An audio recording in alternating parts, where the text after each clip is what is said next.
High above the windy blue skies of Earth, slowly rotating at the edge of deep space, is the Arthur C. Clarke Astronomical Observatory, Starlab. On Earth's moon, 250,000 miles beyond Starlab, Omega General Industries have uncovered the corroded hull of an ancient spacecraft during a lunar mining operation. Excavating further, they discover the mummified bodies of 50 extraterrestrial humanoids and a strange statue made of jet black crystal. Mining Operations Director Ray Farrell contacts the science complex at Lunar Base 12. Roger, Omega General. Mine Pit 15, 9 kilometers due north of Planius. A research team is on the way. Don't touch anything till they get there. Lunar Base 12 standing by. 2 hours later, Professor Victor Conrad and his research team arrive at the excavation. They finish their preliminary investigation at 0830 the next morning.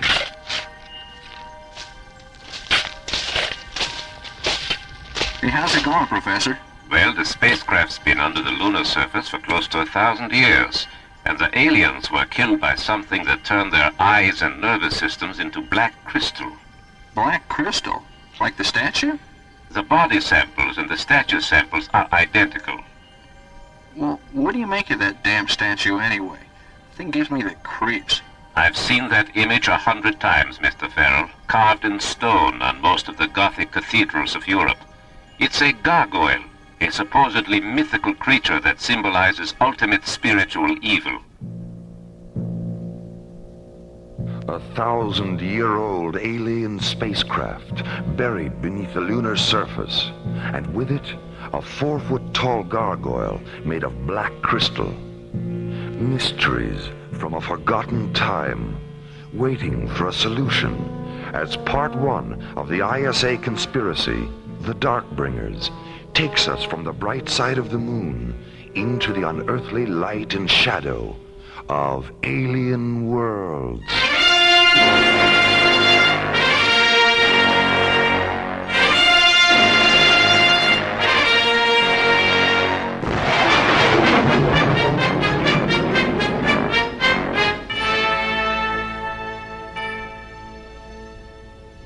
Lunar Base 12 to Starlab Control. This is Starlab. Go ahead. Professor Conrad is standing by for Dr. Cassidy. She's right here, Professor. Mora, has the statue arrived yet?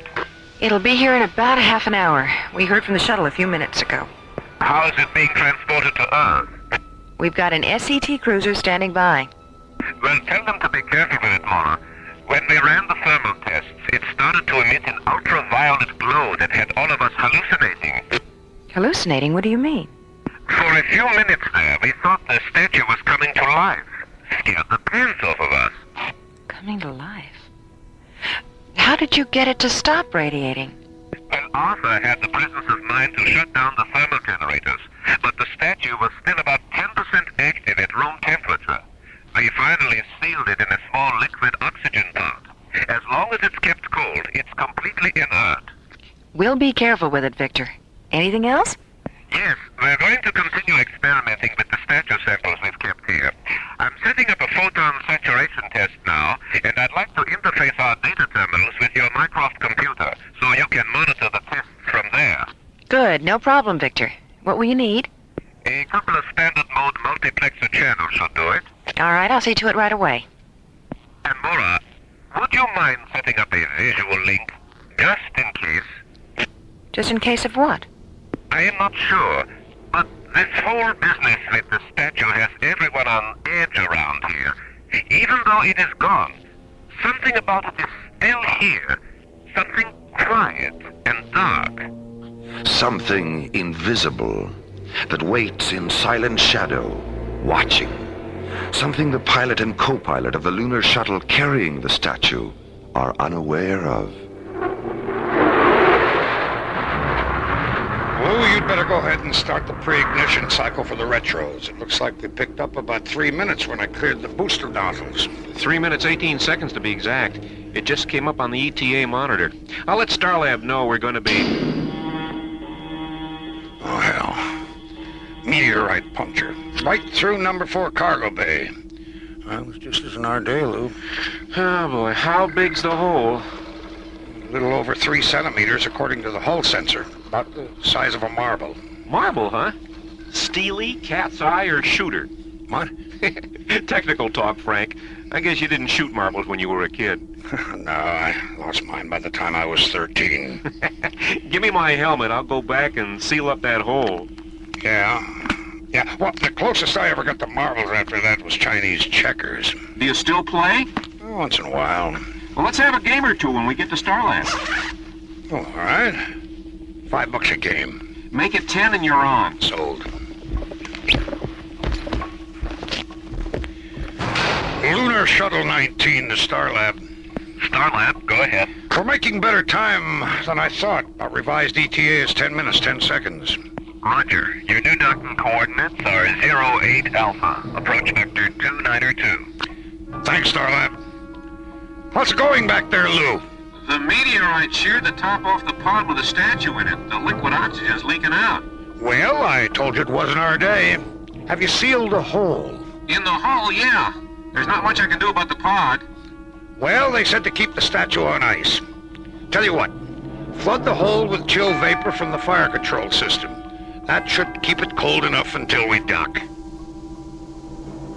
Frank, there's something moving around back here. What is it? I don't know. It's hard to see anything through the chill vapor.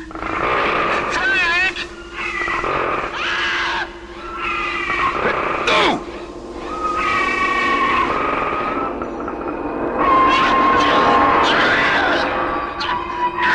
An ancient shadow creature is loose aboard Lunar Shuttle 19.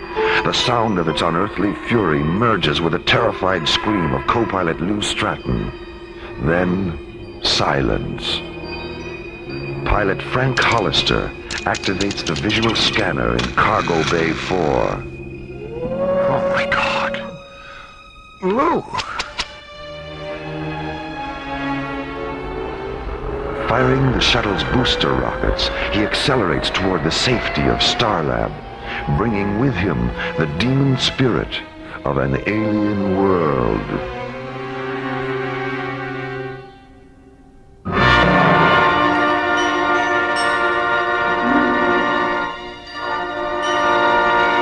It's all there in the flight recorder, Dr. Cassidy. How many times do I have to go through this? This is the last time, Lieutenant, I promise. It won't work. What do you mean? What won't work? All this interrogation, you're not going to trap me into saying anything I haven't said before. Look, no one's trying to trap you. Oh, come on.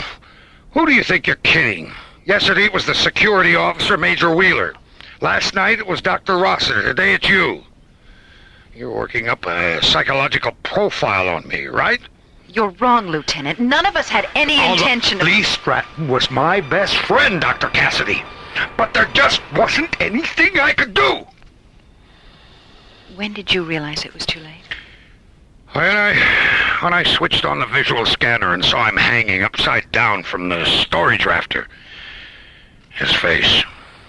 The look on his face. What else did you see? The statue. Sitting there in the corner, looking up at him.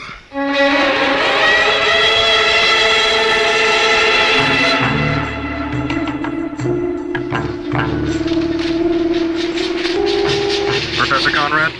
Yes, I am right here. I've got Starlab on Scrambler Channel F. It's Dr. Cassidy. Good, good. Patch her through. Victor, Lieutenant Stratton's autopsy report just came off the computer. I have the printout here in front of me. Anything definite on the cause of death? No, there were too many variables. But the projections range all the way from 6 kinds of heart failure to terminal neuroinduction. Terminal neuro... You don't mean death by psychic suggestion? That's what it says here. What about the black crystals in his eyes and nervous system? They're identical to those you took from the bodies of the extraterrestrials. But Mycroft couldn't compute either the source or the structure. What else? His brain.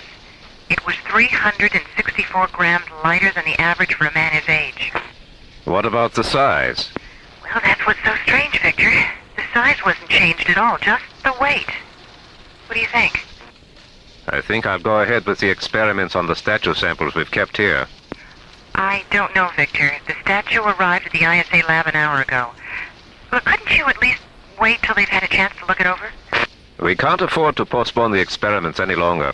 Whatever happened on the shuttle might happen again. Besides, we've got a 48-hour head start on ISA. We may as well take advantage of it. All right. Victor, have you come up with anything to explain how the statue got out of the pod? Not unless you're willing to accept the possibility that the statue really isn't a statue at all, but some kind of transmorphic creature that feeds off the psychic energy of intelligent beings. Well, I'm going to have to think about that. Good luck with the test. And please, Victor, be careful. We will. You got a minute, Victor? Of course, Rachel. Come on in. We just finished the comparative analysis of the scanner tapes we made of the statue when it was here and the scanner data of the statue transmitted from Starlab. I don't know if you're ready for this. We weren't. But the statue's changed. Changed? In what way? Well, the scan made after the shuttle incident shows that it's 60 millimeters taller than it was when it left here. Are you sure? We cross-checked everything. What else?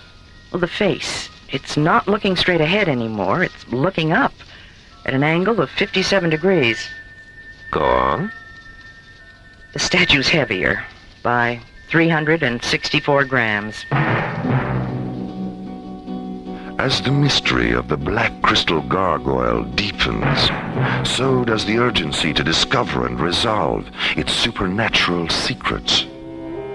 At Lunar Base 12 Science Complex, Professor Conrad and his research team prepare a photon saturation test on 2 small crystal samples removed from the statue during an earlier experiment. Rachel, will you please ask Arthur and Misha to meet me in conference room 4? I'd like to have a word with them before we start. And you had better join us, too. Right away, Victor. Back aboard Starlab, preparation of a visual link between Starlab Control and the interior of Professor Conrad's moon laboratory is supervised by Maura Cassidy. Sally, I think the visual feed from Lunar Base should be cross-linked with Mycroft. That way, if something goes wrong with the VTR, we can always retrieve the pictures from the computer. Okay, I'll have it programmed in about 15 minutes. On Earth, the statue arrives at the ISA Research Center and is locked in a refrigerated laboratory vault where ISA technicians begin their own experiments. All right, let's shave off a couple of 2-micron specimens and get them under the electron microscope. Hideous damn creature, isn't it? Wonder what it's looking up at. Meanwhile, Captains John Graydon and Buddy Griff bank the SET interceptor Solaris away from the freighter convoy they've been escorting to the Timian 3 shipping lanes and jet towards Starlab. Did they ever figure out what it was? Not really. Scientific opinion was divided about 70-30. In favor of an alien spacecraft? No, in favor of a meteor. How many people saw the explosion? Well, there were quite a few villages about 500 miles away, and everyone living in them saw it. At that distance? Skipper, when that thing exploded, it lit up the sky as far away as London. And the sky stayed that way for 3 days and nights. Huh. When did all this happen? 1908. Amazing. Where do you get these books, anyway? Ingrid, the librarian on Starlab. Oh. She came across this one while she was looking for an Oscar Wilde novel that Maura wanted to read. And what made her think that you'd be interested? The title. It's called The Fire Came By. Starlab Control to Solaris. This is Solaris. Go ahead, Jerry. Maura'd like to speak with you. Put her on. John, do you have enough fuel to take a side trip to the moon? Buddy? Yeah, we're okay. What do you want us to do, Maura? I've scheduled a conference with Professor Conrad. Pick him up at Lunar Base 12 and bring him here. He's starting an experiment now, but he should be finished by the time you get there. Okay, we'll take care of it, Maura. Hello, buddy. Goodbye, buddy. Cute, Maura. Cute.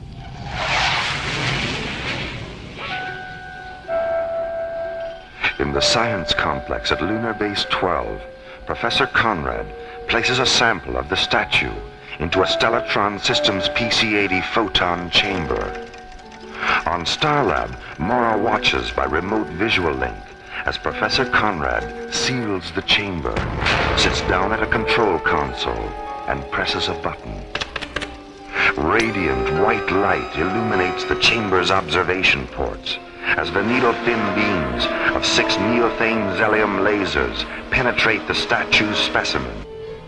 On Starlab, Mora monitors the experiment by remote visual link. On one screen, a wide-angle interior view of Professor Conrad's moon laboratory. On a second screen, the bright metal pyramid-shaped photon chamber.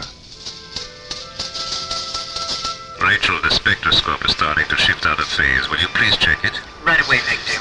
Arthur, what was your last refractive index reading? It didn't even register. The crystals are absorbing all coherent light up to 8,000 angstroms. All right. Let's switch over to the neon borazine lasers. Program them for a 1 milliradian beam, and we'll work our way up from there. All right. How are you doing, Mora?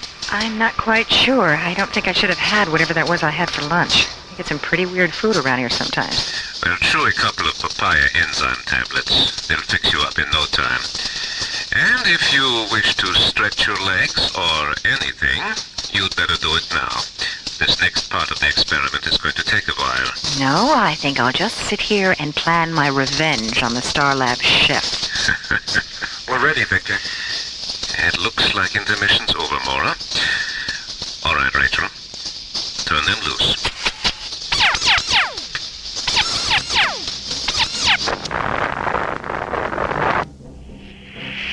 Oh, my God.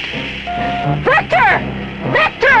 Dr. Cassidy, what's going on? I just saw some telemetry from Lunar Base. Look, there's been an explosion. Jerry, contact the Solaris and tell them to get to Lunar Base 12 as fast as they can. Starlight Control to Solaris. Starlight Control to Solaris. Sally, get hold of the ISA lab and tell them to stop their experiments with the statue until they hear from me. This is Solaris. Go ahead, Jerry. I'm on my way. I've got the Solaris, Mora.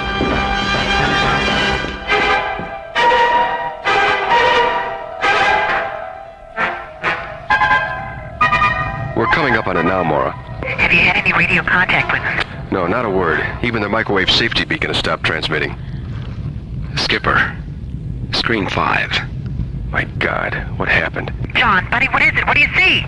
Mora, Lunar Base 12 no longer exists. What do you mean? It's been blown to pieces, completely leveled. The entire base. Skipper, screen 6. Buddy, what is it? What's happening? A ship, just above the horizon. It's moving away from us. Magnify it, buddy. Looks something like an old Tarantula-class gunship, except it's about 5 times bigger. Jerry, record this. We're rolling. It's black. Stacked wings angled down about 60 degrees.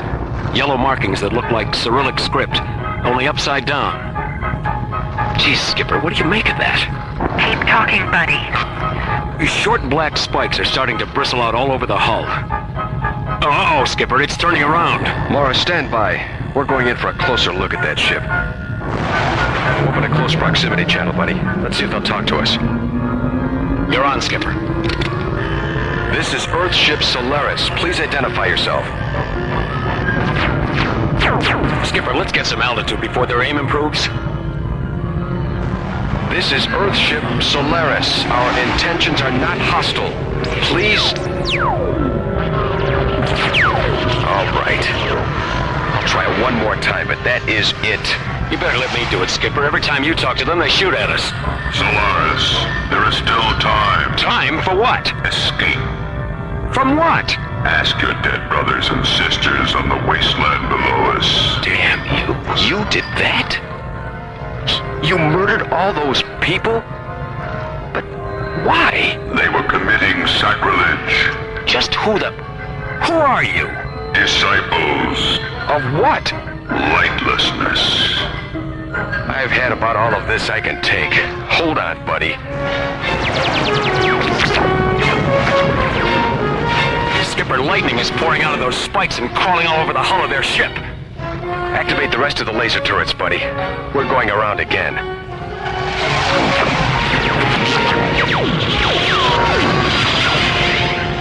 Didn't even phase them, Skipper. That lightning soaked up our lasers like a sponge. We're hit.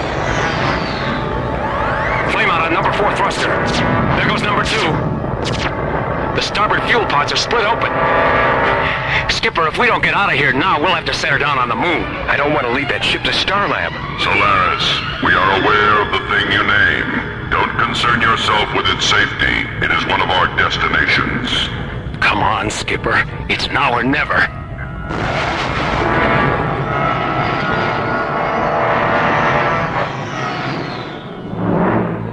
Use docking bay 4, John. The crash barriers are up and the fire control crew is standing by. John, where's that ship? Right behind us. Turn your seat around, buddy. Here we go.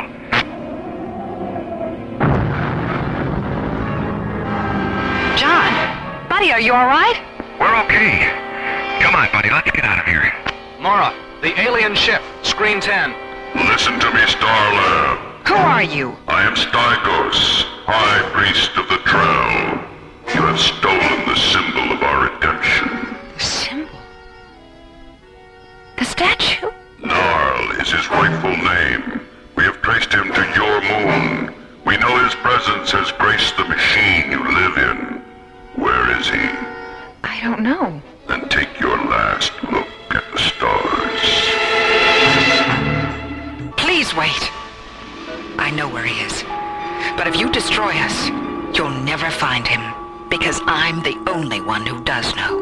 The secret of Narl's whereabouts is not yours to keep. And the lives of the 200 men and women at Lunar Base 12 were not yours to take. They were violating the sanctity of Narl by subjecting the fragments of his being to the light. But they didn't know they were doing anything wrong. Narl is not a merciful divinity in the sense that you understand mercy. Neither is he forgiving in the sense that you understand forgiveness. But there's nothing about innocence to forgive. Where is he? I don't know. Suffer the darkness until you do.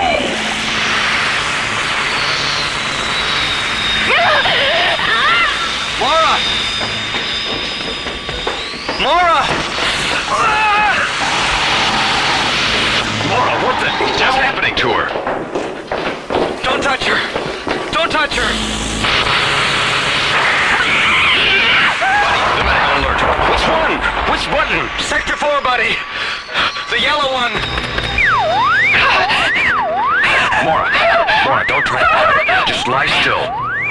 This is Medical 4. Stay where you are. An emergency unit is on the way. Jerry, your hands. Are you all right? I guess so. What happened? Well, she was watching the screen, talking to the alien. And then the screen threw off a tremendous burst of color. And then the lightning was all over her. It was so cold, it burned my hands. John? I'm right here, Mara. And so is Buddy. Dr. Rossiter's on her way. John? I'm blind!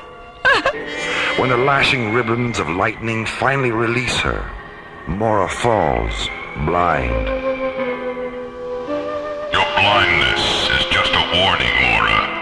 How long it lasts depends upon how soon you tell me where Narl is. Shut down all the transmitter frequencies, Jerry. Now run a check on Screen 10's receiver circuits. Whatever they use must have come in through the outside lens. Okay. What are you going to do, Mora? If they find out where the statue is, God knows how many more people they'll kill. I can't tell them. I just can't. Are you sure? Yes! No, I don't know. Why does everything depend on me? Can't anyone else make a decision? John, the receiver circuits on screen 10 are completely burned out. Okay. Shut the louvers and all the outside scanner lenses. They're closed. Oh, Dr. Rossiter, am I ever glad to see you. Diana. Mara, what happened? I've been blinded. Oh, my dear God. There's a hostile alien ship outside. It fired some kind of energy beam in through one of the scanner screen lenses. All right, Mara. Now let's have a look. I'm shining the light directly into your eyes. Can you see it? No. But I think I can feel it. I'm taking the light away. Now, I'm shining it into your eyes again. Yes. Yes, I can feel it. Let's get her on the stretcher and take her up to sickbay. Take her for a second. Okay. Jerry, you better have Dr. Rossiter take a look at your hands. Nah, I'm okay now. What do we do now, Mora? Tell Stygos you know where the statue is, but explain that it's going to take time to get it back here. If that doesn't work, use our photon injectors on his ship. Maybe they'll be able to do what the laser cannons on the Solaris couldn't. I'll contact Commissioner White and tell him what's going on. Now, come on, Diana. Communications first, and then sickbay. Sound General Quarters, Jerry. Okay, open a close proximity frequency. Let's see how good we are at telling the big lie. Stygos, this is Captain Graydon. Have you made a decision? Yes, we decided to give you the statue. Our sensors indicate that Gnarl is no longer aboard your machine. No, he isn't, but we've contacted the laboratory where he was taken, and our scientists are sending him back. You're lying, Captain Graydon. We've monitored no transmissions. Close the channel, Jerry. Now open number 8 scanner lens, and project a target grid onto the screen. All right, interface the coordinates of their ship with our photon injectors. We have a target interlock. Stand by. And for God's sakes, keep away from the screen. 4, 3, 2, 1. No good, Skipper, no good. The force field is deflecting everything. The ship's coming around. Jerry, shut down screen 8. Too late. There. Buddy, hit the deck. Crawl away from the lightning. It stopped. What happened? Jerry, let's see what's going on. Skipper, the ship's moving away from us. Buddy! Look! What is it? Magnify it, Jerry. My God. It's a city. A floating city. As the black metal insect ship of the Trell stalks away into the dark distances of deep space, a huge floating platform appears and slowly moves toward Starlab. On the platform, a dazzling architectural phantasm, a dream city of white crystal towers, transparent steel minarets, gleaming arches, and pale metal domes. As John, Buddy, and Jerry stand silently in Starlab control, watching the approach of the shining mirage-like metropolis, Mora tries desperately to contact Commissioner White at the ISA Command Center on Earth. I'm sorry, Dr. Cassidy, but it's a top security conference. Commissioner White left strict orders that he wasn't to be disturbed. Listen, we've got an emergency situation up here. I'm only following orders. Yeah, right. That's what they all say. Now, Mora, if you don't change your tune, I'm going to be forced to stick a tranquilizer syringe in your backside. ISA, please have him contact me as soon as possible. I will, Dr. Cassidy. ISA out. If I could only see. Mora, we haven't even examined you yet, and already you're acting like a poor little orphan child who's got herself lost in the woods. I am? Yes, you am. Don't start feeling sorry for yourself now. We have too much to do. Attention all Starlab personnel. The emergency alert is terminated. Stand down from general quarters and return to your stations. Dr. Cassidy, please contact Captain Graydon and Starlab Control. John, it's Mara. What's happening? The troll ship has broken off its attack and left the area. What did you do to get him to back off? It wasn't anything we did. It was something else. What? A city. A what? A floating city. Are you serious? Mora, he's serious. It's holding a position 2 kilometers off Starlab. A huge space platform with a fantastic white city built on it. It looks like something out of a futuristic Arabian Nights. I'll be right there. Come on, Diana, take me back up to the bridge.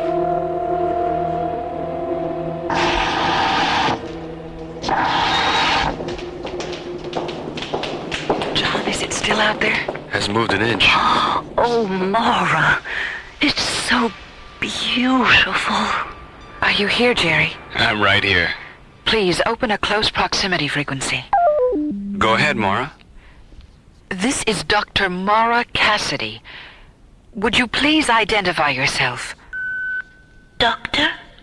Mora Cassidy. Which of those three names do you have the greatest affection for? Mora.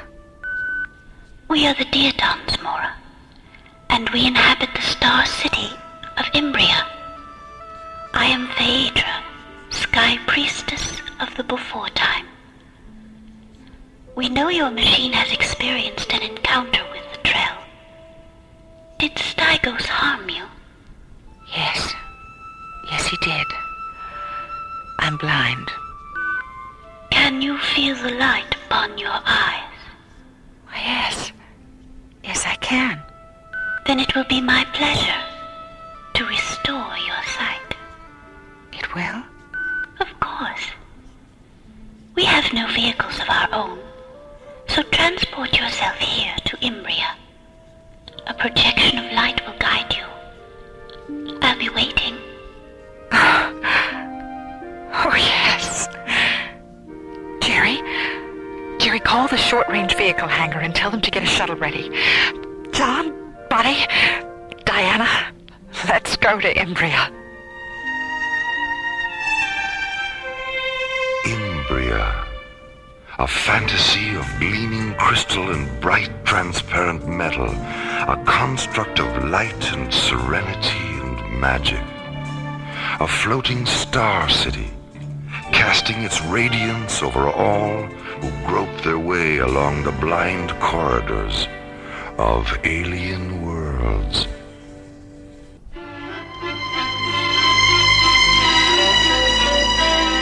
Alien Worlds continues. Inside the white crystal city of Imbria, which floats 2 kilometers beyond Starlab, Phaedra kneels in her meditation chamber, listening to a sky mantra, the Diaton healing music she will use to restore Mora's sight. On Starlab, Mora, John, Buddy, and Dr. Diana Rossiter enter the short-range vehicle hangar and move toward the shuttle that will take them to Imbria. How's it going, Bobby? You might as well get aboard, John. We'll have her fueled in another 10 minutes. Aboard the Black Trail insect ship, Stygos, alone in his quarters, receives a message from his tracking systems officer. Stygos, what do you want? As our ship withdrew from Starlab, we monitored a transmission. It was the voice of the female. Who received the transmission? A laboratory. On Earth. Alter course. That laboratory is our new destination. Meanwhile, at the ISA laboratory, Commissioner White and Julian Benedict, head of the World Council's Experimental Weapons Section, are debating over which of their 2 organizations should have possession of the Black Crystal statue, Gnarl. Matthew, if we can take the energy that statue puts out and incorporate it into some of our experimental thought weapon hardware, we'll be years ahead of everyone else in that area. Don't you see the advantage of that? No, Julian, I don't. This is a science complex and not an arsenal. Matthew, weapons development is as much a part of science as molecular biology or celestial mechanics. Is it? When was the last time you heard of someone being killed by a microscope or a mathematical equation? The bomb started out as a mathematical equation, didn't it? Yes, and so did triple-yield agriculture, and antibiotics, and spaceflight. The bomb was created within the reality of a global war, Julian. That reality no longer exists, and I see no reason to encourage its return. The last thing we need is a repetition of the arms race of the 60s, 70s, and 80s. Didn't the Petroleum War teach you anything? That had nothing to do with us. It had everything to do with this, Julian, and you know it. I want that statue. Julian, do you believe in the evolution of human consciousness? Of course I do. And what about immortality? Do you believe in that? Yes, I suppose so. Then would you mind telling me of what use weapons are to evolution and of what use war is to immortality? I didn't come here to discuss abstract philosophy. The statue stays here, Julian.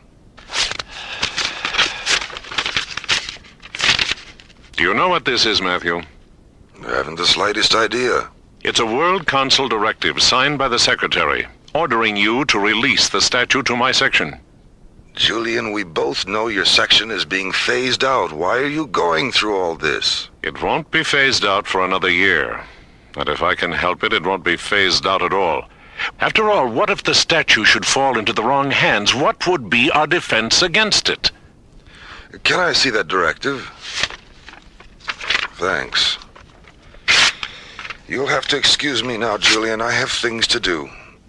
And stay away from my people. I've already given them orders not to cooperate with you. As far as you're concerned, I'm the ISA, and this is between us. What is this, Matthew? Some kind of conspiracy? Yes, it is, Julian. A conspiracy of my values against yours.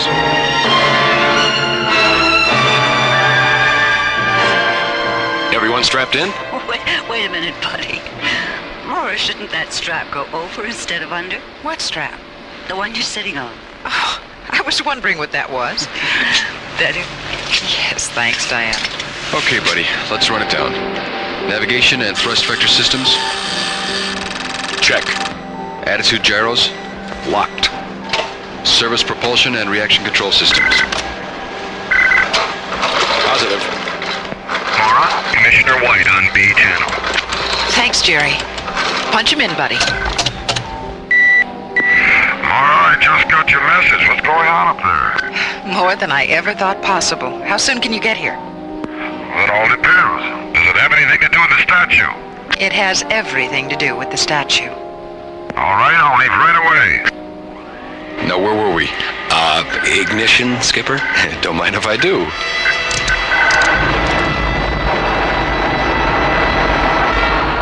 As John, Buddy, Maura, and Dr. Rossiter jet toward the Diaton Star City, Imbria, Commissioner White enters the short-range vehicle dome near the ISA laboratory and boards a priority shuttle. 5 minutes later, the shuttle is towed from the dome to Launch Pad 6. Then, as the setting sun slowly erases the day, the shuttle lifts off and disappears into the darkening sky, racing toward Starlab on twin streams of fire. Meanwhile, 550 kilometers above and 400 kilometers south of the ISA laboratory, the Black Trail insect ship enters the Earth's ionosphere.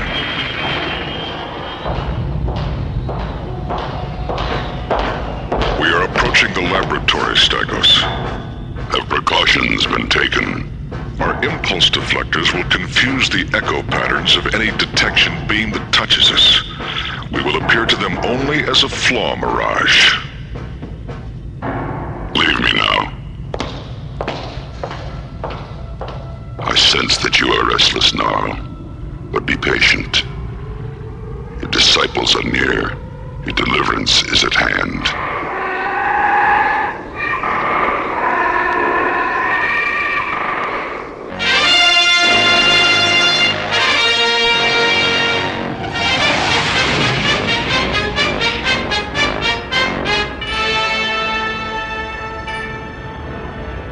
Where are we now, buddy? How close? We're 1,700 meters away, Maura. There's the beam, bright and beautiful. Who is with you, Maura? 3 friends. John, Buddy, and Diana. Who is your pilot? I am Phaedra. John. Just a moment. John, our scan tracings indicate that your propellant emits a lethal mist. Will you please terminate your engines? Our atmosphere is delicate. If I shut down the thrusters, we won't be able to maneuver. The light will control your vehicle and guide it safely down. All right. Shut them down, buddy.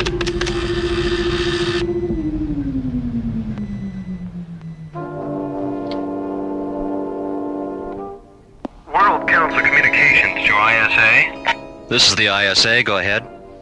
Is Mr. Julian Benedict still there? Secretary Stone is returning his call.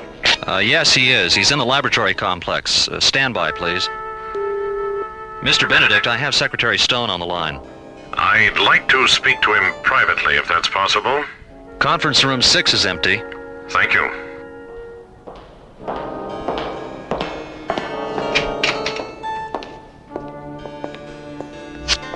Mr. Secretary, Commissioner White ignored your directive, tore it up as a matter of fact. Well, if I had his sense of ethics, I probably would have done the same. What do you mean? I've had some serious second thoughts about this whole thing, Julian. I think we'll let the matter of the statue rest until the President and Vice President get back from Draconia. But, Mr. Secretary... Was there anything else, Julian? No, sir. Thank you. You can let it rest if you want to, but I can't. Julian Benedict, a man slowly becoming obsolete in a universe that will soon have no use for his services. A weapons maker on the verge of taking his first desperate step into an alien world. Julian Benedict sits alone in Conference Room 6 at the ISA Earth Laboratory, silent, sad, filled with resentment. The experimental weapons section he heads up is being phased out by the World Council. An attempt to gain control of the Trell statue and use its energy in a final desperate attempt to prove his usefulness has failed. It seems your political system has little use for you, Julian Benedict. Wait, who's there? I am Stygos, High Priest of the Trell. What are you doing on this channel? It's a top priority frequency. We have access to whatever frequencies we choose. Where are you? Hiding in the darkness above. How did your ship get past our defense scanners? That's of no importance now. What is then? What do you want? What you want. The icon of Gnarl. Is it yours? 10,000 millennia past. Our planet was visited by a nameless race of darkling beings with magnificent wings and eyes of fire. We were without intellect then. Nothing more than restless shadows, hiding in the sea, crawling out at night to feed off the night mists. The Darkling Priests gave us the gift of Gnarl, and through him flowed the powers of redemption that transformed us. Then, a nomadic stealer ship came down from the air and took Gnarl away, thinking he was a construct of a precious gem called Nightstone. We know now that the stealer ship malfunctioned, causing it to impact on your moon. The violators built a dome as protection from the lunar cold, but they made the mistake of taking Gnarl into the shelter with them. How did you know he'd been found? Our parsec scanners have been probing the universe for centuries. Do you have access to Gnarl? Why don't you just take him? That was our intention. But now we know the chamber that imprisons him is small. If we destroy it, Gnarl may be harmed. Suppose I do have access to Gnarl. So what? Free him, and I'll give you the secret of his power. It'll take time. I understand. ISA Communications. Please put me through to the Security Bureau in my section. Right away, Mr. Benedict. Security. This is Julian Benedict. Find Major Ripley and tell him to meet me in my office in 15 minutes.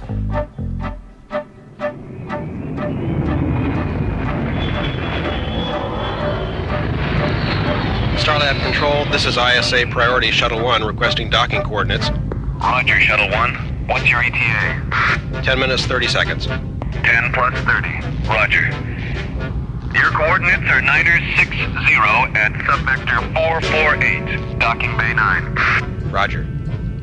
Well, Jerry, this is Commissioner White. Is Mara there? Mara? No. Didn't she talk to you? Well, it was a short conversation. An alien ship attacked us about an hour ago. Mora was blinded. Blinded? Well, how is she? I don't know. She's not here. Where is she? On Imbria, the Diaton city that's floating just about 2 kilometers off Starlab.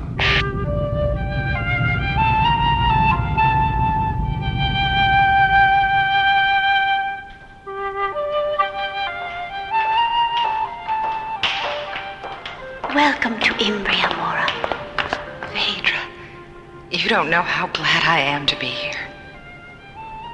I'm Diana, Phaedra. This is John. Phaedra? And this is Buddy. Wow. Are you ready, Mora? Yes, I am. You can't imagine what it's like being blind.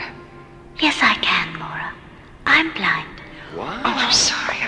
All Diatons are blind. It's our legacy. But how can you see us? How did you manage to build this city? I sense you, as clearly as if I had sight, Diana. And as for Imbria, it was dreamed into existence. Dreamed? No. When? During the final century of the before time, an age of radiance unified the minds of all Diatons and transformed us into Shiva, the dreamer who never awakes. When did this age of radiance end? It ended with the coming of the Trell. They burned our fields and forests with terrible fire weapons. They suffocated our cities and canals with poison mist. 2,000 legions of Trell warriors. And before they went away, they blinded all of us. Oh, Phaedra. Why did they do that? The icon of their god had been stolen. They were angry. That damn statue again. Did they think you'd taken it? No. We were made to suffer their rage because we represented everything Null had taught them to hate. Why didn't they destroy this city? It was orbiting behind one of our moons. Those of us who survived the Trell invasion came here when we realized we'd never be able to rebuild our planet. Not even by dreaming? A dream can't always change what is, Mora, but it can create what isn't.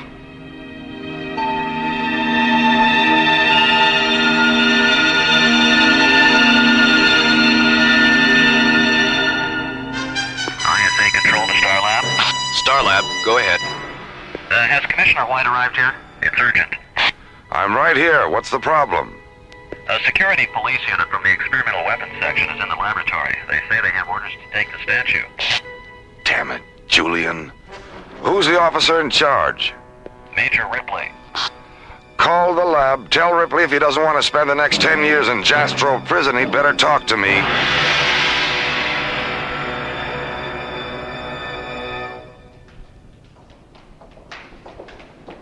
Where are we, Phaedra? The Synergy Chamber. Who else is here? Hold out your hands. Oh, who are you? This is Aleph, the avatar of Imbria. Welcome to our dream, Mora. Hello. There's a recliner in front of you, Mora. Turn and lie down on it. I'm going to place 3 small Synergy prisms on your forehead now. Oh, they're so warm. In a moment, you'll hear the sound of a sky mantra, the music we use to heal those outside the dream. When the music begins, think only of your eyes and how they looked out upon the various dimensions of your life.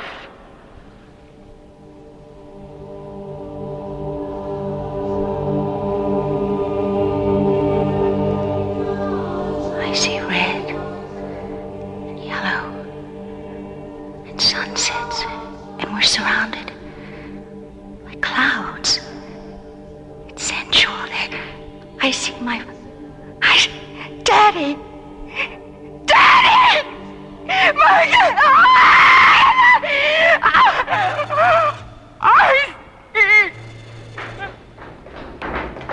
What's going on? Mora, what happened? I can see!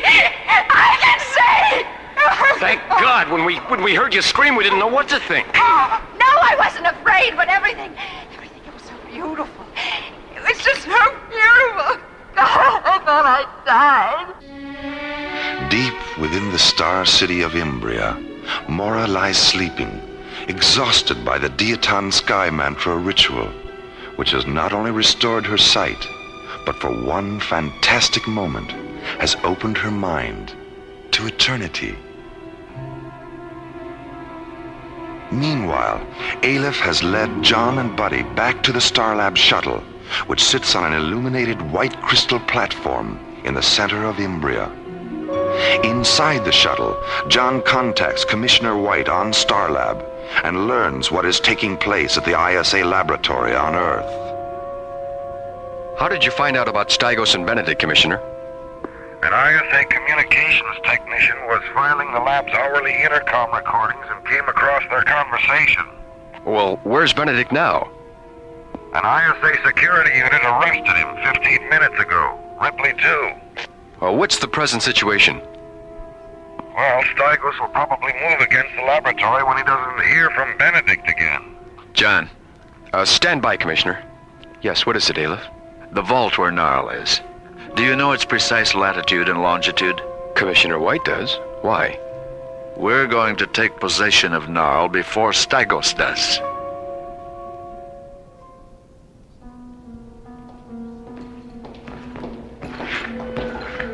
Mora. Hi, Mora. How you feeling? I feel wonderful.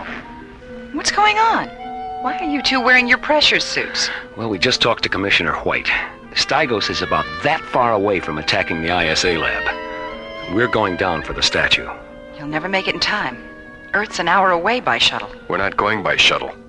We're going by light. Teleportation.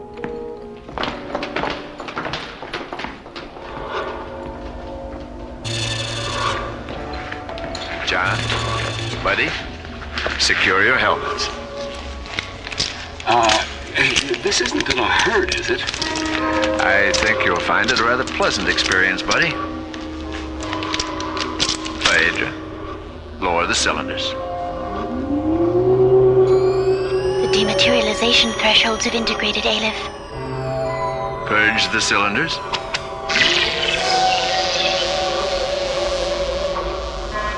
It really happened, Skipper. We're here. God, this thing is heavy. Come on, let's get a harness around it so we can pick it up.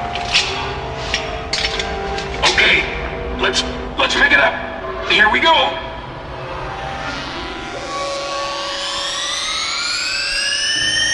Raise the cylinders, Phaedra. Where is it? What happened? Where's the statue? Oh, no. We lost it. Phaedra. Gnarl was too powerful. He rejected the translocation process just beyond the Earth's atmosphere.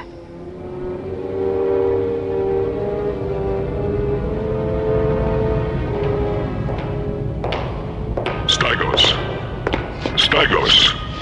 Gnarl is free. A Diaton translocation being tried to take him, but he escaped. Gnarl.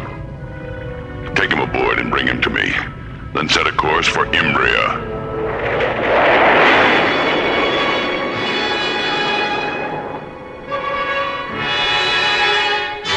The Trell ship is at 90 power spans and closing, Aleph. The scan tracers acknowledge that Gnarl is aboard. What can we do, Aleph? Begin the light storm cycle, Phaedra. What's going on? Imbria is now being enclosed by an aurora sphere of ionized winds, invisible to the Trell sensors. As their ship penetrates this enclosure, their force field will be temporarily neutralized. At that moment, Phaedra will flood the aurora sphere with liquid light. The ensuing photon storm will destroy them. The Trell ship is now 10 power spans and closing. 5 power spans and closing. Barrier penetration.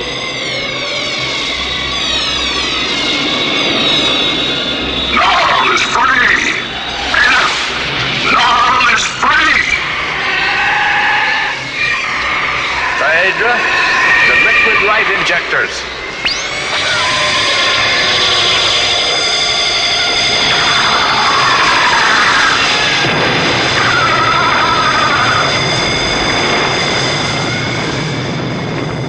A blinding glance of light, a final scream, and the huge Trell insect ship convulses and disintegrates. Its luminous fragments growing cold and dark as they pass like demon whispers into the deafening silence of the void.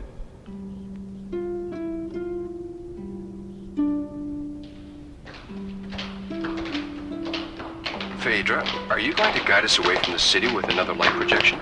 Yeah, I'm really into riding light beams. You may use your engines, John. We'll neutralize the exhaust vapors when we decontaminate the residue of the Trell ship. Thank you, Phaedra. Thank you for everything you've done, Phaedra. Goodbye. Oh, well, Goodbye, Phaedra. Goodbye. Goodbye, Ayla. Ayla.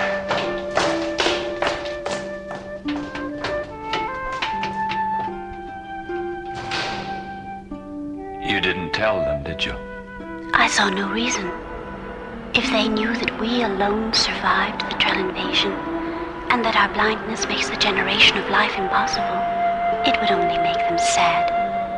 But we'll heal ourselves in time, and then perhaps, when we see them again, there will be more to the dream than just you and me.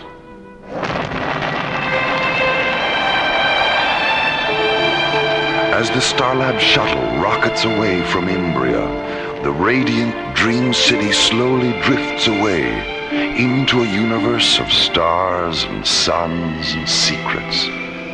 Inside the city, a man and a woman in search of the miraculous, moving through the invisible dimensions of time and space toward other, more distant celebrations.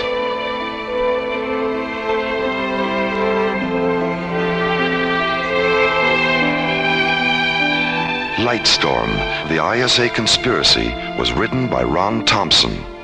Our cast included Linda Gary, Chuck Olson, Bruce Philip Miller, and Corey Burton, with special guests Ernie Anderson, Robert W. Morgan, Olin Soule, Michael Rye, Russi Taylor, Francis Bay, and Peter Leeds. Alien Worlds was created, produced, and directed by Lee Hansen.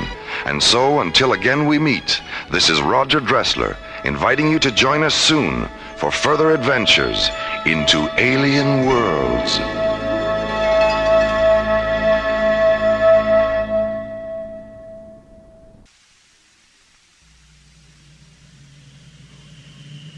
Slowly rotating at the edge of deep space, 1,000 kilometers beyond the atmosphere of 21st century Earth, is the Arthur C. Clarke Astronomical Observatory, Starlab. Here, Starlab Research Director Maura Cassidy and scientists and technicians of the International Space Authority watch over the countless stars and planets that fill the silent distances beyond the giant space station. This week, Captain Buddy Griff and Starlab librarian Ingrid Tassel discover the ultimate sideshow attraction in the circus of their minds when they encounter the Madonnas of Zanzibar Alpha on Alien Worlds.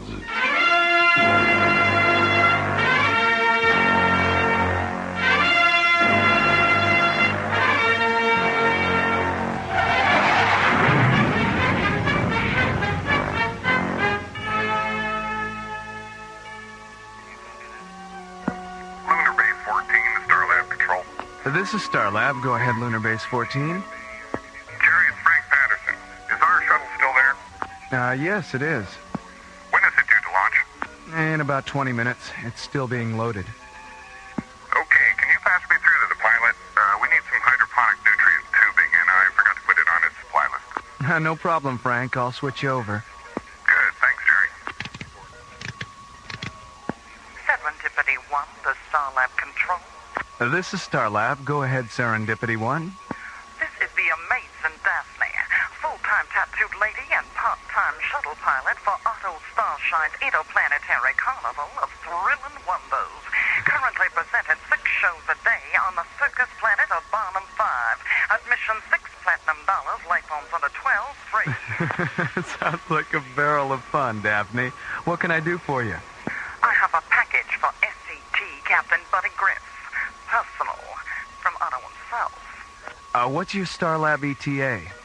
7 minutes and 22 seconds. 7 plus 22, roger.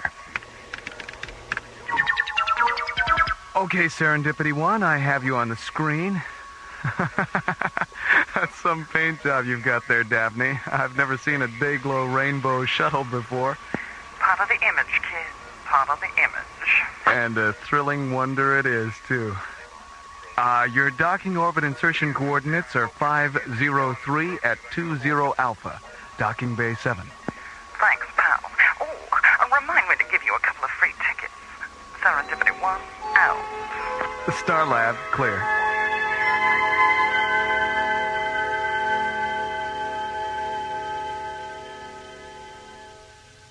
Well, it seems to me that in order to project the astral body, the person first has to visualize being outside himself. He has to actually see his etheric body while he's still in his physical body.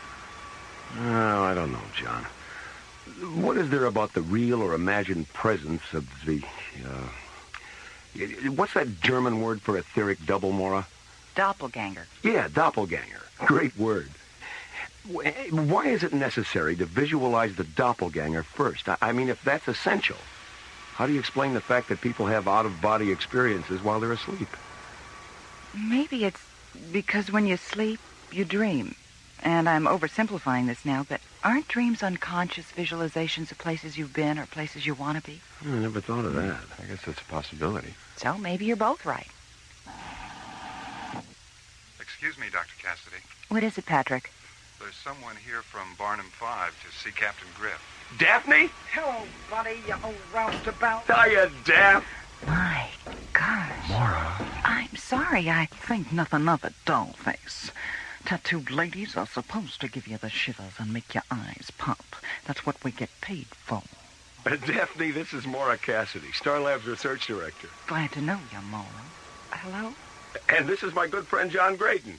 Put her there, Johnny. Any friend of Buddy's is a pal of mine. I've heard a lot about you, Daphne. Well, anything this beanpole told you about me, you gotta take with a grain of salt. Or maybe with a grain of pepper if you like your story spicy. Buddy, I didn't know that you knew any tattooed ladies. Why, hell's bells, Maura. Me and the kid have known each other for years. Why, when he was just a squirt, he used to spend half the summer following Otto's carnival around. How is Otto, anyway? Buddy, he couldn't be better. Going interplanetary was the smartest thing he ever did. Why, we got more attractions and menageries than you can shake a stick at. And Otto's got one whole shuttle stuffed with mattresses. Just so he can store his money. Daphne, could I ask you a personal question? Far away, Johnny. Well, are you, tattooed all over? Oh, well, heck yes, sugar. I even got tattoos on the bottom of my feet. Want to see? Well, no. I mean, if you don't want to. Oh, no trouble at all, Johnny. Happy to oblige. Here, buddy. Help me off with these clodhoppers. Okay, here. Give me your foot. Oh. There. What do you think of that? Fantastic. What's that there, Daphne? A white rabbit? A white rabbit, a Mad Hatter, a Queen of Hearts, twiddly-dee, twiddly-dum. Oh, heck, Maura, I got the whole story of Alice in Wonderland tattooed on the bottom of these babies. Daphne, did you have all these tattoos when you joined the circus? Nope. It was just my arms at first. Buddy here gave me the idea of getting tattooed from face to feet. He did? Yeah. The first summer he came around, he was reading this Ray Bradbury novel, The Illustrated Man. Well, I took a gander at the cover and decided then and there that anything an illustrated man had to say, an illustrated woman could say 10 times better. Oh.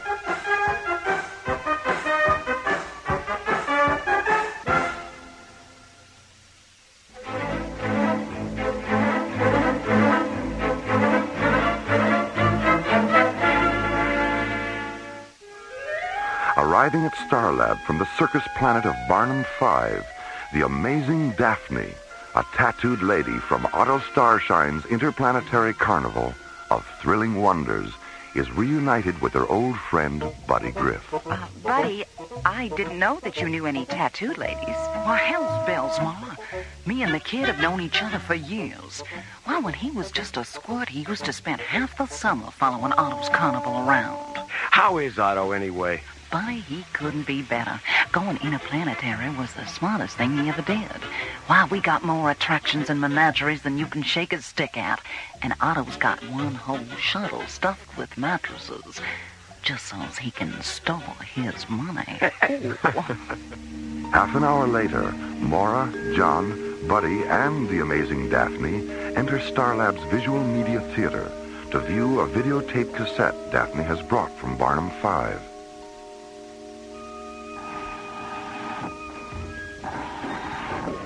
Sorry, Maura. Didn't quite catch that. Left ear's going punky on me. I was wondering about the cassette. Oh, that. Well, when Otto got Buddy's message about coming to Barnum 5, he rounded up a bunch of our ballyhoo boys and had them put together this little video tour of the grounds. Sort of a preview of coming attractions. Well, that was nice of him. Otto's always doing stuff like that, Maura. Figured Buddy'd get a kick out of it. I love it. Well, I guess we should sit down, huh? Yeah. Maura, where would you like to sit? Well, I'd like a seat on the aisle. Well, I don't know. I like sitting in the middle, up close. John? Why don't we sit over there next to the console? I think Johnny's got a good point there. If we sit by the console, we can change focus and resolution and color correct if we have to. Okay, right you are. Hand me the cassette, buddy. Here you go. Okay, Johnny, let her rip.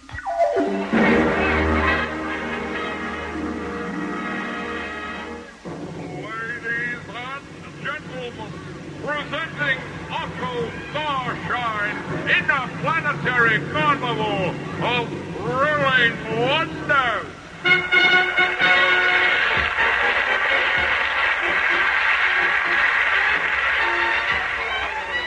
Otto Starshine, a name synonymous with alien acrobats, zero-gravity clowns, intergalactic aerialists, interstellar menageries, and interplanetary sideshow attractions, assembled from the far corners of the universe to amaze, amuse, delight, and astound you.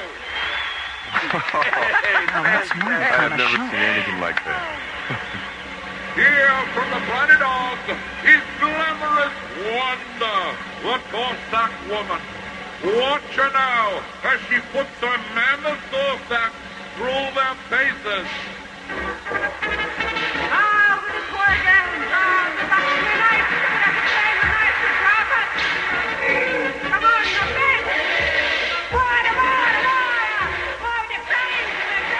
Did you believe that? She looks pretty mean to me. Good.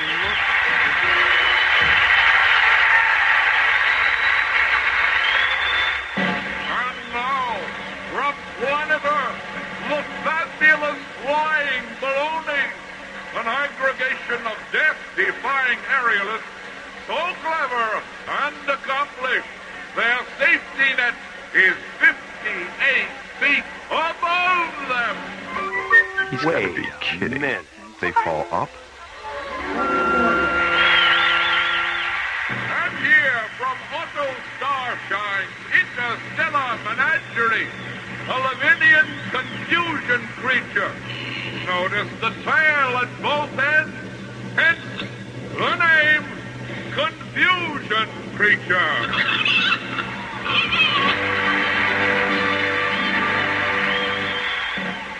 And now, in the center ring, the strongest life form this side of Callisto, from the planet of Bicep 9, the one, the only, Giacomo the Magnificent. Watch now as Giacomo attempts to lift a fully loaded lunar shuttle.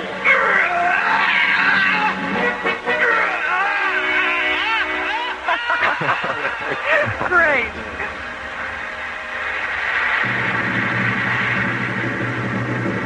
Here is one of our animal attractions from planet Earth. A quartet of tap-dancing kangaroos. Kidding boys. gotta dance. Look at those guys go. And now, for your delight and satisfaction, Glean, the fire-breathing fish person of Ditmo's Egg. Glean, who has distinguished himself in over 7,000 performances.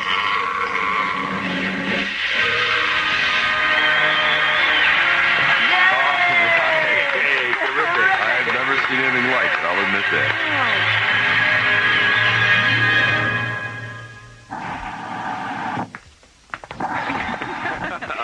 That was terrific. Well, I'd like to hang around and shoot the breeze, but I got a show this afternoon, and I don't believe in keeping the customers waiting.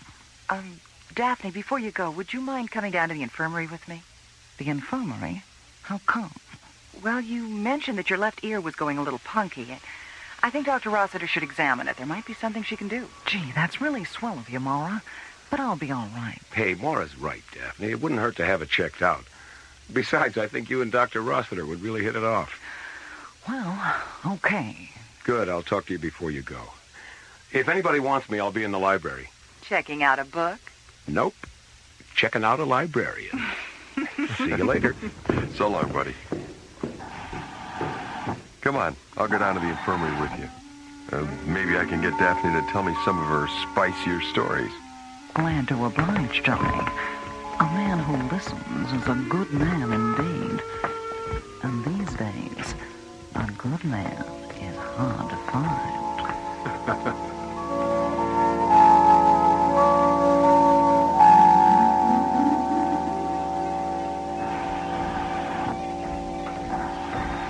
Hi, Ingrid. Hi, buddy. What do you mean? I mean, shh, because this is a library, and people can't concentrate if there's noise. Noise? Ingrid, Yes, buddy. there's nobody here. What? Oh! How long have you had your nose in that book? Well, let me see. I came on duty at 0800, and it's nearly... My goodness, I've been reading for almost 4 hours. What are you reading? A history of circuses and carnivals. Oh, let me see that. Hey, this is great. Well, since we are going to Barnum 5 tomorrow, and because Daphne and Otto are such good friends to you, I thought it would be nice if I could talk circus talk with them. Well, people like it very much when you take an interest in their profession, don't you think? Yes, they like it very much. I hope the weather is nice tomorrow on Barnum 5. It would be too bad if there was Jonah's luck. Jonah's luck? It's circus talk for rainy weather. I know. How did you know? Oh, there's a glossary of circus language here in the back of the book. I've memorized it. Oh, you have? Mm-hmm. Okay, close the book. Now, let's see. There's a heavy clem coming down behind the Mitchell, involving a razorback, a joey, and a spindleman. The clem is happening because they all have eyes for the same Sally Kinker. Oh, that's easy. A man who loads the animals, a clown, and a gambler are having a fight behind the fortune teller's tent because they all want the same lady acrobat. Kiss me, you fool. Okay.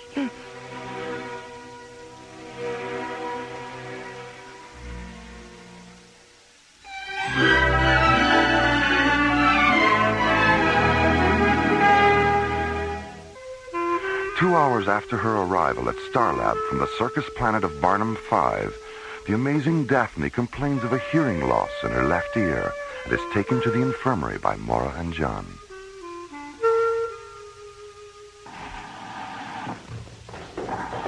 Hello, Dr. Cassidy, Captain Graydon. Hi, Maddie. Hi there, Maddie. Hello, Daphne. Well, how about that? Kid knows me. News travels pretty fast around here, Daphne. Do you want to see Dr. Rossiter? Mm-hmm. She's not too busy. She's in her office. Come on. An hour later, Daphne and Maura leave the infirmary, take a lift to Starlab's 3rd level, and enter the giant space station's main dining room.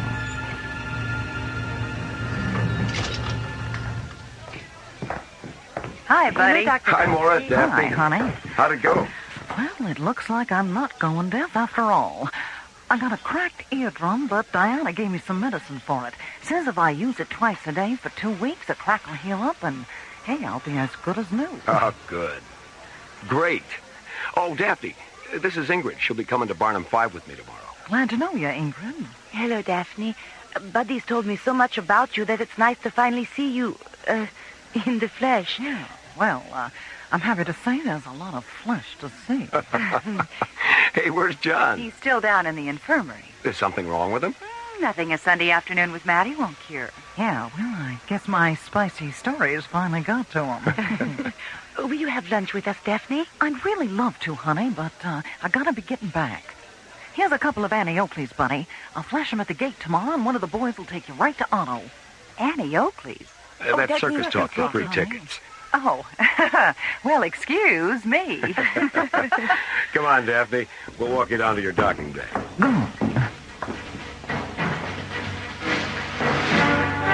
At 0800 the next morning, Buddy and Ingrid enter Launch Bay 12 and board the bright yellow Marathon Alpha, one of Starlab's Magnum-class long-range shuttles. 15 minutes later, the Marathon Alpha rockets out of its launch bay, banks 40 degrees, and jets away toward Barnum 5.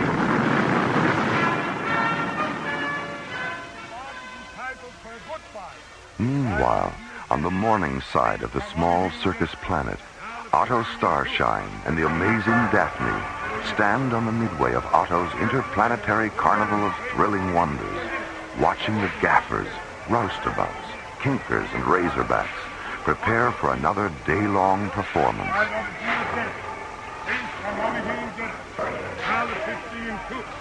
Well, there will be no Jonah's luck today, Daphne. The sky is beautiful. Yeah, it's gonna be a swell day, all right. Say, are we gonna head with what we talked about last night? The fourth ring? Yes, it's a wonderful idea, but it requires a good deal of preparation. So we had better take Buddy and Ingrid to Madame Disha the moment they arrive. Gotcha. No, Disha. Gotcha.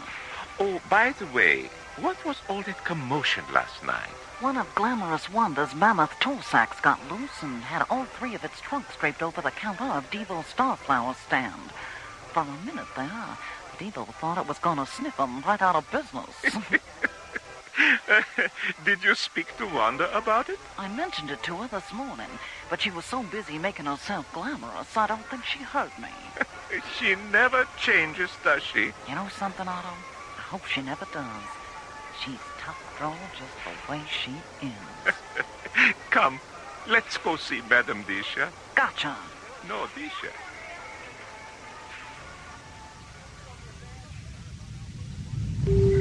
Marathon Alpha to Barnum 5 traffic control. Yo, we're tracking you, Marathon Alpha. I need landing vector coordinates for Otto Starshine's Carnival of Thrilling Wonders. Coming right up.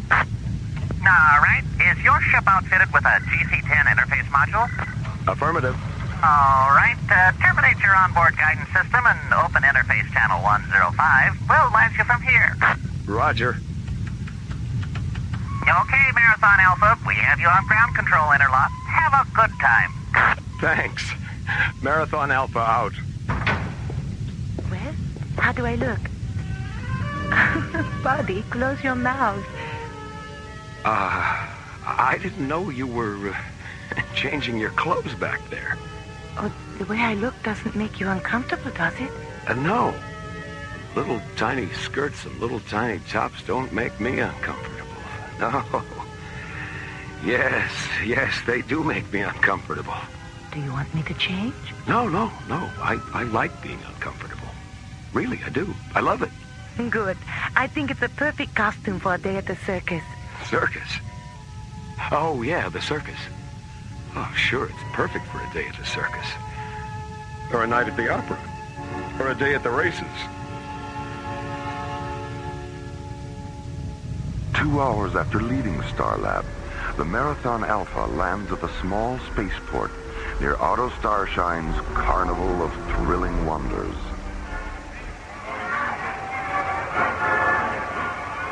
"15 minutes later, Buddy and Ingrid flash their Annie Oakleys at the main gate of the carnival grounds and are escorted down the midway to Otto's office.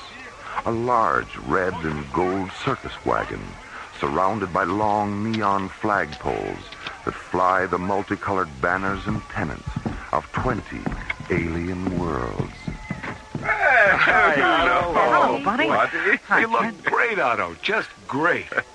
Well, it's been a long time, buddy. Too long. My advice is that you begin coming to my circus at least once a year, rather than once every decade. Will you promise me that? You got it, Otto. That's a promise. And who is your charming companion? Oh, this is Ingrid Tassel. She's the librarian aboard Starlight.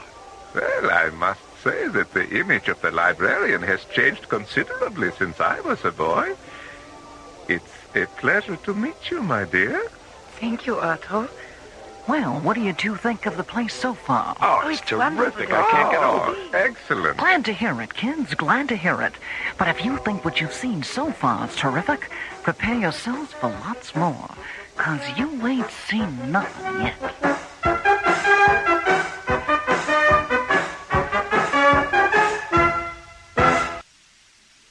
Last week's episode began when the Serendipity 1, an incoming shuttle from the circus planet of Barnum 5, radioed Starlab Control. This is Starlab. Go ahead, Serendipity 1. This is the amazing Daphne, full-time tattooed lady and part-time shuttle pilot for Otto Starshine's interplanetary carnival of thrilling wonders. I have a package for SCT Captain Buddy Griff, personal, from Otto himself. Okay, Serendipity 1, I have you on the screen. Your docking orbit insertion coordinates are 503 at 20 Alpha, docking bay 7. Half an hour later, the amazing Daphne is reunited with her old friend Buddy Griff, who introduces her to Maura and John Graydon. Glad to know you, Maury. Put her there, Johnny.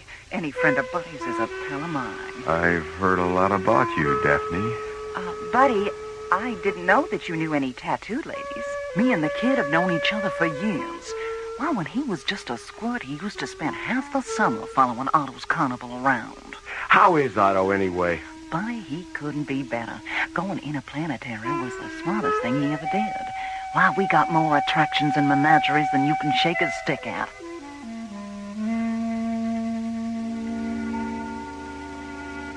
Three hours later, in the giant space station's main dining room, Buddy introduces the amazing Daphne to Starlab's librarian, Ingrid Tassel.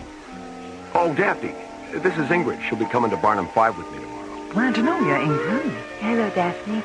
Buddy's told me so much about you that it's nice to finally see you, in the flesh. Yeah, well, I'm happy to say there's a lot of flesh to see. Will you have lunch with us, Daphne? I'd really love to, honey, but I gotta be getting back.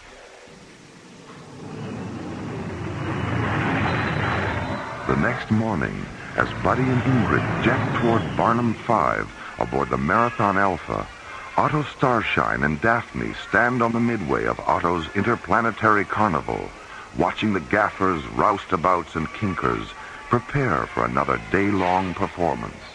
Say, are we going ahead with what we talked about last night? The fourth ring? Yes, it's a wonderful idea, but it requires a good deal of preparation. So we had better take Buddy and Ingrid to Madame Disha the moment they arrive. Gotcha. No, Disha. Gotcha.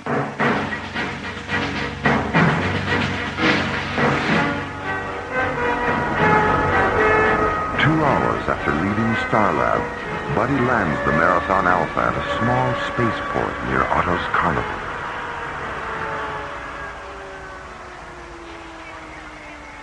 "15 minutes later, Buddy and Ingrid are escorted down the midway to Otto's office, a large red and gold circus wagon surrounded by neon flagpoles that fly the multicolored banners and pennants of 20 alien worlds. Hi, Otto. Hello, Buddy. Buddy. You look great, Otto. Just great. Well, it's been a long time, Buddy. Too long. Well, what do you two think of the place so far? Oh, it's terrific. I can't get over it. Excellent. Glad to hear it, kids. Glad to hear it. But if you think what you've seen so far is terrific, prepare yourselves for lots more. 'Cause you ain't seen nothing yet. And now, the conclusion of the Madonnas of Zanzibar Alpha on Alien Worlds.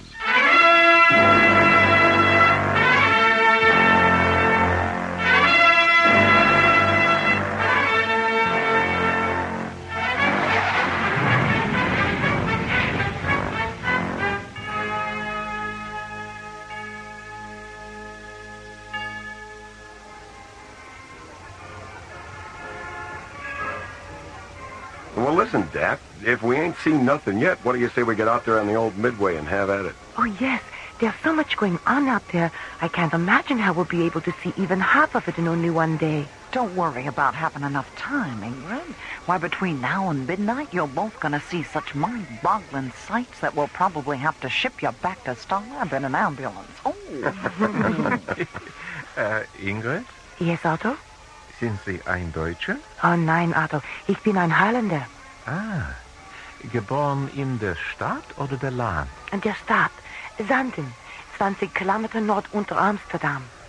Du sprachst vorzüglich Deutsch. Oh, danke schön, Otto. Do you have any idea what they're talking about, Dad? I sure do. Otto asked Ingrid if she was German, and she said no, she was Dutch. Then he asked if she was from the country or the city, and she said she was born in Zaandam, a city north of Amsterdam. And when he complimented her on her German, Ingrid said, "Thanks, Otto." Gee, Daphne, I didn't know you understood German. Otto taught me. Buddy, Ingrid, I think it's time for you to meet Madame Disha. Who? Madame Disha, our resident mystic, a fortune teller from the planet of Heterodyne 4. She knows all, she sees all. You mean... Yes, buddy. She sees all. Yeah, that could be a little embarrassing, couldn't it? Well, it all depends on where she looks.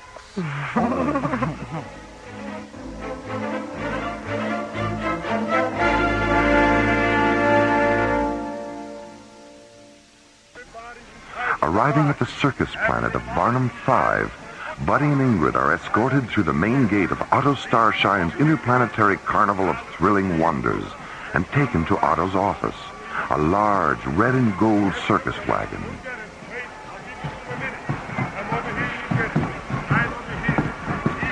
Ten minutes later, Buddy, Ingrid, Otto, and the amazing Daphne leave Otto's wagon and walk down the Midway toward the mysterious Madame Disha's tent.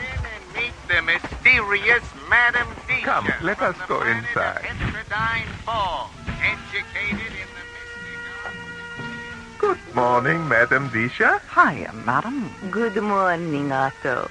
Daphne. Madame Disha, I would like to present... Ingrid Tassel and Buddy Griff. Daphne told you we were coming? Did she?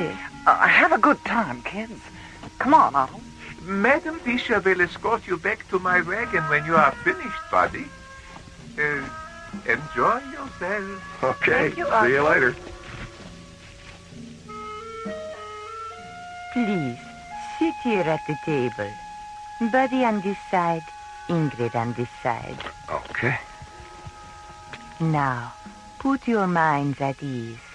In a moment, the crystal ball will fill with light. When it does, join hands, look into the light, and concentrate.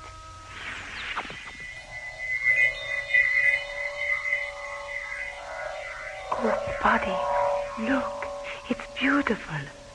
What do you see, my dear? A sky? A lovely red sky, filled with clouds, white and blue clouds. And beneath the clouds? Birds. Hundreds of golden birds drifting on the wind. And beneath the birds, a valley filled with all the colors of autumn. And in the center of the valley, a river. A singing silver river. And does not the river remind you of a poem you once wrote, Buddy? Yes. A poem about birth and being alive in the fragile body of a newborn child. And does not the second verse of the poem mention a singing river? Yes. Touched by silver waters, wrapped in velvet clothes, we sleep in ivory cradles where the singing river flows.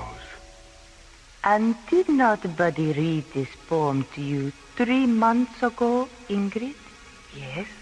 And did not the verse that mentions winter cause you to weep? Yes. We aged in golden afternoons, were old when winter came, and when we died as ancient children, we knew no one was to blame. What do you see near the river? A meadow.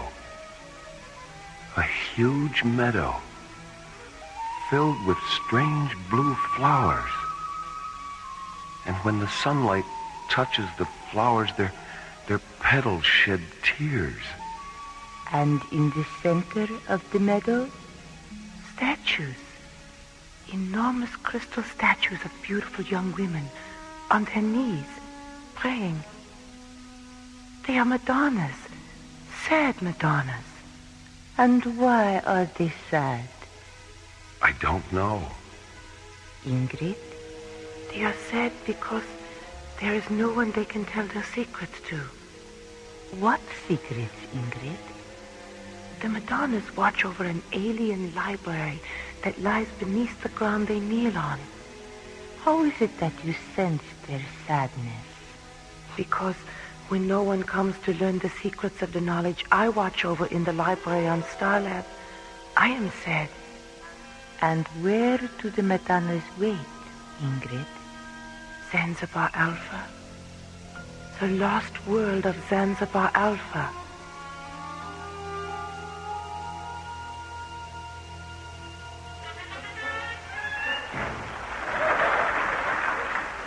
And so, another performance of Otto Starshine's Interplanetary Carnival comes to a close. And the next time your friends ask you where they can have the time of their lives, say this: from the sands of Mars to the distant stars, there's no greater show in the universe or anywhere else than Otto Starshine's Interplanetary Carnival of Thrilling Wonders. Thank you, and good night.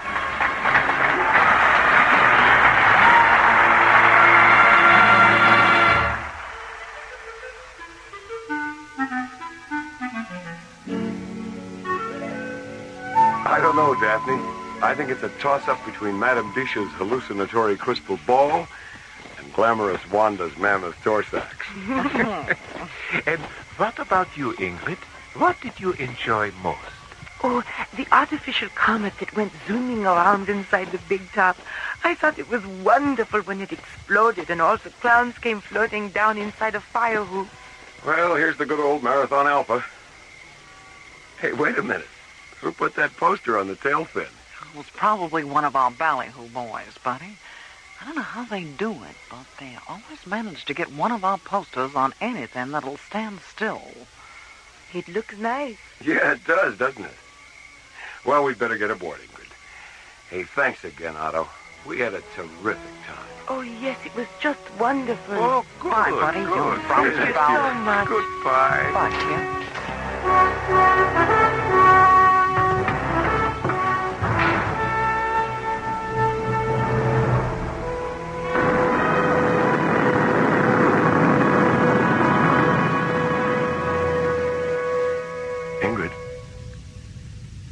Ingrid, wake up. What? Oh, Buddy. Are we home? No, Ingrid, we're not home. I don't know where we are. What?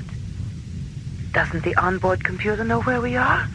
It does, but I don't.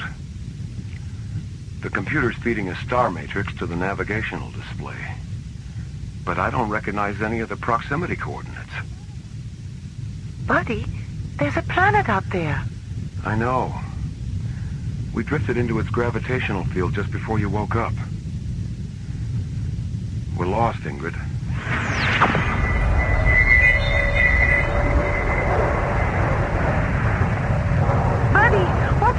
doing? The planet's pulling us down. We're out of control. Sky. A lovely red sky. Filled with clouds. White and blue clouds. Buddy! A river. A singing silver river. Ingrid! Buddy, please don't let go of my hand.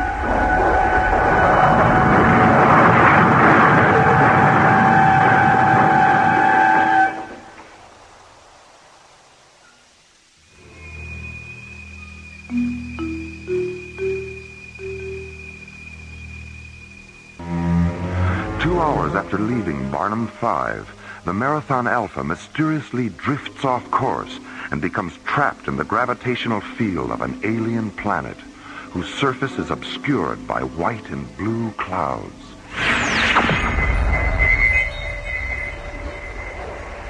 Suddenly, an energy force lashes out from the clouds and pulls the Marathon Alpha down through the planet's misty red atmosphere. A moment later, the shuttle crashes on the edge of a peaceful meadow filled with strange blue flowers, flowers that weep golden tears as the sunlight touches them. Oh, Buddy, it smells wonderful, like jasmine and lilacs. Yeah. Not a scratch anywhere. There aren't even any skid marks on the ground. It's like some giant invisible hand just... Buddy, look! On the other side of the river. The Madonnas. Buddy, what's happening to us? Everything we saw in the crystal ball, it is coming true. It can't be. Or maybe it can. Come on, let's get a closer look.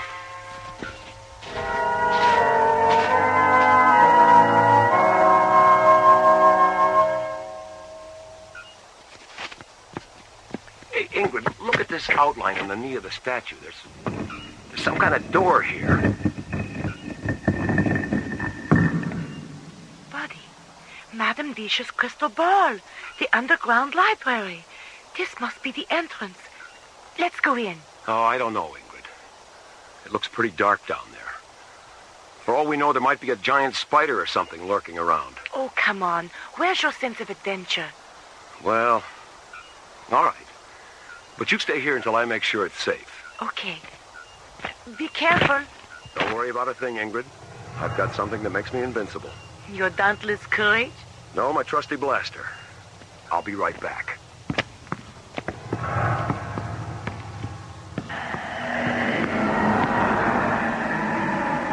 Yikes! Good grief!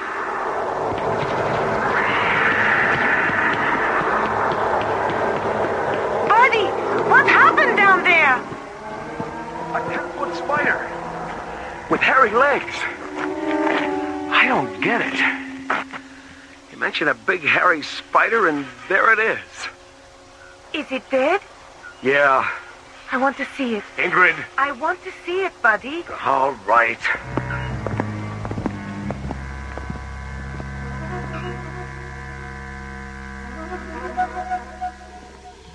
Oh, Buddy, it's horrible.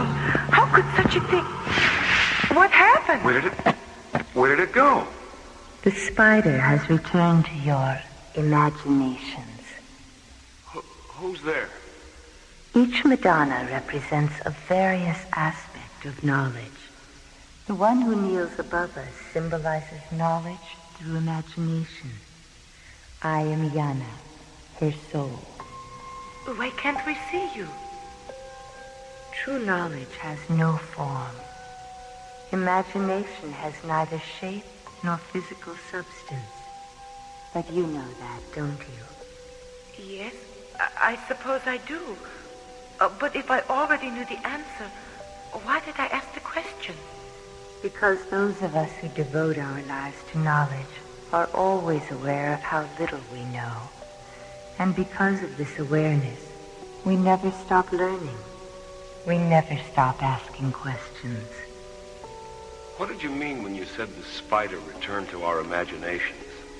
The most negative aspect of imagination is its ability to invent irrational fear.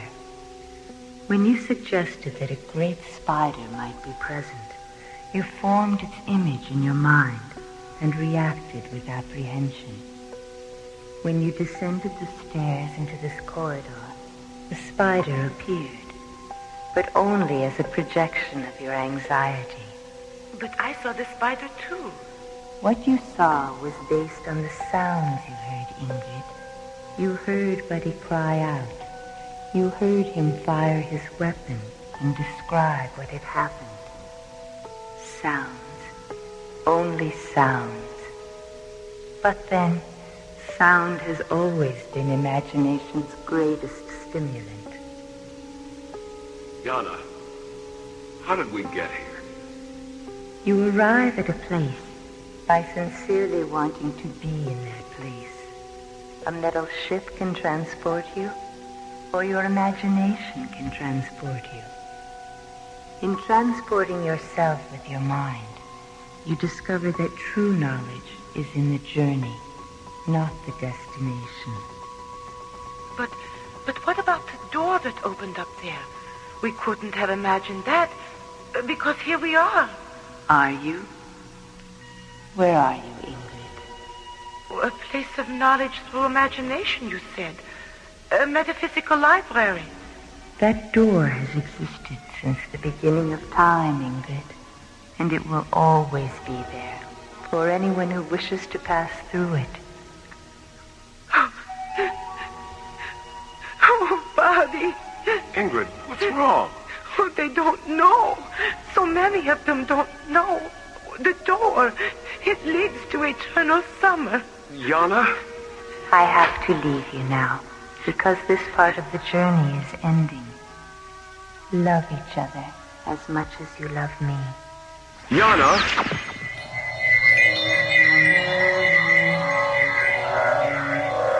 A river. A singing silver river. A valley filled with all colors of autumn. Birds. Hundreds of golden birds drifting on the wind. A sky, a lovely red sky, filled with clouds, white and blue clouds. We sleep in ivory cradles where the singing river flows. Zanzibar Alpha. Yana? The lost world of Zanzibar Alpha. Yana? Buddy, please don't let go of my hand.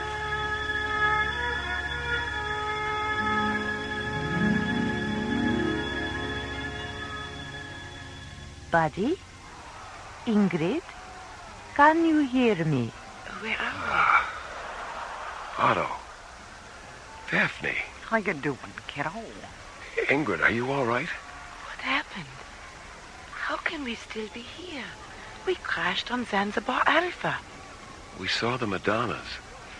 We talked to Yana. It happened in your minds, all of it. You and Ingrid have just experienced the fourth ring of my circus. The fourth ring? Yes, the magic light of Madame Disha's crystal ball. It gave you what no three-ring circus ever can. An unprecedented journey through your imagination with someone you care about very much. But the Madonnas, Zanzibar Alpha, where did those ideas come from? I invented them at the beginning of the light trance and passed them from my mind to yours. And what about Yana? Was she an invention too? Yana? The Madonna spirit we met after Buddy shot the giant spider that wasn't there. Yana was someone or something you created between yourselves. Buddy, you can let go of our hands now if you want to. The journey's over, honey. I don't know, Daphne. After what we've been through together, I think the journey's just begun. He's right, Daphne. We ain't seen nothing yet.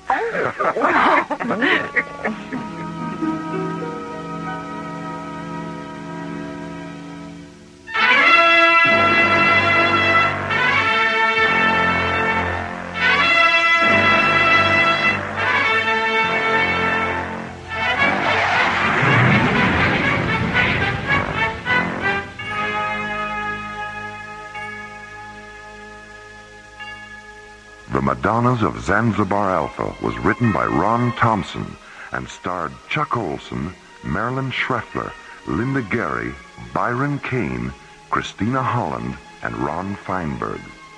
Associate producer, Ron Thompson. Engineer, Stu Jacobs. Music director, Tom Rounds.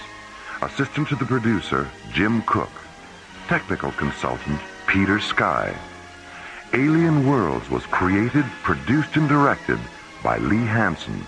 And so, until next week, this is Roger Dressler inviting you to join us for our next adventure, the Himalayan Parallel, from the elsewhere and elsewhen of Alien Worlds.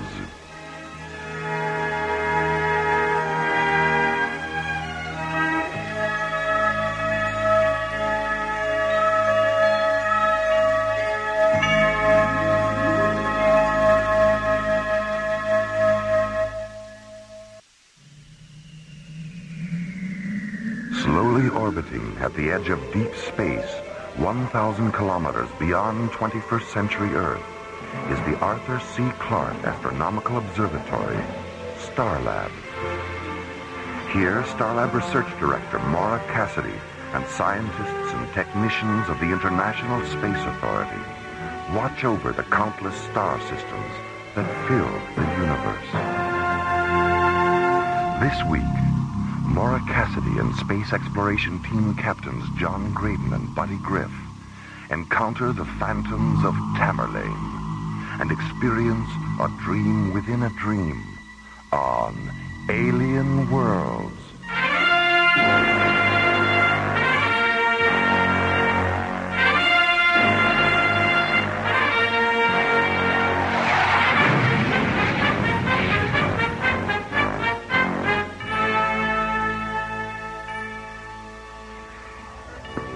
Starlab Control. This is the Galileo. Do you read me? This is Starlab. I read you, Galileo. What's your situation, Captain Egan? Where are you? We're 200 kilometers out at Vector 205. And this isn't Captain Egan. It's Lieutenant Becker. Egan's dead. Lieutenant Becker, this is Dr. Cassidy. What happened to Captain Egan? He died in the maelstrom, Dr. Cassidy. A whirlpool in the universe. Captain Egan fell into it and drowned in the stars. He's either tripped out on something or he's in shock. Lieutenant Becker, what's the condition of your crew? Sleeping. They fell asleep on Tamerlane. They're still dreaming. Call the short-range vehicle hangar, Jerry, and order a couple of tugs out to tow him in. Right. And all my days are trances, and all my nightly dreams are where thy dark eye glances, and where thy footstep gleams, in what ethereal trances.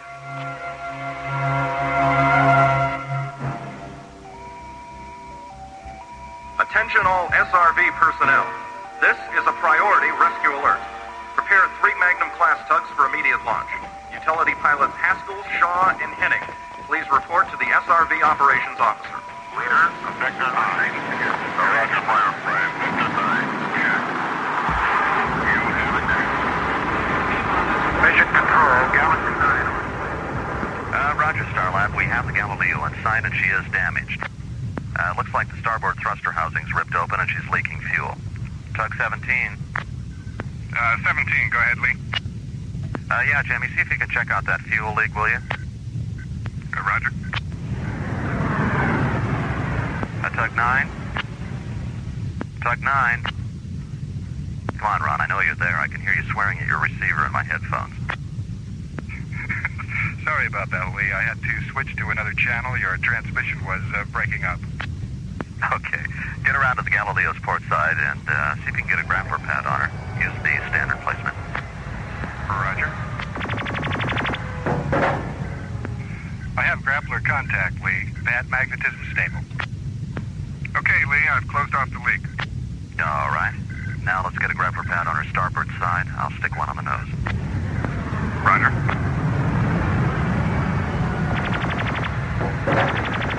Okay, you guys, let's haul her in.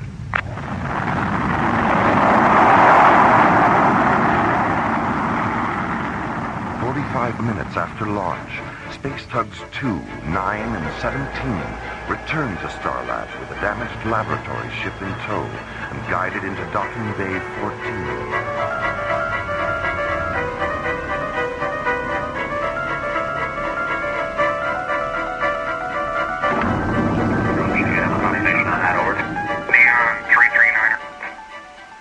Attention all B-level medical units. Report to Docking Bay 14 and stand by for incoming casualties.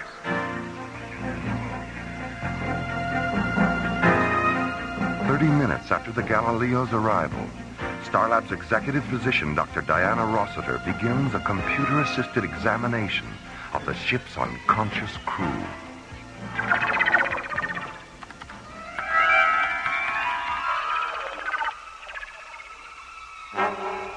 Three hours later, Starlab's Mycroft computer completes its analysis of the examination. Look at the waveform patterns here on screen 3. These are the electroencephalograms of the Galileo's crew. You notice anything unusual? Looks like the same EEG repeated 10 times. That's right. And not only are their EEGs identical, they all have the same pulse rate, temperature, respiration, and dream state irhythms. Really? I don't know what happened to them, Maura. But they're all dreaming the same dream.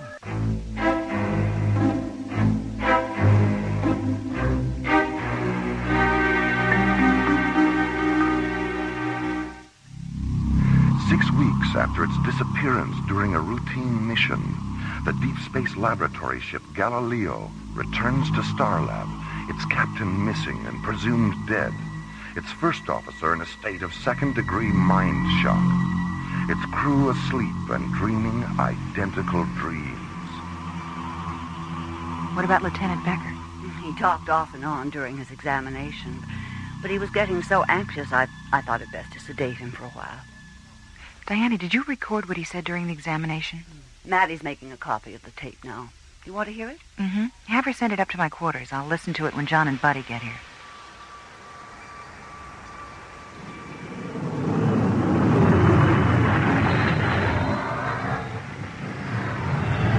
Solaris to Starlab Control. This is Starlab. Go ahead, Solaris. We've picked up some time, Jerry. Our revised ETA is 4 minutes, 13 seconds. 4 plus 13, roger. Okay, John, your revised docking orbit insertion coordinates are 196 degrees at subvector 20 Alpha, docking bay 9. See you in a few minutes, Jerry. Solaris out. Starlab clear on IPS channel 096. You have that look on your face, buddy. What are you thinking? Remember what Maura said about Lieutenant Becker? You know, that verse he quoted when she asked what happened to Frank? Yeah? What about it?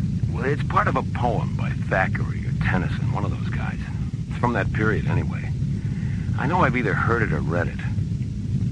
Wait a minute. Ingrid read it to me. Solaris to Starlab Control. This is Starlab. Stand by. Go ahead, Solaris. Jerry, patch me through to the library. I have to talk to Ingrid. Roger. Stand by.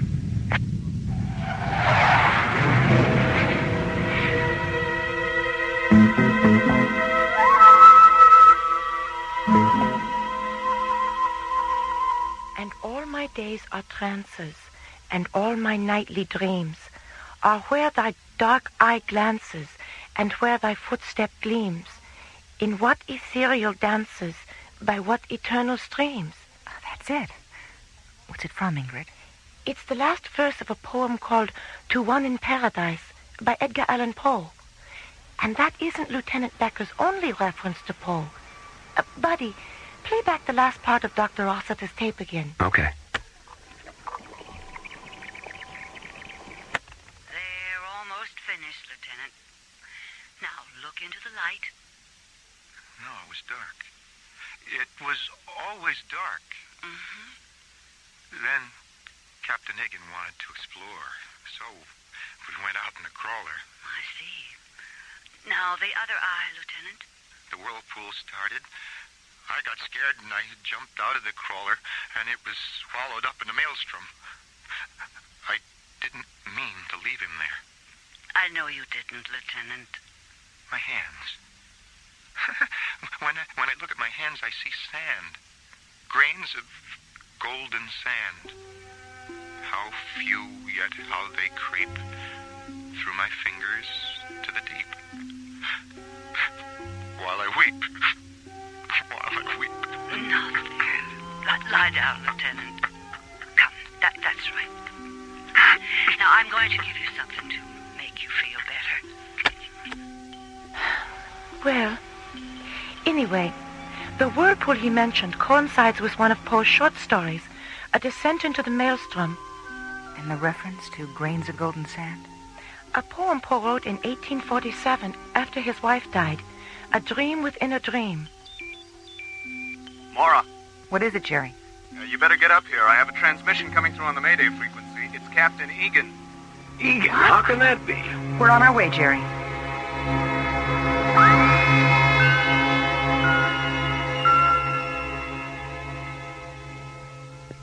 I'm on Tamerlane, somewhere in the Ursa Minor system. The exact coordinates are on the Galileo's flight recorder. What about the whirlpool, Captain? An illusion, a dream, like everything else around here. What's your situation now, Frank? Well, the batteries here in the crawler are about gone, so this will have to be my last transmission. And I have rations for 2, maybe 3 days. Get me out of here, buddy. I don't think I can... Captain Egan? Captain Egan? Ah, that's it. We've lost him. Ingrid, is Tamerlane connected to Poe? It's one of his most famous poems. What's it about? Love, life, death, rebirth, the entire spectrum of physical and mystical experience. Call Docking Bay 14, Jerry. Tell Simon to disconnect the Galileo's flight recorder and take it to the Solaris. Okay. Ingrid, go back to the library and pull everything you have on Edgar Allan Poe. Hard copies, sleep tapes, microcards, everything. Then meet us at the Solaris. Am I going with you? You certainly are. But why? Because what happened to the Galileo might happen to us. And since this whole incident is somehow connected to Poe, what you know about his work might be our only protection. Okay, let's get busy. At 13:30 hours, 40 minutes after receiving Captain Egan's transmission, Mora and Ingrid entered Docking Bay 9 and joined John and Buddy aboard the Solaris.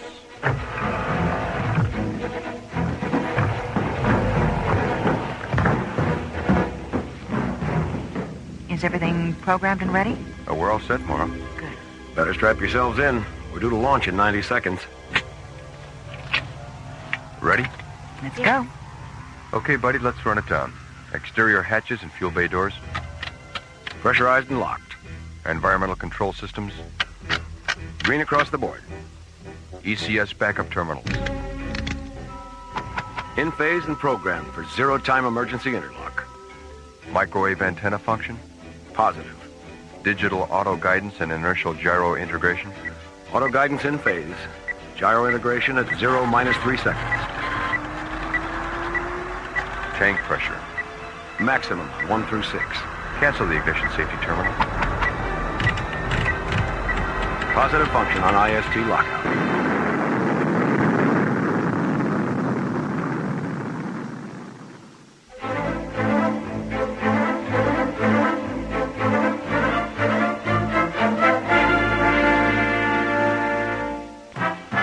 48 hours after launching from Starlab, the Solaris penetrates the Ursa Minor star system, a constellation filled with glowing stellar dust and brilliant star clusters, a constellation dominated by the second magnitude binary star, Polaris. 3 hours later, guided by the navigation coordinates from the Galileo's flight recorder, the sleek white SET interceptor lands on the dark, mist-shrouded planetoid of Tamerlane.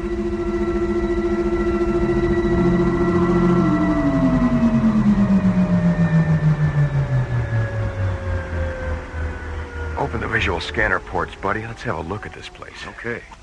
There's nothing but mist and shadows. Can you move a little to the right, Buddy? I can't see the screen from back here. Oh, yeah, sorry.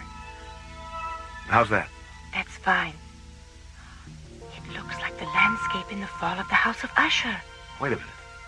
What's that in the corner of the screen? It's a cat. Yeah. A black cat. It's... Wait a minute. What happened? Where'd it go? It's gone. Was it really there? It's gone. Maybe it wasn't really there. It had to be there. Oh, buddy, I'm so sleepy. We all saw it, didn't we? Where's Frank? Oh, we have to find Frank. Go to sleep. Don't go to sleep. We can't go to sleep. Don't go to sleep.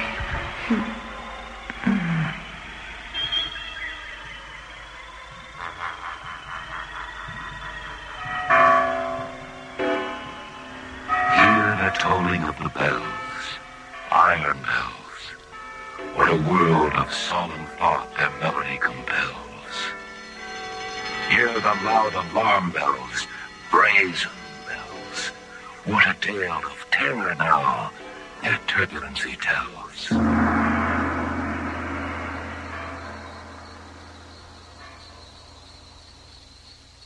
In there, Fortunato. The cask of Amontillado is in there.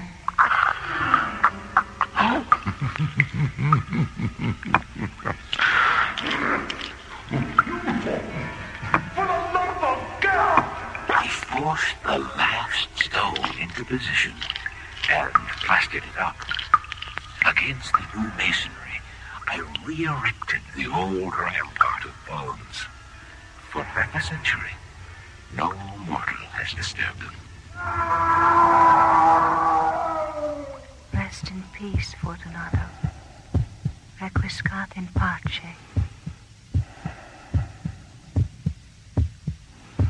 Under the floor. He's hidden the old man's body under the floor. Louder. Louder. I admit it. Tear up the planks.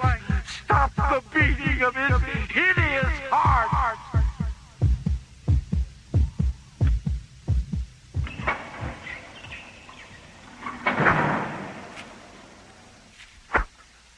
The vibration of the pendulum was at right angles to my length. It slowly descended, hissing back and forth, repeating its arc again and again. As the shades of evening drew on, within view of the melancholy house of Usher. And the raven, never flitting, still sitting, on the pallid bust of Pallas, just above my chamber door. And his eyes have all the seeing of the demons that is dreaming. How shall the burial rite be read? The solemn song be sung? The requiem for the loveliest dead that ever died so young. All that we see or seem is but a dream within a dream.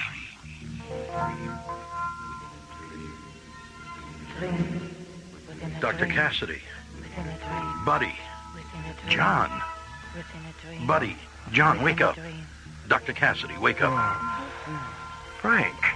I saw you land about an hour ago. I've been trying to raise you on the crawler short-range transmitter ever since. Bells. I was dreaming about bells. And some kind of terrible razor swinging back and forth. And there was a murder. An old man was killed. His body was under a floor, but his heart wouldn't stop beating. The pit and the pendulum. The telltale heart. Poe. We've all been dreaming about his stories and poems. Everyone aboard the Galileo had the same dreams. After we landed here to repair the meteorite damage, we saw a black cat. When it ran into the mist, we all fell asleep. But you weren't asleep the whole time you were here. What woke you up? Earth tremors and storms. And after every disturbance, the mist would clear long enough for us to see another part of Tamerlane had disappeared. It's losing its molecular density, too. I've been checking it out on the crawler's densiometer. Tamerlane is returning to its own dimension. What do you mean? Tamerlane isn't supposed to be in this time-space continuum. Somehow or other, it slipped out of its own dimension. And now, it's slipping back. How do you know that? The longer you stay here, the more you dream. And with every dream, you understand a little bit more about Tamerlane and what it is. Have you found out why all the dreams are related to Edgar Allan Poe? Yes, I have. I found the house last night. House? What house? The house where the dream chamber is. The House of Usher. Come on, I'll show you.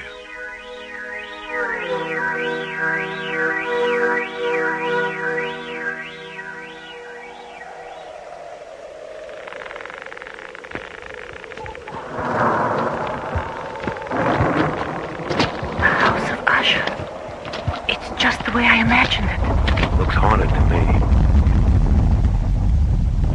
Come on, let's get this over with before Tamerlane drops out from under us.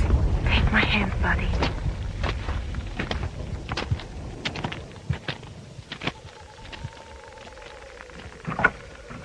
Where to, Frank? Up the stairs, then turn left. It's freezing in here. Help me with the door, John.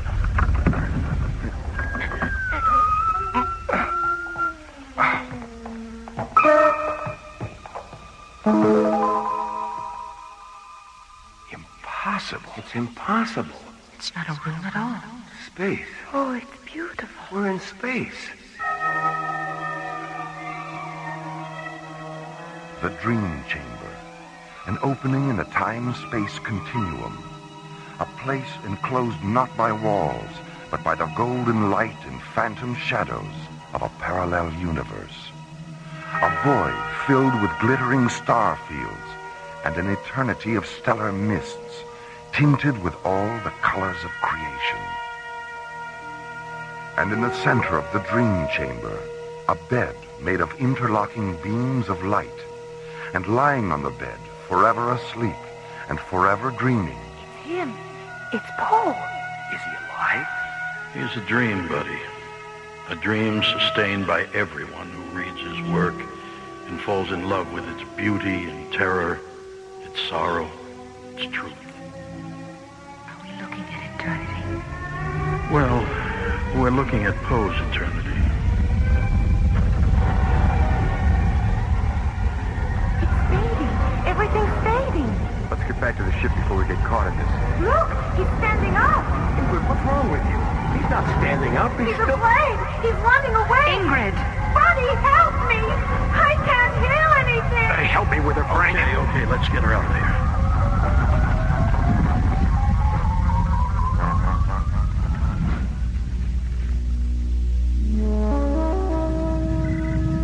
All right, Mara. Thanks for letting me know. I'll notify Starlab and tell them you're on your way in. Thanks, Commissioner. Oh, by the way, I heard from Dr. Rossiter. Lieutenant Becker's all right, and so's the Galileo's crew. They woke up about a half an hour ago. All right, Commissioner, thank you. See you tomorrow. ISA comm center clear. Half hour ago. That means they woke up the instant Tamerlane disappeared.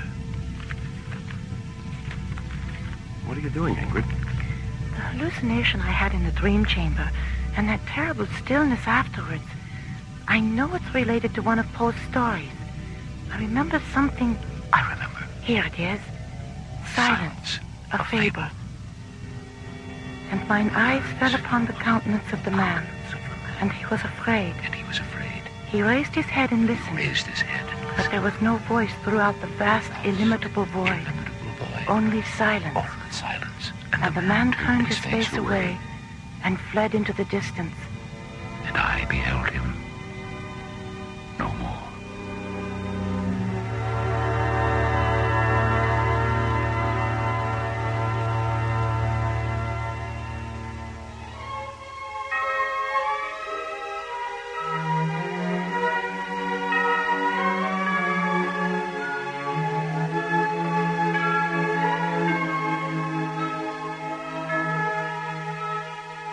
A Dream Within a Dream was written by Ron Thompson and starred Linda Gary, Chuck Olson, Bruce Philip Miller, Corey Burton, and the Watermark Players, with special guest stars Francis Bay, Clark Warren, Mel Wells, Jack Angel, and Marilyn Schreffler. Associate producer Ron Thompson. Music director Tom Round. Engineer Stu Jacobs. Technical consultant Peter Sky. Assistant to the producer Jim Cook. Alien Worlds was created, produced, and directed by Lee Hansen. And so, until next week, this is Roger Dressler inviting you to join us for the adventure of the Parallax Deception from the elsewhere and elsewhen of Alien Worlds.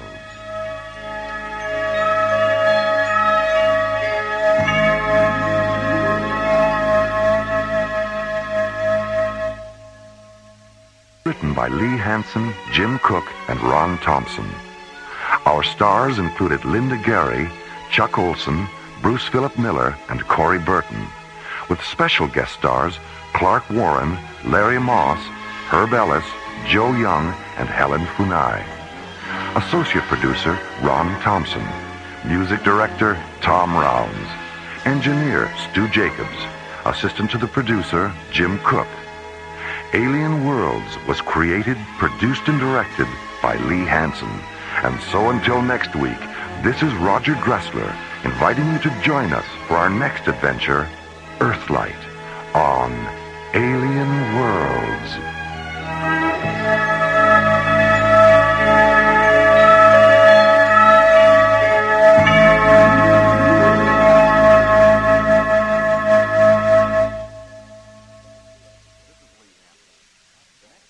This is Lee Hansen.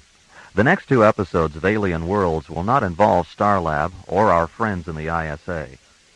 We're going to take you on a mystical journey through a science fiction fantasy adventure that explores the intergalactic origins of spiritual evil and how the inhabitants of the ancient planet of Alethea set out to neutralize that evil over 2,000 years ago.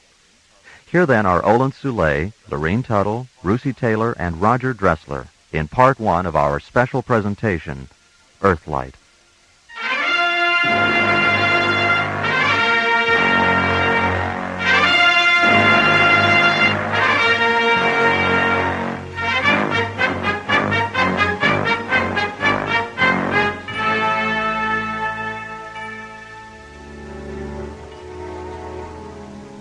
Something silent fractures the Elysian midnight clouds, and they slowly puzzle apart, releasing the ghostly radiances of 3 white moons. Brilliant lunar light shimmers down onto Elysia's night side.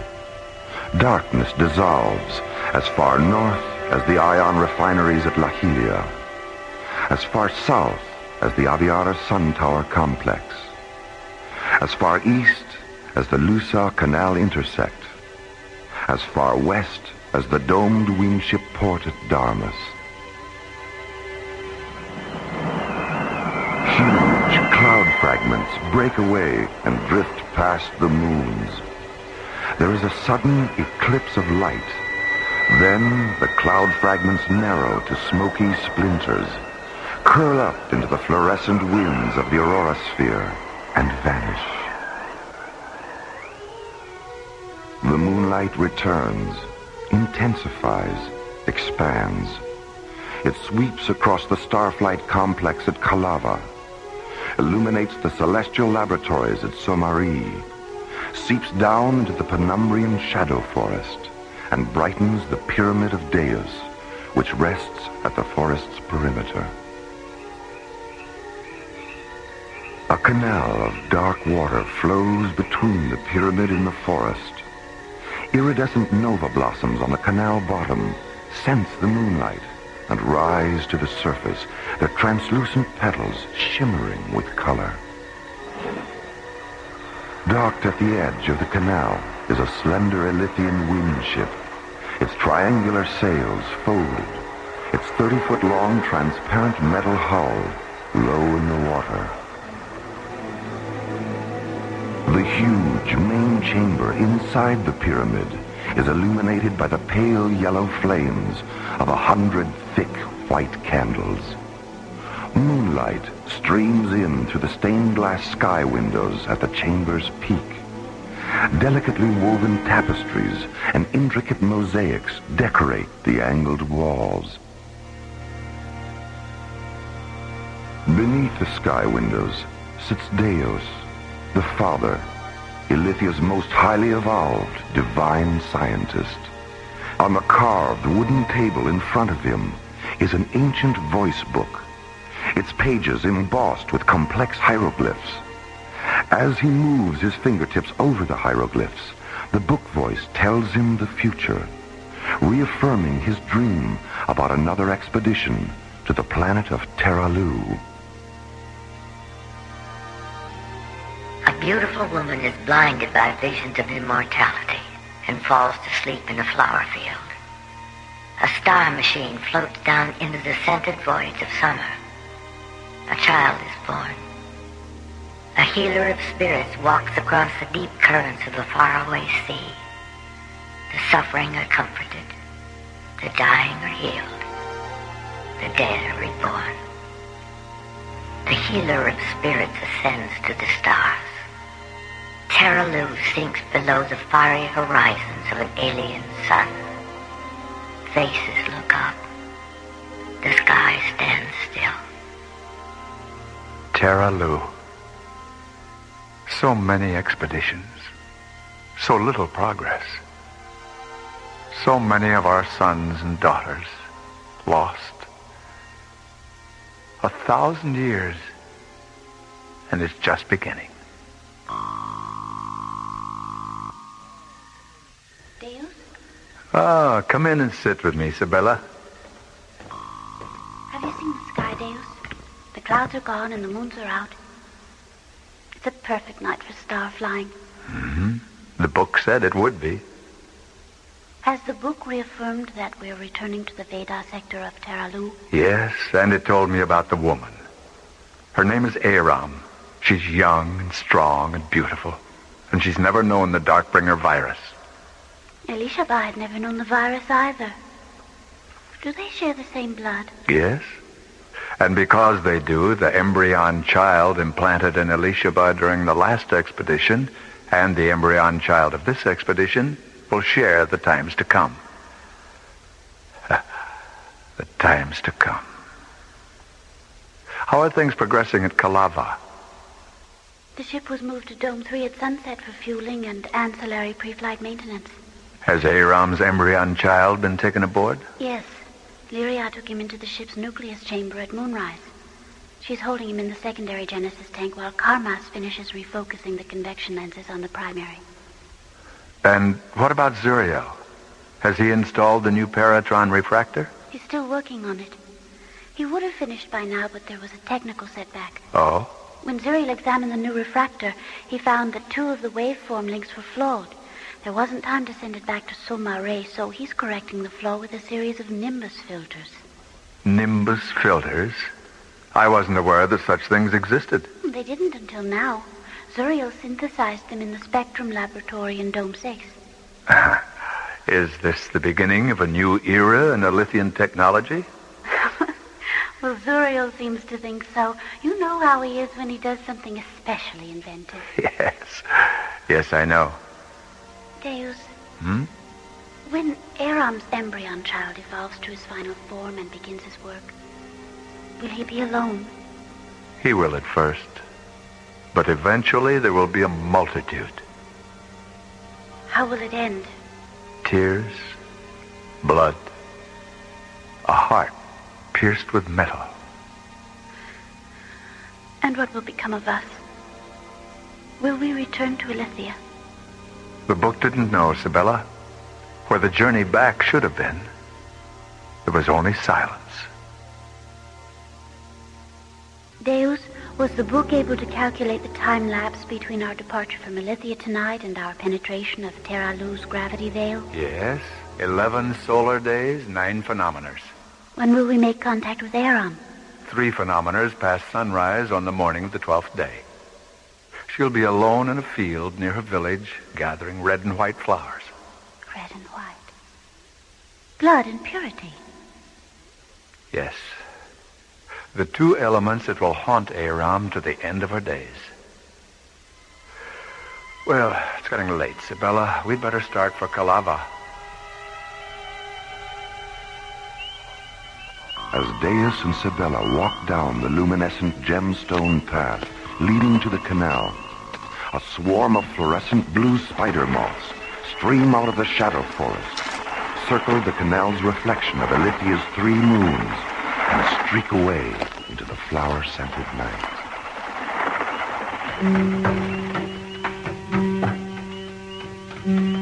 Sibella and Deus board Sibella's wind ship, move to the deep circular cockpit just behind the bow, and settle into thickly cushioned contour seats.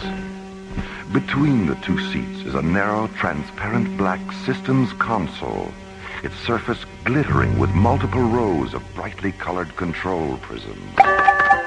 Sibella touches 3 of them, interfacing the wind ship's guidance system with the central canal link encoder at Darmus, the huge domed wind ship port which lies 75 demivectors south of the pyramid. Your request for automatic guidance parameters has been received, Sibella.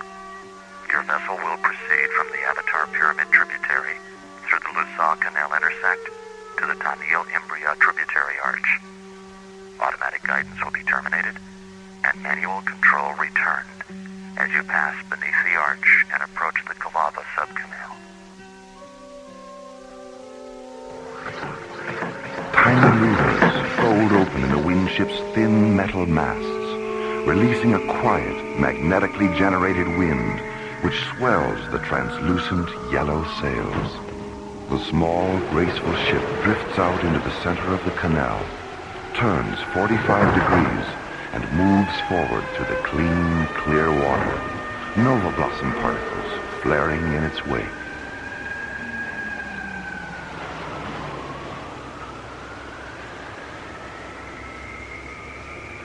Deus, what is calorescent spectrosite? I overheard Zuriel mention it to Karma. Spectrosite was the liquid light fuel that powered our first starships. We terminated its use long before you were born. Why? Wasn't it efficient? Yes, it was the perfect experimental fuel, Sibella. Efficient, highly unstable, and extremely dangerous. During the 3rd expedition, we killed 9,000 inhabitants of Terra Lu with it. 9,000? Deus, what happened? An accident. A circuit malfunction caused a fuel bay hatch to open, and an armed spectrosite fuel pod was ejected. The pod exploded on impact between 2 wilderness cities that stood near the shore of a dying inland sea. When Karmas and Lyria went down in a lander to look for survivors, all they found was a young female in the nearby hills. Was she alive? No. Spectrosite radiation had transformed her into a pillar of white ionic stone. She stood like a statue, looking back at where the 2 cities had been.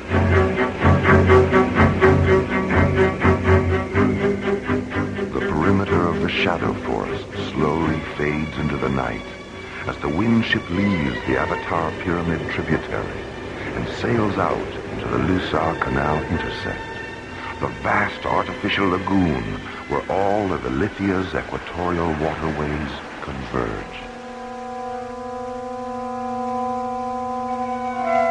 Deus settles back in his seat, looks up at the 3 moons through half-closed eyes, and slowly wills himself into a memory trance. A chill surges through his body. The nuclei of his secondary blood cells divide, releasing the organically stored experiences of another time. Then a bright rushing sound only he can hear takes his mind 1,000 years into the past. Sunlight and warm winds touch his face. He glides over the sea of echoes in a small windship. In the bright, pale green distance is Raviva Island. On it stands the great white dome of Elithia's exobionic observatory. The observatory has been receiving and analyzing scan tracings from 2 drone flyers, which are exploring the void of the 9 worlds in the far galaxy of Siricius. Both flyers have discovered something unexpected and ominous. Diabas, the observatory matriarch, is concerned.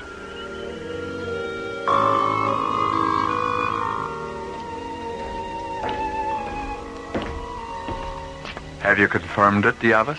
Yes. Sit here beside me, Deus. I'll transfer the visual data to the wall screen. An abstract 3-dimensional scan pattern fluoresces onto the large triangular wall monitor and slowly becomes a geological image of multi-layered earth and volcanic rock.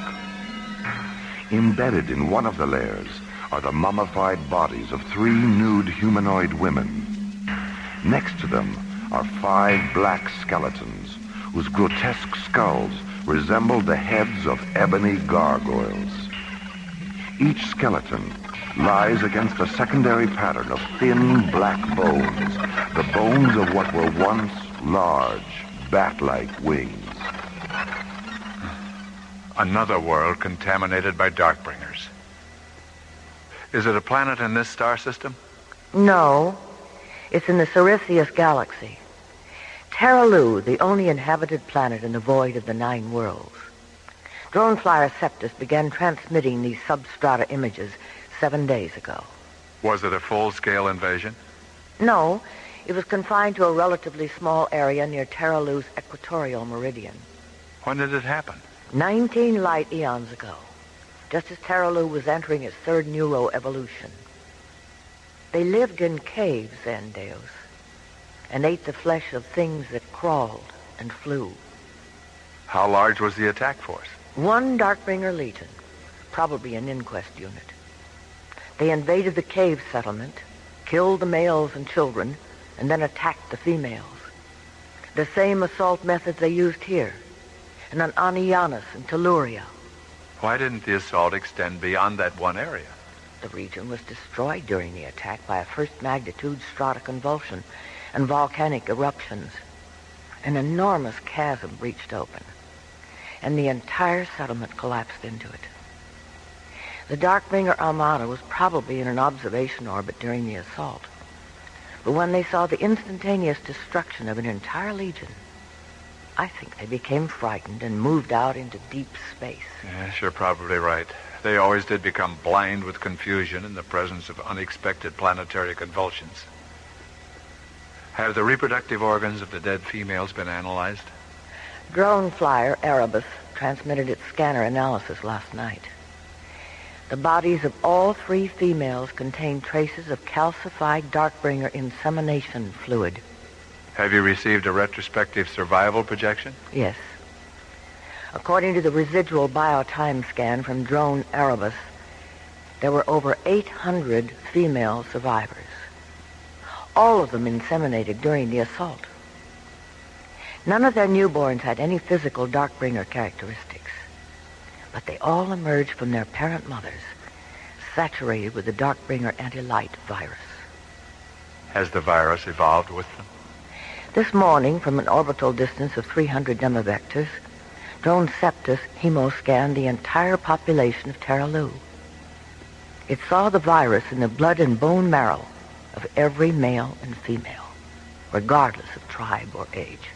And has the virus affected them in the same way it affected us? There are variations, even some resistance at first. But in time, the virus flourishes, and the inner light grows dark.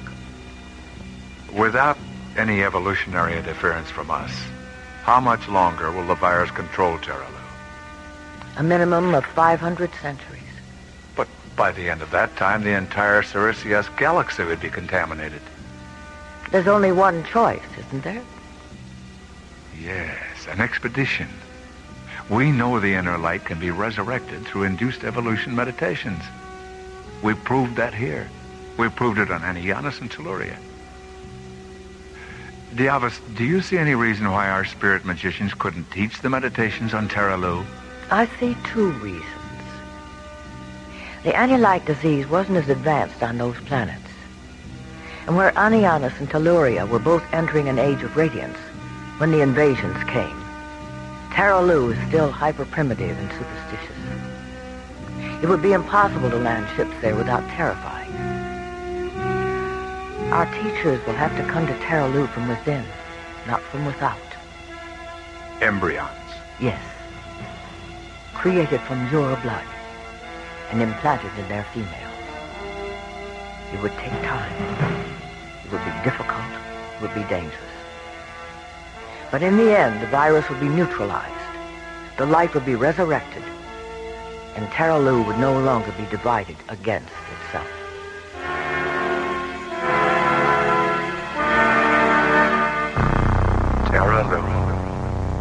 Terralu. So many expeditions. It would take time. So little progress. It would be difficult. So many of our sons and daughters lost. It would be dangerous. 1,000 years. But in the end, the virus would be neutralized. The light would be resurrected. And Terralu would no longer be divided against itself.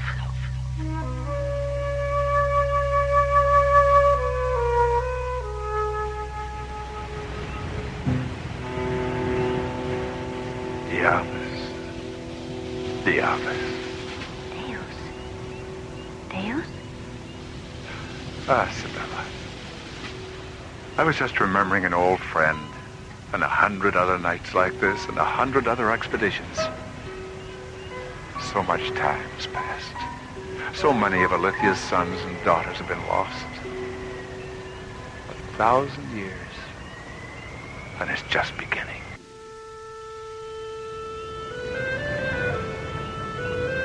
What did you do after the Darkbringers killed your parent, mother, and father?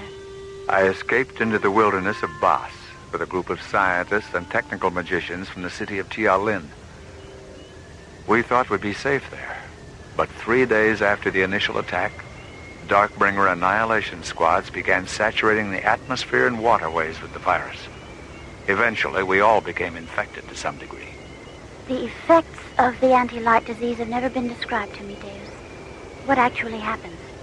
It begins with an underlying discontent with the ceremonies and celebrations of life. Intelligence is corrupted.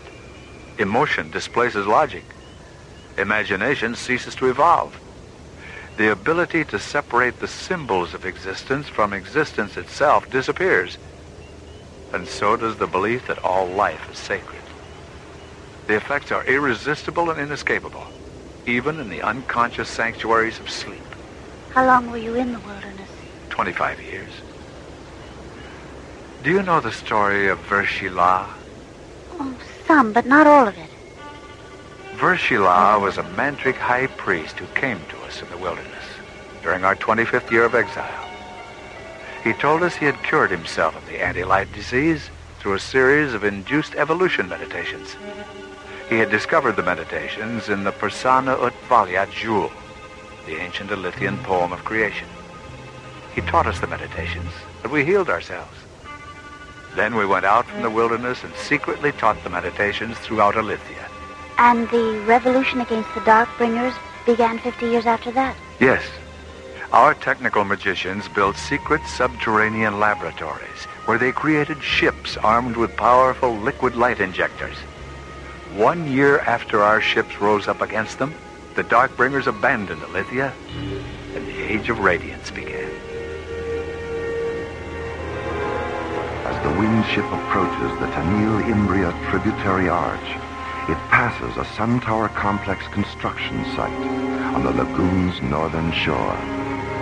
Polished metal, saucer-shaped hover drones lower huge white sun tower obelisks onto thick pads of fluorescent synergite. Giant constructor tripods stand in front of the huge synergite blocks, their long, flexible arms coiled around the 400-foot-tall sun towers, guiding them into place. The complex is surrounded by multifaceted solar energy domes and power dispersion pyramids made of thick, white crystal. Did you see Shiva today? Yes, we walked in the forest this morning. How does she feel about the new sun tower complex? It looks as though it's nearly finished. She's delighted with its progress. The iron refineries at Lahilia and the floral hatcheries at Via Nautet are already drawing power from it. She estimates it'll be fully operational in another 6 days. We'll be halfway to Terra Lu in 6 days. Sabella, are you concerned that the book didn't know if we'd be coming back? What will become of us, Deus, if the ship should fall into a star? The prospect of death doesn't disturb you, does it? No. No, I thought not. Then, what does? Rebirth. Have you ever imagined what it would be like to be reborn on some other planet? One that wouldn't care about our secrets or understand our ecstasies or forgive our failures? There's no such planet, Sabella. Not in this universe.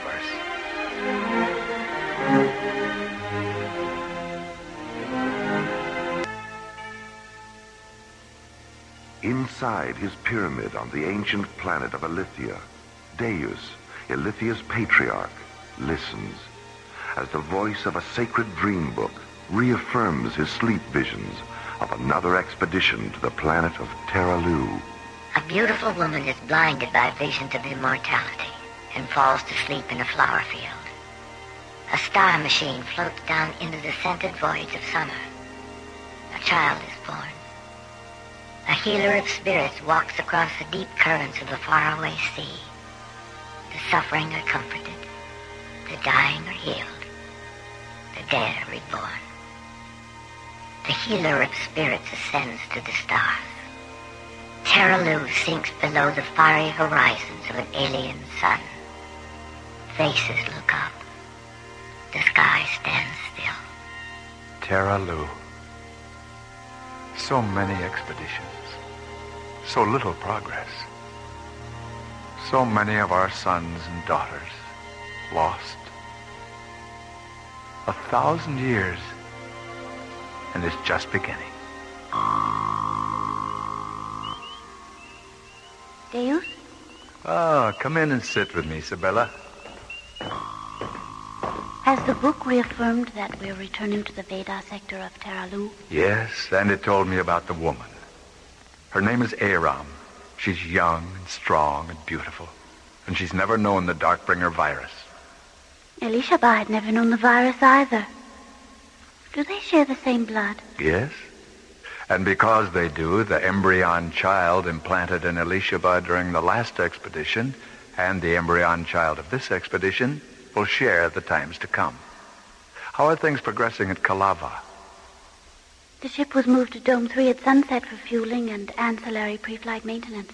Has Aram's embryon child been taken aboard? Yes. Lyria took him into the ship's nucleus chamber at moonrise. How will it end? Tears, blood, a heart pierced with metal. And what will become of us? Will we return to Ilithia? The book didn't know, Sabella. Where the journey back should have been, there was only silence. Well, it's getting late, Sabella. We'd better start for Kalava.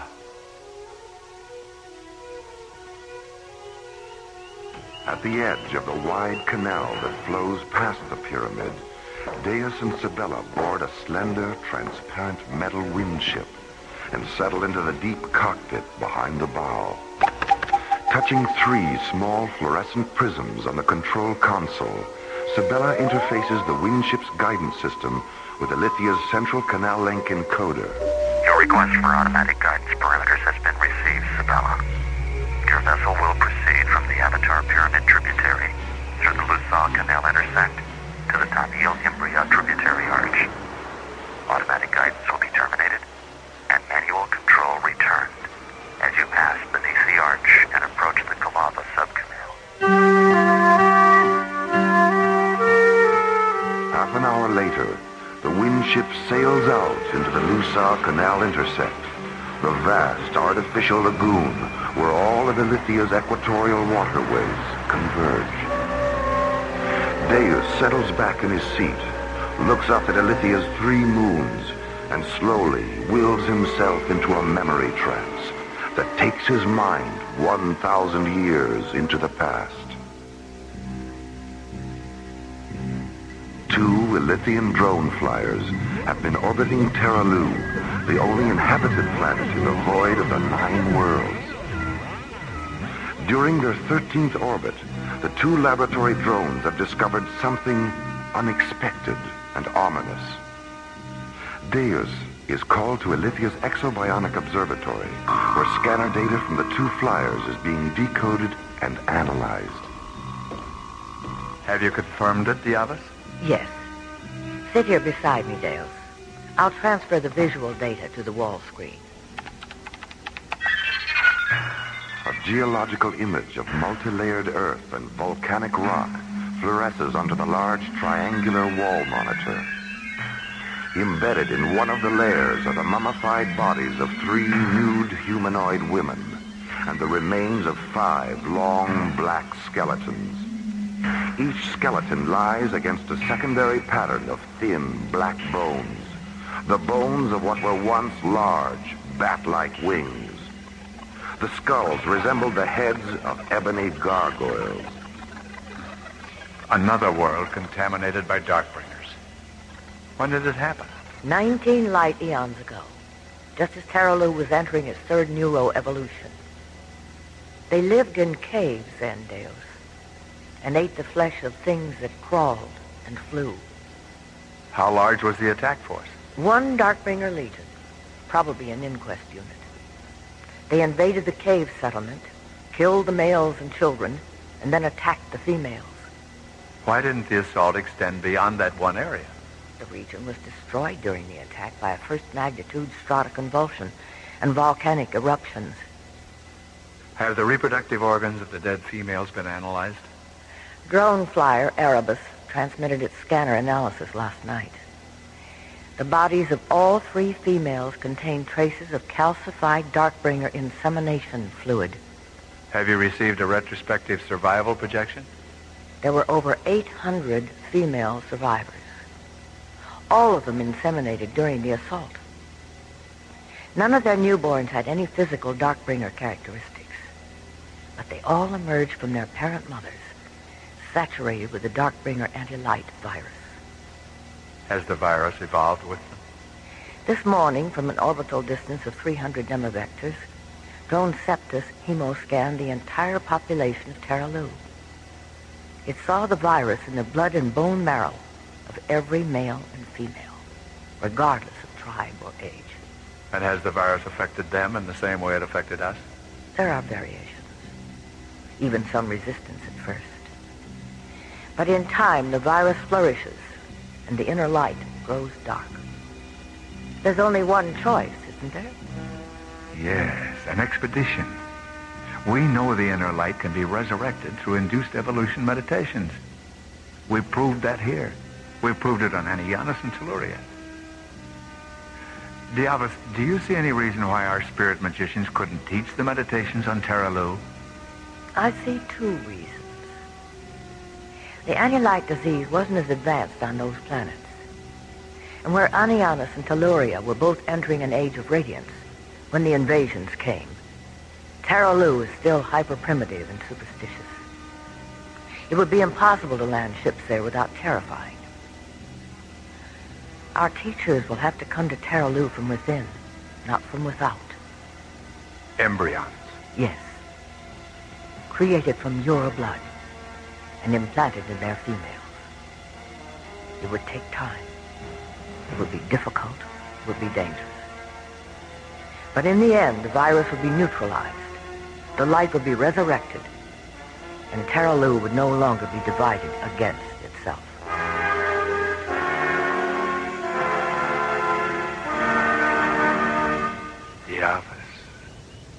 Diavas. Deus? Ah, Isabella. I was just remembering an old friend and 100 other nights like this and 100 other expeditions. 1,000 years. And it's just beginning.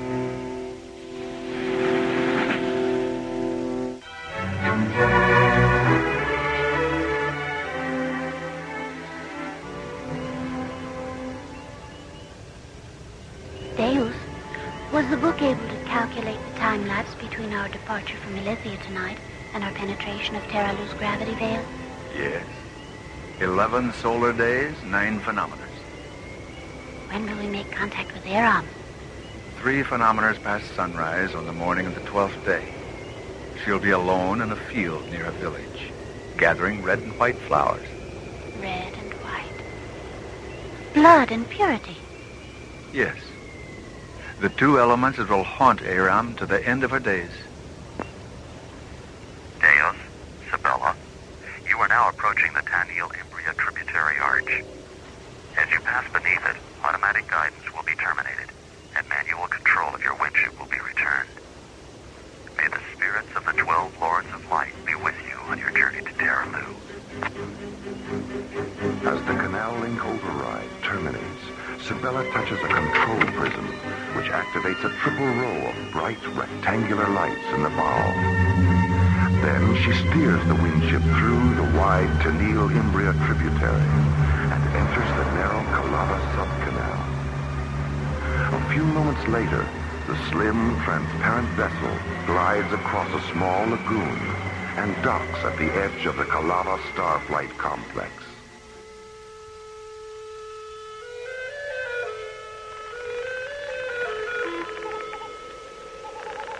The complex is a vast, circular plain, flawlessly paved with interlocking triangles of white gemstone and red fire crystal. Hundreds of hexagon-shaped lamps free float around the perimeter, focusing brilliant light on 6 enormous copper-colored domes, a triple row of sun towers, and the primary launch arena.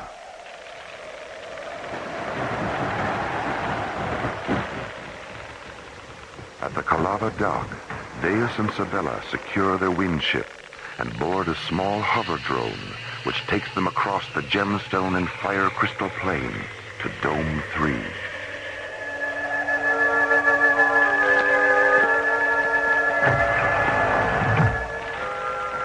Inside the dome's airlock, Deus and Sabella remove their long, dark cloaks and fold them into a small compartment in the wall.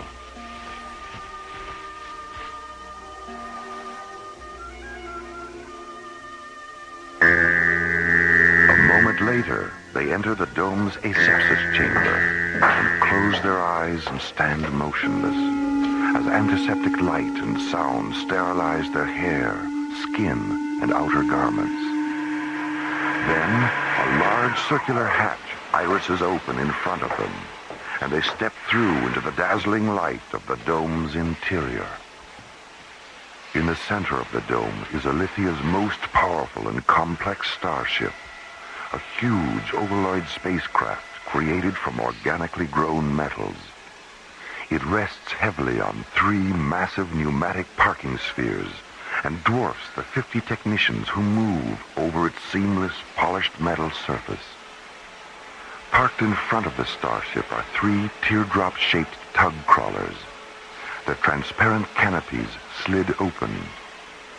6 technicians string thin metal cables between the rear of the crawlers and towing rings on the ship. What do the inhabitants of Terra Luz think happens to them after death? They believe that if they live lives of kindness and affection, their dream selves transmigrate to the serenities of Empiria. And if they live negative lives? Then their dream selves transmigrate to the fires of Stygia. But those regions were destroyed during the subvoid annihilations. The Darkbringer archipelago had its genesis in the fires of Stygia long before the annihilations. But as life was evolving on its surface, the archipelago left its orbit and passed through Empiria. And in this passing, Empiria's light began to destroy the Darkbringer primitives. But they survived and continued to evolve under the delusion that physical and spiritual light were their deadliest enemies.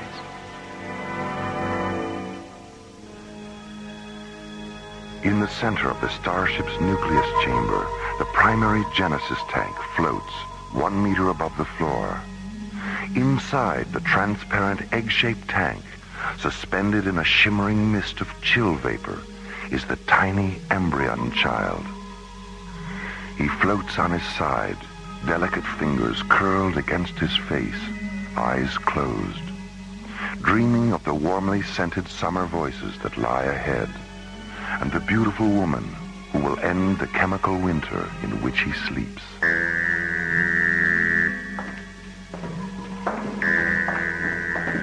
Just look at him, Sibella.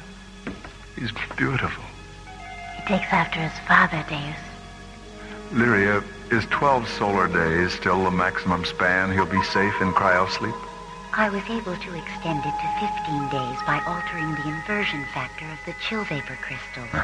But 15 is the zero-time maximum. Any longer, and the altered crystals will begin to neutralize his cellular divinity. Zuriel, have you calculated our time to Terra Lu's gravity veil? 11 solar days, 9 phenometers. Is that an absolute calculation? Absolutely. Why are you so amused, Deus? 11 solar days, 9 phenometers is precisely what the book said. It also said we're returning to the Vita sector for an encounter with a beautiful young woman named Aram. Zuriel, have you synthesized a copy of the book? I don't synthesize books, Sibella. I only synthesize nimbus filters. So I've heard. Zuriel, how did you know about Aram in the Vita sector? Aram's neuropulse is the only one in the bioindex terminal free of viral contamination. When I scanned the pulse, I found a first magnitude Vita sector imprint. It seems you've finally become as wise as the book, Zuriel. Zuriel, are we coming back from this expedition? I don't know. You're right, Lyria. He has become as wise as the book. It didn't know either. Deus, may I see you for a moment? Yes, Carmus. Where are you? I'm in the systems index chamber. Zuriel, you and Sibella go into the guidance chamber and begin the pre-launch procedures. Lyria, we'll have our usual talk after void entry.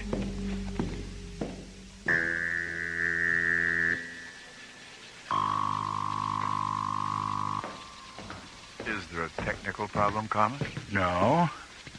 The problem isn't technical, although technology was involved. I don't understand. I know we're returning to the Vita sector of Terra Lu, and I know the woman's name is Aram. Zuriel? No, I knew before Zuriel did. I was so curious to know where we were going that I got carried away and synthesized a copy of the book last night. Carmus. Yes, Deus. Is nothing sacred? Inside the dome, the 3 tug crawlers inch forward, tightening the thin towing cables that connect them to the ship. A huge section of the dome wall slides open. The tug crawlers move through the opening toward the brightly lit launch arena. Behind them, the giant starship rolls forward on its massive parking spheres.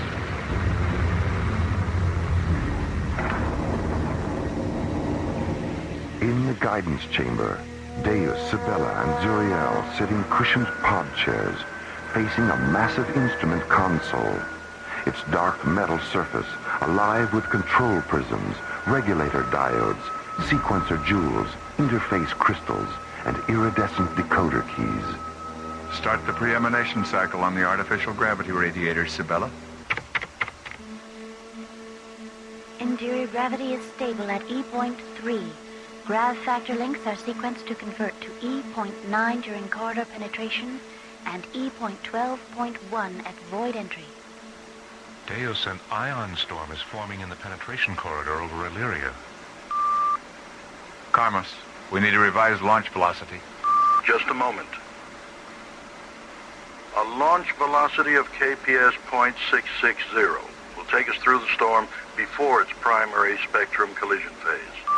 KPS .660. Sibella, engage the exterior hyperlight coils when we launch. Ion storms are too unpredictable not to take precautions. Yes, Deus. The ship is in position, Deus, and the towing vehicles have cleared the launch arena. Engage the ancillary pulse drive reactor, Sibella. Reactor engagement confirmed. Solar power matrix is stable at multiple sublinks 8, 18, and 80. All ship register encoders, guidance optics, and inverter grids are hyperlinked and scanning.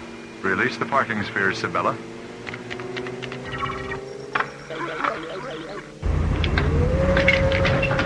A hexagon-shaped hatch irises open in the bottom of the ship, and a huge gleaming tripod slowly telescopes down. Thick, metal-flecked shock pads unfold from the tip of each tripod leg and press against the launch arena's white gemstone floor. The ship raises slightly, releasing the parking spheres which slowly roll away into the anchoring depressions at the arena's perimeter. Pod chair emergency ejection hatches are armed. Pod chair floater cone nozzles are in phase. REM scale time to launch is Tricon 0.3.1. Retract the tripods, Ariel. The bright metal tripod withdraws into the ultraviolet glow of its storage bay, leaving the huge Elythian starship suspended 25 meters above the arena. 9 round ports iris open around the concealed tripod hatch, releasing thin beams of dazzling white light. Louvered exhaust vents blast raw magnetic waste against the arena floor, raising a translucent wave of fine white dust which rolls out over the anchored parking spheres. REM scale time is terminated. Primary reactor interlock at binary 2.3.1.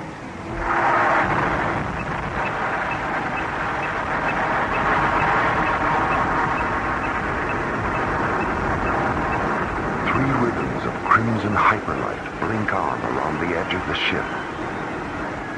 Then the huge spacecraft slowly rotates 90 degrees and begins its majestic ascent.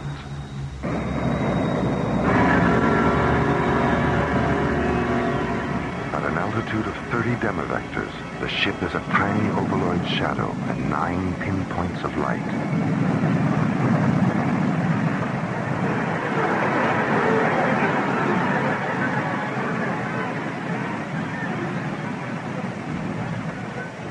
At 120 demivectors, the starship banks 18 degrees, angles up, and races toward the penetration corridor over Illyria.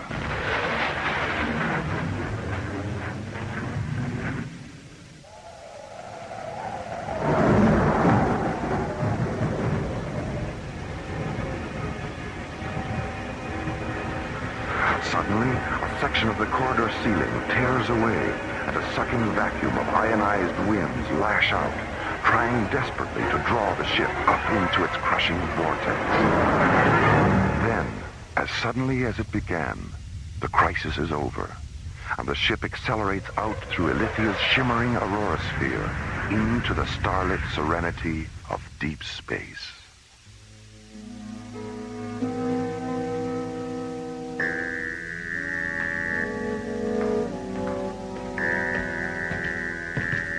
Is our embryon child safe, Lyria? Yes, Deus. Safe and sleeping. Have you decided what his name will be? His name is the word the ancient thought magicians used to describe the power of the inner self. The word is Jesus, and it means, I am become the healer of worlds.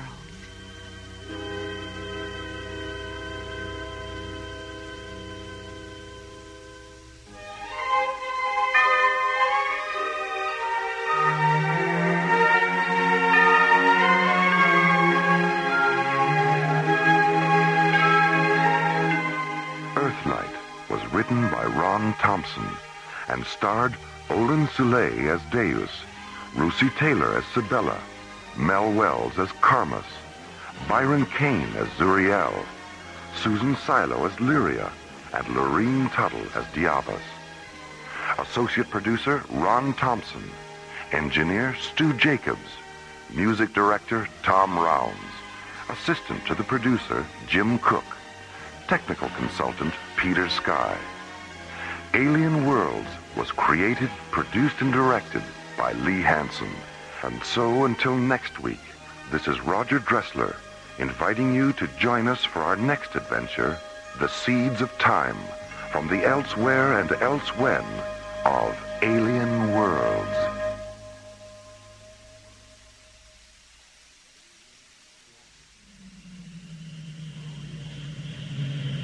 Slowly orbiting at the edge of deep space, 1,000 kilometers beyond 21st century Earth, is the Arthur C. Clarke Astronomical Observatory, Starlab. Here, Starlab Research Director Maura Cassidy and scientists and technicians of the International Space Authority watch over the countless stars and planets that fill the universe. This week, Space Exploration Team Captains John Graydon and Buddy Griff encounter a massive, shapeless organism in the silent distances beyond Starlab. An organism whose power and pathology forced John and Buddy to instigate the leukocyte maneuver on Alien Worlds.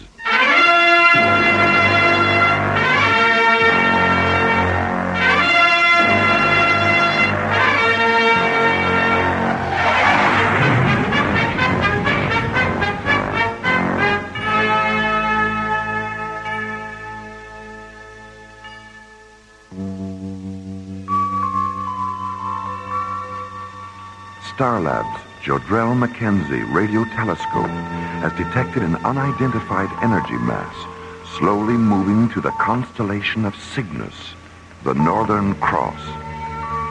Entered in Starlab's Mycroft computer as Stellar Anomaly 505, the energy mass is being tracked in the radio telescope monitoring laboratory by Professor Arthur Royce and astronomer technicians Karen Stone and Carl Phillips.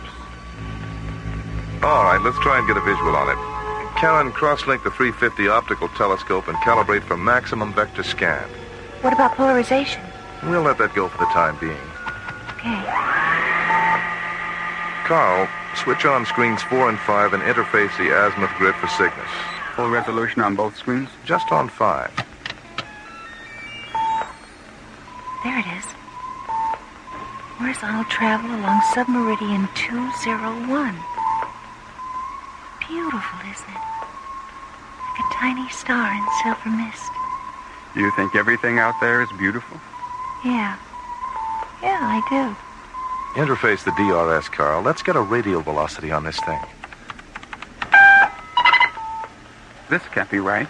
What's the problem, Carl? The radial velocity. I'm getting a synchronous redshift and blue shift. The anomaly is approaching and receding simultaneously. Yeah, not to mention that it's still moving sideways. Look at that. It's starting to cartwheel. Maybe we should... What? What happened? What is it? It's gone. Royce, look at this. I'm still picking up its radial velocity. Light wave readings when there's no light? What's going on here? It's on the screens again. Submeridian 068. What? How long was it off? The retro timer says 9 seconds. It just traveled 2 light years in 9 seconds. Karen, run a total spectrum analysis on that thing. Okay. Carl, get a kinetic temperature reading. I'd better let Dr. Cassidy know about this.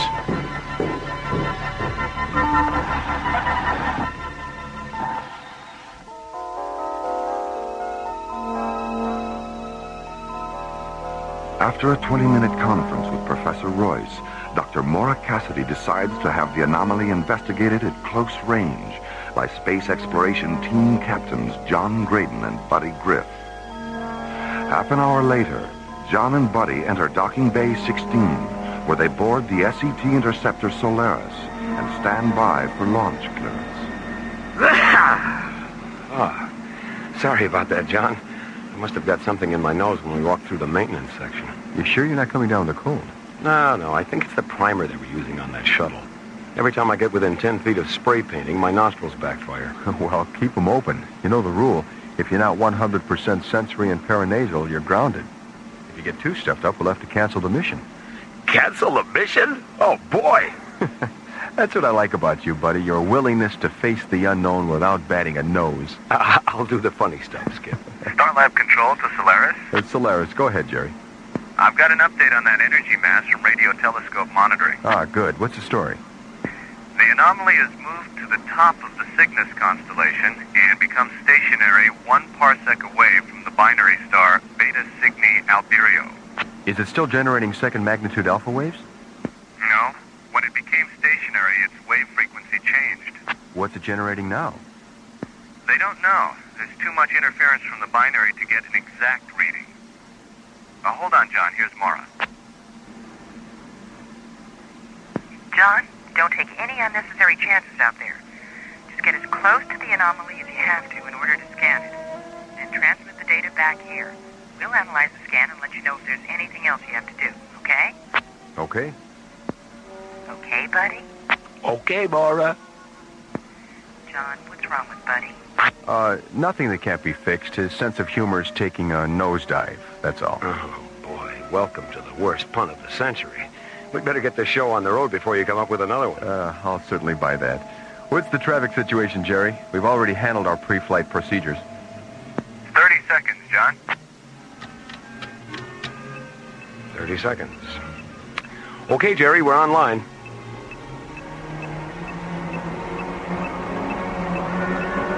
Launch vector 09er Alpha, John. I'm opening the bay doors now.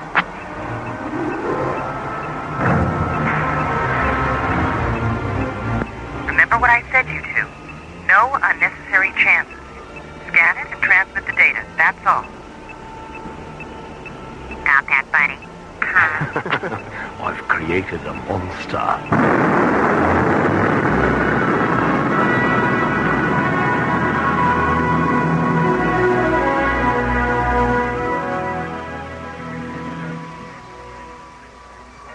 Starlab Control to ISA Transport 119er.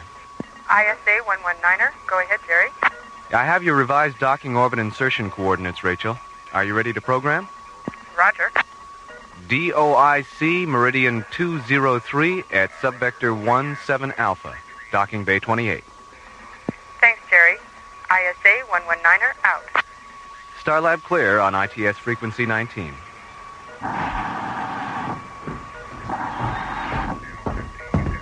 Hi, Jerry. How are John and Buddy doing? Everything's okay. They checked in at 13:30, right on schedule.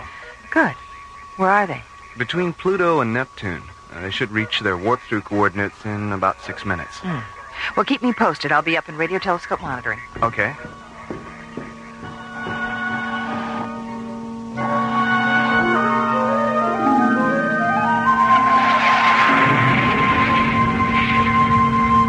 Okay, buddy, let's start the switch over to hyperdrive. Initiate sidereal search buffer overlap. SSB terminals are online. Parallel sequencer links to substatus screen. PSLs are in phase. Primary and secondary parsec refractors to parallax subroutine 1. Refractors are in the grid and stable at 303. Charge the warp generator and synchronize for a -10 interface.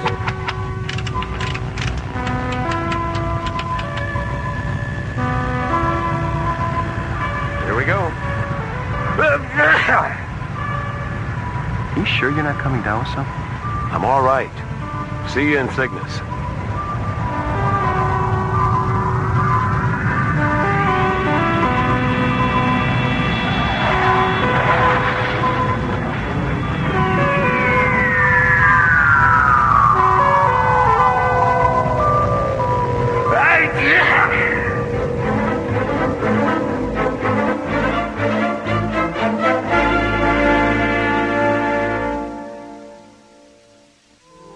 Starlab's giant Jodrell-Mackenzie radio telescope has detected a massive energy field in the constellation of Cygnus, 10.6 parsecs away.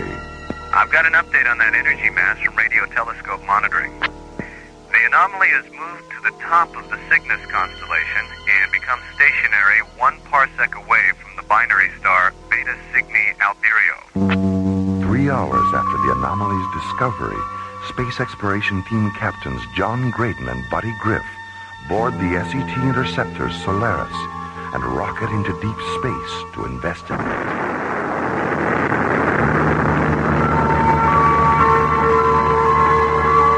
6 hours later, the Solaris warps through the time-space continuum and arrives in the constellation of Cygnus, near the anomaly's last known location. I don't get it, Skipper. Nothing on the spectrometer, nothing on the gas amplification sensors, and nothing on the radiation scanners. Maybe it moved up into the Veil Nebula. Open the parsec frequency. Let's see if they're still tracking it on Starlab. Solaris to Starlab Control. This is Starlab. Is it you, buddy? Yeah, it's you, all right. I'd recognize that sneeze anywhere. What's happening out there? Well, that's just it, Jerry. Nothing's happening. There's no sign of that, whatever it was. Are they still tracking it up in radio telescope monitoring? Stand by. I'll check. You know, I was just thinking, buddy. Maybe that thing's some kind of an organism. Well, I don't think so, John. I mean, a 2,000-kilometer wide living organism that's invisible? I know it sounds pretty far-fetched. But if it were some sort of organism, that would explain why we aren't picking it up on the... Starlab Control to Solaris. Solaris, go ahead, Jerry. Radio telescope monitoring says the anomaly went off their screens at about the same time you got there. Mara wants you to come back to Starlab. Okay, Jerry.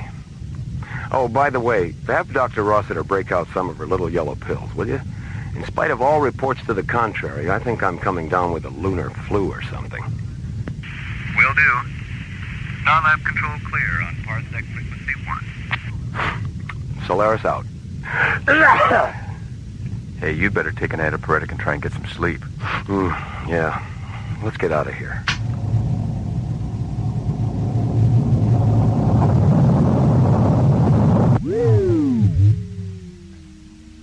What's wrong, Skipper? I don't know. Give me a status read on the ignition generator. The computer says it's okay. Try it again. Thruster malfunction. Shut down the system, buddy. Let's have a status readout on the thrusters. Physical obstruction. Something's blocking the nozzles. It's got us. Something's got us. Hull integrity subcritical. It's crushing us.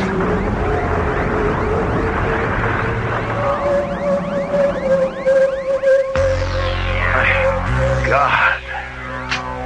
Shut down the bioscan indicators before the circuits blow.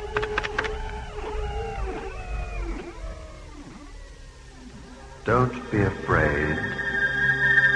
John, did you hear that? Or am I in shock? No, you're all right. I heard it too. What are you? Where are you? I am undifferentiated potential, a galactic wanderer. You are inside of me. What? Inside of you? I am the anomaly you were searching for. How do you know we were searching for an anomaly? The universe echoes with life, intelligence, voices. Yours, others. I sense it all. Our bioscanners. You're not an energy field anymore, are you? No. I am now a leukocyte, a white blood cell, a corpuscle, identical in many respects to those in your own bodies. Why a leukocyte? Why not an enzyme, or hemoglobin, or an amino acid molecule? I mean, is a white blood cell hipper than a red one? Hipper? And smarter. More fun to be around. You're very amusing, buddy. Well, what do you know about that? A corpuscle with a sense of humor. Yeah, well, don't get too carried away. Remember, he's 2,000 kilometers wide. If he laughs, we're finished. You are sick, buddy. Oh, you mean I'm not amusing? I mean you're ill. Physically ill. Yeah, I know. And because you are, the leukocytes in your immune system have energized to resist the illness. I sensed this when your vehicle penetrated my other form. And because I have great compassion for suffering, I effected a sympathetic metamorphosis. You're communicating with us through our immune systems, aren't you? Yes. But I'm the one who's sick. Why is John able to hear you? Does that answer your question? Yeah. Sorry, Skipper. Oh, that's okay. There's nothing like a cold in the heat of an emergency. Emergency? Look at the life support annunciators, buddy. Uh-oh. What's wrong? Well, the shaking we took when you materialized around the ship damaged the primary oxygen flow matrix. The backup system's on, but there's only enough oxygen in that for 7 hours. And after we warp back to our original parsec coordinates, it's going to take at least 6 hours to reach our home base. I think you'd better release us. I can't release you. Why not? Why don't you just reconvert yourself to energy? I was devitalized when you encountered me. And because I was born in this star region, I had come back to rest, perhaps to die. What's the problem? Maybe we can help. The leukocyte transformation process has depleted certain light wave frequencies necessary for my reconversion to energy. Well, then why did you transform yourself in the first place? I've never encountered beings like yourselves. I wanted to know you. Are you angry with me? No, I guess not. You may lose your lives because of me. Well, getting mad about it isn't going to help. Do you share Buddy's feelings, John? Yes, I do. What remarkable creatures you are. Open the Parsec channel, Buddy. We'd better let them know it's Starlab. Yeah. Solaris to Starlab control. Starlab. Go ahead, John. Patch this transmission through tomorrow, Jerry. Roger. Stand by.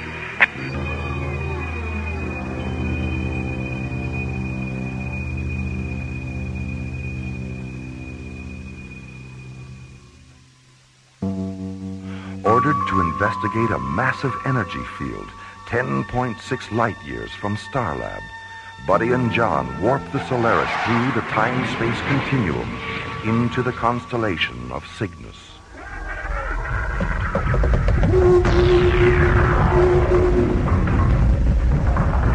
Suddenly, the energy field transforms itself into an enormous intelligent organism, a 2,000-kilometer-wide leukocyte that envelops the Solaris and damages its primary oxygen flow matrix. Meanwhile, on Starlab... That's right, Commissioner. The Solaris is impacted right in the middle of it. Well, if it was energy to begin with, why can't it transform itself back? Well, according to John, the light wave frequencies it needs for reconversion are exhausted. How much oxygen do they have? Less than 7 hours. I just had a thought, Nora. The Solaris is outfitted with a whole arsenal of military and scientific lasers. Maybe they could use them to restore the light wave frequencies the organism needs to reconvert. You must have read their minds, Commissioner. That's exactly what they're going to try.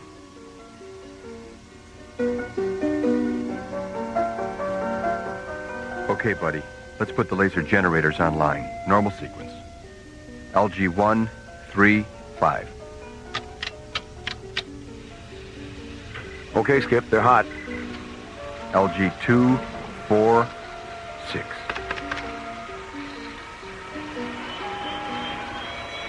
Malfunction on number 6. Shut it down.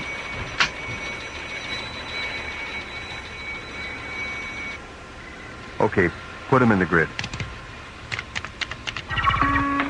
We have positive grid interface. Open laser port 1 and calibrate for a 5,000 angstrom green light discharge, soft beam.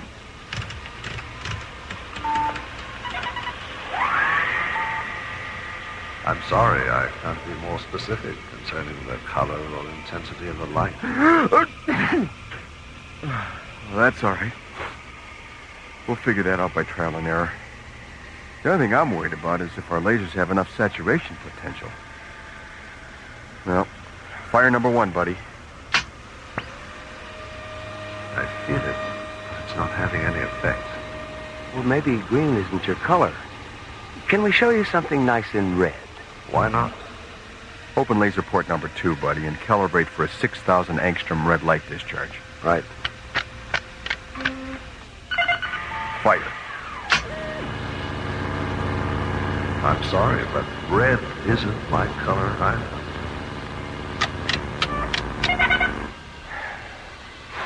How much oxygen is left in the backup system? 6 hours, 19 minutes. Open up number 3. Let's try 4,600 angstroms of violet. Starlab control to Solaris. Solaris, go ahead, Mora. Passing out there, John. Are you left with the lasers? No, not yet. We've tried green and red, and we're getting ready to try violet. What's your life support situation? Critical. If we don't get out of here in 19 minutes, we won't have enough oxygen to get back to Starlab. What about the O2 packs and your pressure suit? There's only an hour of oxygen in them, Mora. And I don't think an hour is going to make that much difference. But what? God, I feel so helpless. It's not over yet, Mora. We've been in worse situations than this. As long as we've got oxygen and lasers and our wits about us, there's still a chance. Way to go, buddy. Mora? I hear you. Mora, does Commissioner White know what's going on out here? Yes, I talked to him a few minutes ago. Number 3's ready to fire, Skip. Good. Mora, we'll call you back when we finish the laser procedures. All right. Starlab clear.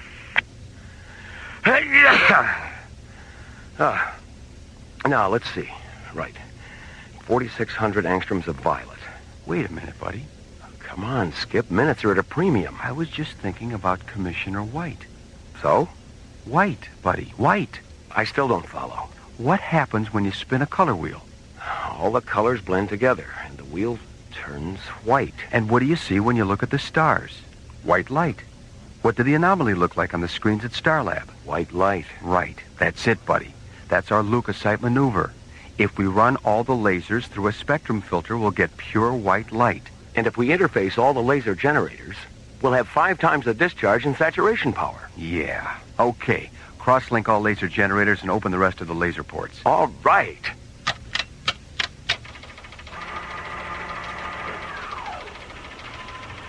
If this attempt succeeds, we'll no longer be able to communicate. I've enjoyed our encounter. And because you've made no attempt to destroy me, I will leave you with something you won't know you have till I'm gone. Shall we begin? Sure. All right, buddy. Fire.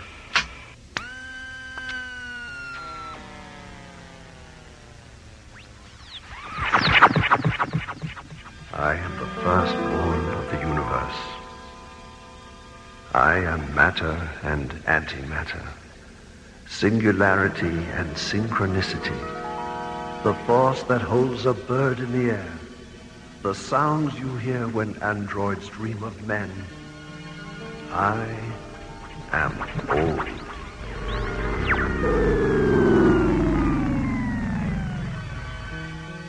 How do you feel, John? I don't know. I feel good. I mean, my body feels good. I'm not sick anymore. Yeah. Neither am I. Whatever it was that made us sick, he took with him. He healed us.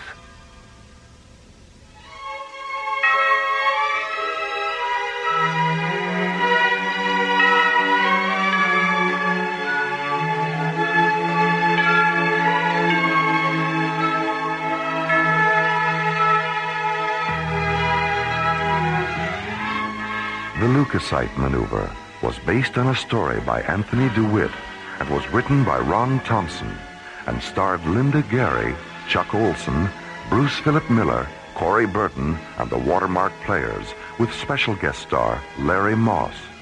Associate producer Ron Thompson. Music director Tom Rounds. Engineer Stu Jacobs. Assistant to the producer Jim Cook. Technical consultant Peter Sky. Alien Worlds was created, produced, and directed by Lee Hansen. And so, until next week, this is Roger Dressler, inviting you to join us for our next adventure from the elsewhere and elsewhen of Alien Worlds.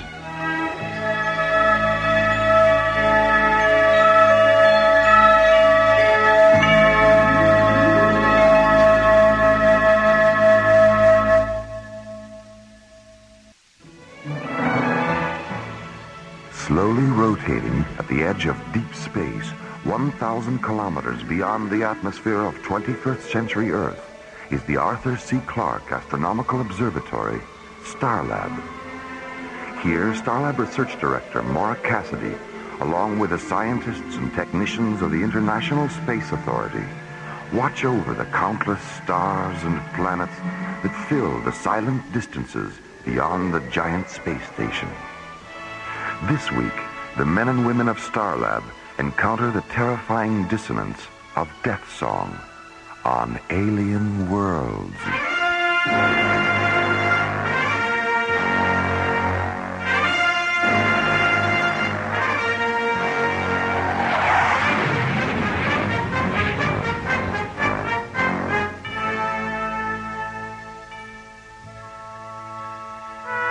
After spending 5 days at the Sealab 7 underwater research station in the South Pacific, ISA Commissioner White arrives at Starlab aboard Earth Shuttle 1.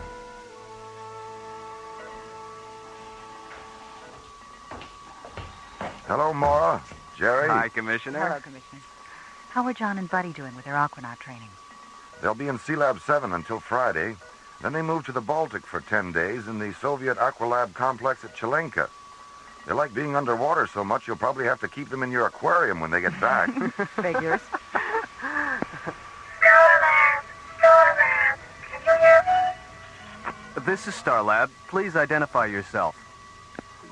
We are Zeta and Lizzie, two Optimon physicians from the planet Aragon.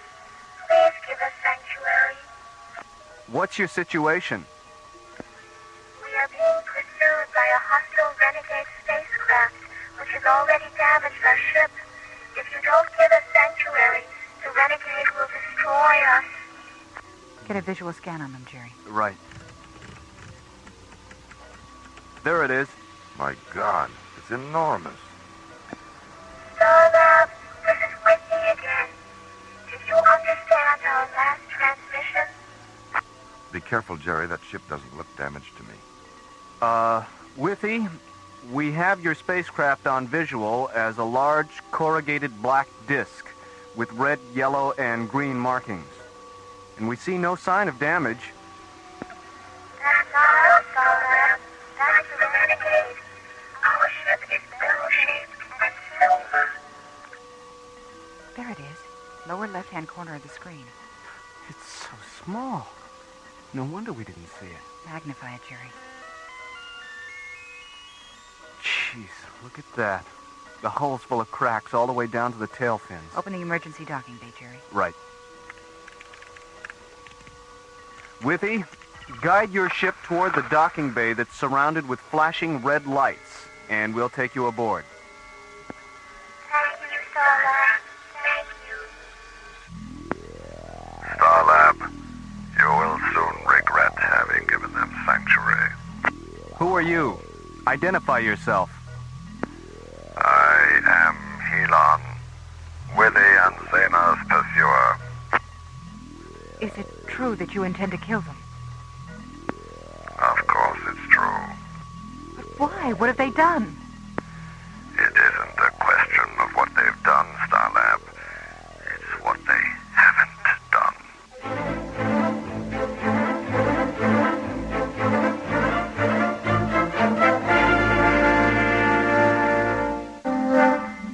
The routine of Starlab control is suddenly interrupted by an emergency transmission from an incoming alien starship. Aboard the ship, Withy and Zena, two Octagon physicians from the planet Aragon. We are being pursued by a hostile renegade spacecraft, which has already damaged our ship. If you don't give us sanctuary, the renegade will destroy us. As the bell-shaped Aragonian starship moves into visual scanner range, Maura, Jerry, and Commissioner White see another spacecraft.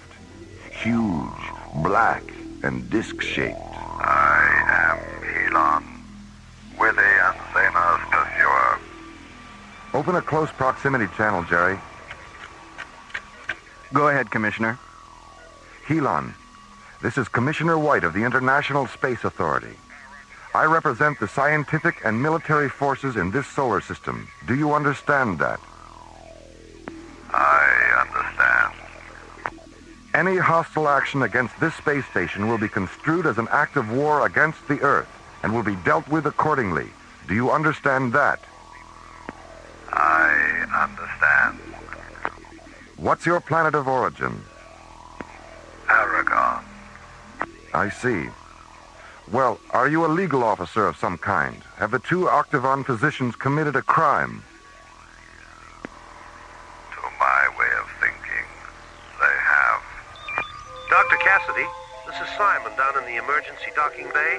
The alien ship is secure. All right, Simon, thank you.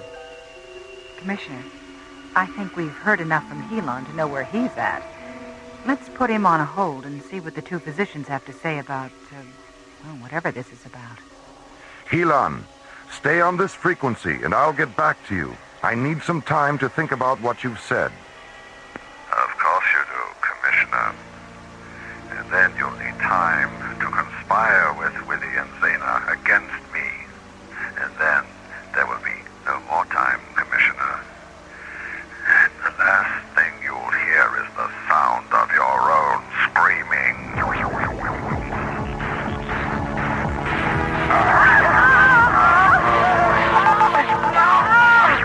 Surrender the two physicians within the hour, or I'll unleash a symphony of such terrible power that your star lab will shatter like delicate crystal.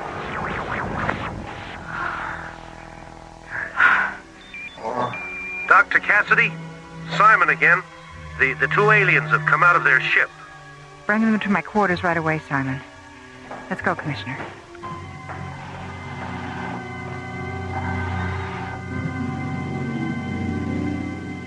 I don't know, Mora. Except for Stygos and the Trell, we've never had to deal with this kind of hostile alien power before. Dr. Cassidy? Hello, Simon. Where are the two aliens? Well, they're kind of shy. Have them come in, Simon. We won't bite. Willie? Zena? It's all right. You can go in. Gosh, they're elves. Little blue elves. It's obvious what a surprise we are, all because of the size we are. But just because you're tall and pink and we are short and blue, the fact is you are as strange to us as the two of us are to you. The two of us are to you.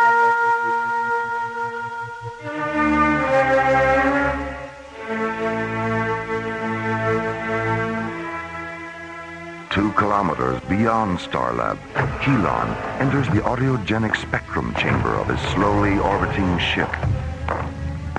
He touches a bright red jewel near the entryway. The gleaming black metal floor slides open. Then something begins to rise up out of the opening.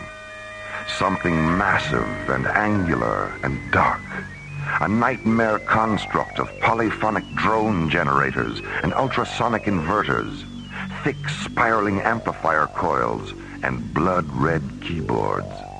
Helon's death song synthesizer, the Cathedron. My beautiful Cathedron, my phantom self, my soul.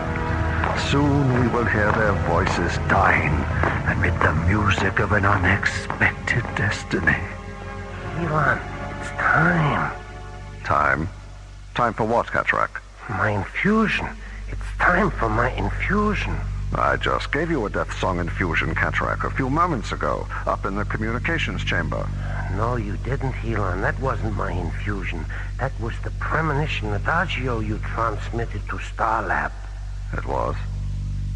Yes, of course it was. Forgive me, Cataract. Perhaps we should share an infusion.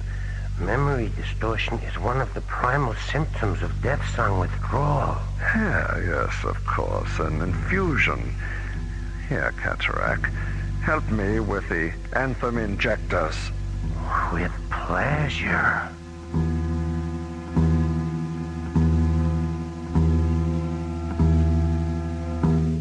Various aspects of the mind and body are tuned to specific vibration tomorrow.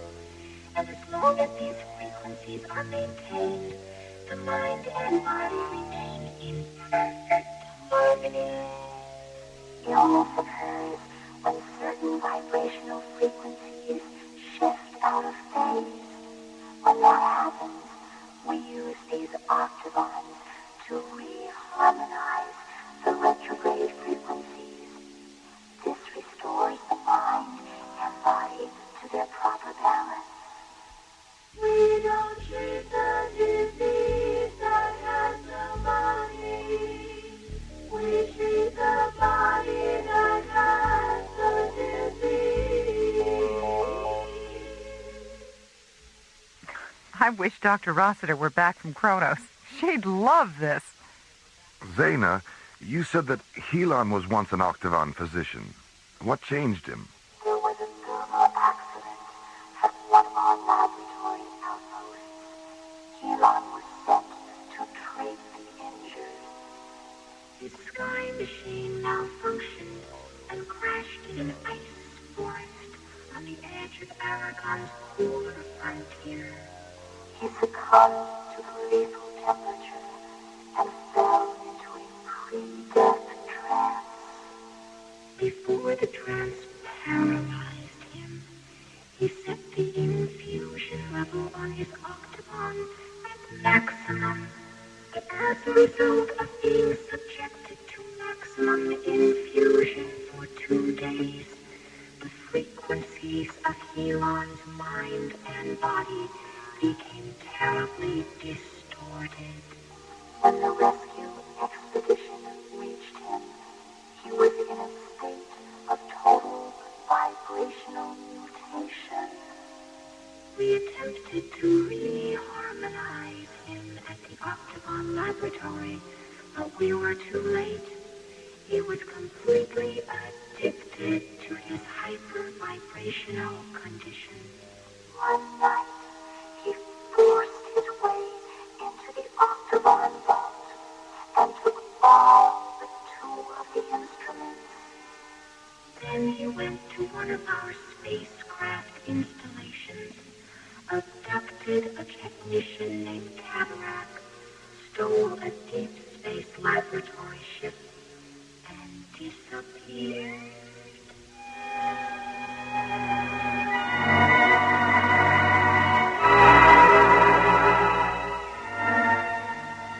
Helon, when Witty and Zena are dead and their octavons are interfaced with the cathedron, where will we go? What will we do? We will wander from galaxy to galaxy, exploding the stars with death song. I see crescendos of light and sound will sweep to the far corners of the universe. Death song. Bright comets will swirl and dance against the fiery coronas of eclipsing suns. Death song. Planets will vanish in screaming disintegration. Death songs raging through the silence, transforming it into deafening articulations of infinite majesty. Death song. Death song. Death song.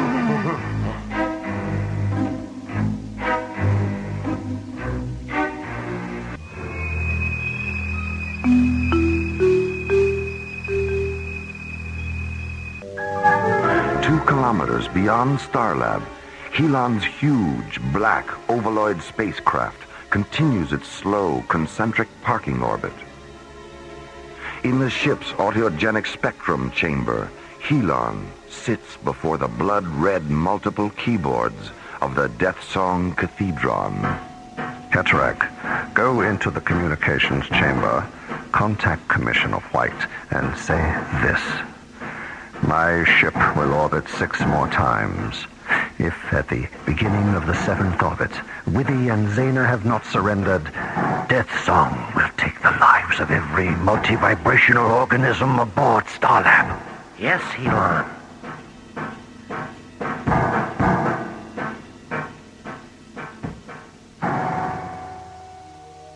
And because there had never been more than 12 octagons in existence at one time, there have never been more than 12 octagon physicians.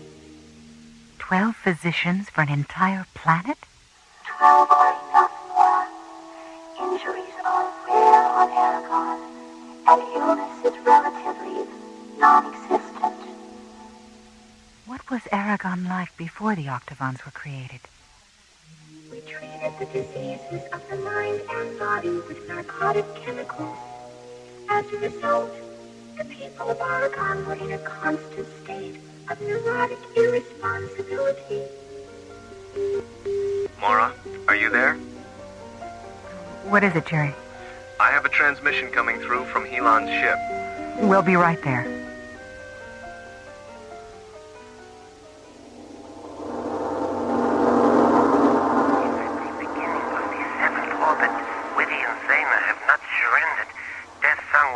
Lives of every multi-vibrational organism aboard Starlab.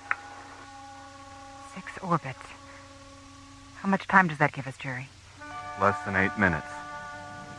Zaina, suppose you and Withy give Helon your Octavons. What then? He will interface them with the 10 he already has. And his cathedron will become a weapon of irresistible power. So here we are with a 250-megawatt solar reactor and no way to use it against Helon. No weapon system, no communications, no shielding generators. Mora, didn't you say Helon's death zone burst had terminated Starlab's primary power matrix? No, our reactor wasn't affected at all. If we can interface our 2 Octavons with your reactor, we can defeat him. All right. Let's get down to the reactor control room and get set up.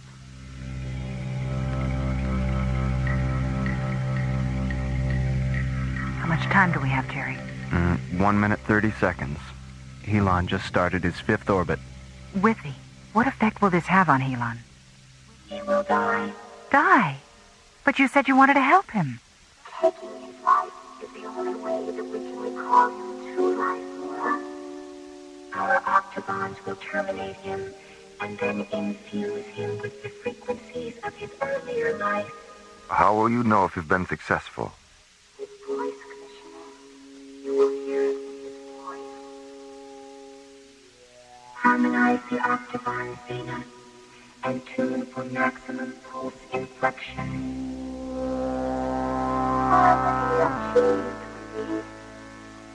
Engage the primary and ancillary subarticulations. Multiphonic articulations are in cadence. Cross-link reactor output subterminals, Jerry. Subterminals are in phase. Maximum quantum injection. Now.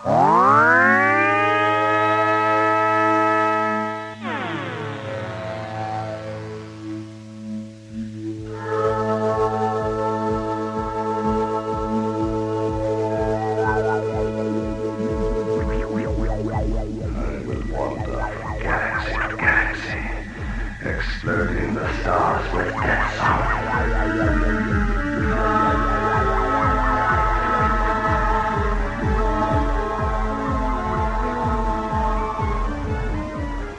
Icy pressure, news of light and sound will penetrate to the far corners of the universe. Death song.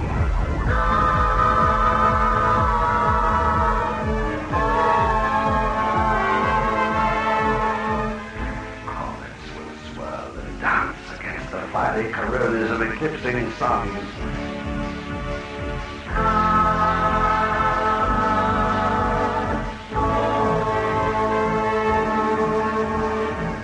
Death song. Death song. Death song.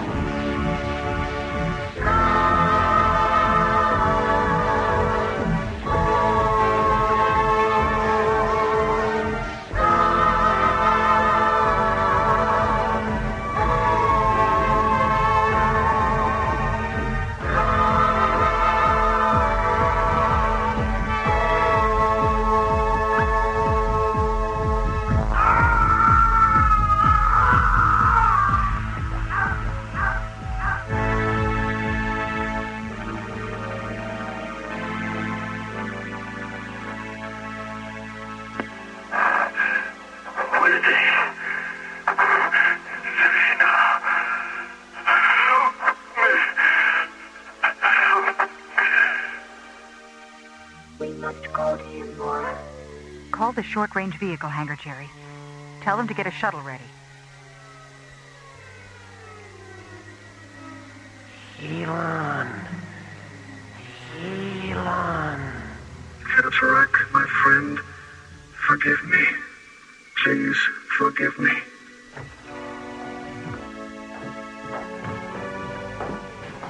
Willie, Zena, Cataract is dying.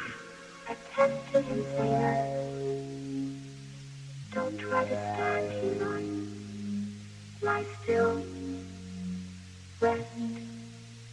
Cataract will live with you. But we must reharmonize him quickly. Is there anything we can do, Zena? Go to the shuttle and get our octagons. Come on, Mora. I'll give you a hand. Wendy, Zena, thank you for calling me from the darkness. We are your brothers, Elon. We are your friends.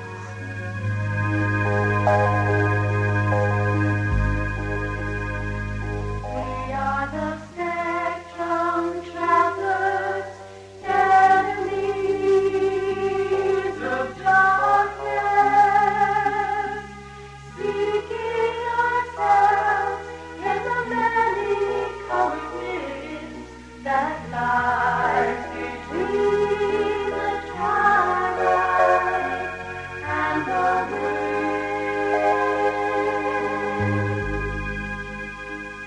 We are the rainbow riders, lost in light, finding ourselves in the water-driven spaces that hide between the storm clouds and the sun. We are chromatic dreamers asleep in the future, losing ourselves in the mythical freedom that lies between the candles and the sun.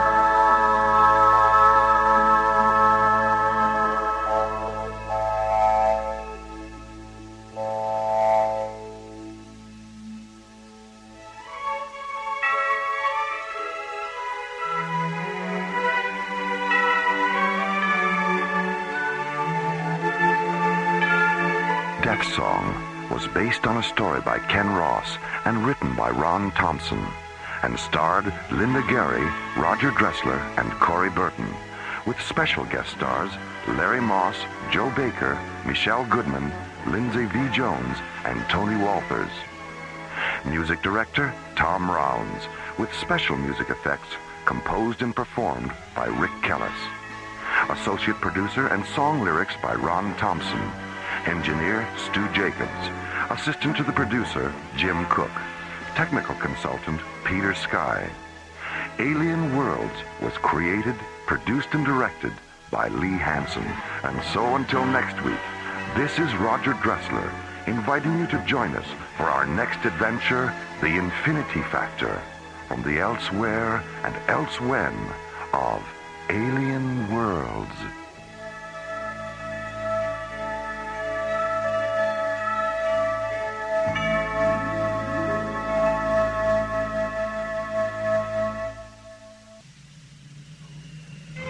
Slowly orbiting at the edge of deep space, 1,000 kilometers beyond 21st century Earth, is the Arthur C. Clarke Astronomical Observatory, Starlab.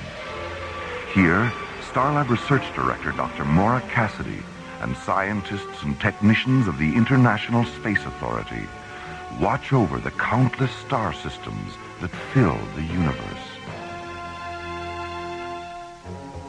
This week, a fugitive from a dead planet draws Starlab into the final battle of an interplanetary war of destruction and deceit, forcing Dr. Cassidy and the ISA to confront a question of conscience on alien worlds.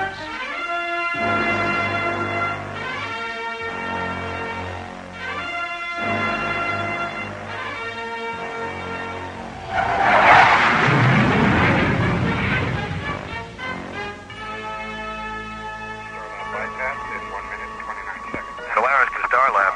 This is Starlab. Go ahead, Solaris. We're on our way back in, Jerry. ETA 3 hours, 15 minutes. Give or take a few weeks. That's what I like about you, buddy. Always such a stickler for details. What can I say? Class shows in everything we do. Mm-hmm. So, how about that freighter bound for Thanatos? Did you ever find out what the problem was? The captain sounded a bit vague. Well, it seems the captain sent out a crew of Semenians. So? So, Malakara, the holiest of all the Semenian sacred days, just happened to fall today. And Jerry, the Semenians consider it sacrilegious to work during Malakara. You mean they just stopped working right in the middle of the flight? You got it. So it was up to us to tow the ship to the nearest spaceport. There the captain can wait out Malakara. After all, we wouldn't want them falling into the sun or ramming the moon or something. It just ruins the view. I see. Well, as long as you're in such a charitable mood, perhaps you could do me a favor and make one more stop on your way in? Don't tell me. Let me guess. A corned beef on rye from the Delphi 5 floating delicatessen. Not exactly. I've been picking up some erratic Sigma-class radio signals from Sector 9 or 5. I'd like you guys to check it out. Consider it done, Jerry. We'll let you know if we find anything interesting. Great. Oh, and before I forget, there is just one last little thing. What's that? That corned beef sandwich sounds really good. If it wouldn't be too much trouble, you think you could... Sorry, Jerry.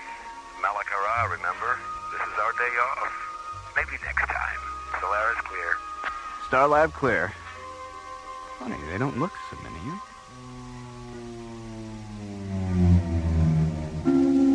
One hour later, the Solaris comes to a stop, 500 yards from a small, needle-shaped craft hanging motionless against the star-shot curtain of deep space.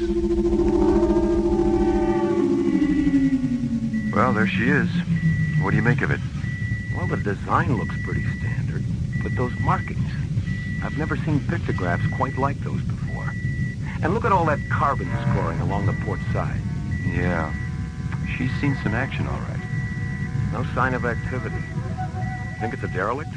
What about the distress signal? It might be automatic. Better run a tomography scan. Right. No good, Skip. She's shielded. Scanners just can't penetrate the hull. Well, so much for doing things the easy way. You think it might be a booby trap? Now, who'd want to rig a trap just to get little old us? Well, that depends. How many people do you know? You have a point there. Well, I guess our only choice is to shoot across a magnetic grappler, bring her back to Starlab for a once-over. Okay, let's do it. Better run grappler at maximum range, just to be safe. And if it is a trap? It's been real nice working with you, buddy. I was afraid you were going to say that.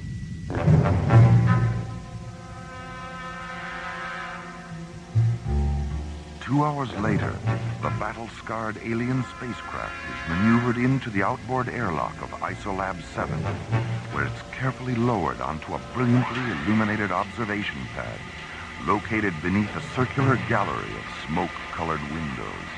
Well, there it is, Phil. Your very first encounter with a genuine UFO. What do you think? It's different. The Academy certainly doesn't prepare you for anything quite like this. That's why you're here, remember? You mean this isn't a transport bound for the Passion Planet? I never should have taken that left turn at St. Louis. Oh, well. So, what's next? Well, to start with, we've got to make a spectrographic analysis of the metals in the ship's hull. This will give us a picture of what materials make up its exterior and a rough idea about the kind of planet it came from. Mora, look! It's opening! I see it. Seal the Isolab airlocks. Something's coming out at the base of the ship. There, do you see it? My God. Medical team alert. Get a bioexamination chamber down to Isolab 7 as fast as you can. I've never seen anything like it before. A large reptilian alien rises to its feet, its scaled turquoise skin glimmering against the dull gray of the spacecraft. It stands holding a three-clawed hand against the bright viewing lights, and then falls.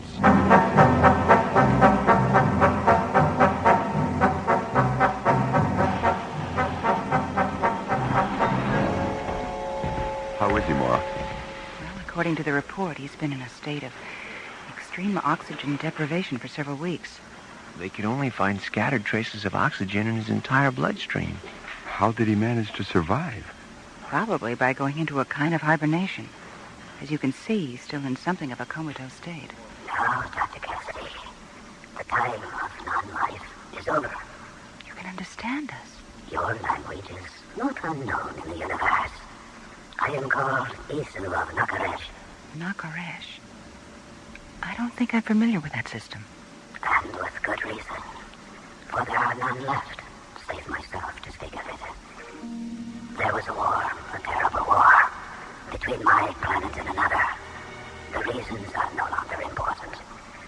Both our worlds shared the same last breath, and now live no more. You mean the war left everyone on both sides dead? All save two, yes. For as I survived, by chance so too did the last enemy battleship Urcus, which to this day pursues me. But what can they hope to accomplish? Nothing. Everything. It does not matter. Theirs is an unreasoning, an irrational hate for my people that will not let them rest until the very last member of my race has been totally and utterly exterminated. Maura, Right here, Jerry. Go ahead. I'm picking up a ship 5 kilometers out. I think you better take a look at it. It's big. Real big. We're on our way. And so it begins again. Can you not feel them? I can. I can sense their presence. Yes, it is them. The enemy. They have found me at last.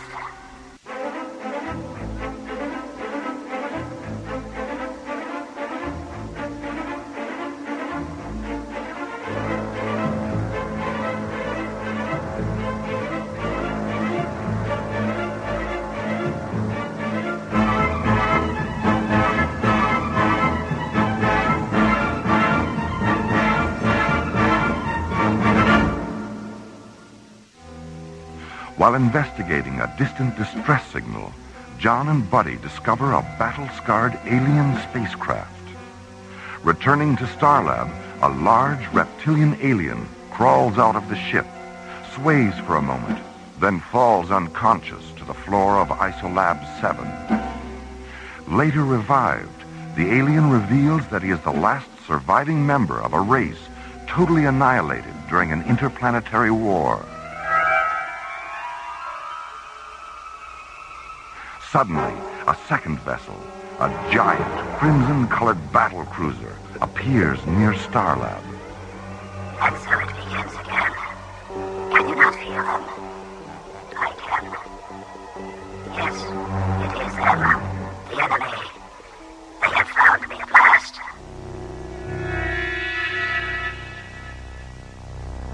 Meanwhile, an envoy from the battle cruiser arrives in Starlab Docking Bay 9 to discuss the fate of the alien creature.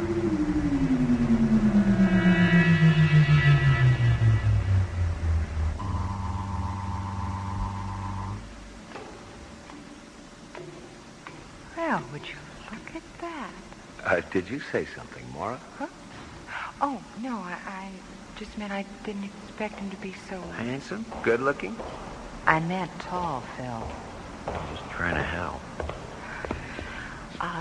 Welcome to Starlab. Who's in charge here? I am. I'm Dr. Maura Cassidy. My name is Andrus of Belshazzar. I wish to thank you for capturing the creature Isu. It's comforting to know that there are others in the universe that recognize the depravity of his crime and will assist in the administration of justice.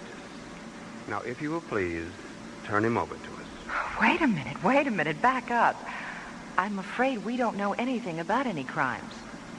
The one you want, Isu, claims to be the sole survivor of a great war, and as such has requested sanctuary. Sanctuary? From a war that never was? I'm not sure I understand. Isu had isolated a plague bacteria against which our people had no defense. He used the threat of unleashing this disease as a form of blackmail in order to further his own twisted dreams of power. But my people refused his demands, and they died within the day. But if what you say is true, then why are you and your crew still alive? We were on a deep space probe when the plague was unleashed. And by the time we returned, all life on our planet was gone. At that moment, we vowed to bring this murderer to justice. That's where we run into a problem. Both you and Isu tell different stories, while each claiming to be the last of his kind, leaving no one to verify either story. You don't seriously mean to say that you equate my credibility with his lies? My job here is to find out the truth. Isu has requested sanctuary, and I am obliged to give him that until his guilt in this crime, or at least the crime itself, can be established. And how long will this take? A few days. A few days? That's impossible. Well, I'm sorry, but we do have certain procedures for dealing with this sort of thing. We are not interested in your procedures.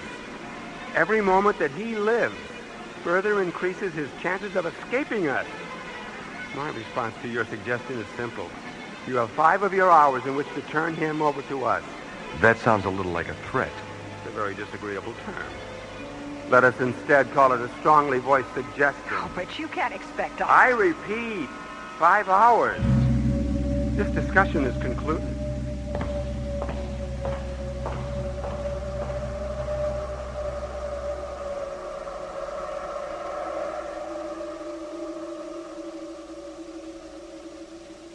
I repeat, 5 hours. This discussion is concluded. That's the end of it, Commissioner. After that, he stormed out, and we haven't heard a word from the Urkas since then. I see. It's quite a dilemma you've got on your hands. What do you think the odds are of Andrus getting nasty if you don't turn over Isu? I honestly don't know, Commissioner. Well, go ahead and put Stargazer on alert, and have them put 3 squadrons on standby. All right, sir. Beyond that, I guess the best advice I can give you is just to follow your instincts. We don't want to start a war, but I don't see how we can turn over the last member of another civilization to be murdered. Well, I think I'll stop by his cabin and have a talk with him. Maybe he'll say something that could help confirm either story. Good. Be careful, Mora. And be sure to keep me posted. I will, Commissioner. Starlight clear.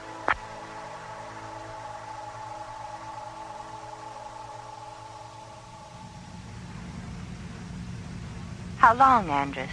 How long until Isu is ours? Soon, Meshach. Soon. We've come too far and searched too long to let him slip away. But how can you be certain they'll release him? They're a reasonably intelligent race. I believe they'll see matters our way. And if they still refuse?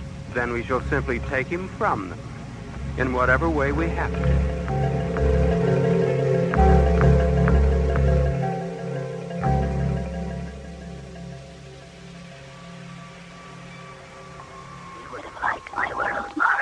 What was it like, Isu? Oh, it was beautiful. Crystalline flowers that reflected the emerald sunlight into 1,000 dazzling patterns. Cool, quiet forests. And sleek silver birds with soft golden eyes. Then the war began. My task was to seed the space between our 2 planets with antimatter modules which would detonate whenever an enemy cruiser approached. In fact, I still carry a full load of them in my ship. Then it happened. The fools finally used it. Used what? My people and the Belshazzarians both possessed radiation weapons of incredible force, capable of wiping out an entire planet. We thought that neither would dare use it. But the Belshazzarians did, and we retaliated, and that was the last day. The emerald sky turned red, then black. The ground trembled, and the crystal flowers shattered into 1,000,000 splitters. Birds fell lifeless from the sky, their golden eyes empty. I then realized that even though my world had died, if something from it could survive, myself, a bird, or even a simple flower, Perhaps my world could continue.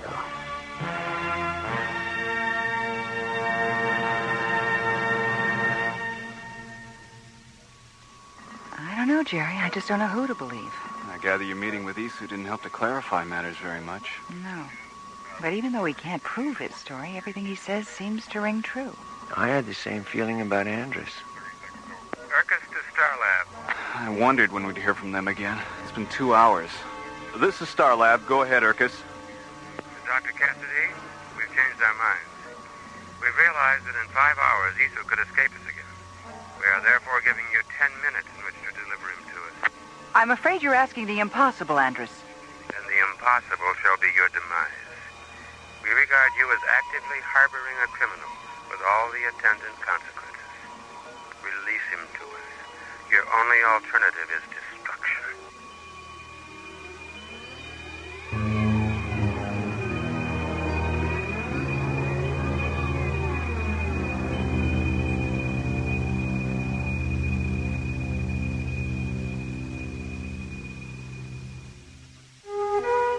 Following the rescue of the reptilian alien Isu, who claims to be the sole survivor of an interplanetary holocaust, Andrus, Isu's pursuer, contacts Starlab. You have 10 minutes to turn Isu over to us. Your only alternative is destruction.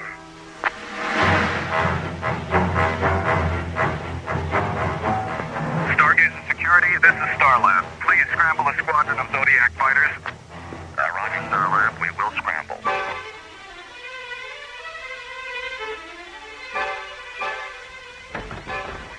All interceptors, this is a priority 1 alert. Scramble all Stargazer fighters immediately.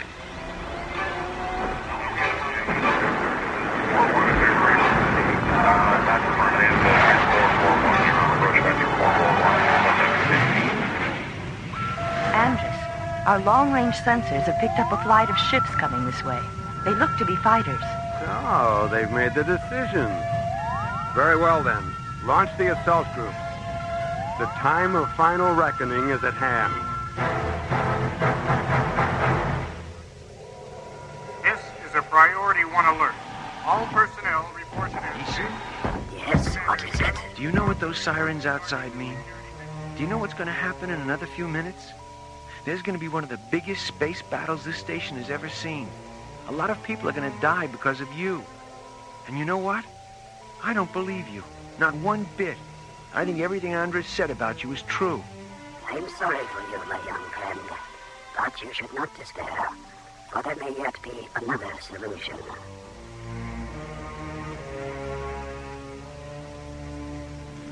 Meanwhile, 10 kilometers beyond Starlab, ISA Zodiac Squadrons 1, 3, and 6 rocket into battle against 5 flights of Belshazzarian fighters. Zodiac 1 to Zodiac Squadron leaders, target sighted. Approximately 4 squadrons, type of weaponry unknown. Activate laser turrets and shielding generators on my mark. Mark. This is Zodiac 3, laser and shield functions confirmed. Zodiac 6 here, laser turrets and shields all go. All right, let's go in.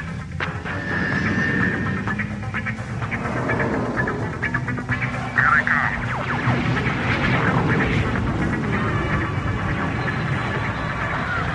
You're breaking through. Hold formation. Zodiac 6 takes the point. Roger. Zodiac leader, there's one on your tail. Hang on, I've got him.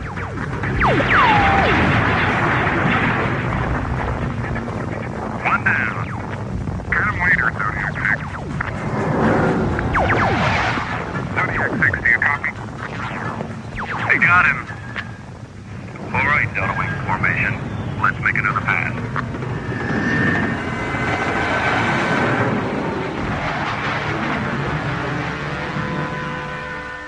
Andrus, a single craft is approaching from Starlab. What type? I can't tell. It's shielded. Wait, there's a signal coming in. It's Isu. He requests permission to come aboard. Permission granted. Well, it seems we've won the war before we've even finished the battle. Call off the attack, Meshach. Yes, Andrews.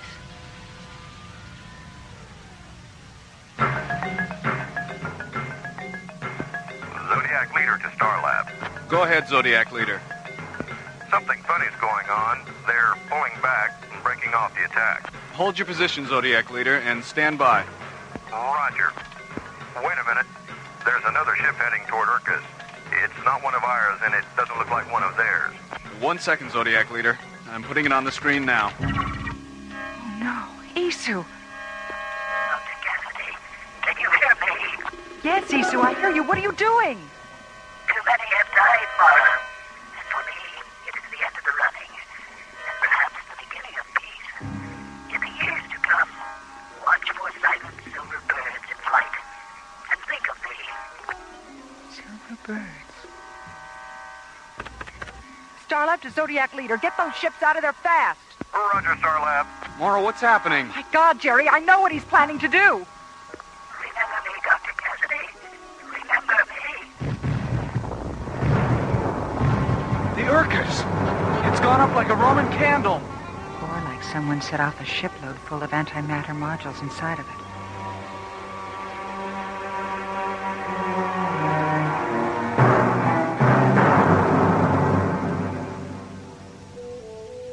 What were our losses, Mora? 3 Zodiac interceptors. And the Urkus? No survivors. It's too bad. It seems now we'll never know who was really telling the truth. If Isu was lying, this could have been his final, ultimate act of destruction. Then there's always the possibility that he was telling us the truth after all. There's always that, yes. Well, I suppose I'd better file my own report on all this. I'll see you in a few days, Mara.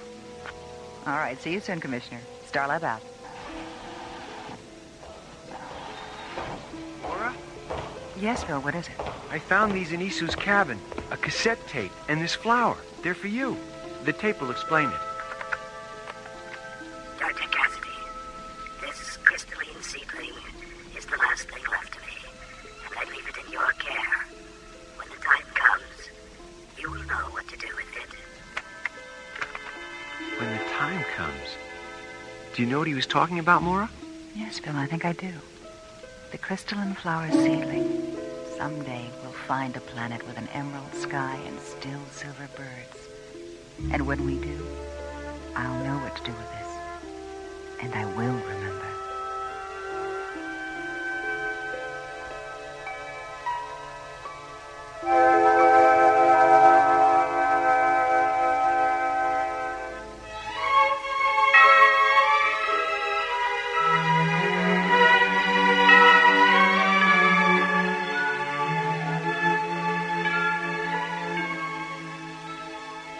A Question of Conscience was written by J. Michael Straczynski and starred Linda Gary, Chuck Olson, Bruce Philip Miller, and Corey Burton, with special guest stars Dawes Butler as Andrus, Joe Young as Isu, Michael Bell as Phil, and Tina Holland as Meshach.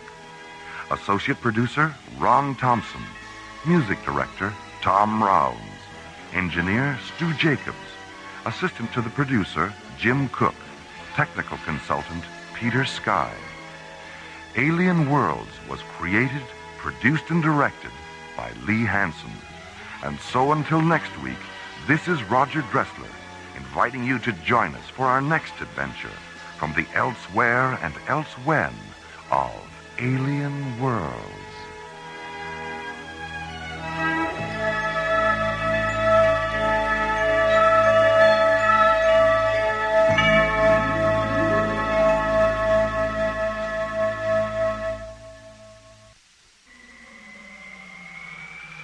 Slowly rotating at the edge of deep space, 1,000 kilometers beyond the atmosphere of 21st century Earth, is the Arthur C. Clarke Astronomical Observatory, Starlab. Here, Starlab Research Director Dr. Mora Cassidy and scientists and technicians of the International Space Authority, ISA, watch over the countless stars and planets that fill the silent distances beyond the giant space station. It is November 3rd, 2028, as this week's episode, The Kilohertz War, reminds us how suddenly and mysteriously one man's science fiction can become another man's science fact on the threshold of alien worlds.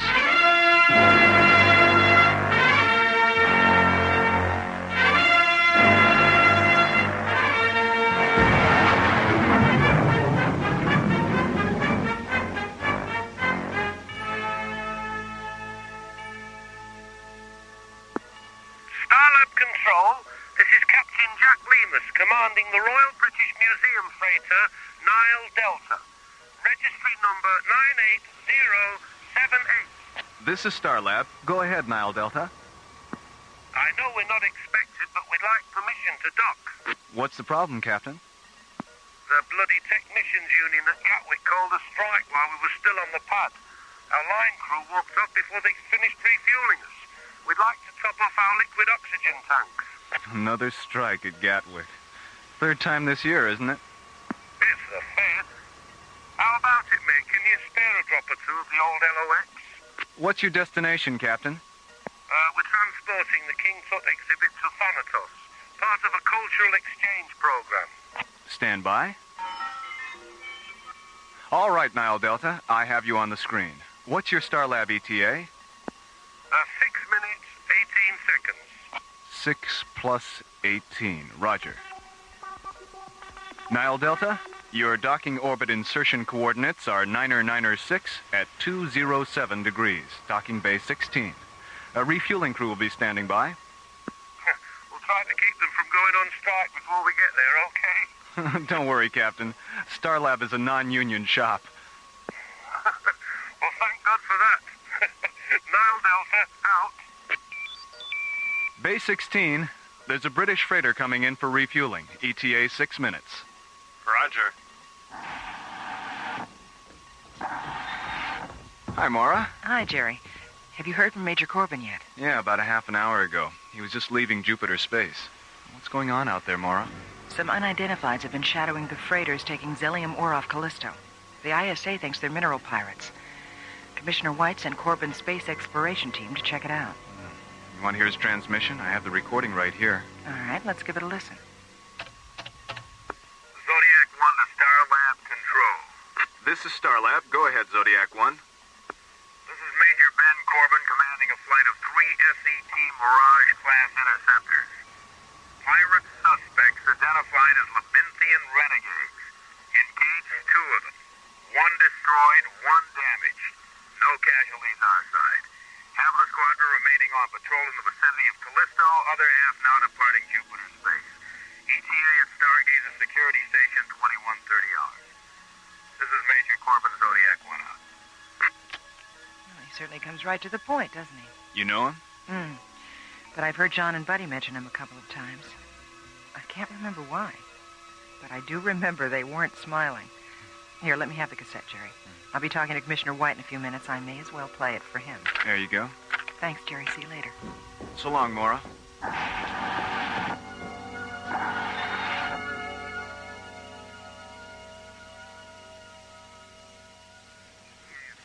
Security Station 2130 hours.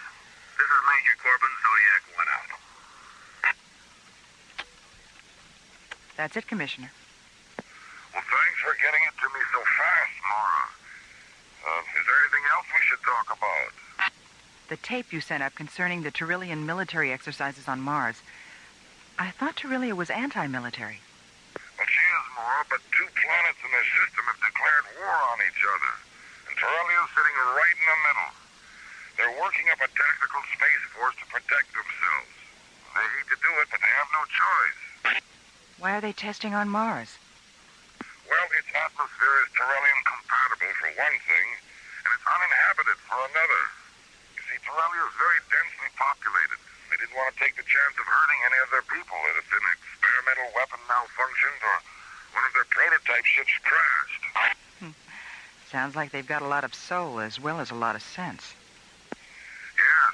Well, I'd better sign off now, Maura, and try to get home. There's a lot of wind and snow blowing around outside, and you know what New Chicago's like during a blizzard. All right, Commissioner, bundle up. And beware of little boys chucking snowballs. Starlab Communications, out.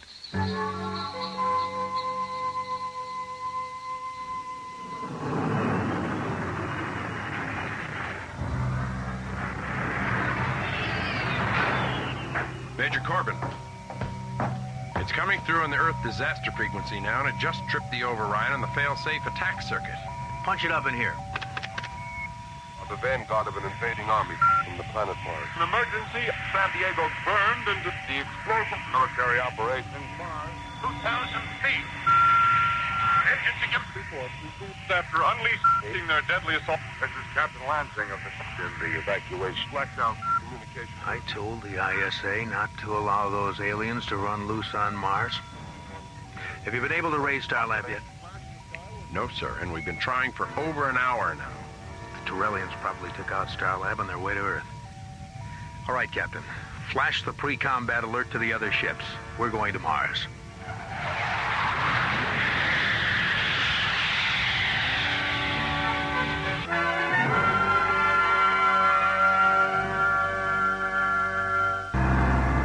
Given permission by the ISA to experiment with defensive spacecraft in the Martian atmosphere, Torellia sends 200 prototype gunships to the Red Planet for testing.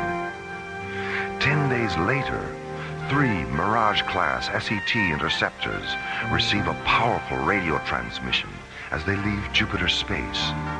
The transmission overrides their Earth disaster frequency and fail-safe attack circuits, and is filled with the confusion of voices describing an attack on Earth from Mars. Planet. On the planet Mars, between the hours of calorie flight, destruction of cities and cars to be 5 minutes after the transmission is received, Major Ben Corbin, who commands the interceptors, orders his executive officer to contact Starlab for confirmation of the attack. Have you been able to raise Starlab yet? No, sir, and we've been trying for over an hour now. The Torellians probably took out Starlab on their way to Earth. All right, Captain, flash the pre-combat alert to the other ships. We're going to Mars. Open a close proximity channel. I want to talk to the other ships. Yes, sir. Go ahead, Major. This is Major Corbin. You all know what the situation is and what our choices are. You also know that it's the responsibility of a commanding officer to decide which choice is best. But these are extraordinary circumstances. So I believe the decision to either continue on to Mars or to return to base should be shared by all of us. So when I finish this transmission, take a vote. Flight crews and officers alike. It's up to you. Zodiac 1 out.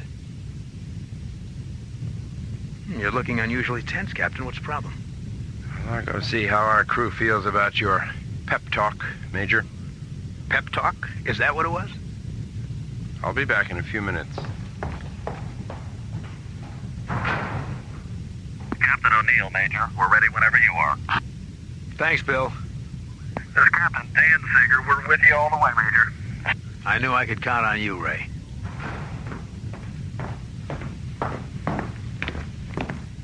Well, what's the verdict, Captain? Pearson thinks we should return to base and wait for orders. Mm-hmm. What about the others? They're willing to go for it. Fine. What about you? I'm inclined to agree with Pearson. Why? Well, on a strictly legal level, any kind of military action without direct orders is a violation of the ISA Charter. Mm-hmm. With the exception of self-defense. What else? I don't think we have enough evidence to prove that the Earth is actually under attack. Let's hold off until we can authenticate the transmission.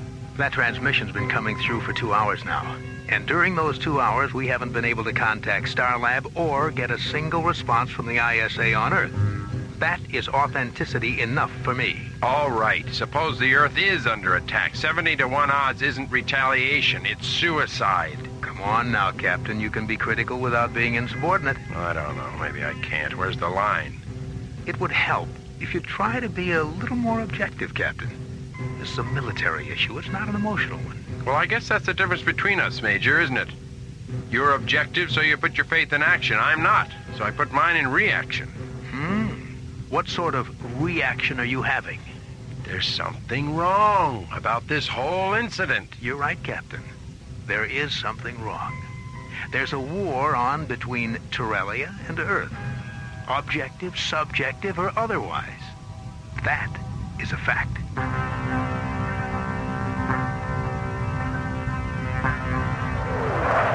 Flying in a tight triangular formation, the tips of their delta-shaped wings nearly touching, the three sleek white interceptors of Major Corbin's Zodiac flight execute a 360-degree roll and rocket away toward Mars.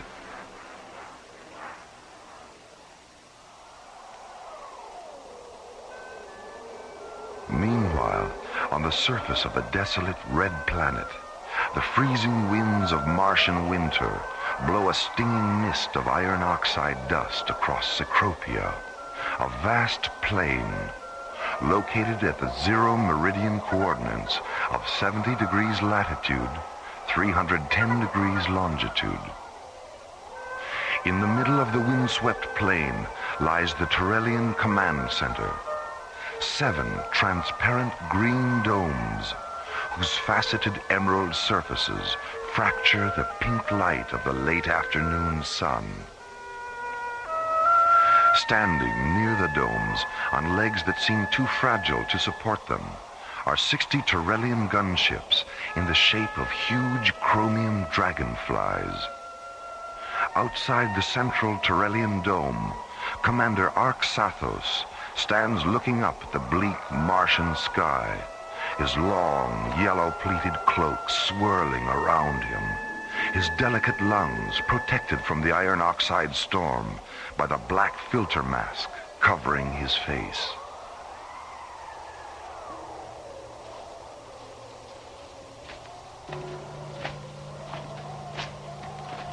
Arxathos, the purification elements in our masks are nearly saturated. It's time we return to the dome. The 2nd and 3rd air garrisons, where are they, Sinparva? They should have returned by now. The planet is larger than we thought, and the targets we selected are in a night region. Our ships have never flown in darkness before. Have you seen to the one that fell onto the ice cap? 3 surface crawlers have been dispatched to bring it here. How many of our flyers were killed? We won't know until the crawlers reach the impact site. Sinparva, Torellia was never meant to be. Arxathos! Take me into the dome. My mask. The elements have terminated.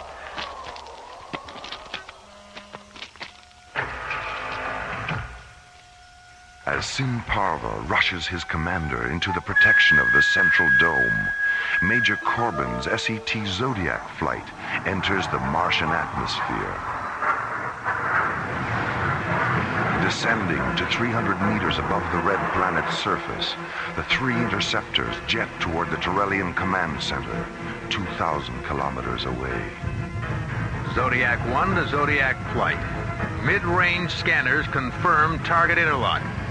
Target description: 7 low-density, low-profile structures and 60 high-density spacecraft. Activate laser turrets and shielding generators on my mark. Mark. This is Zodiac 6. We have target interlock confirmed. Laser and generator functions positive. This is Zodiac 3. Okay on target interlock. Okay on laser turrets and shielding generators. Maintain present course and speed. We'll be over the target in 44 minutes. Zodiac 1, clear. How you feeling, Captain? Any better? You know how I feel. Don't worry, you'll get over it.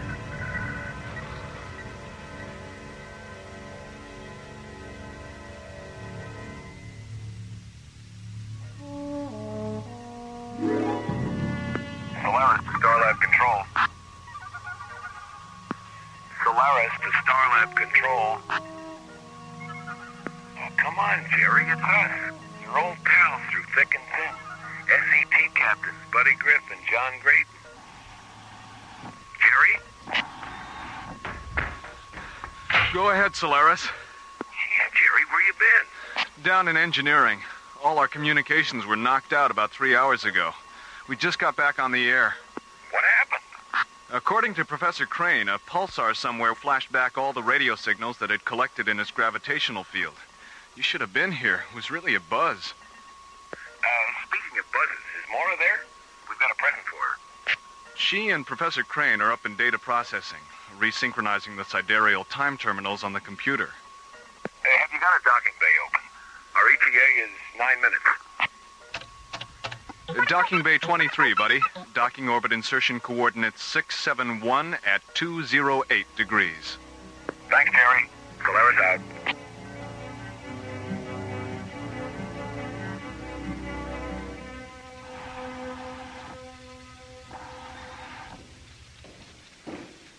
Hello, Hiya, Maura. Hi, buddy. Professor Crane. John, buddy, good to see you. How's it going? Jerry told us what happened. We just finished. What's in the box? It's a present from Phil Maxwell. Here, be careful. Don't spill it. Oh, it's beautiful. What is it? It's a fish, Maura. Yes, I can see that. But what kind? It's a flarn, a Serenian glowfish. Phil picked up a couple on Cronus. He thought you'd like to have one for your aquarium. That was really nice of him. Does it have a name? Yeah, Winston. A flower named Winston? That's right. Well, does Winston need any special food or anything like that? Yeah, my wife has one in her aquarium, Maura. Just put him in the water and forget about him. Glowfish live on light. Dr. Cassidy, this is communications. What is it, Molly? We're monitoring the intership transmission from Major Corbin's Zodiac flight. They've just attacked the Turellian command center on Mars. On Mars? I'll be right out. Here, Professor. Hold my fish.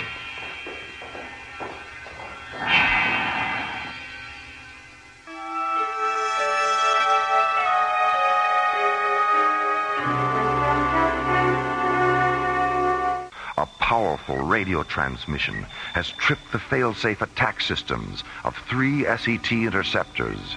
A transmission filled with distorted human voices describing an attack on the Earth from Mars. After unleashing their deadly assault, this is Captain Lansing of the evacuation. Blacked out communication due to the Pennsylvania related to difficulty with transmission. When Starlab and ISA headquarters on Earth failed to acknowledge his calls for confirmation of the attack, Major Ben Corbin reaches a tragic conclusion. The alien assault is real.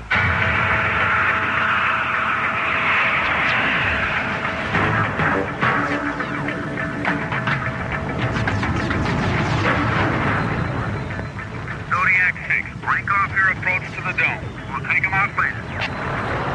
That's a roger, Zodiac leader. Zodiac 3, hit that ship that's trying to take off. Roger. Zodiac 6, let's make another run in the staging area. Roger, Zodiac leader, right behind you.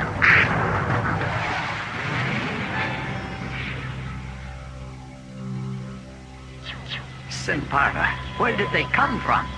They were flying too fast for our senses. We had no warning. Have you tried to contact them? They don't respond. Then we have no other choice but to defend ourselves. Open the barrage domes. Inform our gunners that this is a lethal engagement.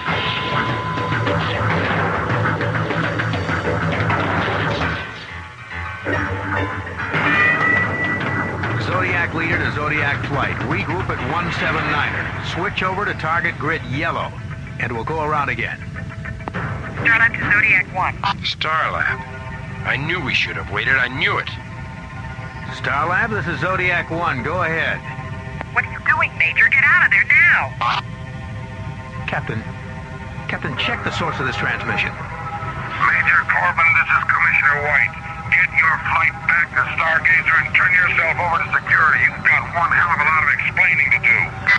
But the attack on Earth, there was a radio transmission. It tripped our fail-safe system. We heard it on the other... We picked up the same transmission here at ISA headquarters, and so did Starlab. Zodiac 6 to Zodiac leader. Pull off, Major. The Trellians have opened up a gun read dome, and they're tracking you. Major, how much convincing do you need? If you don't give the order to break off this attack, I will. Zodiac leader to Zodiac flight. Return to base. Repeat, return to...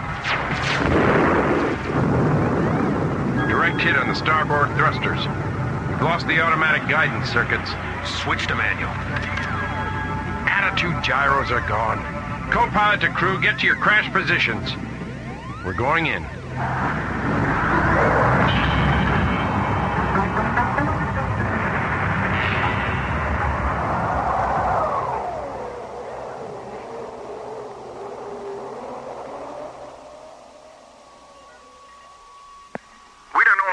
Survived, Dr. Cassidy. They were hit at a relatively low altitude and went down about 2 kilometers away from the domes.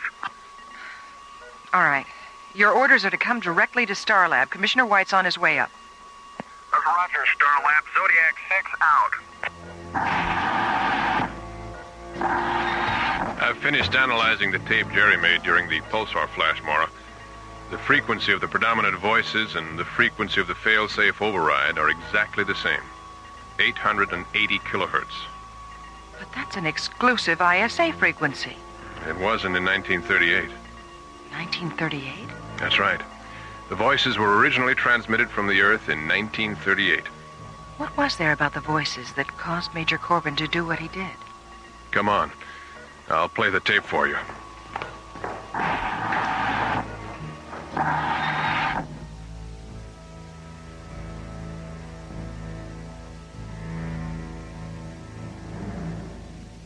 Whatever possessed you to do this thing, Major Corbin?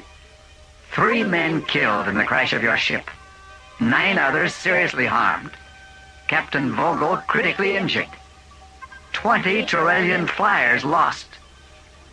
The transmission. We thought you were attacking the Earth. I did what I thought was right. Did you contact Starlab for confirmation?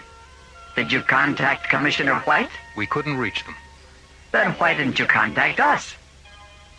It never occurred to me. Military uniforms are unfortunate things, Major. So very little does occur to the ambitious patriots who wear them. Arxathos. Yes, Sinparva? A transmission from Commissioner White has come through. He wants to talk to you. Sinparva. Your eyes. Is there something else? There was nothing our physicians could do. Captain Vogel just died. Oh, my God. My God.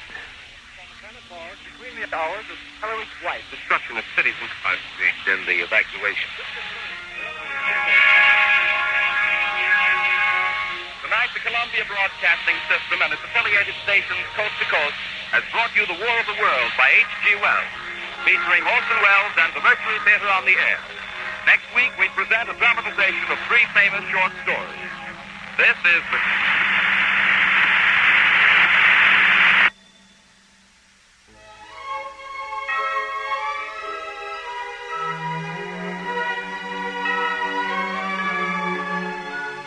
The Kilohertz War was written by Ron Thompson and starred Linda Gary, Chuck Olson, Bruce Philip Miller, Corey Burton, with special guest stars Casey Kasem, Jeffrey Lewis, Joe Baker, Olin Soule, Richard Paul, and Pete Renaday. Associate producer Ron Thompson. Music director Tom Rounds. Engineer Stu Jacobs. Technical consultant Peter Sky. Assistant to the producer Roger Brossi. Alien Worlds was created, produced, and directed by Lee Hansen. And so until next week, this is Roger Dressler inviting you to join us for another journey into the elsewhere and elsewhen of Alien Worlds.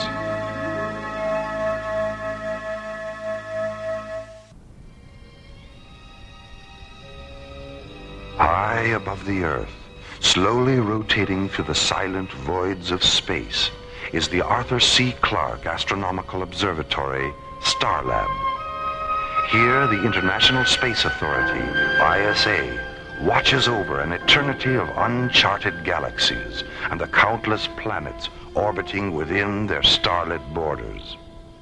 For 6 days and nights, 2 drone laboratory pods, the Osiris and the Anubis, have been floating in a safety orbit 1,500 kilometers beyond Starlab. Aboard the Anubis, physicist Paul Kramer is completing a dangerous hydrogen plasma experiment.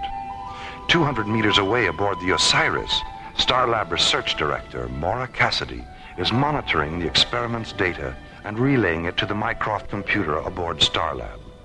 It is July 19th, 2026, 0815 Universal Interstellar Time, as this week's adventure, The Keeper of Eight, takes us from the routine of a deep space laboratory experiment into the mysterious light and shadow of alien worlds.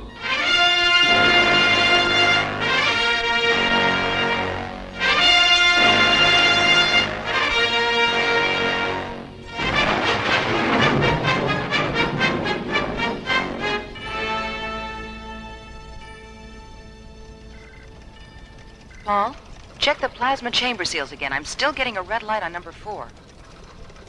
I read 000 across the board, Maura. There must be an indicator malfunction on your end.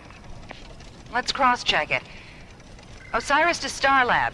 You there, Valerie? Valerie? Oh, Dr. Reed, good morning. Oh, sorry, Maura. You caught me with a mouthful of toast. Anyway, Paul's right. Mycroft also reads 000. Oh, you mean I've got a short circuit? Oh, how embarrassing. Well, do you think you could stop blushing long enough to spacewalk on over here? Just as soon as I get my helmet on. Why, what's the problem? The valence analyzer I brought up from Terra was a gift from the Institute, and I sure don't want to leave it behind. Maura, I'm going to need your help taking it apart so we can get through the airlock.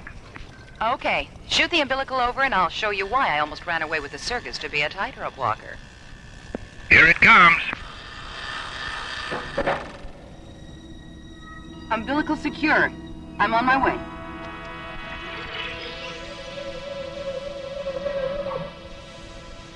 Depressurizing her airlock, Maura swings open the hatch and floats from the zero-gravity interior of the Osiris into the starlit vacuum of deep space. Her tinted glass helmet and metallic yellow pressure suit glittering in the clean, white light of the sun. Paul, can you see me? I sure can. Loud and clear. What's so funny? You're upside down. Wait a minute. Maura, I'm reading a ship in the area, 057 and closing. Do you see it? Hold on. Let me get turned around. Yeah. Yes, I see it. It's black. There aren't any markings. It's shaped like a bat. Tremendous wingspan. It's moving into a parking orbit directly above us. Something's coiling out of one of those nose vents. Looks like a metallic black snake. Oh, it's moving toward!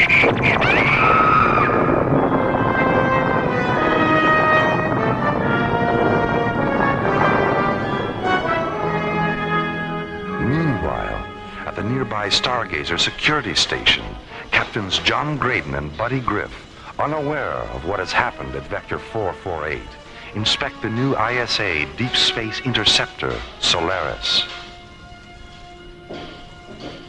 4 Alpha sunburst engines, primary and secondary energy absorbent field generators, high-density particle deflectors. Hey, this baby's really loaded. Yeah, hard beam photon shielding, 5 dual laser turrets, and a modified Starsmith parsec accelerator. Now tell me, buddy, what more could you ask for in a ship? How about a Michelle and a Mitzi? A what? A Michelle and a Mitzi. Is that some kind of top-secret equipment I haven't heard about? Not exactly, Skipper. Michelle and Mitzi are those 2 terrific-looking inspectors standing over there. Oh. And from where I stand, their equipment is anything but secret. Buddy, just between you and me, have you ever been accused of having sexist leanings? Let me put it this way, Skipper. Attention all paramedic search vessels. This is an emergency rescue alert. Pilots and crews report to the information office in your sector. Captains Graydon and Griff, please contact the bridge. Come on, buddy. Let's use the radio aboard the Solaris. Right.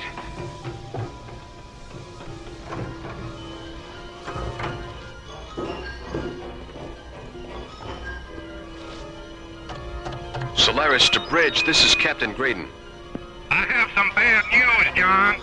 The Anubis laboratory pod exploded 5 minutes ago.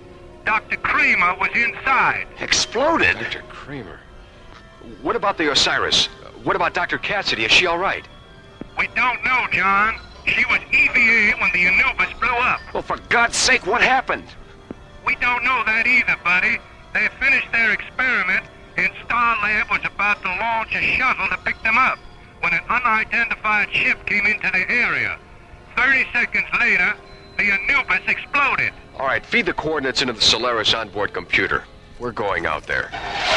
John Graydon and Buddy Griff streak toward the area aboard the Solaris, followed by Stargazer rescue ships. Meanwhile, the mysterious Batwing alien vessel moves into a parking orbit behind the moon.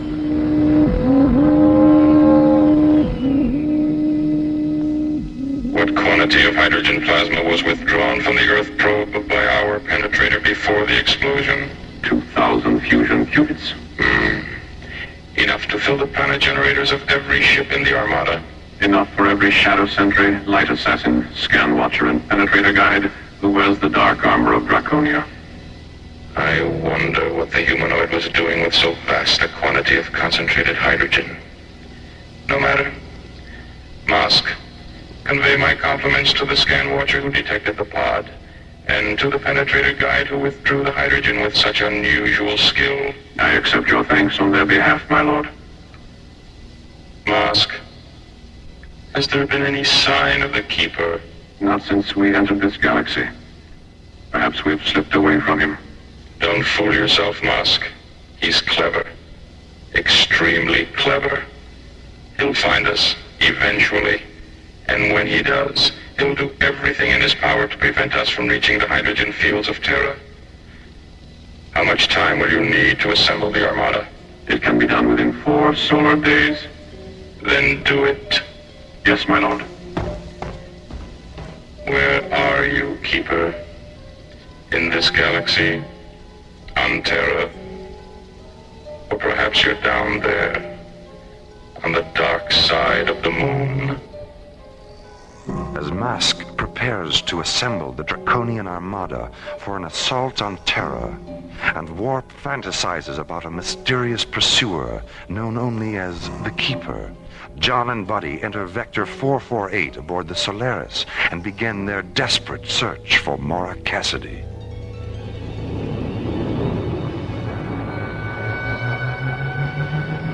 Buddy, what's that on screen 6? Take it easy, Skipper. Let's magnify it and have a look. It's the plasma chamber from the Anubis. Damn it.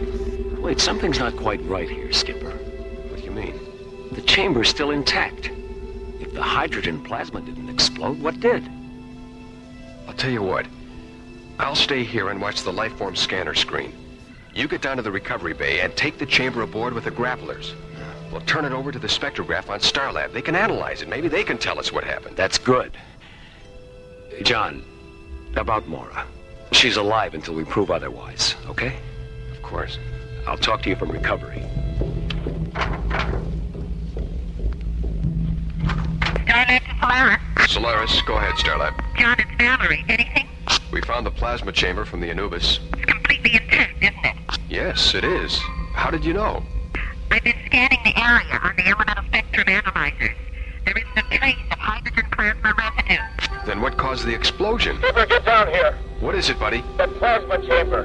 There's a hole in it about the size of my fist. And so help me God, I can hear someone breathing.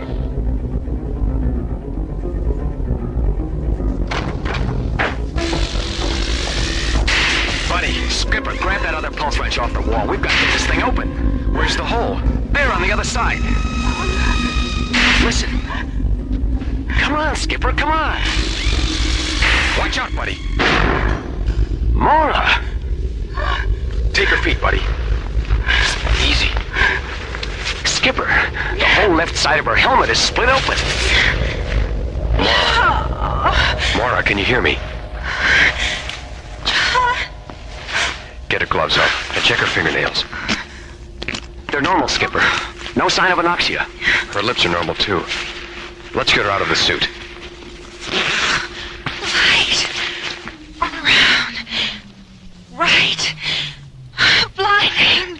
Take it easy, Mora.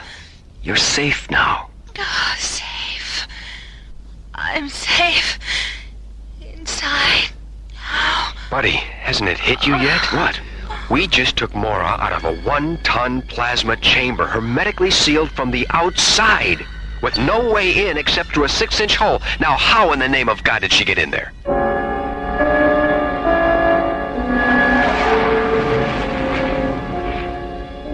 I don't know. And Mora doesn't know either. She keeps talking about how some kind of vampire ship came up on them and did something to the Anubis that made it explode. Then there was a brilliant white light all around her, and well, that's all she remembers. You're sure she's all right? Positive. The body scan John did on her in the medical chamber showed that everything was perfectly normal. Well, Dr. Rossiter wants to examine her anyway, so take her directly to sickbay when you dock. Roger, Starlab. Solaris, out.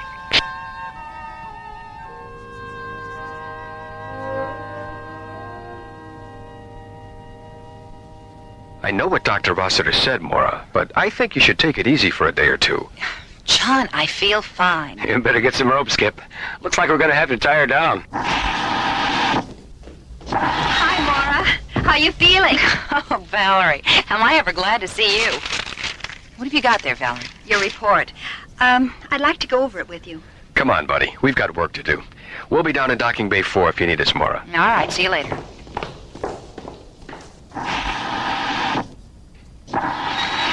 You look more serious than usual, Valerie. What's on your mind? How you got inside the plasma chamber. I've worn every circuit in Mycroft to a frazzle trying to figure it out. Have you tried the Houdini file? The Houdini file? It's a joke, Valerie. Oh, sorry, Mara. My sense of humor escaped me there for a minute. Oh, yes. Well, maybe we can get a volunteer from the audience to help you find it. Dr. Cassidy, is Dr. Reed with you? Oh, yes, I'm here, somewhere. The Mycroft's printing out the results of your molecular transposition program. Oh, I'll be right there. Be back in a few minutes, Mara. Maybe Mycroft's finally come up with something. I hope so. What on earth? What on earth? No more, no less than on any other planet, Laura. I know your voice. Where are you? Sometimes I'm here, sometimes I'm there. I'm here, there, and everywhere. Who are you? My father was infinity. My mother was the light. I am Echo, the keeper of ages. Translucent fragments of cool white light materialize in Mora's quarters and slowly puzzle together to form a calm, shimmering pool of ethereal radiance, free-floating in the center of the room. Mora suddenly finds herself in the presence of Echo, the Keeper of 8, a free energy being who has suddenly manifested in the form of a radiant pool of floating light. I am the last of an ancient race of Star Watchers, a refugee from a parallel universe, destroyed in the subvoid annihilations that created the star system. A parallel universe? You mean there used to be more than one? There still are, Mora. Hundreds of them, beyond the time-space continuum of this one. What are they like? You know that as well as I do. I don't understand. You dream, don't you? Yes, I dream. And when you do, you pass from the illusion of one universe into the illusion of another, and then another, and then another. Each is a reflection of the other, endlessly echoing through the antediluvian corridors of infinity. What happened during the explosion? Molecular dematerialization of what might have been the moment of your death. While their numbers were still disintegrating, I transformed you into pure energy and rematerialized you inside the plasma chamber. If I hadn't, you would have been killed by the shrapnel debris of the exploding pod. But my helmet was split open. It was struck by a powered fragment an instant before I dematerialized you. I sealed it with thought until the chamber was taken aboard the Solaris. So lucky I happened to be in the neighborhood. Yes, lucky. I don't know what to say. Thank you, Echo. Oh, God, thank you.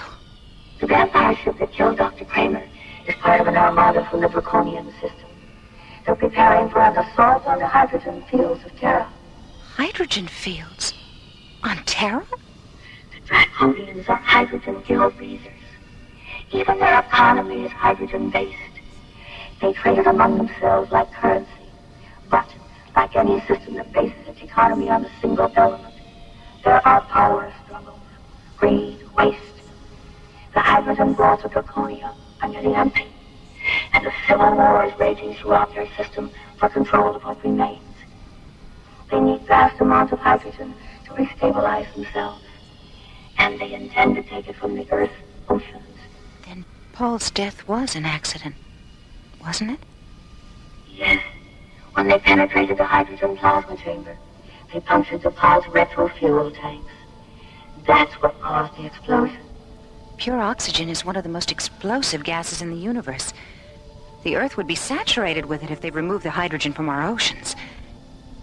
Echo, how can we stop them?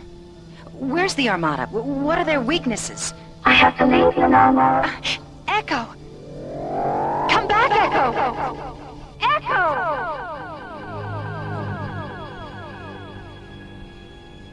Echo? He called himself Echo? Are you absolutely certain you weren't having some kind of delayed stress reaction? John, you know me better than that, and I know me better than that. I believe you, Mora. I just wanted to be sure that you believed you. It all fits, Skipper. The problem now is how to deal with the Draconians. We don't even know where they are. I don't think that Draconian ship is very far away. Oh, Valerie, I forgot you were listening. Why? What makes you say that? The element scanners are reading a first magnitude concentration of hydrogen somewhere behind the moon. That might be it. Well, there's only one way to find out. Mora, do you feel up to a little ride in the Solaris? I certainly do. I'll meet you in the launch bay after I talk to Commissioner White. Hey, what about me? I don't know, Valerie. It could be dangerous. Danger is my middle name. Oh, I thought Daphne was your middle name. Oh, Mara. Okay, you can come along. Meet me in the communications center. Mora, is her middle name really Daphne? I was just kidding, buddy. Her middle name really is Danger.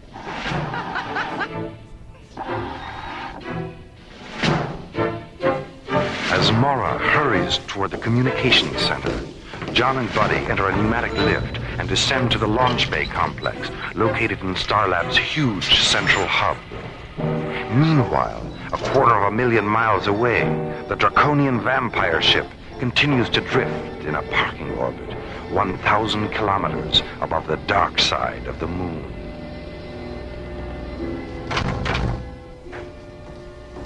With your permission, my lord.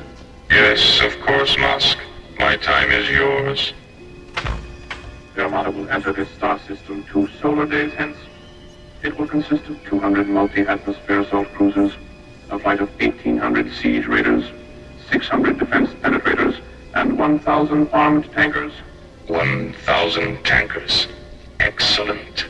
That's twice the number I expected. How did you manage it, Musk? A bribe, my lord. 9,000 fusion qubits of hydrogen to the magistrate of the Opposition Alliance. Economic seduction. Still the broadest and most effective avenue to conquest, especially during a civil war. 9,000 fusion qubits. A small price to pay for 500 tankers the magistrate will never see again. My assumption is correct, isn't it, Musk? Yes, my lord. Our shadow sentries boarded the opposition tankers and neutralized the crews as the Armada was passing through the Twilight Meridian. Of course. The Twilight Meridian.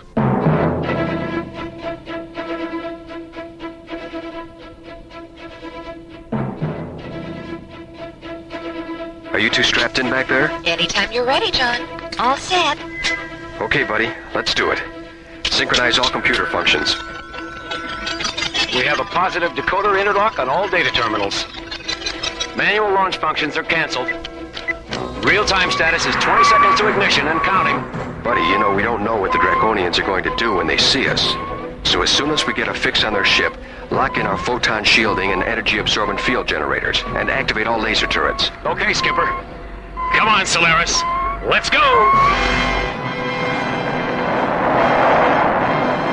Behind the moon, a Draconian command ship floats in orbit, waiting for the Armada it will lead in a vampire assault against the hydrogen-rich oceans of the Earth. Aboard the Solaris, Buddy, John, Mora, and Dr. Valerie Reed, jetting toward the moon to investigate the bat-winged alien vessel from what they hope will be a safe distance. Solaris to Starlab. Starlab, go ahead, John. Our scanners have just locked onto the Draconian ship. It's hovering 50 kilometers above the Lucas Kubrick crater chain. THX coordinates 1138 at subvector 2001. We're locking in now. Thanks, Jerry. Solaris out. John, Valerie and I are getting a little edgy back here. Isn't there something we can do? How about a snack? Oh, buddy, how can you think of food at a time like this? It's easy. I'm hungry.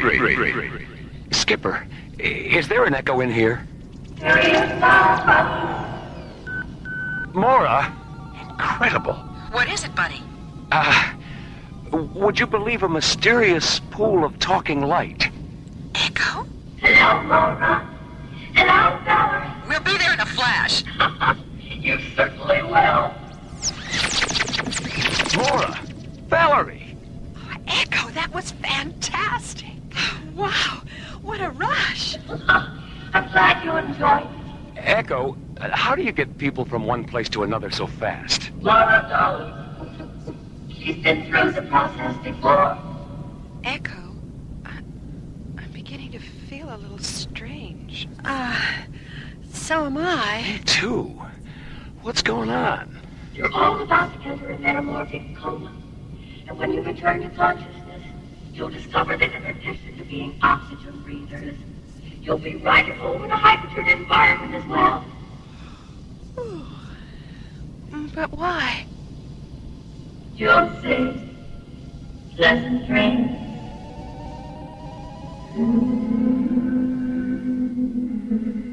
In The Rime of the Ancient Mariner, Samuel Coleridge writes, "O sleep, it is a gentle thing, beloved from pole to pole. She sent the gentle sleep from heaven that slid into my soul." A poem from the distant past, perfectly echoing the deep metamorphic future sleep that silently enfolds Mora, John, Buddy, and Valerie on the extraterrestrial frontier of an alien world.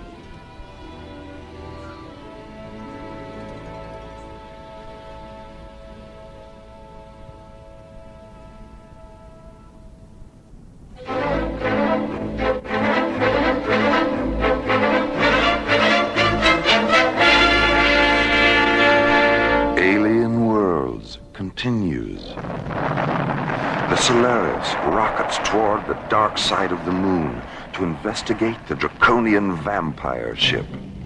8 minutes away from visual contact with the alien vessel, Echo, the Keeper of Eight, materializes and subjects Mora, John, Buddy, and Dr. Valerie Reed to molecular transmutation. A few moments later, they fall into a deep metamorphic coma that will radically alter their cellular pathology and body chemistry. A transcendental sleep from which they will awaken with the ability to breathe lethal hydrogen.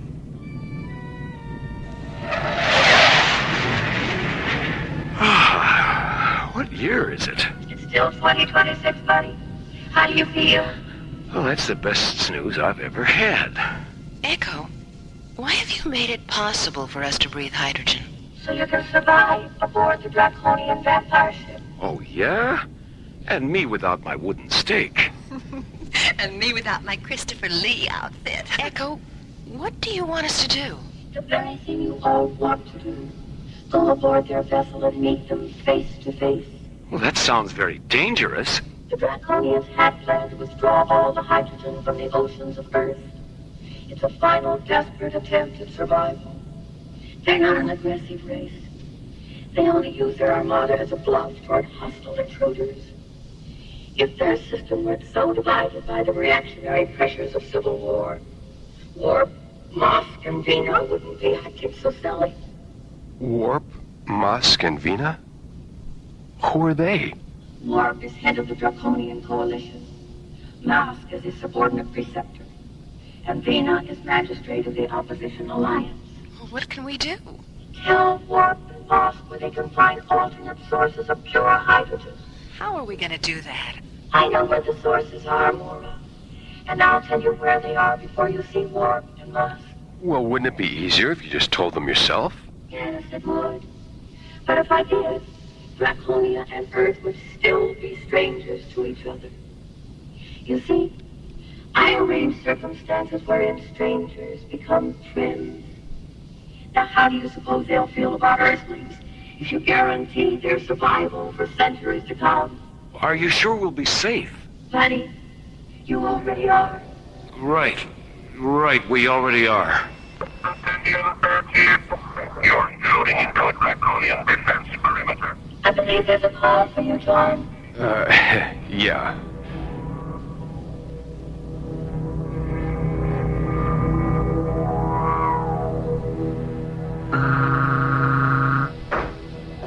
With your permission, my lord. My time is yours, Musk. The Earth vessel is holding its position. Is it a fighting ship? Yes, my lord. 5 binary laser turrets and an ancillary system of particle beam injectors. Then our destruction is a certainty. The Earthlings don't wish to engage us, my lord. They've asked permission to come aboard. For what reason? They claim to have information that will ensure the survival of Draconia. Without going to war? Yes, my lord. Without going to war. What is your opinion, Musk? They know why we're here. They even know our names. Those 2 facts alone lead me to believe they've had a visitation from the Keeper. The Keeper wasn't always our enemy, Musk. Yes, my lord. Chaos. Desperation. Oh, this terrible civil war. We've gained more than we've lost, my lord. Yes, but our methods. Why were we so blind and arrogant, Musk? We should have begun our search for alternate sources of hydrogen half a century ago. Yes, we should have listened to the Keeper then. Perhaps the Earthlings are giving us one final chance to listen now. Have them come aboard, Musk. Yes, my lord.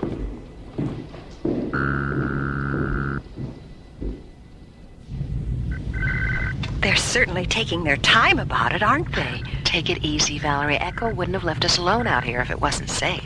Attention, Solaris. You have been granted permission to come aboard. Guide your vessel under ours and enter through the illuminated docking bay. Will you require survival costumes? No, we're able to survive in your atmosphere. Proceed.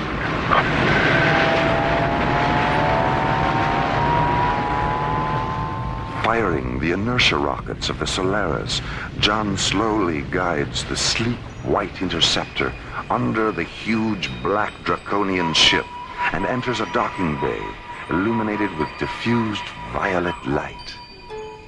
As the shadow sentries stand silent, Mora, Buddy, John, and Valerie move into the airlock of the Solaris. Warp, head of the Draconian Coalition regime, has decided to reconsider his attack on Earth's hydrogen-rich oceans. A decision based on a mysterious series of star charts Mora has given him. Forgive my skepticism, Mora. Are you absolutely certain these star charts are accurate? I'm positive, Warp. Well, we'll know soon enough. I didn't realize there were so many sources of hydrogen within our own galaxy. This planet here, it's uninhabited. Its atmosphere is hydrogen pure, and it's only a fractional light year away from Draconia. With your permission, my lord. Yes, Blur. What is it? I've just received a report from our Equatorial Observatory. The 3 planets are there, just as the star charts indicate. Thank you, Blur. Why didn't we notice them before? Well, to be perfectly honest, Warp, they weren't there before. You confuse me.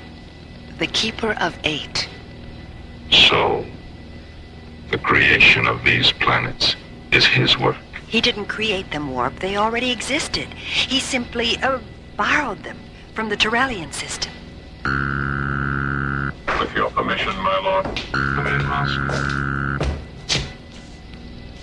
Contact the Armada. There will be no war with Terra or any other planet. We're going home. Oh, thank goodness.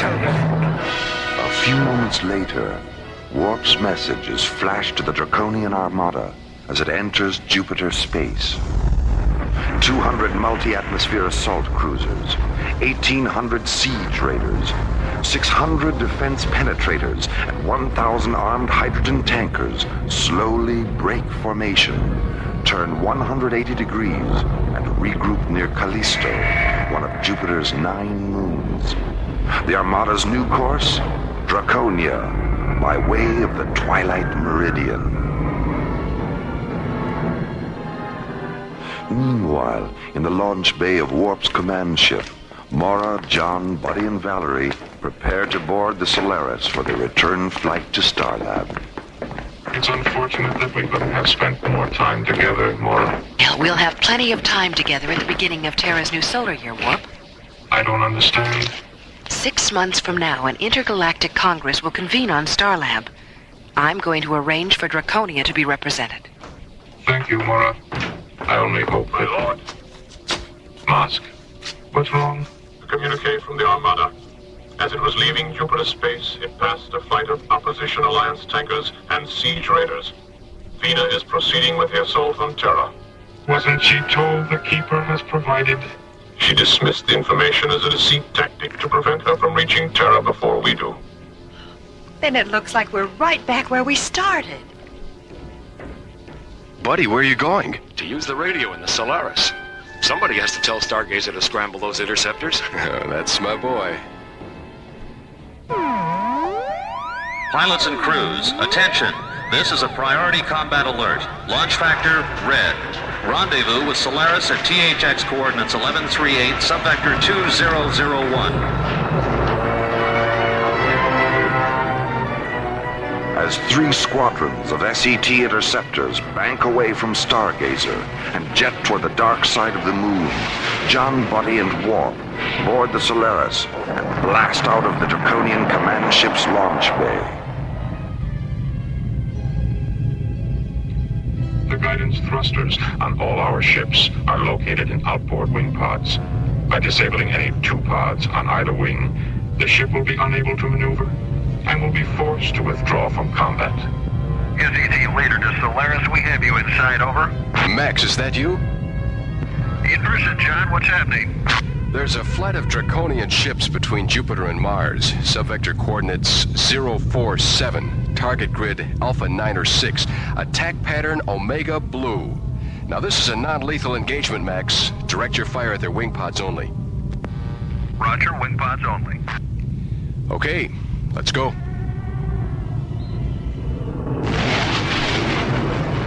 There they are, Skipper. John, before you commence the attack, I'd like to try to reason with Vina. Open a close proximity channel, buddy. Okay, Warp. Go ahead. Vina, can you hear me? I hear you, Warp. The Keeper has placed infinite sources of hydrogen in our galaxy. You need me before, Warp. Vina, this is Captain John Graydon, commander of Earthship Solaris. Warp is telling you the truth. Have you formed an alliance with Warp, Captain? Not just with Warp, with all Draconians. Warp doesn't represent all Draconians. I'm leading my ship to Terra. Solaris to SCT leader, over. Go ahead, Solaris. Take Blue Squadron in over the tankers. Will do, John. Skip, we got a bogey at 2 o'clock. Yellow Squadron, circle the perimeter of the tanker formation and watch for targets of opportunity. Roger. Red Squadron, behind us, 2 by 2. Roger. Remember, wing pods only. Let's go.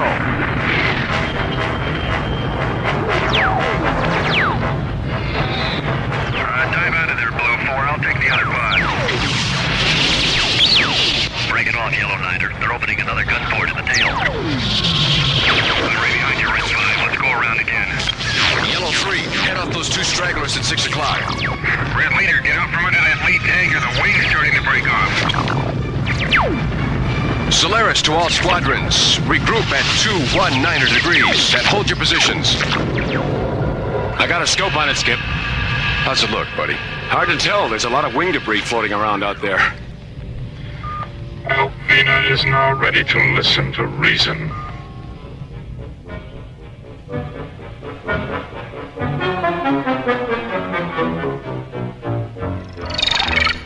Vox, have you a casualty report? There are no casualties, Vina. Neither death nor injury. It appears that the attack objective was to disable our ships, not take lives. I don't understand.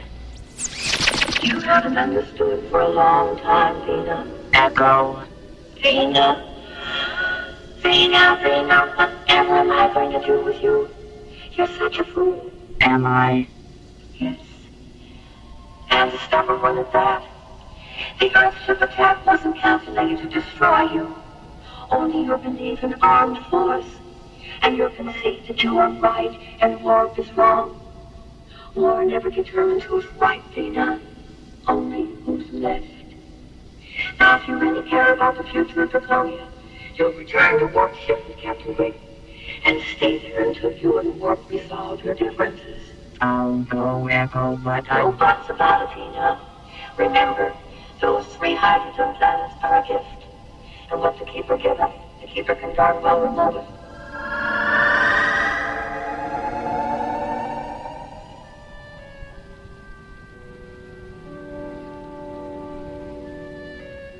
You mean you've been trying to get these two together for 50 years? That's right, Nora.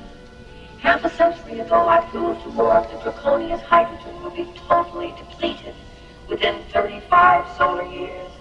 He said that was more than enough time to find alternate hydrogen sources, and went on about his business. Then I told Vina, who finally made it known to the entire planet. But she turned around and used it as a political issue to agitate against war. How many times over the past 50 years have you tried to bring them together? I lost count, John, which for me isn't easy. I finally left them alone to learn their lessons the hard way. But when they decided to extend their foolishness to Terra, I came out of retirement. I'm glad it's over, Echo. Yes, thank you for returning us to ourselves. Echo, there's something I've been meaning to ask you. Why are you called the Keeper of 8? Why, buddy, don't you know what you did when you laid the figure 8 on its side? Infinity. The symbol for infinity. I live inside eternal mist, where children dream and lips are kissed, and wander ancient starlit shores that lead through misty midnight doors. I tinker with time, I toy with space, I change the shape of fortune's face. Now you know why the Keeper of 8 has a name that rhymes with fate. The Keeper of 8 was written by Ron Thompson and starred Linda Gary, Chuck Olson, Bruce Miller, and Corey Burton, with special guest stars Peter Leeds, Lorene Tuttle, Janet Waldo, Joe Mascolo, Pete Renaday, and Ellie Tompkins. Alien Worlds was created, produced, and directed by Lee Hansen. This is Roger Dressler, inviting you to join us for another adventure on Alien Worlds.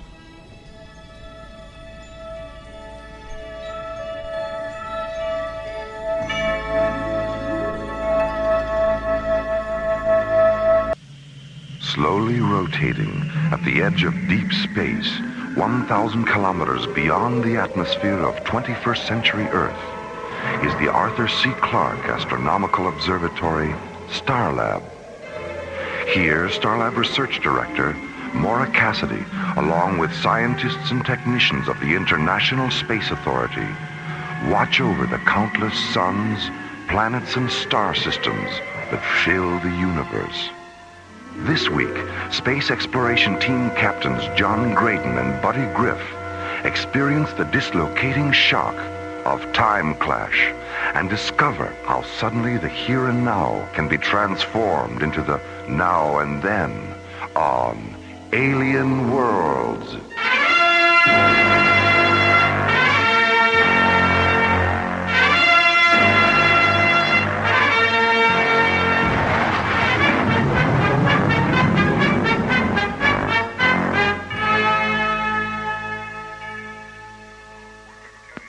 Starlab Control, this is Pandora. We seem to be having a receiver malfunction. Would you repeat that? Correct your approach vector, Captain. You're 19 degrees off course. All right. I'll see what I can do. Don't just see what you can do, Captain. Make a decision. You're running out of time. What's going on, Jerry? We've got a problem, Mara. If that petroleum tanker on screen 6 doesn't correct its approach vector, it won't clear the docking bay. How's that, Starlab? Any better? Pandora, you're still 14 degrees off course. Abort your approach. Return to your original position and stand by for new docking coordinates. Roger. Why are you guiding him in, Jerry? Is there something wrong with your navigational computer? It blew a decoder module 5 minutes into the approach. And that guy is the worst pilot I've ever... There's no way we can abort our approach, Starlab. We've got a retro malfunction. Hit the collision alert, Mara.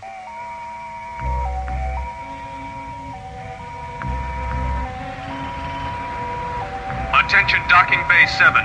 This is an emergency alert. All personnel, please clear the area. Repeat, clear the area. Docking Officer Clark, contact the bridge.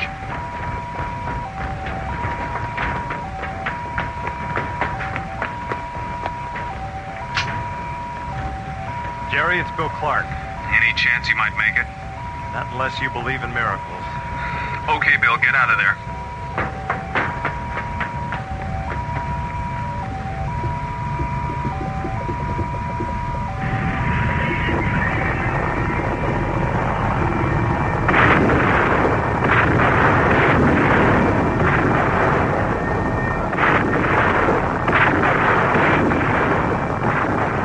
Attention all emergency fire crews. Petroleum explosion in Docking Bay 7. Mobile hospital units stand by for fire rescue. Sick Bay 9, prepare to receive burn casualties.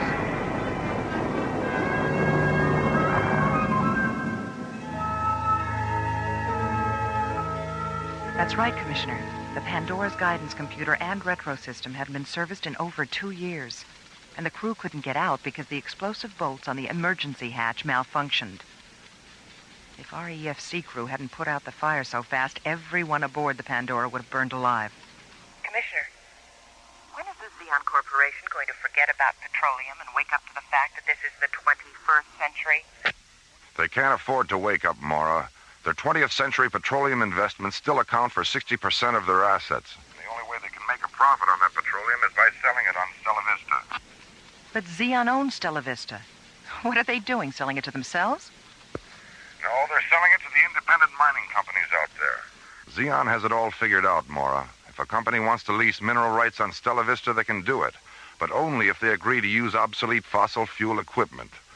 This way, Xeon not only makes money on their mineral leases, but they have a captive market for their petroleum. Well, if that isn't extortion, I don't know what is. Ethically, it is extortion, Mara. Legally, it's known as taking care of business. The good news is that Xeon will have to keep its tanker fleet grounded until we finish our investigation of what happened today. Don't worry. Xeon won't be putting up any more tankers like the Pandora. Do you know about the original Pandora, Commissioner? The one in Greek mythology? Well, my Greek mythology is a little rusty. But I believe Pandora was sent to Earth to punish mankind. I don't remember why. But I do remember she had some kind of magic box. The fire of heaven, Commissioner. She was sent to punish mankind for accepting the fire of heaven from Prometheus. And when she opened that box, she released an eternity of human suffering. You know, I thought about that today when the Pandora split open in the docking bay. What happened was so ugly and terrifying.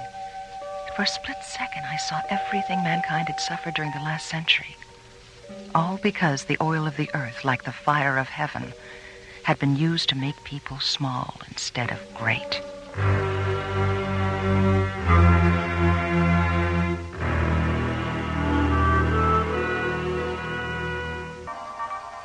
18 hours after the oil tanker Pandora has split open and exploded in Docking Bay 7, an ISA disaster investigation team and a Xeon Corporation space tug arrive at Starlab from Earth. 10 hours later, the crew of the Pandora is taken to the nearby Stargazer security station for interrogation. And as the Xeon Corporation tug prepares to tow the burned-out hull of the Pandora back to Earth, Starlab scientists, technicians, and space exploration team officers begin a new day.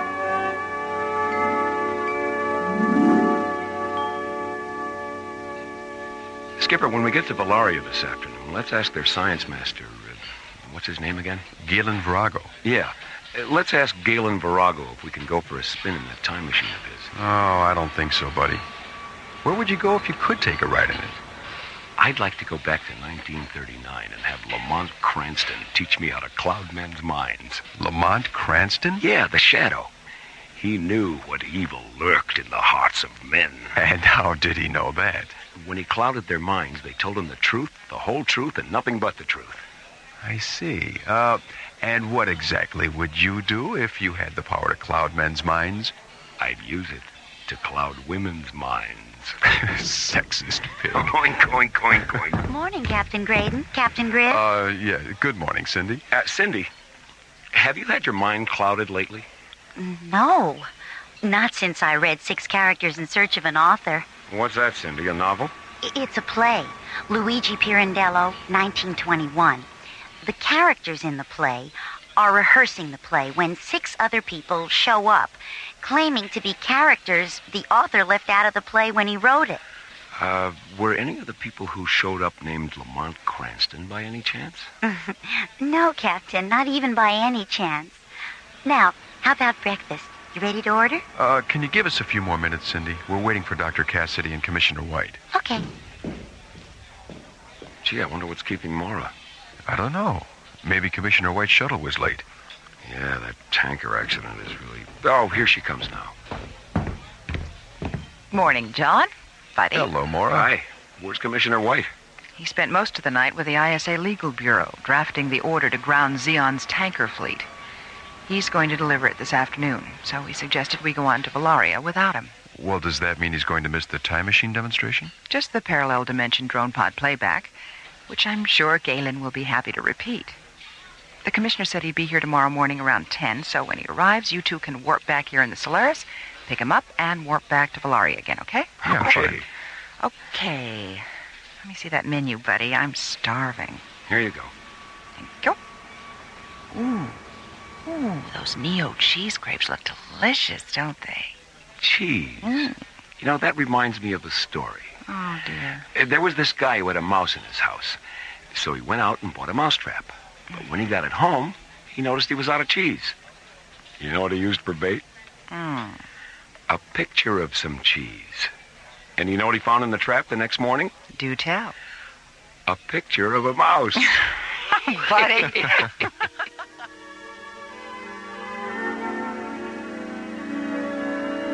Meanwhile, on Valaria, science master Galen Virago and his apprentice Marika Zarnos enter the chronology pavilion of Valaria's Magnitude 5 research complex. Standing in the center of the pavilion, illuminated by the cool white light of 200 free-floating microlamps, is the experimental time machine. A large 20-sided chamber made of semi-opaque metal. Suspended above the chamber is the penetrator capsule, a teardrop-shaped pod made of bright, seamless metal, which Galen and Marika have used to record fragments of the Earth's past.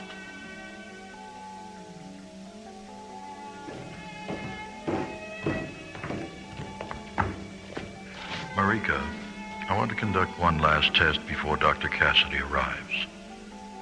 Lower the pod into the chamber.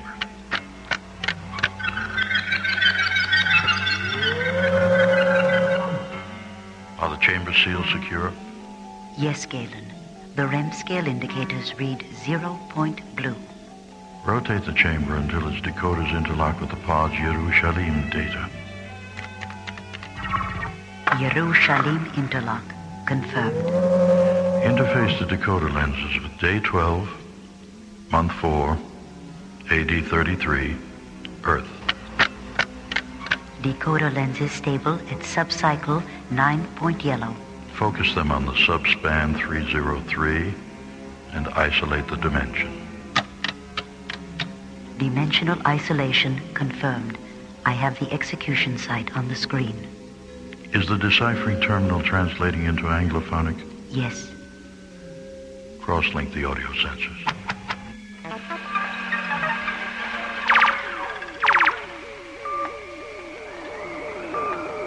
Father, forgive them, for they know not what they do.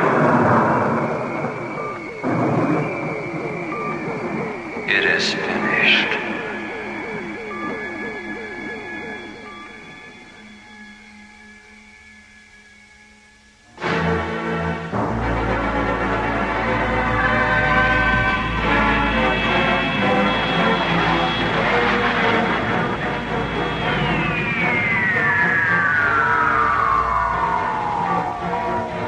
Everyone all right? Yeah. How about you, Maura? Fine, buddy. Fine, buddy. Fine, John. Fine, John. What's the problem, Maura? I still have double vision from the warp-through. Oh, so do we, Maura. Terrific. So, here we are. 6 characters in search of Valaria. Oh, speaking of Valaria, there it is. Screen 9, Skip. Solaris to Valaria Comm Center. We're tracking you, Solaris. Reduce speed to 1,200 kilometers per hour and maintain present course for 3 minutes, 16 seconds. At 0 plus 316, terminate your engines and lock your controls.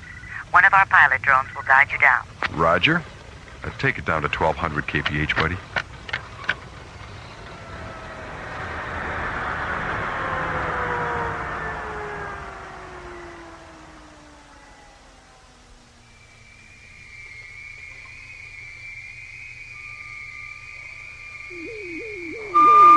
Father, forgive them, for they know not what they do. Turn it off, Marika, please.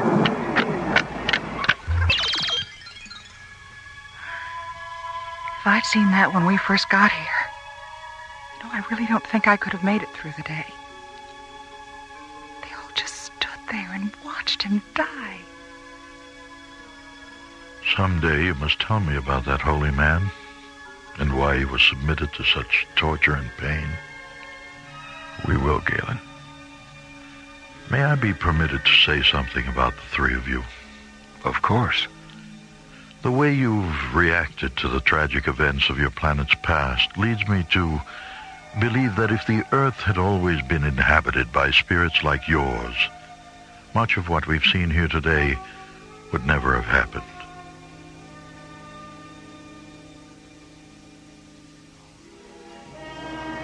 "16 hours later, as Valaria's twin suns tint the morning sky a pale, crystalline yellow, the Valarian Comm Center receives a transmission from Starlab. Please inform Dr. Cassidy that Commissioner White has arrived and that he'll meet Captain Graydon and Captain Griff in Docking Bay 31. Half an hour later, Buddy and John board the Solaris, and as Mara and Galen watch from the Valeria Tracking Center, the sleek white SET interceptor blasts off for Starlab.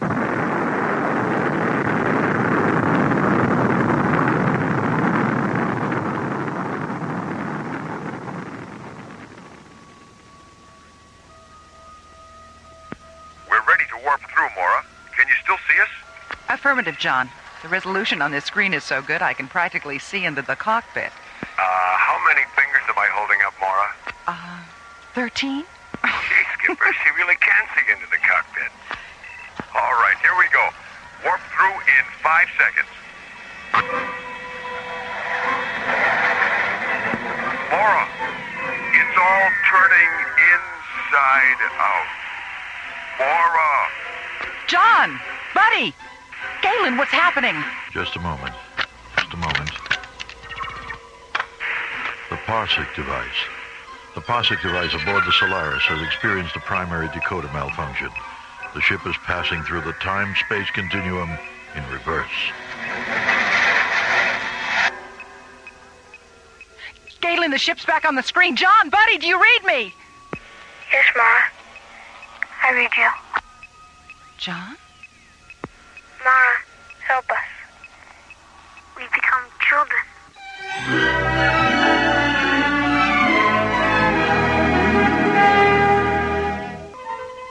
During a routine time-space continuum warp-through, John and Buddy are sent 30 years into the past when the Starsmith Parsec accelerator aboard the Solaris malfunctions.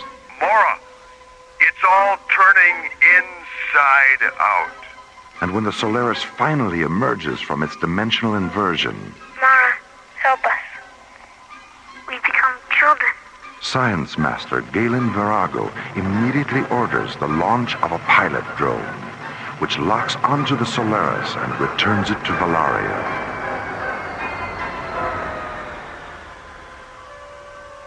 Two hours later, Buddy and John are once again standing before the Valarian time chamber.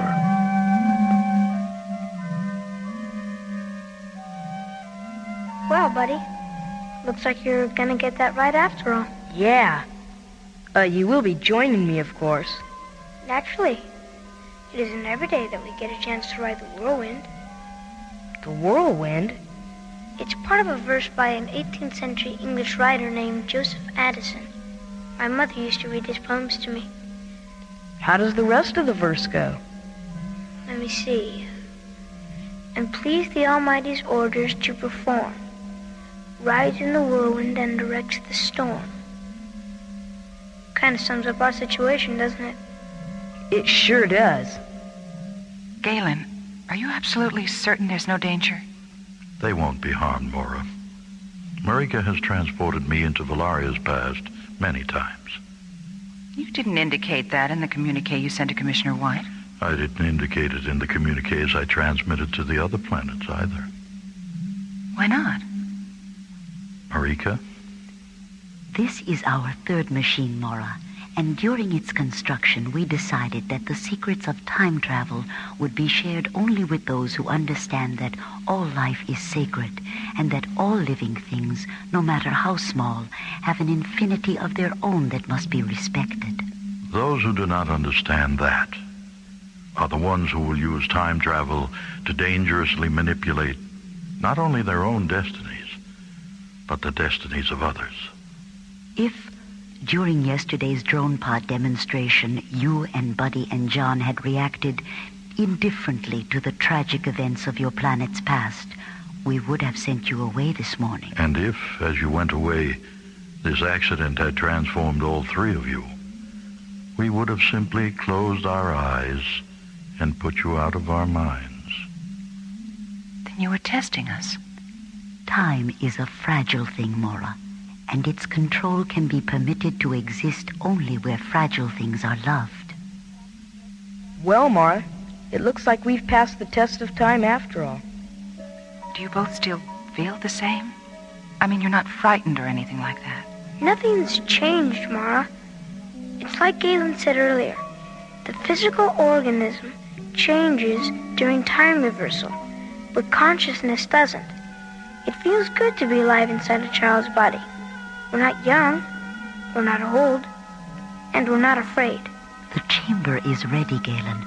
I've interfaced their time, date, and place of birth information with the alternate reality decoders, and the dimensional inversion lenses are stable at subcycle 6.violet. Buddy, John, go into the chamber now.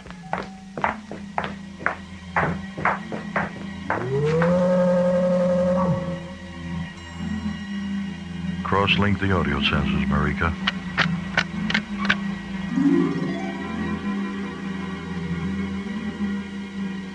John, Buddy, can you hear me? Yes. Do you want us to lie down on these recliners, Marika? Yes. Now, close your eyes and relax. During the reversal, you will both be transported back to the separate moments of your birth, and then return to the here and now. You will be unconscious when you return, and you will have no memory of what happened to you aboard the Solaris. Okay, Galen. See you later, Mora. Goodbye. See you soon. Begin the cycle, Marika.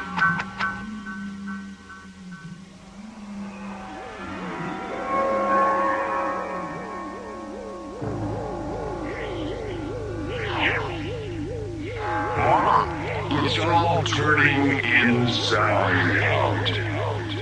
Mara, it's all turning inside out. Shapes. Forms. Shadow. Color. Don't be afraid. Don't be afraid. Don't be afraid. Time is a fragile thing. Its control can be permitted to exist only where fragile things are loved.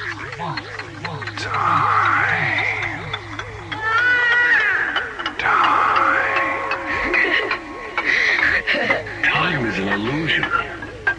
We're not passing through it. It's passing through us. I am physical. I am dying. I am divine. Shall we return to the sea without you? I've never missed you as much as I do now. Mara, it's all turning.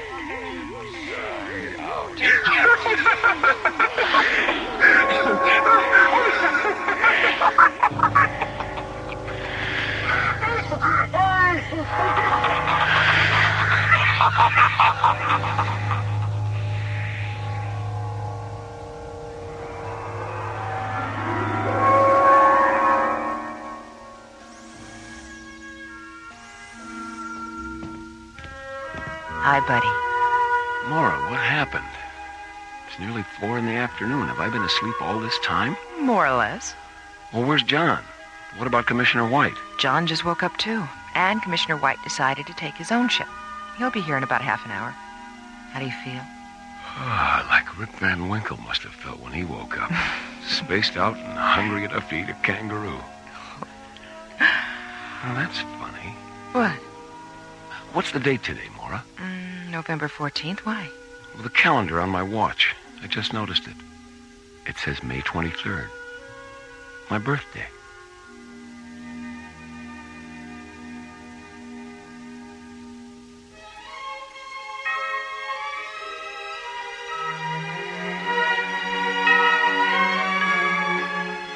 Time Clash was written by Ron Thompson and starred Linda Gary, Chuck Olson, Bruce Philip Miller, and Corey Burton, with special guest stars Mel Wells, Eric Taslitz, Susan Silo, and Eric Green. Associate producer Ron Thompson. Music director Tom Rounds.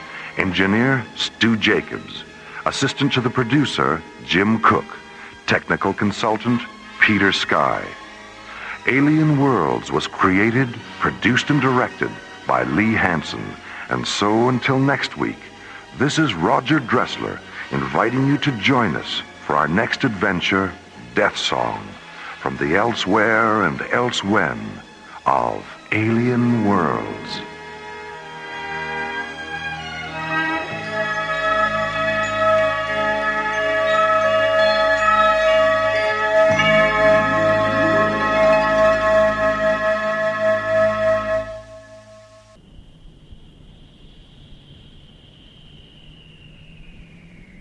High above Earth's windy skies, slowly rotating through the silent voids of space, is the Arthur C. Clarke Astronomical Observatory, Starlab.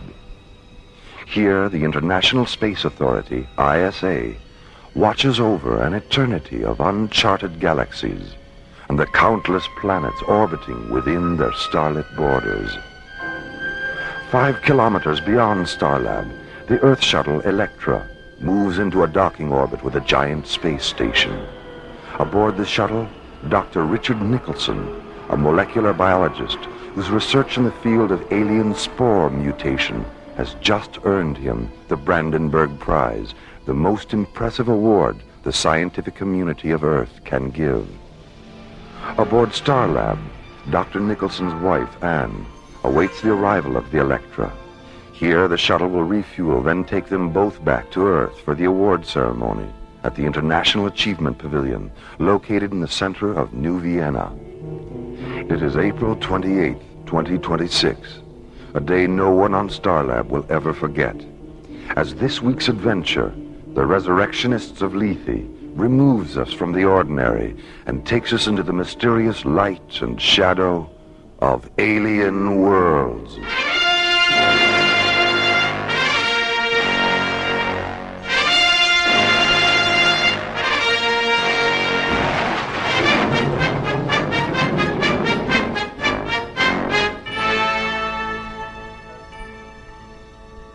Starlab Control, this is the Electron. Docking vector approach 558 ETA, 3 minutes, 10 seconds. Over.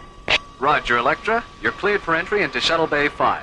The doors are open and the refueling crew is standing by. Roger, Starlab. And send the systems technician down after we dock. I've been having a little trouble with the NO3 feeder line, the number 4 retro thruster. Nothing serious, but it wouldn't hurt to check it out. Will do, Electra.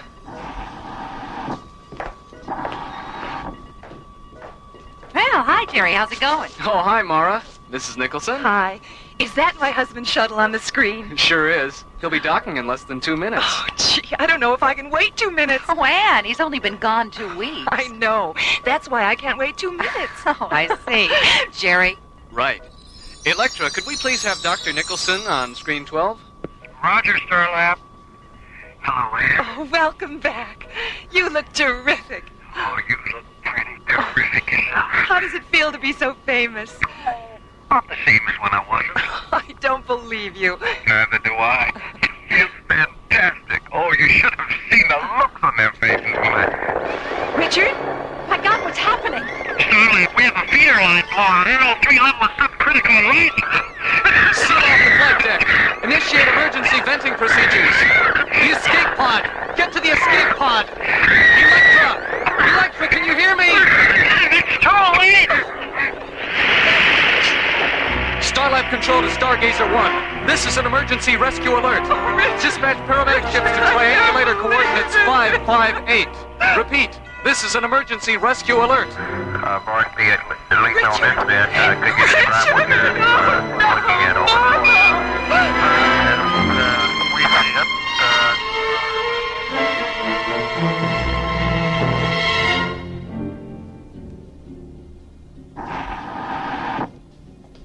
Dr. Cassidy? Come in, Carl. You look exhausted. It's been a long day. A long day. I just can't believe he's gone. He always took so much time with us at the academy, always making sure we understood things. There were times when I was ready to quit, and I would have if he hadn't talked me out of it. I know. He was understanding with all of us. Is that the accident report? Yes, I just finished it.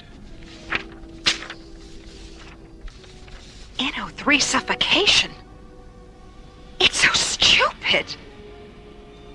I'm going to find out why the Electra's retro thrusters weren't converted to a non-toxic fuel if it's the last thing I do. The Ithaca was converted. The Corinthia was converted. Oh, why wasn't the Electra good? I'm sorry, Mara. Mara, Commissioner White is coming through. Have the message recorded, Jerry. Mara will have to... No. That's all right, Carl. I'll be there in a minute, Jerry. Come on. I'll walk up to communications with you. Thanks, Carl.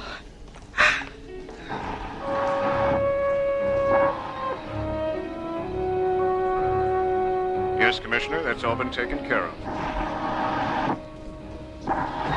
Here's Dr. Cassidy now. Hello, Commissioner. Hello, Mara. Are you coming up to Starlab? I'll be up there tomorrow. I just wanted to let you know that the ISA Council has ordered an honorary internment for Richard on Lethe.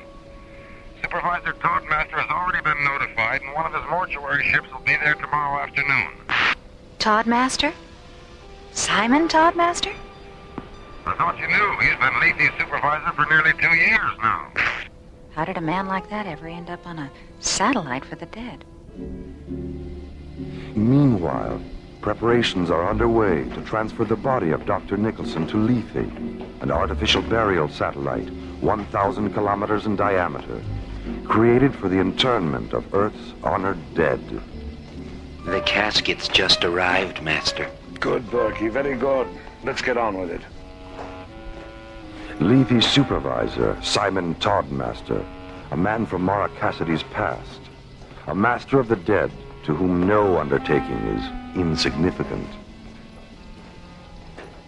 Number 6, Professor Joseph Digby Allen. Number 7, General Arnold Boom Boom Bernstein. Number 8, Prime Minister Ichiro Suzuki. My, what expensive caskets. Is this the entire manifest, Berkey? All except this one, Master. Oh, it's an interesting casket. Who's inside? Richard M. Nixon. Well, I thought he'd never pass on. Neither did anyone else. And did he leave any incriminating documents? Only an 18-minute last will and testament tape. What was on it? We'll never know, Master. There's nothing on it. I'm not at all surprised. Well, come on, Berkey. We have work to do. That is an affirmative, Master. A simple yes will do, Berkey. If you knew how I loathed affirmative, you'd be quaking in your boots. Or whatever it is you call those things on your feet. My apologies, Master. Accepted. Now, you mentioned an ISA communique. It's on the teleprinter in the control room. Shall we? After you, Master.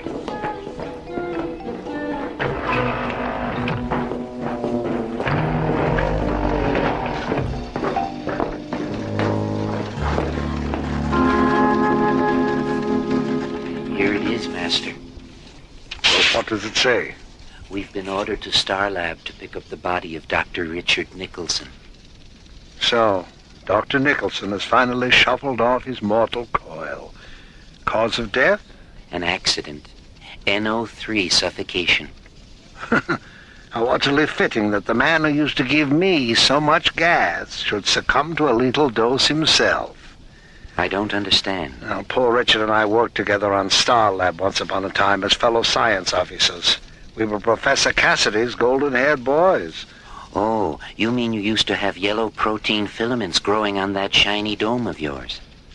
Golden-haired boys is just a figure of speech, Berkey. Now, where was I?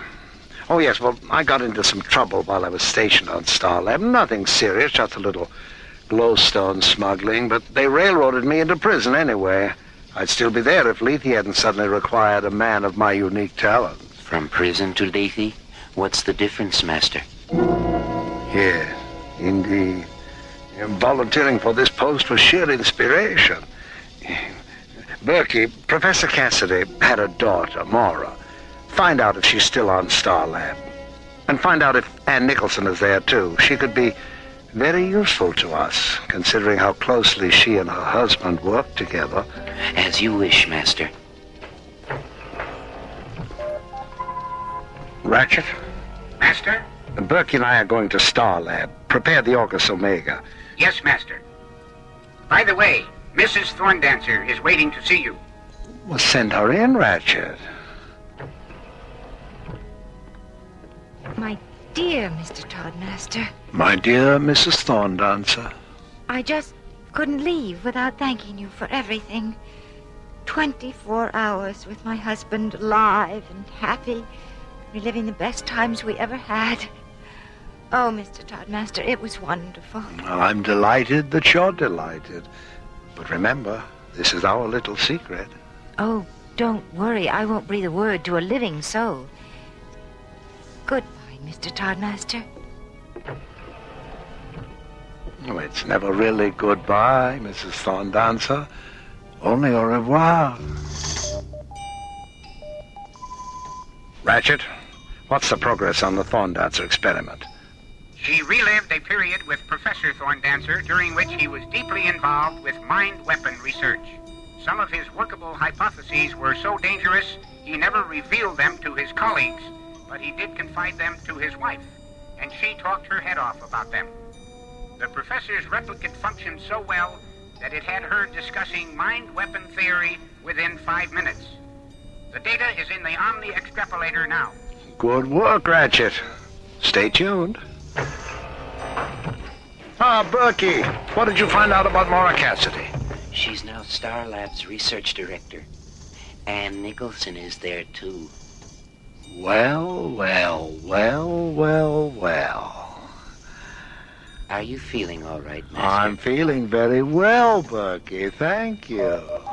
The Orcus Omega awaits you, Master. Thank you, Ratchet. Come along, Berkey. We mustn't keep the dead waiting. Leafy's sinister supervisor and his assistant Berkey descend to the mortuary satellite's launch bay and board the sleek cobalt blue funeral ship Orcus Omega. Orcus, the ancient Roman name for Pluto, the god of Hades, and Omega, the Greek symbol for the end, the final singularity. Meanwhile, on Starlab, Ann Nicholson has just been told about the ISA decree to have her husband honorarily interred on Lethe. I can't help the way I feel, Maura. I am not going to Lethe, and that's all there is to it. Well, you still haven't told me why you won't go. It's grotesque. Taking him away from me like this, and hiding him in a place where I'll never see him again. Couldn't he be put in cryosuspension, Maura? Have you asked the council about that?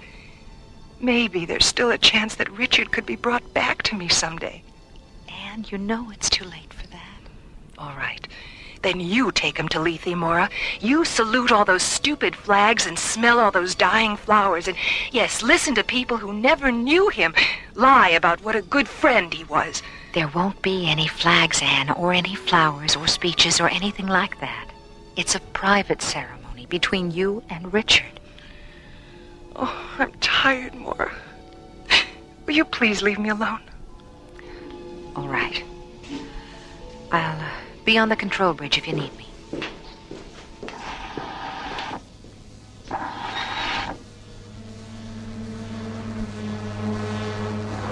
Roger, Orcus Omega. Your TV coordinates are 068 at 204. And you're clear for entry into Level C Docking Bay 19er. Thank you, Starlab. Orcus Omega, out. How long will we be on Starlab, Master? Just long enough for you to load the late Dr. Nicholson, and for me to have a few words with my past. Ah, Starlab. I'm looking forward to seeing what goes on inside. Well, I'm sorry, Berkey, but I'm afraid you'll have to stay aboard the ship. Not again. Berkey, how often do I have to remind you that you are an image infusion android, an illusion? That you only have substance when the light is right, that you'll vanish if the light should change. I'm sorry, but if someone sees you 1 minute and then doesn't see you the next, they'll know that I'm in control of an illegal procedure. You don't want me sent back to prison, do you?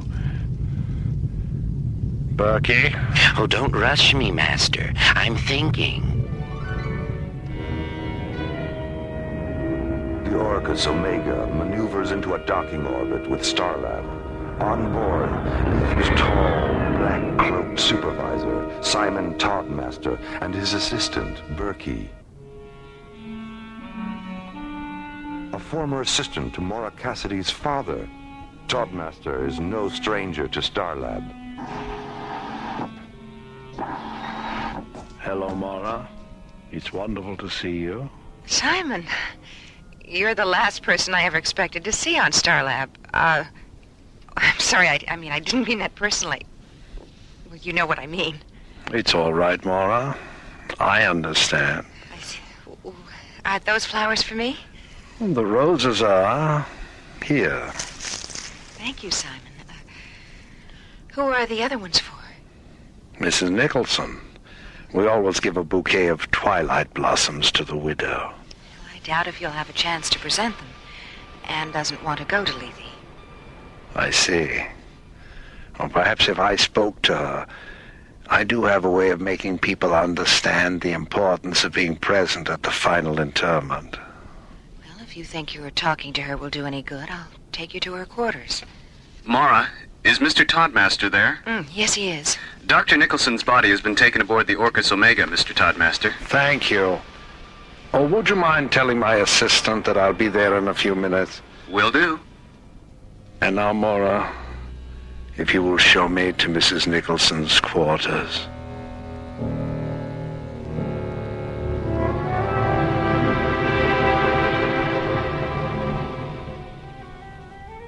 Yes, Mr. Toddmaster. The flowers are beautiful. What did you call them again? Twilight blossoms? That's right, Anne. Twilight blossoms. You know, when you first came in, I thought they were ugly. But there's something about their fragrance now that makes them seem so alive. Anne. Yes. Would you like to see Richard again? Alive? Oh, yes. Oh, yes, I want to see Richard. I want to hold him and touch him and talk to him. Then come with me to Lethe and have Richard back again. Oh, Richard, back again. Yes. Take my hand, Mr. Toddmaster. Lead me.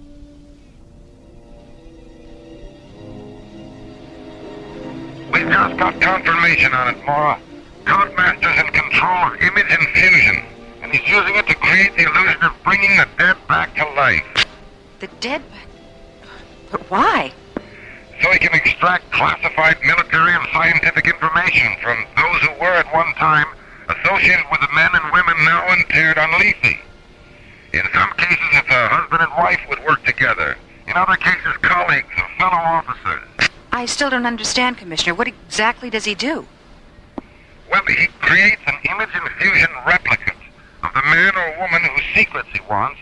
Then he invites the husband or wife or former colleague to Lethe, drugs them, and puts them in the room with the replicate. The illusion is so perfect and the drug so effective that the people actually believe they're face-to-face with someone they once knew and loved. And the replicate is programmed to ask questions designed to make people reveal what Toddmaster wants to know. It's insane. Commissioner, he's with Anne right now. Get on the intercom and tell her to stay put. I'll stand by. Anne! Anne, it's Mara. Hello, Mora. I'm feeling much better, thank you. Oh, thank heavens that you're still in. You were right about Mr. Toddmaster. He's persuaded me to go to Lethe after all. Anne, listen to me. And since I'll be back in a few days and didn't really feel like seeing anyone, Mr. Toddmaster suggested I leave this recording. Recording? Jerry! Yes, Mora. Shut the doors on the Orcus Omega's launch bay. Mora, the Orcus Omega took off 3 minutes ago. Oh, God, no. Was Ann Nicholson aboard? Yes, she was. Mora, what's wrong? Jerry, what's the Delta 1's ETA? 14 minutes, 50 seconds. Contact them right now. Give them the flight plan of the Orcus Omega and tell them to intercept it. Right. I was too late, Commissioner. They're gone.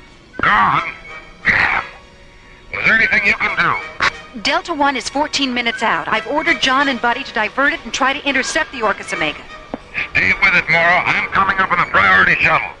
I'll do my best, Commissioner. Mora, I just talked to Buddy and John. They can't do it. Delta 1 doesn't have enough fuel.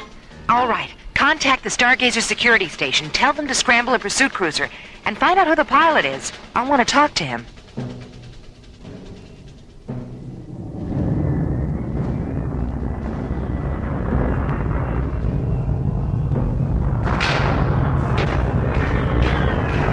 Mrs. Nicholson is asleep, Master.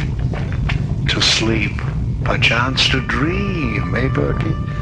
Dream? What's a dream, Master? An expedition to the interior of the subconscious. Something humans do when they sleep. What's the subconscious, Master? A place where secrets live. In Mrs. Thorndance's case, thought weapon secrets. In Anne's case, bacteriological warfare secrets. Disease weapons based on Richard's alien spore mutation research. Weapons so terrible, he hid the data tapes for them, and only Anne knows where they are. Amazing, isn't it, Berkey? The way a Twilight Blossom trance can bring out the best possible secrets about the worst possible things. Did she tell you where the tapes are? Not yet, but she will, when her dead husband rises from the grave and takes her in his arms again. Oh. In times past, there were legends and myths that told how the dead became the undead and walked the regions of night, passing ancient moonlit walls and mirrors, casting neither shadow nor reflection. But because dreams of resurrection are ageless and the powers of darkness infinite, the demon sorcerer of the past has reappeared as the Simon Toddmaster of the future. Simon Toddmaster, the resurrectionist of Lethe, a man walking the regions of night beneath the cold, moonlit skies of alien worlds.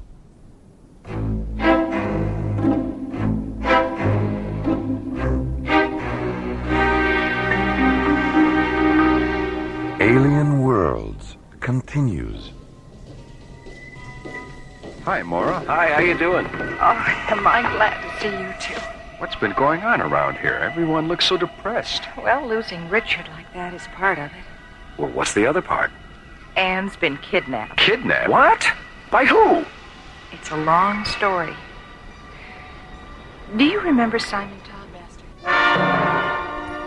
Hoping to formulate a plan to rescue Ann Nicholson from the spell of Simon Toddmaster's death dreams, and in the process put an end to Toddmaster's illegal use of image infusion, ISA Commissioner White arrives on Starlab to confer with Maura, John, and Buddy. How did you manage to find out what Toddmaster was doing, Commissioner? Yeah, I'm kind of curious about that myself. It was purely accidental. You remember Benjamin Thorndancer? The thought weapon theorist. Didn't he die last year during an Omega Wave feedback experiment? Yes, and he was interred on Lethe. Well, his wife went up there 3 days ago to visit the crypt. On her way back, she had a serious heart attack. Luckily, there was a physician on board the same shuttle, and he managed to keep her alive until they could reach an ISA hospital ship. Did she pull through? Yes, but they had to perform emergency bypass surgery. She came out of the anesthesia raving about Toddmaster and how he'd brought her husband back to life. So the next day, we sent up an ISA interrogation specialist to talk to her. She told him everything. What did she say actually happened? Well, when she arrived on Lethe, Toddmaster presented her with a bouquet of flowers. Twilight blossoms, she said he called them. 1 minute she was smelling them, and the next she was in some kind of a arena talking to her husband. And, well, you know the rest. Well, what does Anne have that this crypt keeper wants? Richard had made a major breakthrough in the use of alien spore mutations for bacteriological warfare. And Anne is the only one who knows where the data tapes are. Huh. If that mausoleum maniac gets his hands on those tapes, well, he could put us all 6 feet under. Maura? Commissioner White? What is it, Jerry? I've got a transmission coming in from Lethe. It's Ann Nicholson. Anne? We'll patch her through, Jerry. Hello, Maura? Anne, are you all right? Of course I am. Why shouldn't I be? Is Simon there with you? Yes, he's right here. He's been wonderful. I don't think I've ever met such a kind and sympathetic man. Maura, I want you to come up to Lethe. Simon said he didn't get a chance to spend very much time with you on Starlab. He thought it would be nice if we could all have dinner together before I leave. How does that sound? Why, that sounds wonderful, Anne. When? Tomorrow night. Just the 3 of us, okay? All right, Anne. Just the 3 of us. See you tomorrow. Bye. Just the 3 of us, huh? John, Buddy, what do you say we make it dinner for 5? Well, I hope it's not formal. My electric tie and tails are still at the cleaners. You realize he's setting a trap. I know, but he doesn't know that I know. And if we're careful, we just might be able to get Anne away from that lunatic before something happens to her.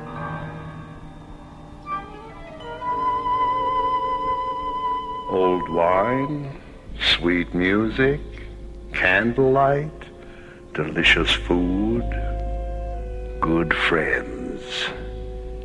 It will certainly be an evening to remember, won't it, Anne? Yes, it certainly will, Master.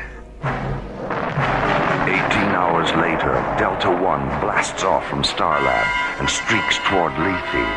Maura, alone at the controls, John and Buddy hidden in a portside storage locker, which has been lined with scanner shielding, a precaution taken before blast-off to prevent Toddmaster from detecting more than one life form aboard the Delta One.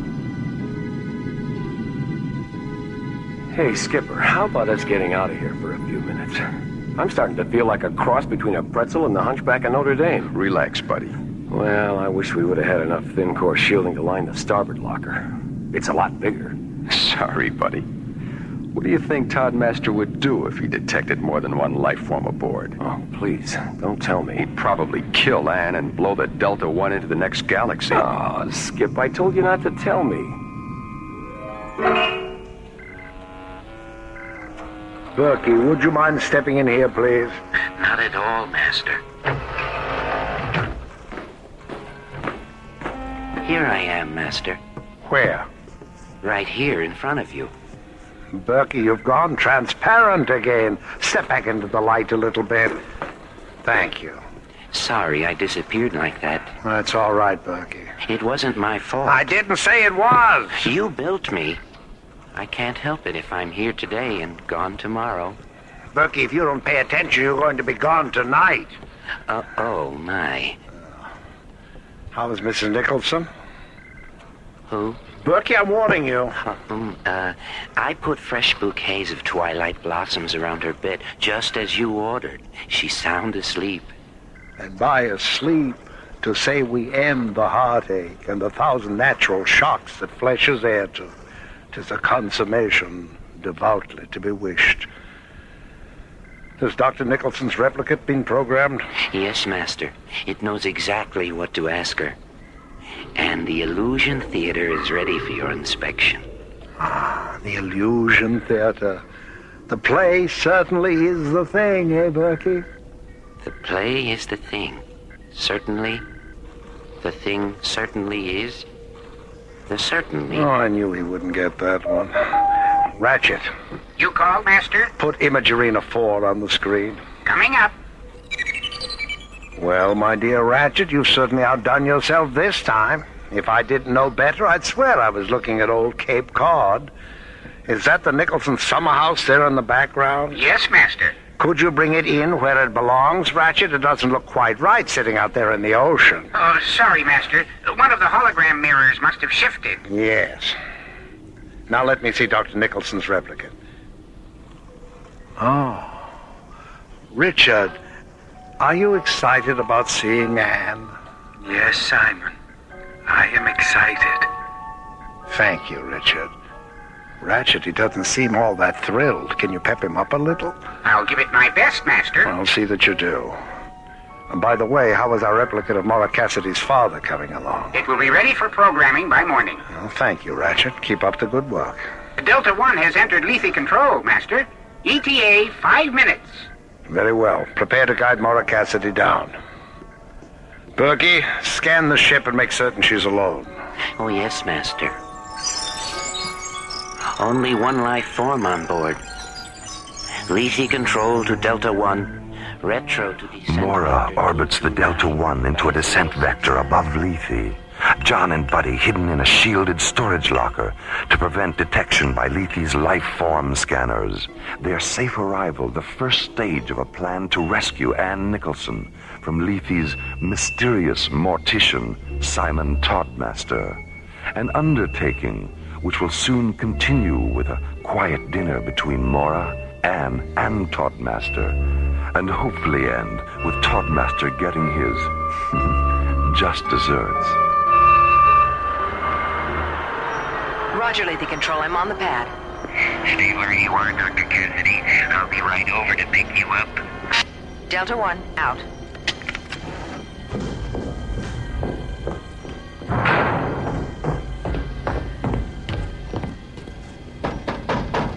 You two all right in there? I keep telling you, Sheriff, this locker just ain't big enough for the both of us. We're fine, Maura. I've already switched on the beep sender Carl concealed in Richard's metal, and I'll give it to Anne the minute I see her. Your micro receivers are on the console. One of them is tuned to Anne's beeper. The other one is tuned to my button transmitter. Dr. Cassidy. For God's sakes, don't lose track of us. Coming!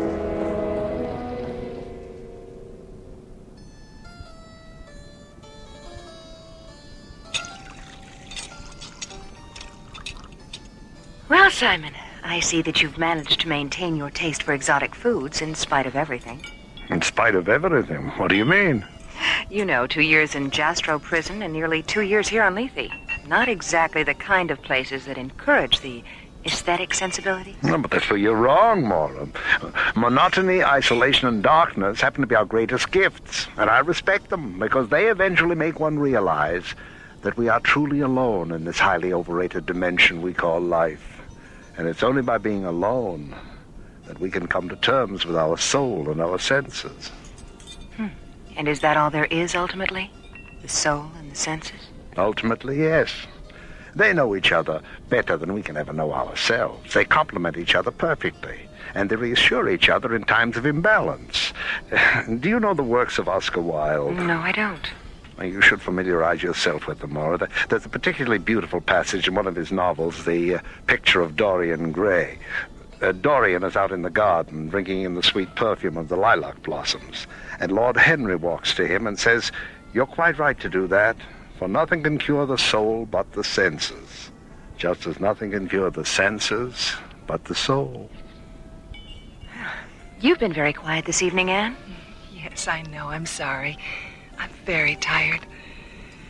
Well, if you'll please excuse me, I want to spend some time in the chapel before I go to bed. Don't forget Richard's medal, Anne. What? Oh, yes, Richard's medal. Thank you for bringing it to me, Maura. Good night. Good night. Sleep well. I think I'll go to bed too, Simon. Oh. Well, thank you for a marvelous evening. I'll see you in the morning. Well, good night, Laura. Good night. Pleasant dreams. Oh, I'll pleasant dream that lousy crypt keeper. Hold it down, buddy. Come on, let's get to the chapel. Lead on, Skipper. This corridor has more turns than a labyrinth. I don't remember where the chapel was. I do. It's right over there. Get back, Skipper. Someone's coming. It's Anne. Shut off the beeper. She'll hear him. Okay, let's... It's Toddmaster.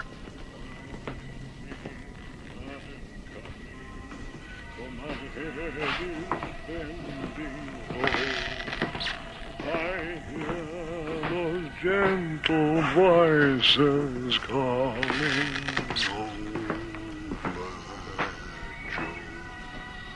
He was a little off-key, wasn't he?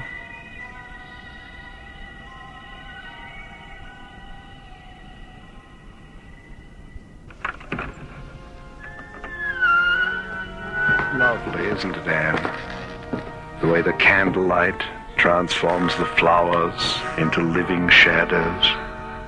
Oh, yes. Beautiful. Richard is waiting. Oh, Richard.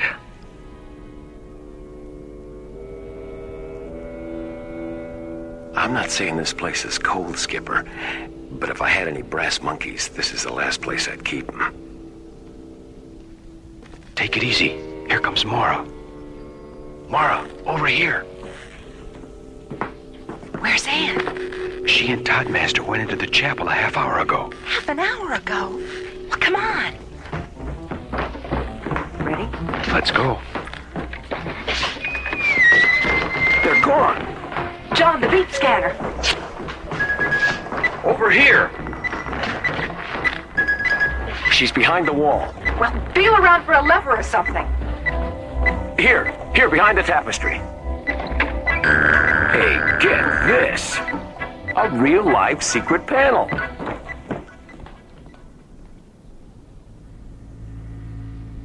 Now, Anne, if you'll just sit here. That's right. Berkey, bring up the lights in the arena. Yes, Master. Richard. Anne! Anne! Damn you, Maura. Damn you. Get away from that console, Toddmaster. Berkey, Ratchet, kill the intruder. Get down, Skipper. Toddmaster? Buddy, take out the other two. Master, help us. Help us, please help us. John, blast the control panel. Berkey, Ratchet, my children. You're killing my beautiful children. Maura, what's happening? I am the resurrectionist of Lethe, master of the dead, master of the dead, master of the dead. He's melting. Podmaster is melting. My God. They're all androids. Mora, where am I? Let's get out of here. This place is gonna blow any minute.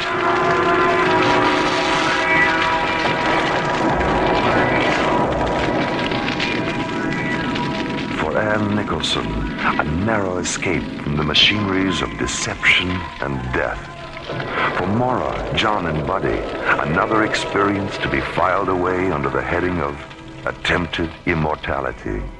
And for the android Simon Toddmaster, the sudden disquieting stillness that visits all things electric when the power fails and the lights go out.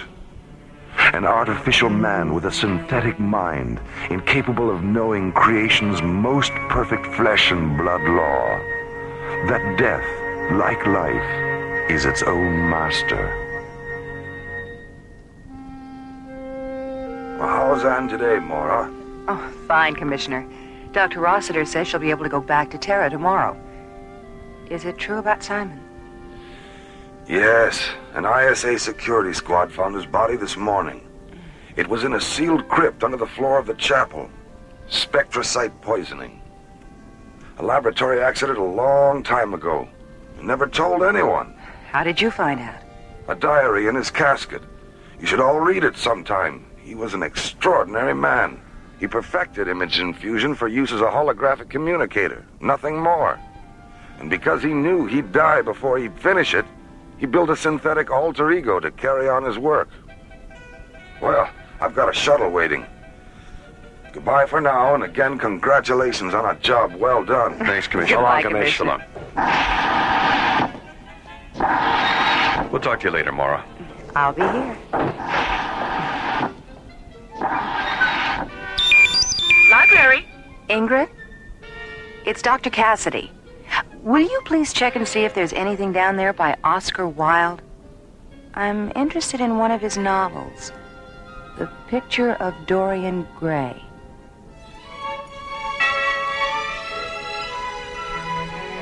The Resurrectionists of Lethe starred Chuck Olson, Linda Gary, Bruce Philip Miller, and Corey Burton, with guest stars Hans Conried, Susan Brown, George DiCenzo, Cliff Norton, Jack Lukes, Joseph Sakari, and Sally Smaller. Alien Worlds was created, produced, and directed by Lee Hansen. And so, until next time, this is Roger Dressler, inviting you to join us for another adventure on Alien Worlds.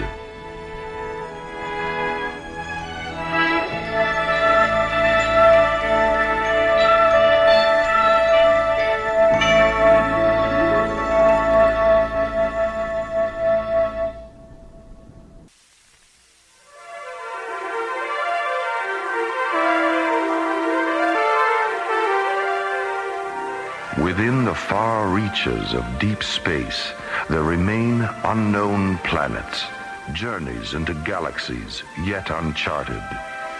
Stellar exploration is the newfound adventure. High above Earth's windy skies, 1,000 miles in space, a large wheeling disk lazily drifts in orbit. A space station whose official designation is the Arthur C. Clarke Astronomical Observatory. To those living and working aboard, it is simply called Starlab. Their lives and adventures become our story on the threshold of Alien Worlds.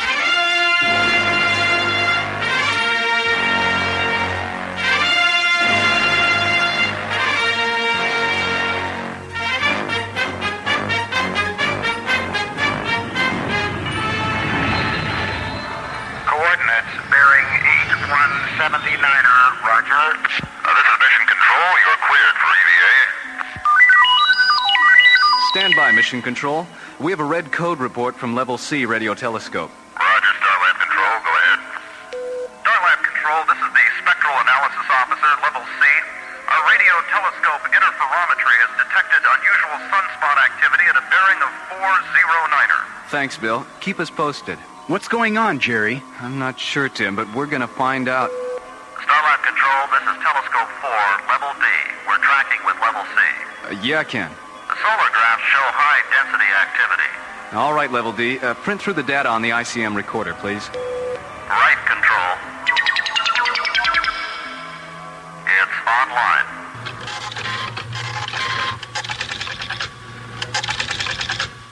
Look at this. What?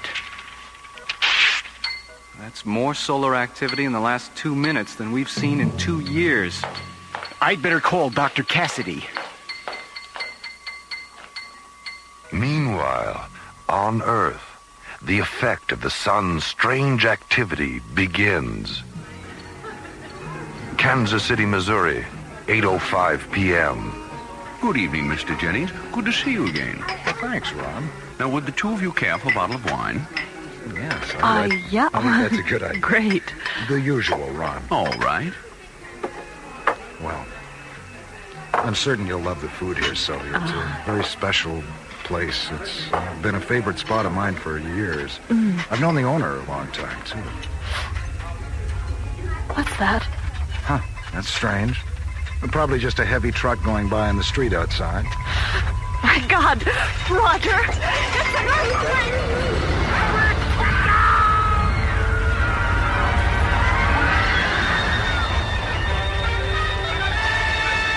Temperatures worldwide are dropping. Anchorage, Alaska reports a record low of 86 degrees. Tidal waves, and temperature shifts around the globe slowly intensify. A solar mystery unfolds. And back on Starlab, the disorder becomes even more apparent. 21:30 hours. The Starlab Control, this is Scope 4, Level D. We've just tracked a third major flare-out on the sun's Earth side. Level D, begin all radio telescope recorders. Feed us an audio scan. Plug in the Mycroft computers. Roger. Mycroft on. Log on scanners.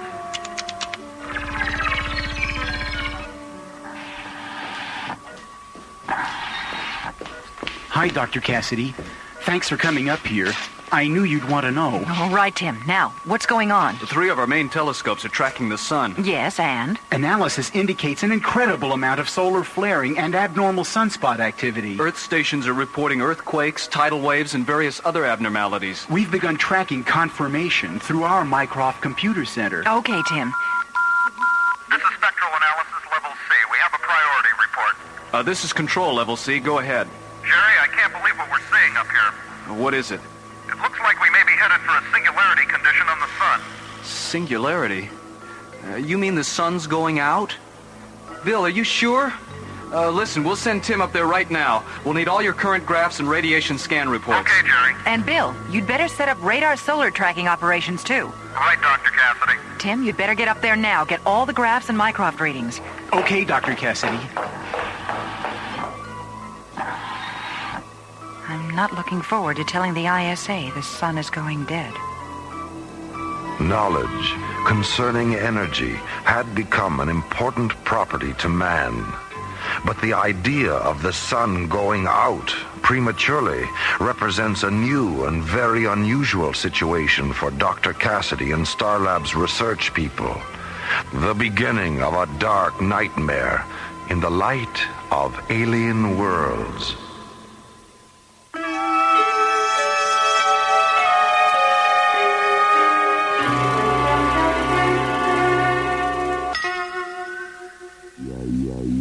To those aboard Starlab, a shiny rotating observatory high above Earth, the sun seemed to be going dead. Radio telescopes reveal a once fiery sun darkening. Research Director Mara Cassidy contacts the International Space Authority. This is the ISA, Dr. Cassidy. Are you there? Yes, Commissioner. We've had a 20-degree temperature shift in the last hour in the Sahara, Ma. Satellite charts show glacier movement at the poles. It looks like an eclipse. What the hell's going on up there? We don't know exactly what's happening yet, but our Mycroft computer terminal shows readings that indicate the sun is losing electromagnetic energy at a rate greater than normal. We may be headed for a gravitational collapse. Pardon me, Dr. Cassidy. The mass proximity indicator is registering... Not now, Tim. I've got... Dr. Cassidy, are you setting up solar radiation scanning? What? Solar scanning? Oh, yes, we're working on it, sir. Tim have communications patch Mycroft through to the ISA computers? Right. Commissioner White, I'm having our computer tech supply your office with a duplicate of our current information tapes. You'll have everything we've got shortly. Yes, Doctor. My terminal is receiving it now. Hey, is this right? It can't be. I'm afraid so, Commissioner White. We've got about 60 hours before the sun reaches singularity, and Earth freezes solid. What can we do to help? Well, first of all, we need you to send an SCT up here right away. We need to make a house call. Well, the only space exploration team I've got for immediate launch that can handle this is Delta One. Delta One? Oh, wait a minute. That's Graydon, right? Captain John Graydon? And Buddy Griff, that's right, Ma. Oh, no, Commissioner. Isn't there anyone else you could send us? I'm sorry, Doctor, that's the team. We'll launch immediately. Their ETA is 3 hours, 10 minutes. Keep us informed, Ma. Out. Yes, sir. We'll keep you informed. Out. Dr. Cassidy, what's wrong? I can't believe they're sending Buddy Griff up here. They might as well let the damn sun go out. Delta One, SCT command. Report to ISA pre-launch immediately. What? Oh, we just got in. Boy, you can't get a spare minute anywhere anymore. Oh, come on, Captain. Let's just finish this hand, huh? Oh, we better pass for now, buddy. We better get down there. Pass? The man's 18 in back of me. I got a hot 21, and he says pass. It's just a game. We can pick it up later. It's just a game. I'll say it's just a game. All right. ISA says jump, and Captain John Graydon jumps. That's how come you're a bloody hero and I'm just a lover. And that's the story of your life, right, buddy? Dr. Cassidy, I just got back from spectral analysis. The mass proximity indicators are registering some kind of solid object near the sun. It's like a planetoid. Oh, Tim, don't be silly. The MPI is probably reading solar flare-off gases.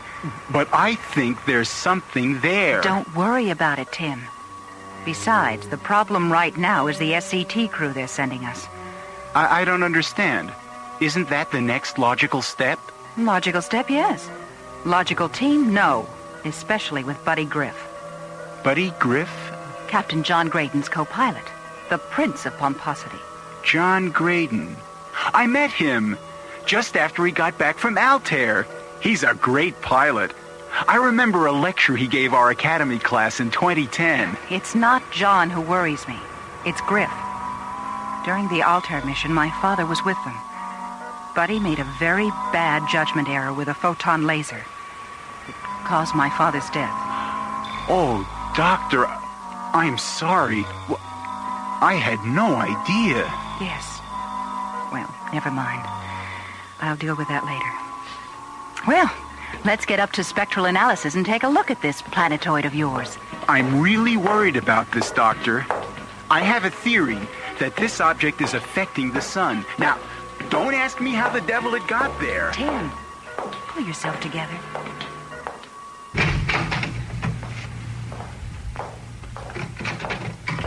Hi, fellas. Graydon. Commissioner White. Griff. Hey, que pasa, Chief? Listen, men, we've got problems with the sun. Heavy solar activity that needs some first-hand observation. You'll be briefed on Starlab by Dr. Cassidy. Starlab, huh? That's right. They're expecting you right away. You'd better get over to launch control now. Wait, have I got time to get some cigarettes? Come on, buddy. Let's go. Lock tanking secured. Box tanking secured. Delta One, you are cleared for launch. 2030 Zulu. Your trajectory is 010 degrees. Market control, 010 degrees. Give my regards to Earth Control. 5, 4, 3, 2, 1. Roger, Delta One, you have liftoff. All systems go. Oh, man, I just love a good rocket ride.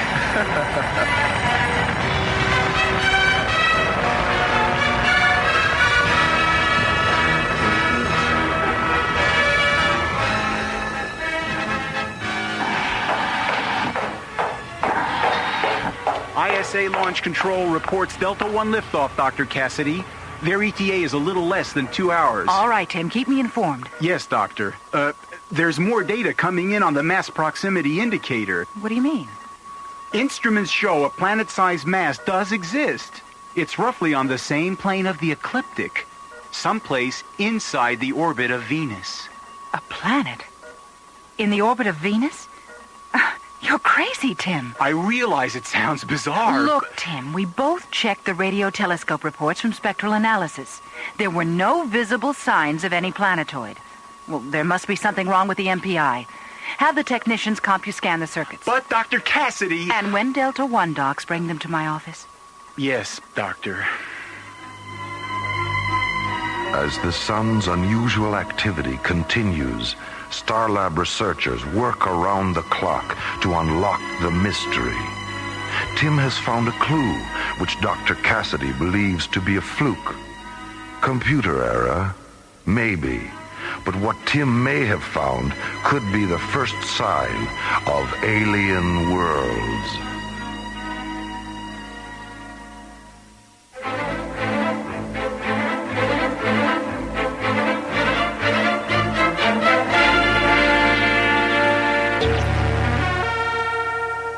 Strange solar activity threatens the survival of Earth. A solar exploration team is sent to investigate under the direction of Dr. Maura Cassidy at Starlab, a space observatory. There is little time. Dr. Cassidy? Yes, Tim. Delta 1 reporting. Captains Graydon and Griff. Thank you, Tim. Come in, gentlemen. Hello, Dr. Cassidy. Good to see you again. Hello, Captain Graydon. Griff. Hiya, Doc. Hey, where's the hero's welcome? No band, no parade, no hats and horns? I thought this was a big deal. Like the big deal with my father, right? Oh, look, lady, there were problems for all of us on Altair. What happened with your father could have involved anybody. It just happened to be me. That's right, buddy. It just happened to be you. All right, you two, enough of this. We've got work to do. Can you tell us why we're here, Doctor? Well, you've observed the unusual solar activity during the past few hours. Yes, of course. We were wondering if there are any solar collecting activities that could be causing this. No, we've checked that. There's something going on with the sun itself. That's why we need you, to take pictures and run solar tests close up, before it goes dead. Dead? The sun? Oh, Doc, you've been out without a spacesuit too long. That's impossible. No, I'm afraid it's not impossible, buddy. Watch the computer terminal. Tim? Right.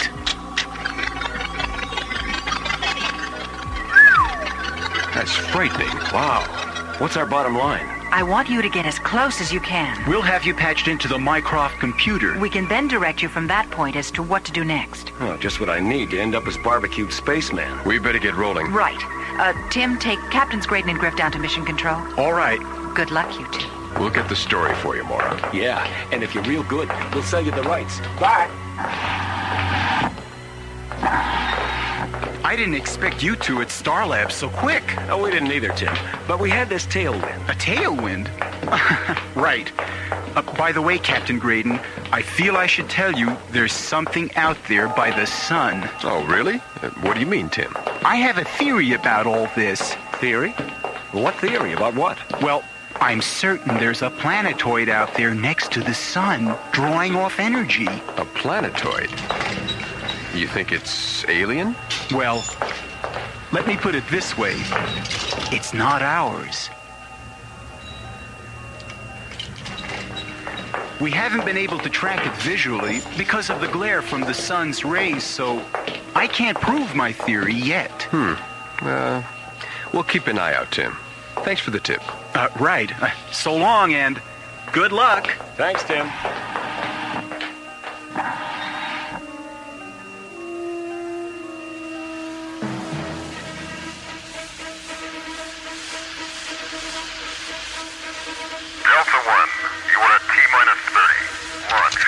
Roger, Starlab Control. T-minus 28 and counting. Delta 1, telecom computer lock. 775 megahertz. Our Mycroft data transfer is online. Channel 775 locked. Transfers online. Check. Starlab Control, we're on the grid. 5, 4, 3, 2, 1. Lift away.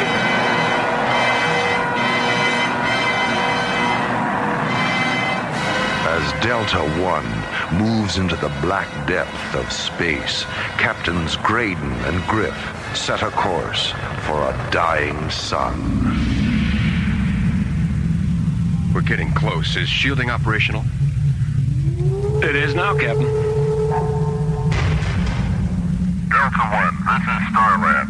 We scope you at 214 degrees, bearing 030. We have visual radio telescope contact with you. MPI shows a planet-sized mass close to your present position. You are off course by 02.5 degrees. Have you visual Starlab. Starlab, this is Delta One. Do you receive? Over. What the? Skipper? What's happening, buddy? Where's our power? The main rockets just went brenchless. Flame out. We've lost our maneuvering power. The radio's gone, too. Fire retros. I am, Skipper. Nothing. They're like a plate of cold spaghetti. We're being pulled off course. The compass has gone berserk. What is happening? Buddy, what the devil is that? What? Where? Look. Over here, through the infrared viewing screen, off the port side. Where did that come from? It's huge. It's definitely not an asteroid. No, it's too spherical. Well, whatever it is, we're being pulled towards it. Look at the size of that thing. I wonder if that's what Tim was babbling about. You don't suppose... What, Captain? Never mind. That's the strangest looking thing I've ever seen. It's gotta be some kind of a giant vehicle. Like a planetoid, Captain? I didn't really want to say it. Yeah, I know. Well, hang on, Captain. We're on a collision course with it. Dr. Cassidy, look! On the tracking screen, Delta One. It's gone. What's happened to them? They vanished. Right off the screen, the scopes, the radios, everything. They're gone. I knew it. Keep trying to establish contact. We've got to locate them.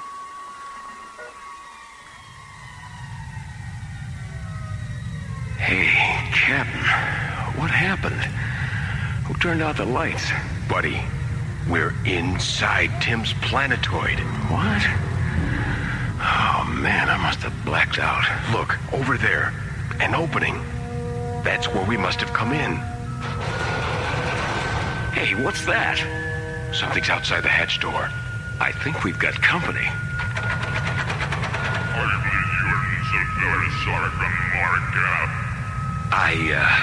I hope that's the name of the hotel.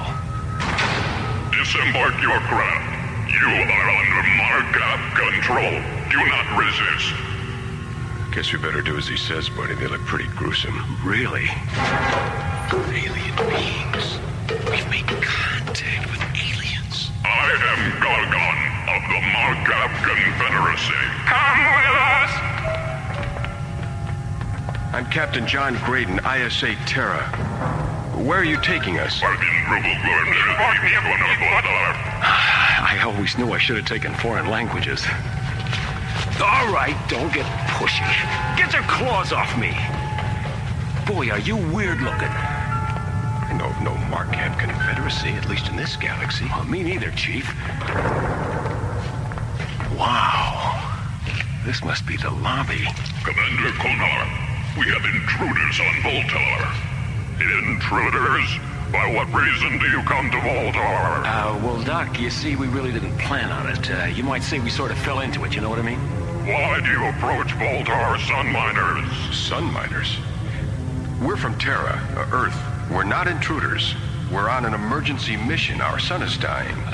Captain, we've just stumbled onto the reason. I am Czar Konar, commander of the Markup Confederacy, 5th Galaxy of Tremion. You are intruders. Look, Commander Konar, we were pulled off our mission by you. You have entered forbidden space. Markup space. Markup space?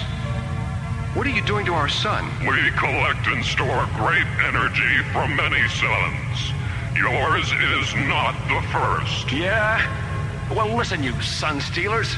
Earth can't survive without that energy. Then you shall perish. We take suns in many galaxies.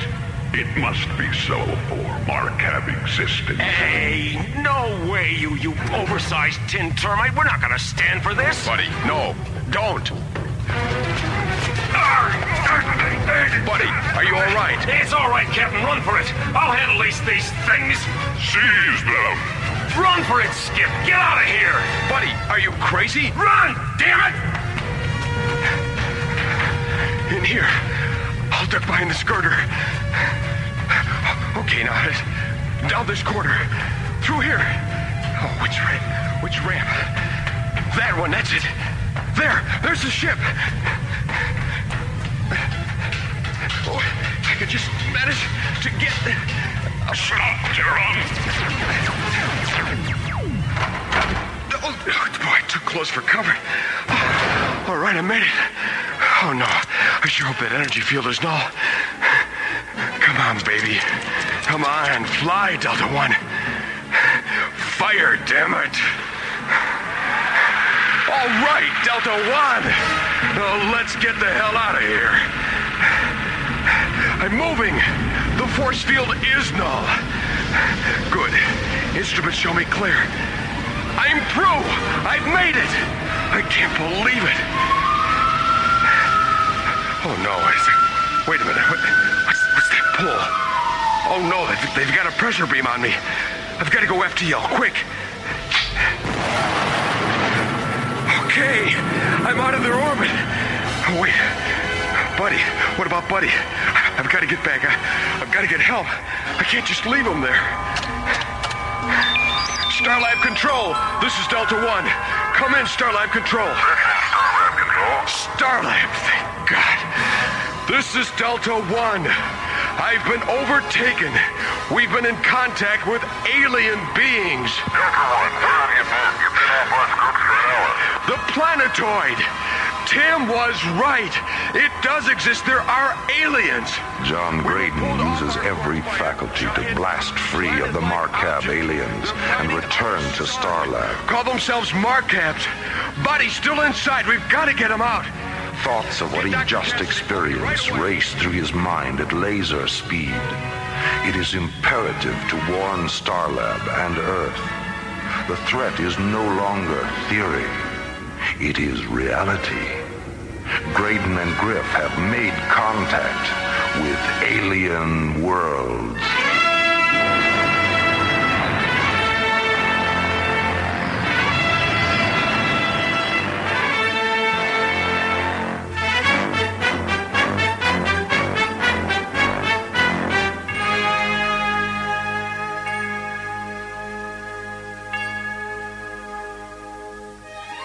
This is Roger Dressler, inviting you to stay with us for the conclusion of The Sun Stealers after a brief intermission on the world premiere of Alien Worlds.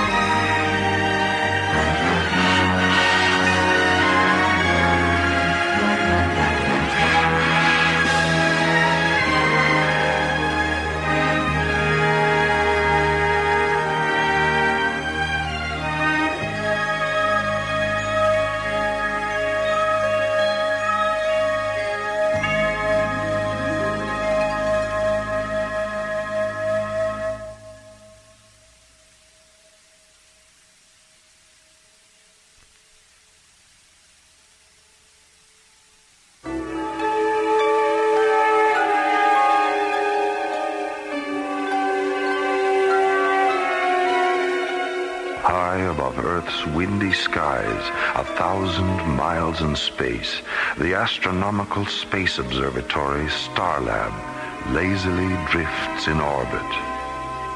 Research teams aboard have detected strange solar activity on Earth's sun.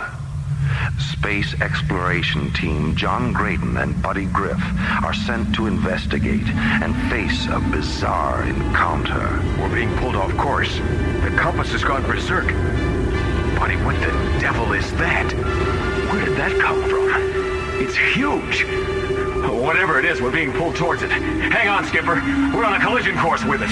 Delta One is mysteriously pulled aboard an alien planetoid. I am Zarkonar, commander of the Markab Confederacy, 5th Galaxy of Tremion. You are intruders. Buddy, are you all right? Run for it, Skip. I'll handle these things. Resisting, Buddy Griff creates a diversion, allowing John Graydon to escape from the alien planetoid aboard the Delta One spaceship. Starlab Control, this is Delta One. Come in, Starlab Control. Starlab Control, Delta One. Where have you been? You've been off our scopes for an hour. The planetoid. Tim was right. It does exist. There are aliens. I've been overtaken.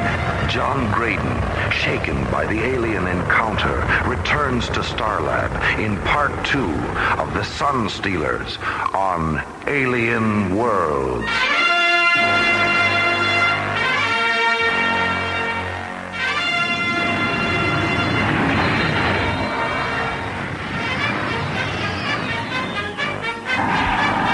He's here, Dr. Cassidy. They're bringing Captain Graydon in now. Okay, Tim, come on. All levels report It's pretty to strange, isn't it? What, Tim? Well, haven't you heard? I mean, something went wrong. They were overtaken by aliens. Buddy didn't get out. I've only gotten the preliminary report. I'm not sure about any aliens yet. Hi, Mara. Tim. Jerry, where is he? He's in the isolation airlock chamber. How is he? Doc Benson says he'll be all right. Radiation levels are minor, but there's enough present to leave him in the capsule for at least an hour. We need to run a couple more tests. You can talk to him on the intercom. Good, Jerry. Tim, pull the Mycroft onboard computer tapes and begin decoding them. Better check over Delta One's flight recorders, too. Send all the information to the ISA. All right. John, thank God you're okay. Mara, we're not alone out here. Buddy did make it out. He's inside an alien planetoid. It's draining the sun's energy. Oh, take it easy, John. What's draining energy? The Markabs. What? Oh, Mara, they're awful. Like insects. Tall. Very tall. I'd say maybe about 7 feet. Their bodies are black and shiny. Claw-like hands. And large, radiating eyes. Good Lord. Buddy, what about him? Is he... About Buddy caused a diversion so I could escape. We've got to get back there and get him out. Well, of course, John. Dr. Cassidy, we have the ISA. We're feeding them to your televideo screen. All right. I hope they've got a lead on all this. Mara, we just got the reports. It's unbelievable. How's Graydon doing? He's here in quarantine, Commissioner White.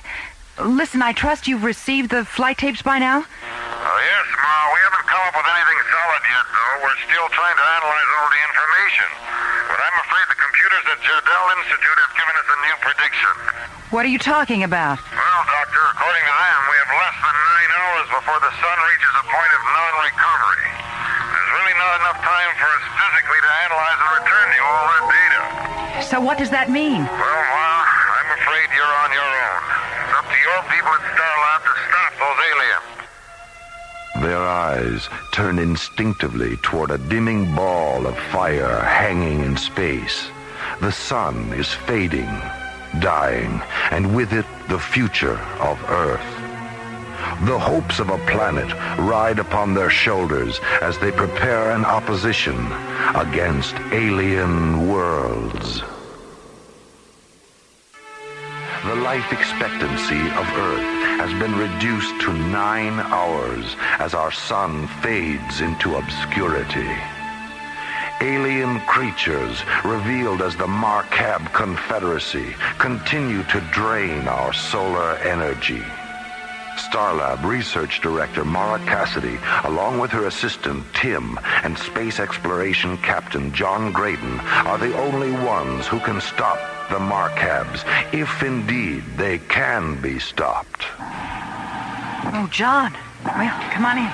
Glad to see you out of quarantine. That makes 2 of us, Mara. How are you feeling? Much better, thanks. Good.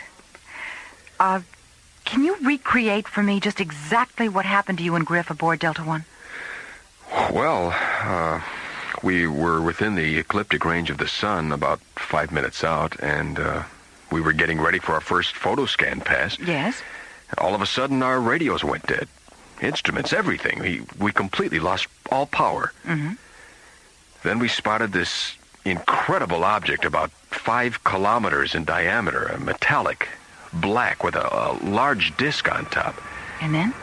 We lost control of the ship, and we were drawn into the object. We took about 6 Gs. Buddy blacked out. Next thing I knew, we were taken off the ship by the aliens that I told you about. They told us they were mining the sun's energy. But how? I don't know. Oh, Tim. Good. You've got the Mycroft report? What's wrong? You're white as a sheet. That thing out there is the cosmic wonder of all time. Tell me about it. What did you find? Well, the Mycroft computer came through like Captain Video. Solar depth sensors, heat generation refractions, course deviations, wavelength correlations, video scan of the planetoid. Tim, get to the bloody point. What did you find? Basic theory of electromagnetic energy, Dr. Cassidy. Electromagnetic energy? Yes, that's right. The alien planetoid is an electromagnetic field extracting ultraviolet radiation through infrared oscillation. Oh, wonderful. Oh, it means the Markabs are drawing ultraviolet light energy and converting it to a form of electricity. That would explain the invisibility. The radiation creates a massive shield around them which blends with the sun's rays. Exactly. That's why only the MPI picked it up originally on the infrared screens. That's very interesting. That's not all. The tractor beam that pulled you into the planetoid was also magnetically energized. I see. Well, that would explain the compass going crazy just before we lost control. Wait. That's it. What? We haven't got much time. Tim, get over to the hydro lab. Have them assemble a 50-megawatt portable CMG. We'll use the Michelson interferometer principle. A counter-magnetic generator, of course. A beam splitter. Oh, brilliant, Doctor. I'll meet you two in the briefing room in 20 minutes. I think you two blew a capacitor in your brains. You've lost me. I'm just a space pilot. And that's just exactly what we need you to be, John. It's a long shot, but it's the only one we've got. An 1880 theory that could put the Markabs right out of business. Come on. I'm going over to the lab. We need to get together Delta 1. We're going into that planetoid. If this works, John, we may be able to turn the Markab energy field back on top of them.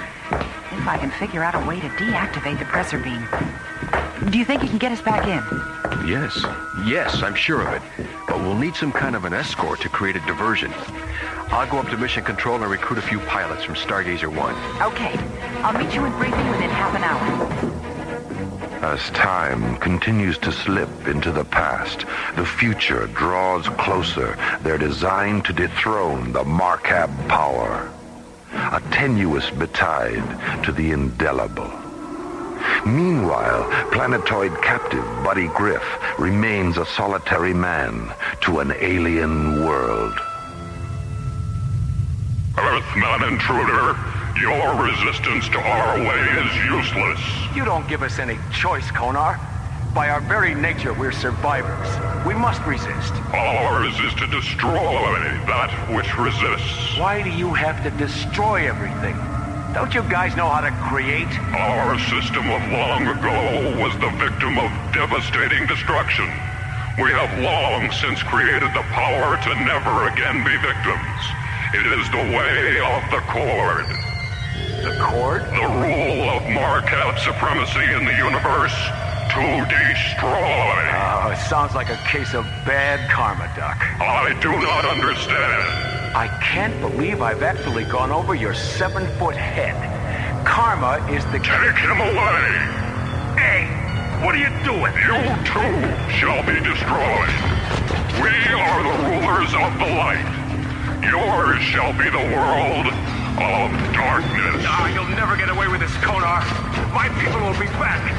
You're all lunatics. Can't be no ground. That's what this is all about. All right. You fellas have been asked to fly this mission based on your experience as fighter pilots. Now, we've programmed D-28 missiles aboard your ships for a diversion ploy on the Markabs. Hopefully, the counter-orbital passes will cause enough confusion to allow us time to land Delta 1 inside. Now, if we're not out by the 20-minute limit, you're instructed to launch full Titan Helitrobus missiles into the side of the Markab planetoid. and then return to Starlab. Any questions? Okay. We'll launch in 8 minutes. Synchronized watches. 1600 hours, 22 minutes, and 15 seconds. Mark. See you guys on the 50-yard line. As Starlab pilots prepare the final assault on the alien encounter, a galaxy clings to the hope of triumph on alien worlds.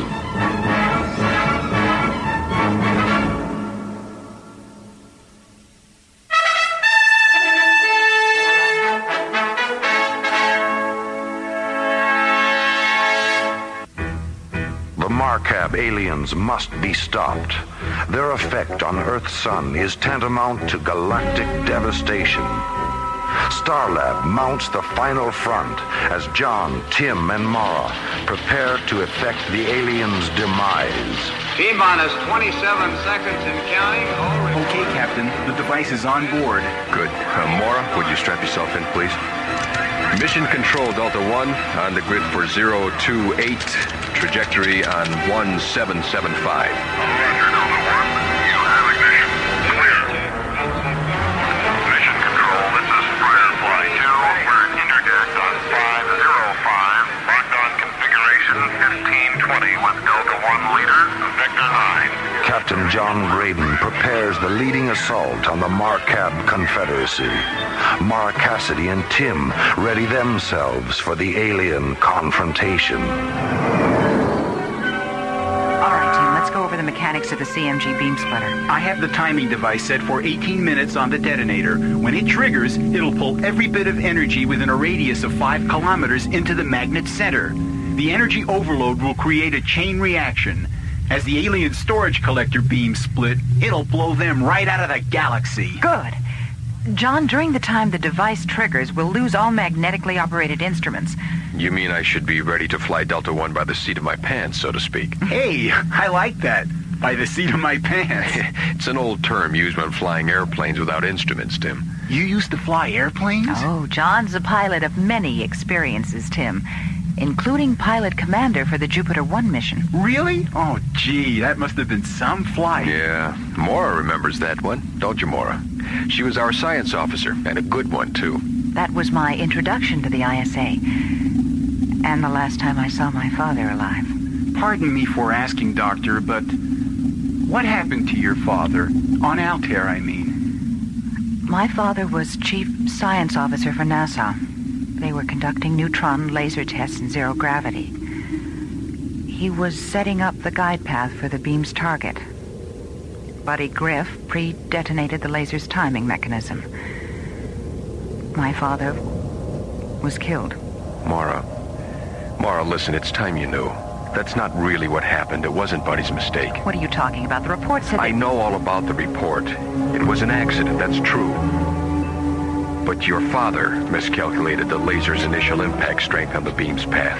The device was hot, overheated from testing all day. The heat triggered the premature detonation, not Buddy. How do you know all this? From Dr. Solomon, the project coordinator. He told me the whole story shortly after it happened. But he never said a word about it to anyone, including me. But it wasn't in the report. Why? Because Buddy wouldn't allow it in the report. Since your dad was a notable scientist, Buddy took full responsibility for his mistake, to clear his record. Why didn't Buddy tell me the truth? He's a strange guy. Buddy's a rebel, but he's also guided by a strong sense of honor. I see. All right, if you two are ready, I've got to get our act together before our Marcab madmen discover we're here.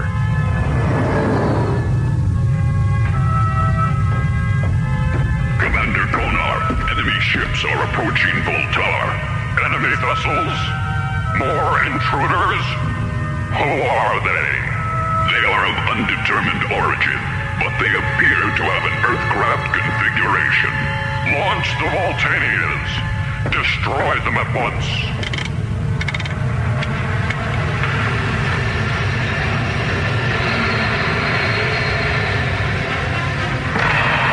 Interceptors launched on enemy target. targets.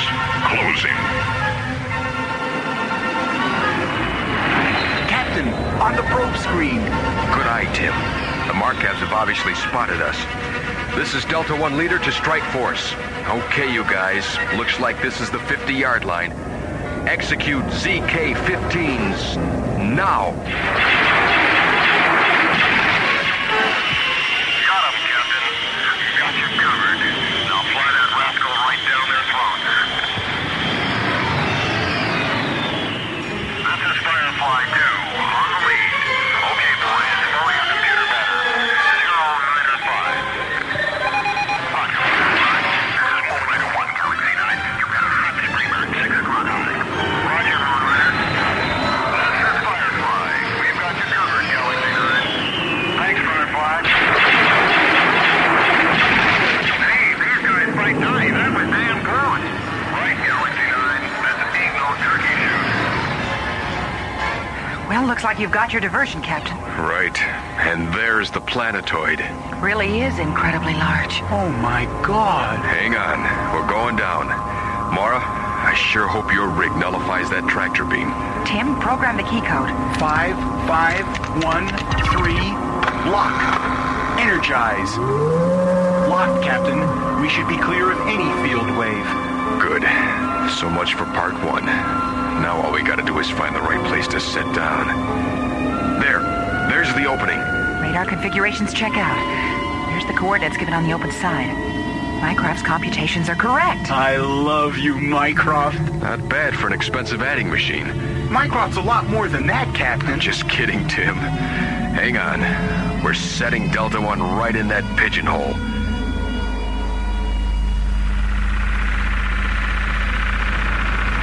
Okay, let's get this over with. Here, help me with the CMG.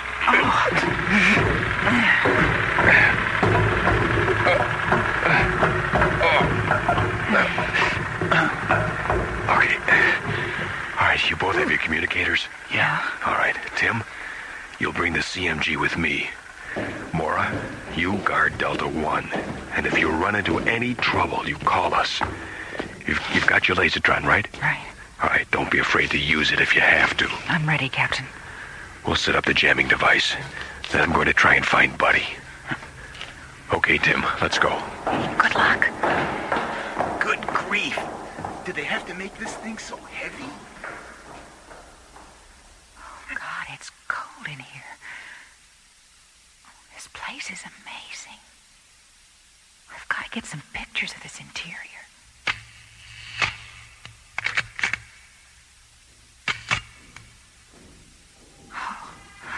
Someone's coming. Down this corridor. That's not over here. Very well. The Earthcraft, it's back. And the prisoner has escaped. Where is he? Somewhere in this quadrant. I'll look for him. Call the guards. Find the other Earthlings. Quick, the alarm.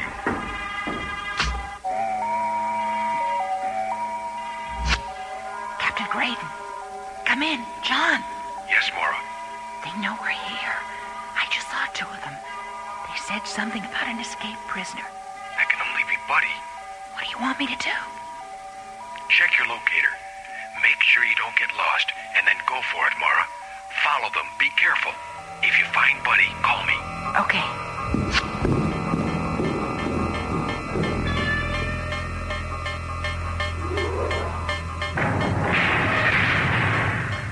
Earthman, so you think you can escape? You cannot hide from Gargon. Oh, hey, hiya, Chief. Hide me? Nah. I was just giving you a little exercise, you know? It's sort of keeping you on your toes. Your spacecraft has returned. Returned? Delta 1? What do you mean? He means... Hey, all right, lady. Pretty fair shooting. You're just in time. I was just in the middle of escaping.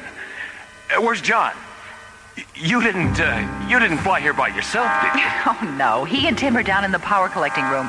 We brought a CMG to blow this place to kingdom come. CMG. What's that, one of your toys? It's a countermagnetic generator. We think it'll counteract the method the Markabs are using to draw energy from the sun. Sweetheart, save it. Maybe later, over dinner, perhaps? Oh, that's right. We better get out of here. And hopefully not any too soon. Now, quick, down this corridor. How much longer, Tim? Just 2 more connections here. Hand me those leads. Tim, you're shaking like a leaf. Yeah, I know. I just hate working under this much pressure. Well, now's a fine time to cop to that one. I'm okay. There. That's it. I wonder where Mara is. I can't raise her on the communicator. Should I set the timer now? We'll have 18 minutes, you know. Yes, set it. You get back to Delta 1, and I'll head back the other way. And then if Captain, watch out! Stop! Surrender! Tim! I never knew you had it in you. I can't believe I did that! All right, set the timer. Let's get out of here. Set! There they are! Stop them! Quick, Tim, this way!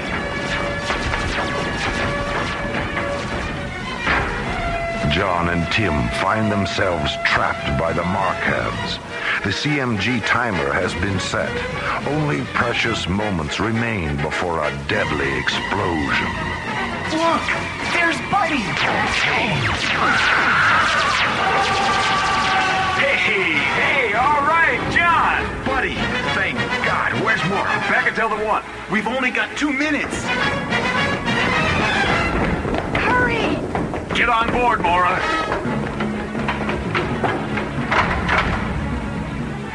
Okay, everyone. We're not out of this yet. Buddy, fire module 1. Right, Skip. I'll take the rocket guns and hold them off.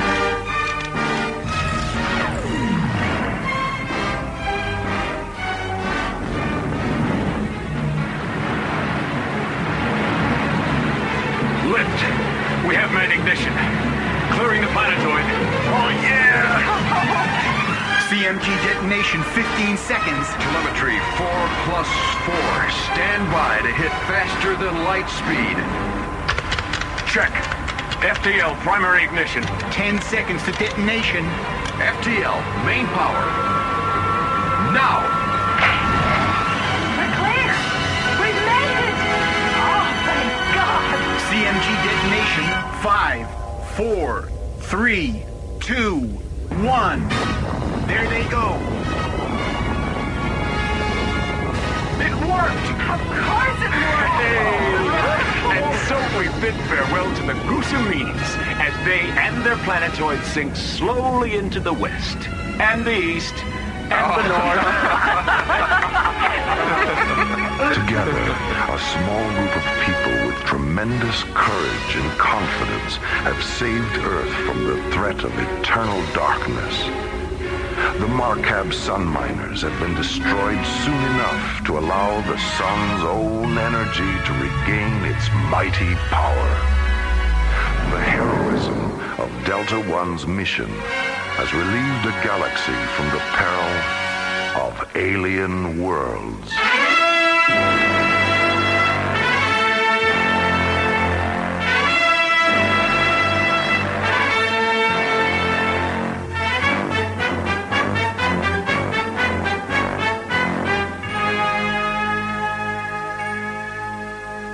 Alien Worlds was created, produced, and directed by Lee Hansen. Associate producer, Jeff Allen. Music director, Tom Rounds. Original music by the London Symphony Orchestra, composed by Jim Kirk and Rich Fox. Story by Lee Hansen and Mike Odell. Alien Worlds starred Chuck Olson, Linda Gary, Bruce Philip Miller, Phil Diskin, Corey Burton, Bob Taylor, Graydon Gould, and Pat Paris. Our engineer was Stu Jacobs. Production coordinator, Aaron O'Neill. Assistants to the producer included Johnny Krajewski, Lori Tyler, Sue Cohen, Randy Blotke, and Roger Helms. Technical consultant, Peter Sky. This is Roger Dressler. Thank you for joining us for the world premiere of alien worlds.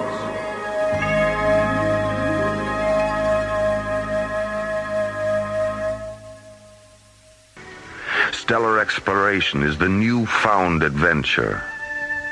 On the asteroid Vesta, halfway between the orbits of Mars and Jupiter, is the small spaceport of Kronos, supply center to space miners. Here, in this isolated watering hole, exist prospectors, gamblers, pirates, and cutthroats of every persuasion. Our story is about these daring and ruthless men who risk their lives in search of precious stones and metals in the icy tomb of deep space and journey upon the threshold of alien worlds.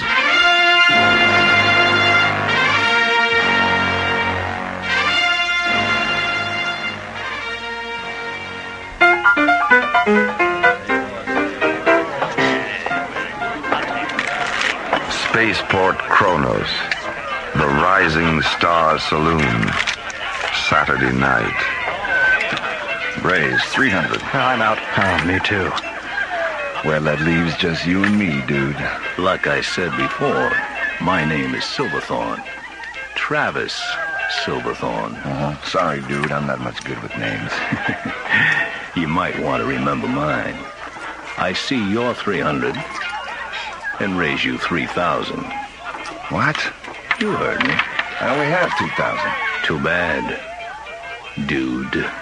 Wait a minute. I have a ship. I have a 98 Dart. What do you say? For 1,000? Where is it? It's out in the lot, number 4. That clunker? Hey, look, it needs a little paint. That's all. It's got an FTL overdrive. Faster than light? That's right. The FTL unit alone is worth 1,000. All right. You calling? You know it. 3 queens. Damn. Well, gentlemen, thanks.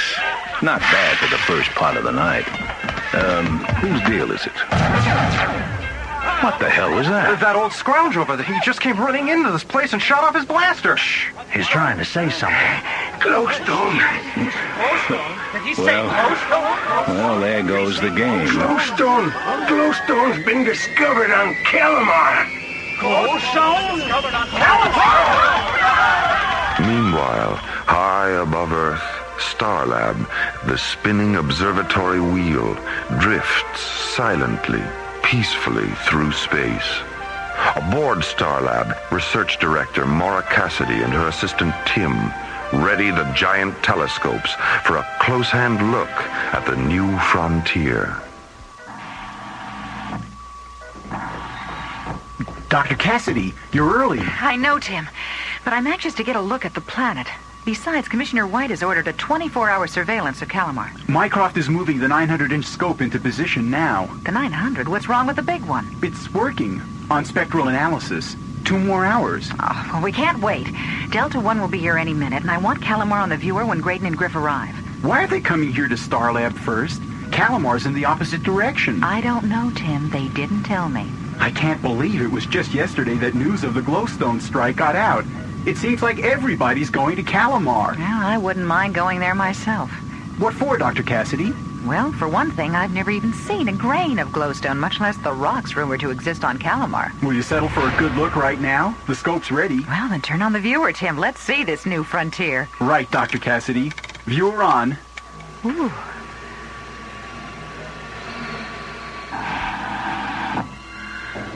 Is that what all the fuss is about? Captain Griff. Well, that's it, all right. That's Calamar. It hardly looks worth the effort. Well, what about you, John? What do you think? It looks hot. Just 200 degrees at noon is all. Oh, and I forgot to pack my cocoa butter. Can you tell us anything else, Maura? Well, not much. A double sun accounts for the hot days. Nights, on the other hand, are cool and very dark. There is no moon. Most plant and animal life will probably be nocturnal. It's really a fascinating world. If only we knew more about it. Well, we'll give you a complete report when we get back. How long are you going to be gone? Oh, a week or so, until the ISA can set up a permanent command post there. I don't understand why you two went out of your way to come here before going on to Calamar. Well, an ISA directive, Mora. Commissioner White's orders. But why? You tell her, buddy. Oh, thanks, pal. Well, you see, Mora, the chief told us to leave Delta 1 here at Starlab.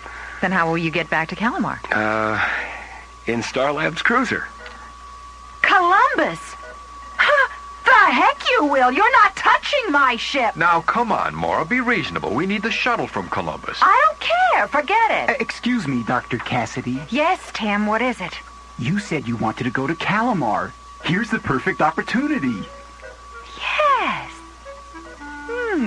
So it is. Thanks, Tim. Okay, John. You can take my ship on one condition. Uh-oh, Skipper. Take me with you. Oh, now, just a minute, Mora. I have some field time coming anyway, and all my equipment is already aboard Columbus, so it's settled. I'll go get ready.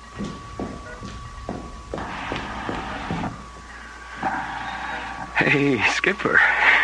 We sure handled that well. Yeah, well, maybe it's a good thing she's coming along, buddy. We can use the help.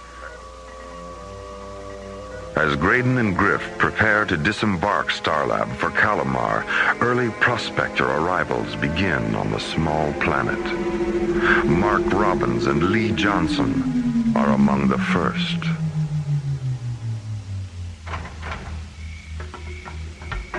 Good thing we left the landing lights on. It's really dark out here.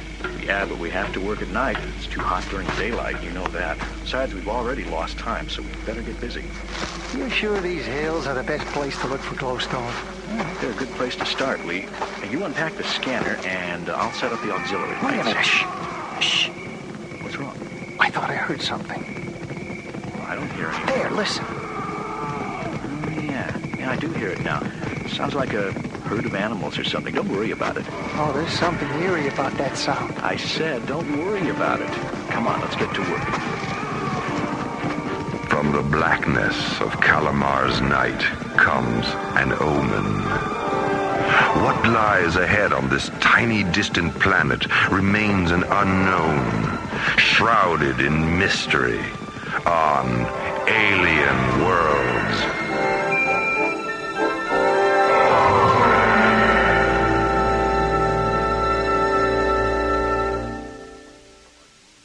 A wave of unruly space prospectors, a chaotic infiltration of the planet Calamar.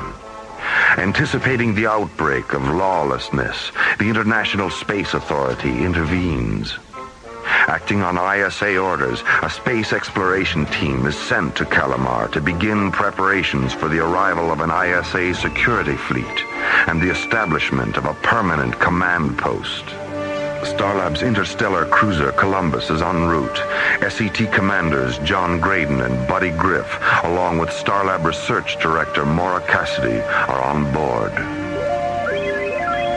Skipper, we're getting a distress signal, heading 049er. Open channel 8, buddy. ISA cruiser Columbus calling vessel at 049er. We read your flag. Open communications on channel 8. Over. What's going on? Oh, some idiot probably ran out of photons. Oh, thank God you guys showed up. I'll bet 50 ships passed me by without even slowing down. I'm sorry, pal, but we'll be doing the same. What? Oh, come on, you can't leave me. Hey, Skipper, I think I know that guy. Do you mind? Okay, buddy, go ahead, but I'm not stopping. Hello, Travis. Travis Silverthorne, is that you? Yeah, who are you? It's me, Buddy. Buddy, you fool. Stop that ship right now and pick me up. Hey, Skipper, what do you say? I already said, buddy. But Travis is like a brother. I don't care, buddy. We don't have the time. Skipper, he saved my life when we were kids. Oh, damn it, buddy. Thanks, Skipper. Hello, Travis. Hold on, we're coming alongside. As Captain Griff aids a distressed friend, Dr. Cassidy receives an emergency call from Starlab. That's right, Dr. Cassidy. Spectral analysis indicates a little flare-up on Calamar's double sun. How intense, Tim? Strong enough to knock out any and all radio communication within 19 parsecs of Calamar. Okay, thanks for the report, Tim. I'll be in touch. Great, huh? You heard. Yeah. Without any radio communication on Calamar, things could get sticky. Any idea how long the solar flare-ups might last? I'd just be guessing. John, Maura, I'd like you to meet my old friend Travis Silverthorne. Travis? Appreciate the ride, Captain. It's all right, Travis. What happened to your ship, Travis? Oh, it was a piece of junk I won in the card game on Cronus. Not worth going back for. Say, you wouldn't be headed for Calamar by any chance, would you? We sure are. Fantastic. Back on Calamar's night side, prospectors Mark Robbins and Lee Johnson continue their search for glowstone. Out of the black depths, a mysterious sound draws closer. I think they're getting closer, Mark. You stop worrying about that noise. It's probably a natural phenomenon. Well, natural or not, I got a bad feeling about it. Hey, what do you say we break camp and set up in another location? Oh, Lee, come on. You got prospector jitters. Listen, the sound, it stopped. You see there? Nothing to worry about. Like I said, it's a natural phenomenon. Natural phenomenon, yeah, sure.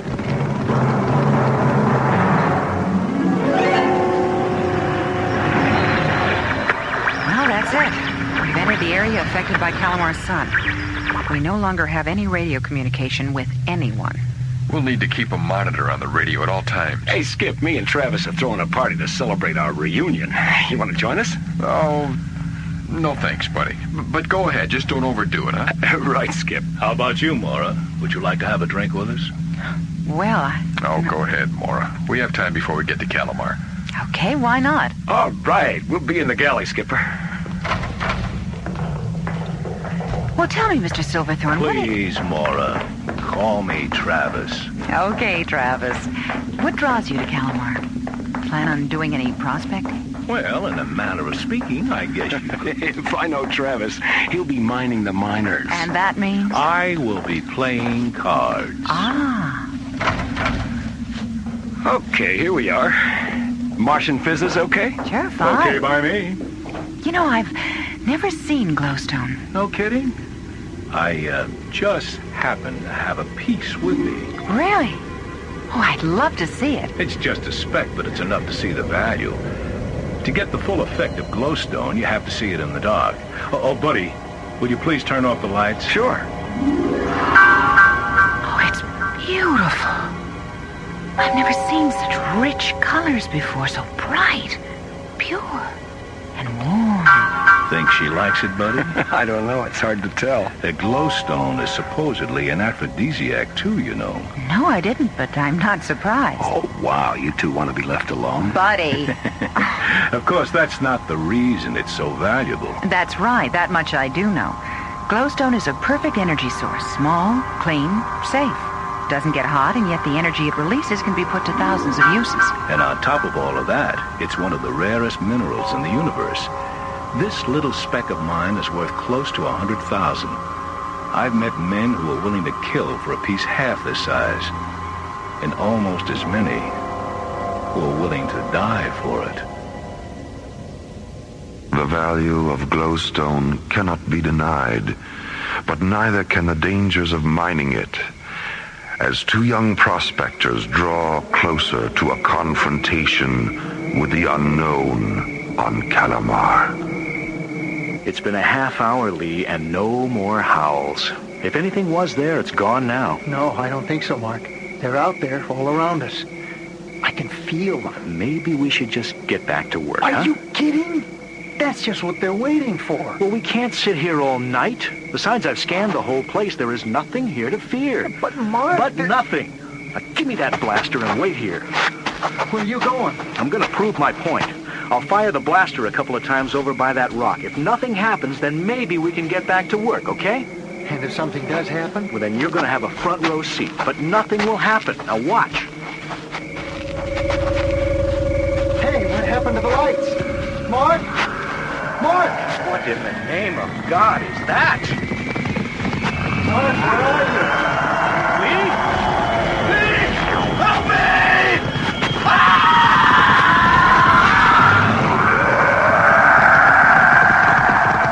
From the deep darkness of a mining camp on Calamar, a scream of terror and silence of death. What strange creatures stalk the blackness and lure these helpless miners into horror? An excursion into the arcane on Alien Worlds.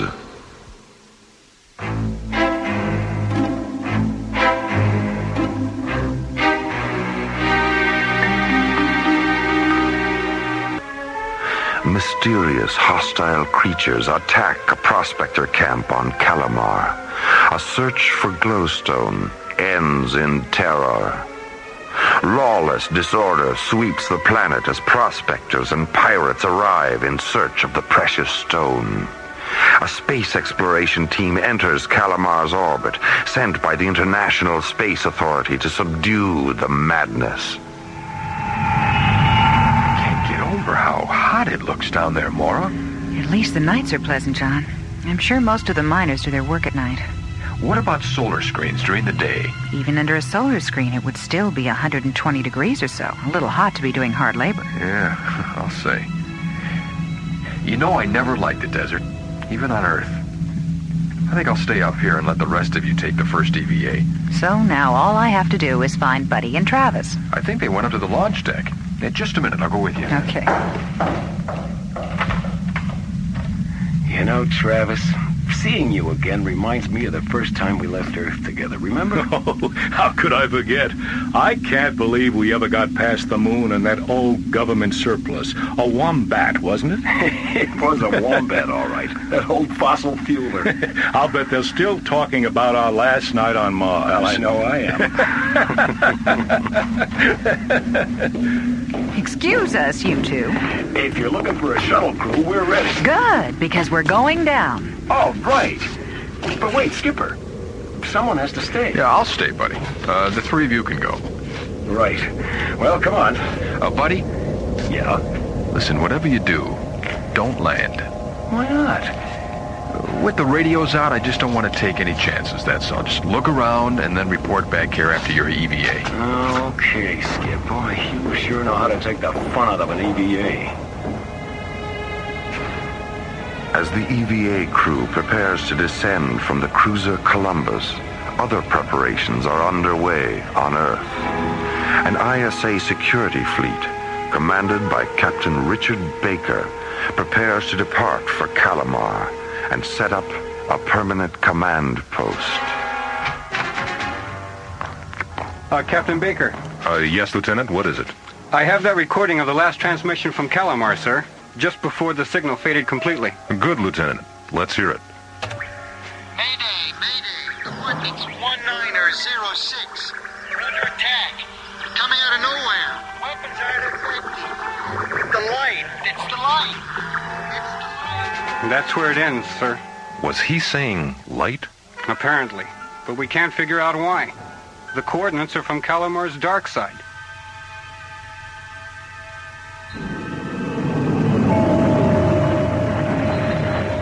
An EVA shuttle streaks across Calamar's ebony skies into the planet's night side. Aboard, Captain Buddy Griff, Travis Silverthorne, and Maura Cassidy observing the planet's surface through an infrared scanner. Altitude leveling off at 10,000. Speed 900 and dropping. I can't understand it, buddy.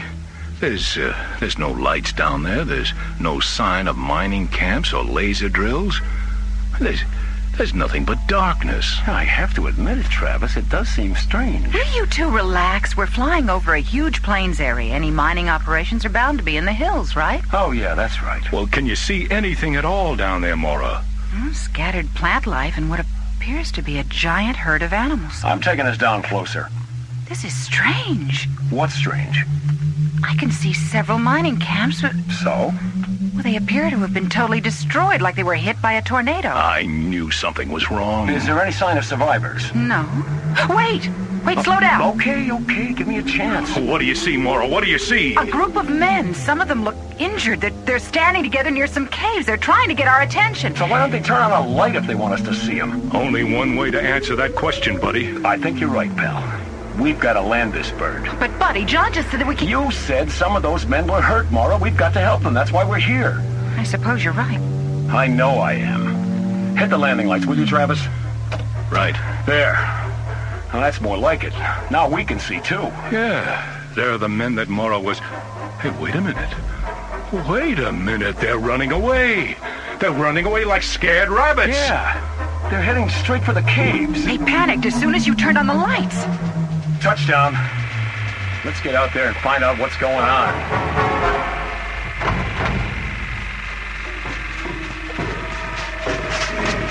Turn off your lights. The creatures are coming. Who are you? What are you talking about? You're in great danger. The Night Riders, they've seen your lights. They are attracted by light. There are hundreds of them. They will be here any minute. Okay. Quick, turn off the lights, Travis. Right. The only way to save your ship is to leave now. Buddy, listen. It's them. They're coming, I tell you. I'll take a look through the infrared binoculars. Hurry. They can't be stopped. They'll tear your ship to pieces and us too if we don't get out of here. What is that? It's the Night Riders. Night Riders? Mara, can you see anything through the binoculars? Can I ever? They're coming this way, all right. There must be several hundred of them. Several hundred what? Strange creatures. Reptilian, I think, but huge. They're riding on the backs of those animals I saw earlier. My God, I don't believe it. What is it? What is it? They don't have any eyes. But how can they... Please, there isn't much time. You must leave. He's right. They've already reached the foothills. Okay, let's go. Everyone in the shuttle. You too, mister. Thank you. Thank you.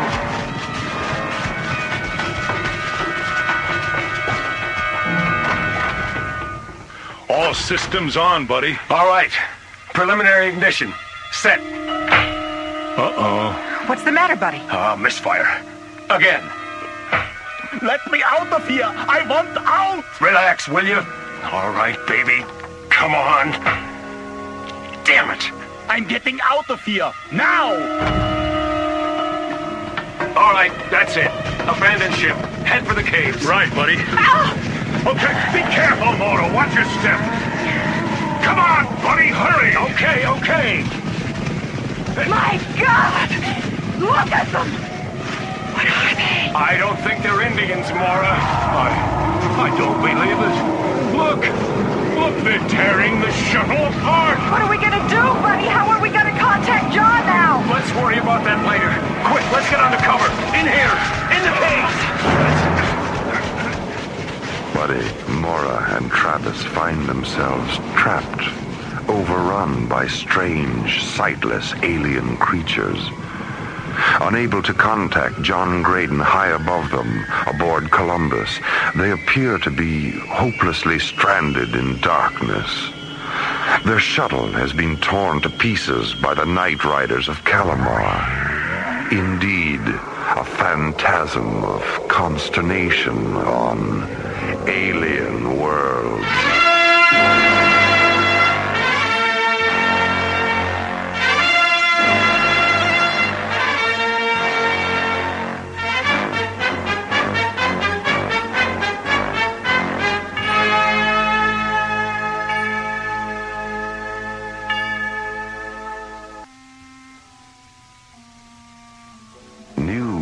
Of an important discovery on distant Calamar elicits the reactions of space miners from every corner of the galaxy. Glowstone's been discovered on Calamar. In an effort to control the lawlessness, the International Space Authority sends an SET in to establish a permanent command post there. Deciding to shuttle down, Mora, Travis, and Buddy depart the mothership Columbus aboard a small craft. What do you see, Mora? What do you see? A group of men. Some of them look injured. They're standing together near some caves. They're trying to get our attention. So why don't they turn on a light if they want us to see them? Only one way to answer that question, buddy. I think you're right, pal. We've got to land this bird. Upon setting the small craft down on the surface of Calamar, a turn of events would make it appear as though they might never get off the planet at all. Turn off your lights. The creatures are coming. The Night Riders. They've seen your lights. They're attracted by light. Buddy, listen. It's them. They're coming, I tell you. They're coming this way, all right. There must be several hundred of them. Several hundred what? Strange creatures, reptilian, I think. Huge. They're riding on the backs of those animals I saw earlier. My God, I don't believe it. What is it? What is it? They don't have any eyes. They appear to be hopelessly stranded in darkness. Their shuttle has been torn to pieces by the Night Riders of Calamar. Indeed, a phantasm of consternation on alien worlds.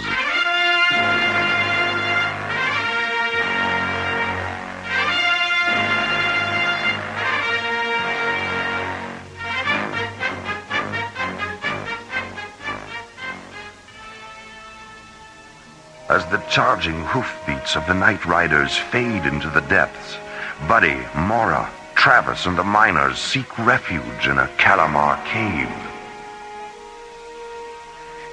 A lot of these men are hurt, Buddy. They need medical attention. The ISA fleet will be arriving any time. They'll have a hospital ship with them and plenty of medics. I could sure use an aspirin. What's wrong, Travis? Oh, I just got a little headache. I'll be all right. Look, I'm going to go outside and get a breath of air. Could I use the infrared binoculars, Mora? Oh, sure. Here. Thanks. Hey, Travis. Yeah? Be careful. I'm always careful. Buddy, where are you? I'm right here. Buddy, don't do that. Do what, my dear? I'm just standing here. You bumped into me. Well, it's too dark in here to just stand around. Do something. Whoa! Who's that? It's okay. I'm a prospector. What's your name? Robertson. Don Robertson. Did you, find any glowstone? Sure did. Hit a strike about 2 weeks ago. You alone? Well, I am now. Had a partner till day before yesterday. He's dead now. What happened? Night Riders get him? Nope. He just fell over. Just like that. Well, what happened? I mean, what did he die from? I don't know. He was fine up till 3 or 4 days ago. Started complaining of headaches. Then he started getting dizzy and falling over things. Next thing I knew, he was laying dead on the ground. Then I got overrun by those freaky lizards, busted up our ship, lost all the glowstone. Oh, I wish I'd never come here. Who's that? Who is it? Oh, it's only me. Travis, what happened? Well, I tripped. No big deal. It's not easy walking through this cave looking through these binoculars at the same time, you know. Hey, guess what I found outside? A poker game. Oh, nope. A shuttle truck. A land shuttle? That's right. One of the miners must have abandoned it. It's a little banged up, but I think I can make it run. Run? Run where? Well, we could follow the Night Riders. What? Follow them where? Why? 'Cause it's better than sitting around here in the dark. That's why. Wait! Maybe following him is a good idea. Wait, what is this, mutiny? No, in fact, we should follow them. Well, look, don't you see? We need to study them, learn about them, find out why they're destroying the mining camp. Sounds like you're planning to tag Oh, along. of course I am. I'm a scientist. I didn't come here to ignore the native life. I came to study it. All right. All right, I'll stay here and see what I can do for these people. You two go ahead. But try and be back before dawn, okay? Otherwise, you're liable to get a real mean tan, you know what I mean?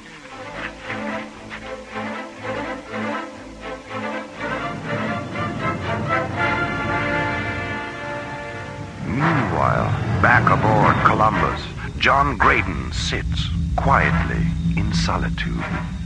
It's been nearly 5 hours. Where could they be? Something's happened, and I sit here doing nothing. Well, no more. I'll land this monster by myself. Carefully. See anything yet, Mora? Nothing but the tracks. But we're on the right trail. How are you doing? Well, it's not the driving. It's not being able to see where I'm going. Don't worry about it. I'll direct you. Wait a minute. Slow down. What is it?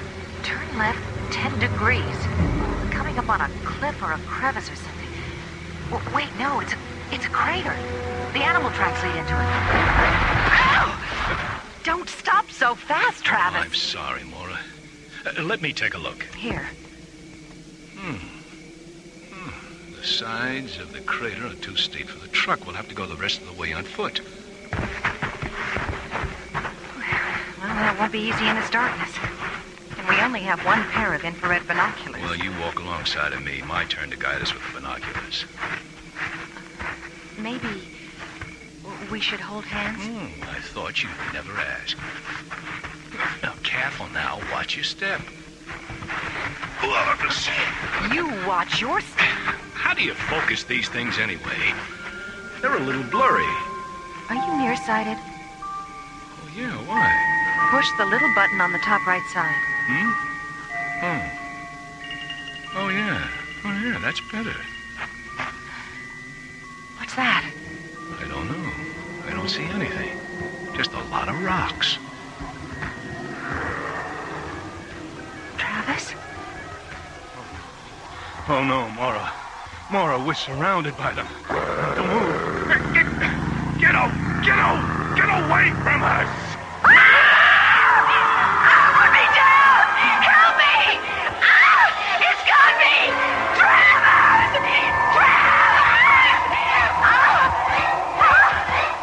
Large, two-legged, reptilian creatures drag them helplessly into the dark abyss, deep into the underground, and into the dominion of alien worlds. An SET crew of 4 arrives on Calamar. A 3-member group sets down on the planet's surface and are overrun by strange, sightless alien creatures. The 4th crew member, John Graydon, having not heard from the others for several hours, decides to solo fly the giant ship in for a landing. Infrared scanners up. Good. Okay, between those hills, I'll try and land there. Big and flat. What? Instruments are picking up debris. Uh-oh, it's a shuttle wreckage. Coordinates 89er3. Oh, no, I'm coming in too fast. I'll reverse thrusters.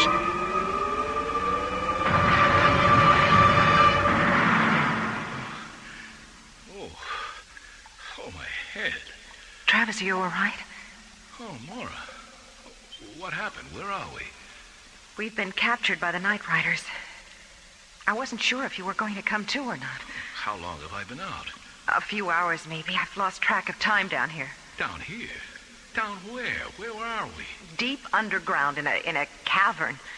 The creatures have us sealed off in this room. We're trapped. Travis, move over here with me, please. I can't move, Mora. I seem to be paralyzed. Let go of me! I can't breathe!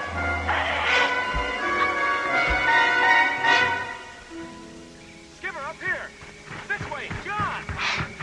My God, there's Buddy. Thank you, Skip. I see you discovered the Calamar cool suit. Yeah, in the survival equipment hold. Right where they said it'd be. Oh. Buddy, thank goodness you're alive. Where are the others? They took out after the night creatures.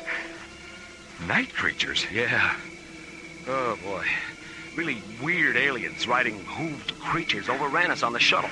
I told you not to land. There was something in the briefing tapes about that. Said it was a mythical legend. There's nothing mythical about it, John. They're definitely real. And Mora, Travis, did you say they went after them? Yeah. Travis found a shuttle truck. Huh. Well, I hope they don't get hurt. Look, I'll go back to the Columbus and get the other Solitarian spacesuits. And then you can help me get what medical supplies we've got up there to help the rest. Okay, but hurry back. Right. Put the Earth people down, Cardos. Oh, my head. My head hurts. Mora. Mora, he talked. Mora? Mora, are you there? Yes. Yeah, I'm here. I'm just trying to get my breath back. Quiet. Do not move, or we will kill you. Oh, don't worry, pal. Don't worry. We're not going anywhere. I can't see a thing in here. See, I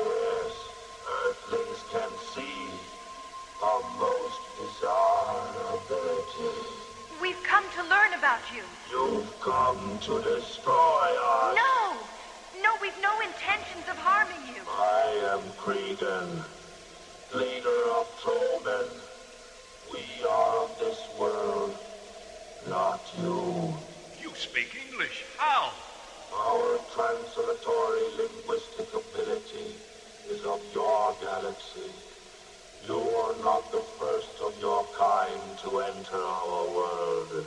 Why have you attacked our people? You bring the great pain. Whose pain you talking about, pal? What you call light, to us is pain. It is the poison of our wavelength. But how do you perceive light if you're blind? Blindness is relative only to your spectrum of perception. We are of telepathic senses. You are disrupting our wavelength, altering our sensibilities. You must leave Calamar. But what about sunlight, a glowstone? Enough talk. Wait, you don't understand. We represent the... You are an invasion to our universe. We are not compatible. Well, what do you plan on doing with us? We will display your death to your people without mercy. Then they will know our power, and they will leave. Oh, come on, pal. You don't want to do that. I've got too many poker games left. Besides, the miners won't leave. They could care less about us, believe me. Silence. It is done. We ride when nighttime is again full. A terminus plan by the leader of the Trollmen promises the doom of Mora and Travis at sundown. An exhibition in death by the Night Riders of Calamar as darkness slowly overcasts this alien world.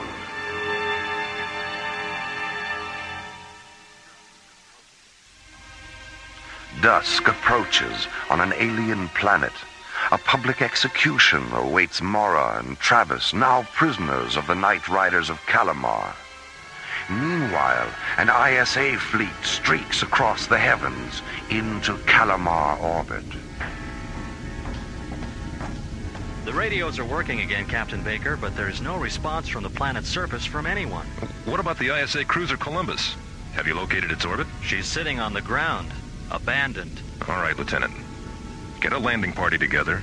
Let's get down there and find out what's going on. Yes, sir. Oh, I also have a priority mission report from ISA headquarters. Seems there's been a new development at Jerdel on the glowstone tests. Let me see it.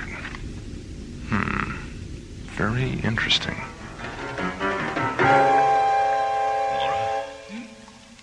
Mora, I just had a realization. About what? Glowstone. What? I'm going to reveal it to the Night Riders. I have a feeling glowstone is different from other forms of light energy. It's true. We know it's in a spectrum of super high ultraviolet energy, much higher than synthetic light. That's right. It could affect them totally different. Go ahead. It could save our skins. Here they come. And here goes. Put the glowstone away, Earthman. What? What do you mean? I said, put the glowstone away, out of exposure. It is very dangerous to us. We will die in minutes. I've got a full hand, pal. I'll put it away when you ensure me you'll listen to what we've got to say. Go on, it's your deal. All right, Earthlings. As you wish. We will listen. Hey, Mora. Look, the glowstone went out. It's no longer emitting any light. Do as he says, Travis. Put it away. Oh, all right. I wonder why it stopped glowing. It didn't, Travis. What do you mean it didn't? Hey, wait a minute. You mean... You're going blind, Travis. Oh. Travis, what is it? My head, it's exploding. Mora, I feel like I'm dying. You're not dying, Travis. I can't stand it. The pressure in my head.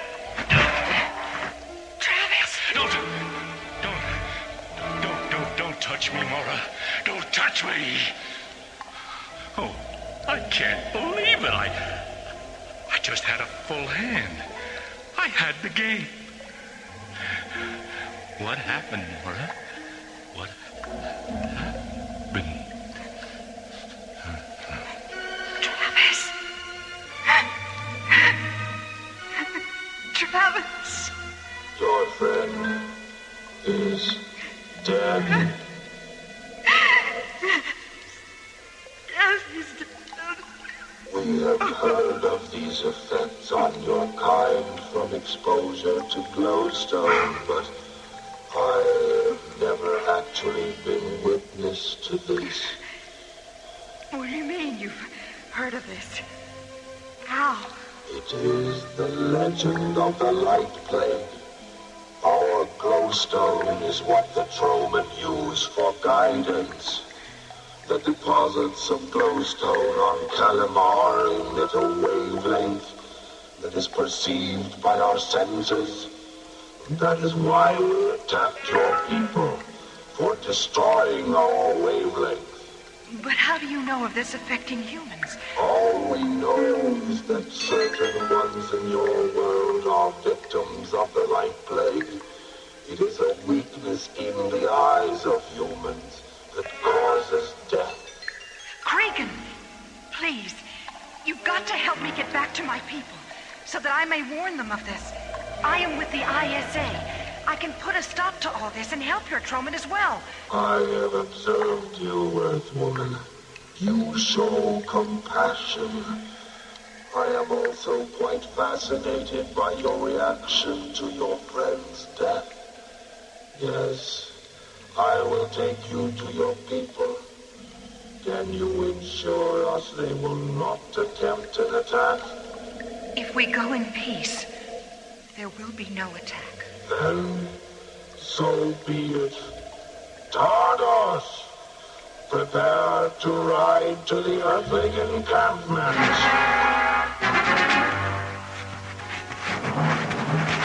Captain Baker, SCT Commanders John Graydon and Buddy Griff. Thank you, Lieutenant. Welcome to ISA Security Command, gentlemen. Thank you, Captain Baker. We've just received a special report on glowstone from the Jerdell Institute. I think you should be made aware of it. Oh, yeah? What did the boys in the lab come up with now? Well, it seems that since the discovery of glowstone on Calamar 6 weeks ago, 3 of the 10 scientists involved with the experiments have died. From what? The glowstone? The cause of death was diagnosed as a brain hemorrhage.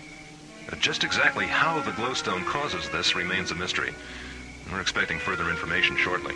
Then glowstone is harmful to humans? Not all humans. The other 7 scientists were unaffected.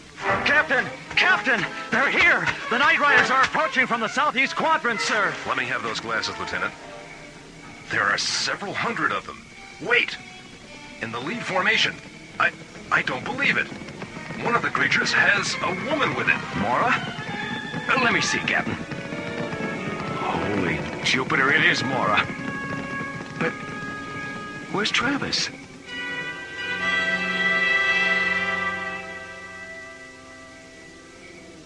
Mora, are you all right? Yes, buddy, I'm fine. Where's Travis? He's dead. Travis? Dead? Oh, come on, Doc. You're putting us on. That old buzzard will live to be 100. I'm afraid it's true. But how? What happened to him? I'm not sure. But he had all the symptoms of a brain hemorrhage. What? Captain, we've just gotten another report from Jerdell. I think you should take a look at this, Dr. Cassidy. It may answer a few questions. Well, what's in it?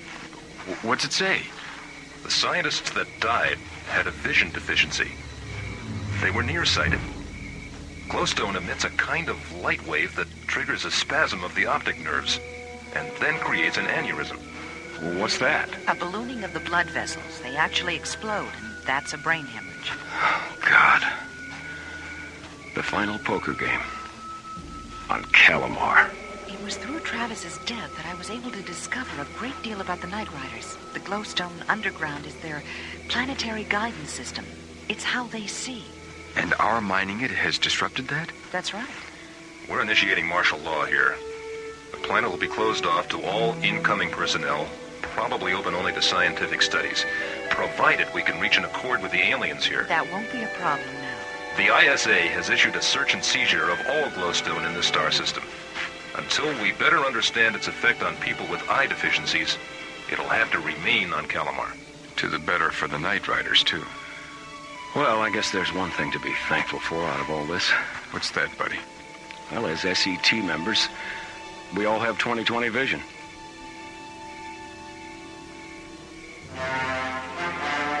As the SET prepares to disembark Calamar, a galaxy has been spared an outbreak of the Light Plague. The dangers of glowstone have now become true and apparent. As the search continues for new energy sources in the universe, man will reflect on this time and place as an offering to understanding on the threshold of the unknown. Well, old boy, looks as though you're cleaned out. Not quite. I got a real rare gem here. It's worth 50,000. Oh, what's it called? Glowstone. Let me see that. Just let me put my glasses on, have a better look. Oh, lovely. Lovely. And it glows, too. Yes.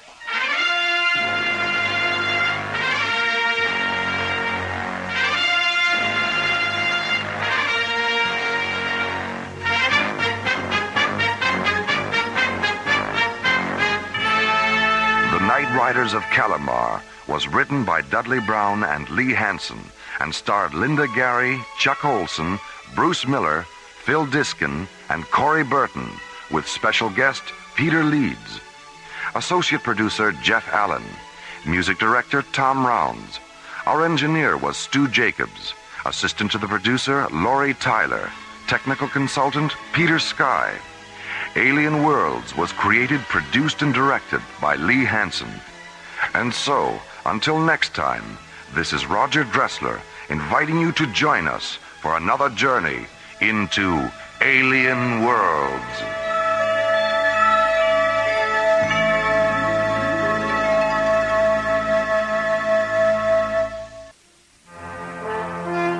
High above the Earth, lazily rotating through the silent voids of space, is the Arthur C. Clarke Astronomical Observatory, Starlab. Here, Earth's International Space Authority, ISA, watches over countless uncharted galaxies and the planets that lie within their star-clustered borders. One of those planets is Tinian 3, site of the top-secret Starsmith project. Beyond the atmosphere of Tinian 3, a sudden, unexplainable incident whose momentum will soon carry Starlab Research Director Maura Cassidy, Captains John Graydon and Buddy Griff, and the Starsmith project itself into the unknown territory of Alien Worlds.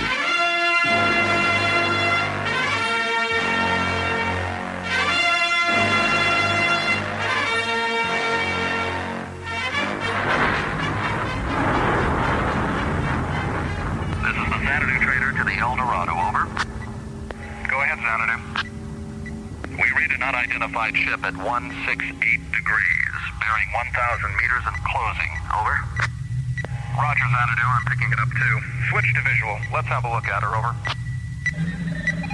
Roger, we've got it on the visual. Oh, my God, it's enormous.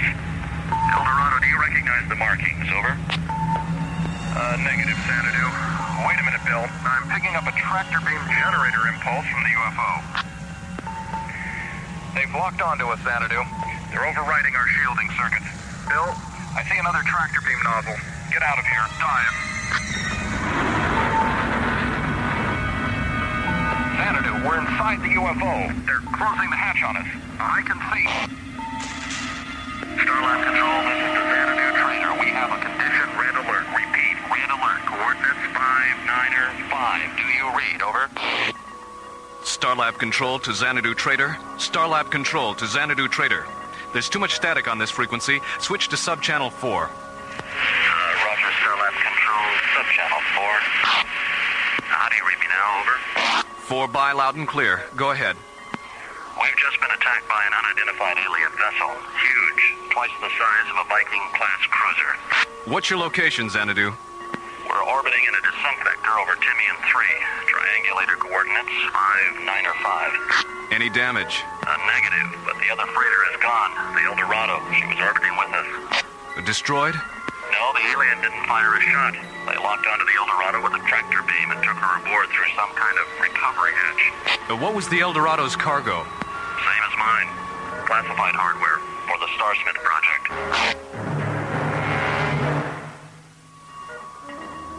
That's right, Commissioner.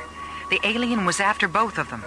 The captain of the Xanadu trader said if he hadn't taken evasive action, the tractor beam would have snatched him too. Well, I don't know how they found out, but it's obvious the aliens knew exactly what those 2 freighters were carrying. What makes you think so, Commissioner? Well, dozens of commercial vessels use the Timian 3 shipping lanes every day, Mora. All of them filled to the bulkheads with priceless cargo. Yet this alien goes after the only 2 ships carrying classified scientific equipment of the Starsmith project. So somewhere, somehow, there's been a security leak. Well, what do you want us to do? Where are Graydon and Griff?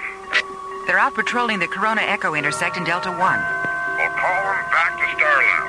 I'll be up on the next shuttle. All right, yes, sir. Jerry. Yes, Mara. Contact Delta 1. I'll be down in a minute. Okay, Mara. Delta 1 coming up.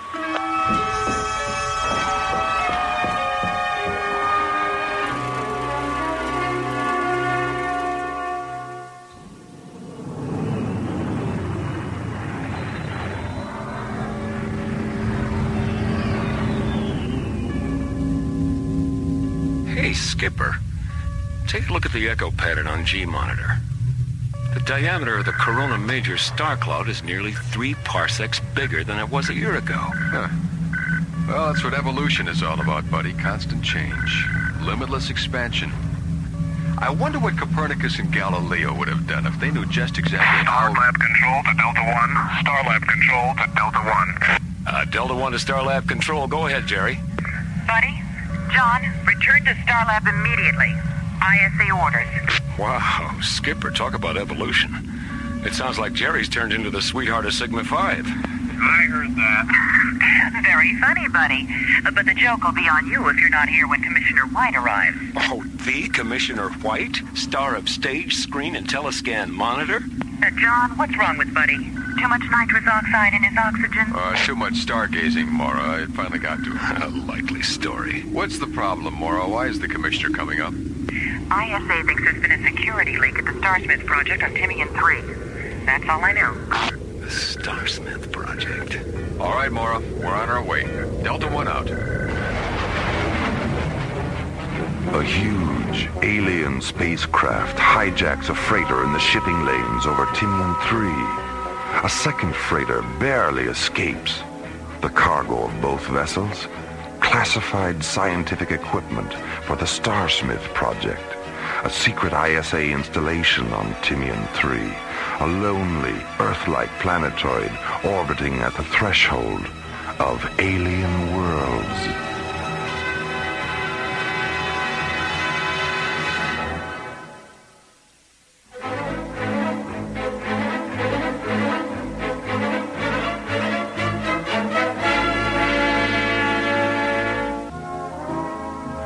Freighter hijacking over Timian 3 by a mysterious alien ship and the suspicion of a security leak at ISA's top-secret Starsmith project on Timian brings Captain John Graydon and Buddy Griff back to Starlab from a routine surveying mission. I never heard of the Starsmith project, Mora. What is it? Search me, buddy. Well, I don't mind if I do. John, I think we'd better depressurize Buddy's libido before it's too late. Saved from a fate worse than death. Hiya, Commish. Hello, Buddy. John, Mora. Hello, Commissioner. Have you told him about the freighter hijacking, Mora? Yes, sir. All right, here's the rest of it. 3 months ago, Professor Logan Starsmith came up with a workable blueprint for a new hyperdrive unit, the SPA-1, the Starsmith Parsec Accelerator. It won't replace the HD-4 units now in service, but used in conjunction with them, the SPA-1 will increase their power by a warp factor of 10. A warp factor of 10? Well, that's a 5 magnitude increase. That's right, John. Now, our defense system depends on having the fastest ships in the galaxy, and to prevent the SPA-1 from falling into the wrong hands, we've kept it under wraps. We even had the various components built at separate locations. Now, 2 weeks ago, we reopened the ISA Plasmatron laboratory on Timian 3 so Starsmith could assemble the unit. He took some of the components with him. The rest were aboard the Eldorado and the Xanadu Trader. Well, how many people knew what the freighters were carrying? Only Starsmith. The freighters were loaded 3 days ago. He ordered them up himself. Well, when did you find out? He didn't contact ISA until the ships were orbiting Timian. Well, if there's been a security leak, Starsmith would seem to be the obvious suspect. Well, that's what we thought at first, but there's no motive. He's rich, respected, dedicated, completely devoted to his family. He's also one of those typically isolated geniuses whose concept of an alien is someone who sneaks into the country without a passport. Well, what do you want us to do? Go to Timian 3. Bring back Starsmith. We'll keep him here till we can figure out what's going on. Besides, I think a few days' rest will do him good. What makes you say that? Well, something I learned this morning from his assistant, Frank Baxter. He and Starsmith were taking a walk last night when Starsmith stopped, stared up into the sky for a long time, and then he said, "All my children are dying." And then he started to cry.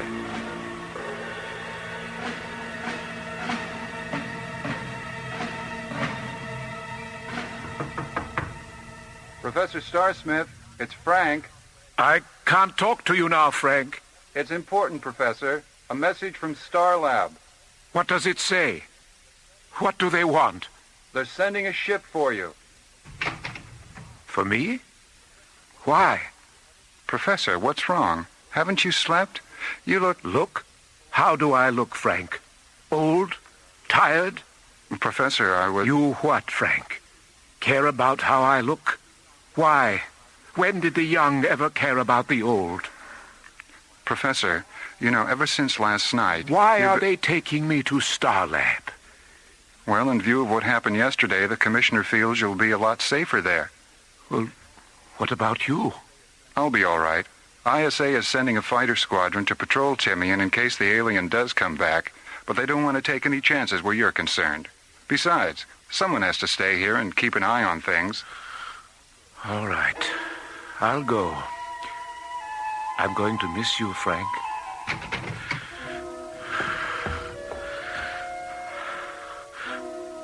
Are you still here? Yes, Logan. I'm still here. Then please finish with me for God's sake. I can't stand the pain.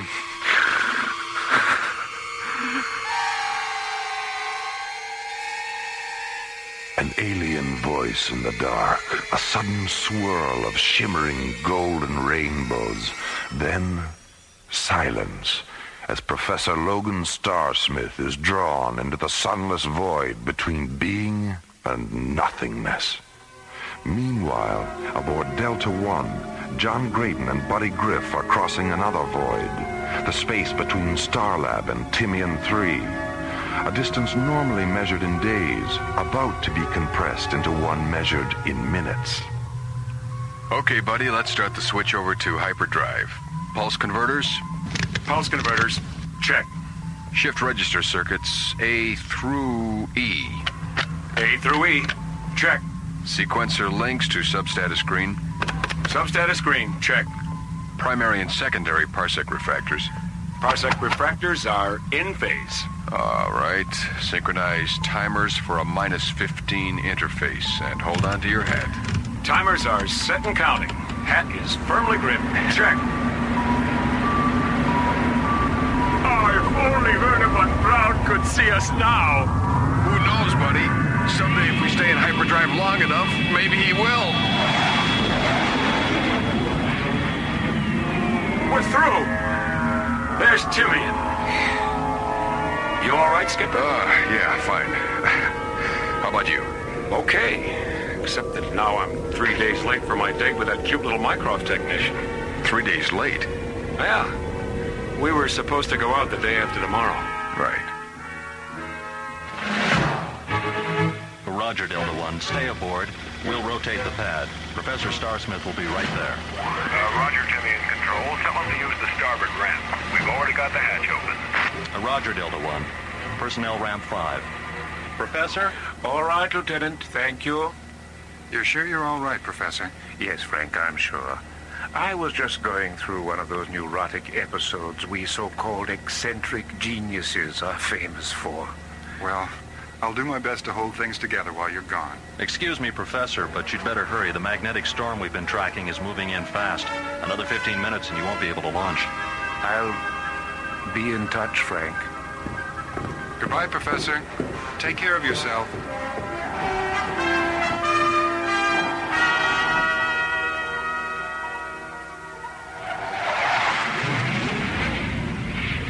Buddy, go back and sit with the professor during warp through. I can handle the switch over. You know, I still can't believe that the guy who came up with the most fantastic parsec accelerator of all time has never been through parsec acceleration himself. Yeah. I think men like him hide out in their private mathematical worlds because they're afraid of what their discoveries might lead to. Look at Einstein. He presented his atomic chain reaction theories to the government and was kept in the dark about the bomb until it was finished. You know, it would be great if the professor had a really nifty daughter. Any reason in particular, aside from the obvious ones? Mm-hmm. We'd never get tired of each other. As long as the professor was there to keep shuffling time around, it would always be love at first sight. Buddy, please see about making the professor comfortable. Right, Skip.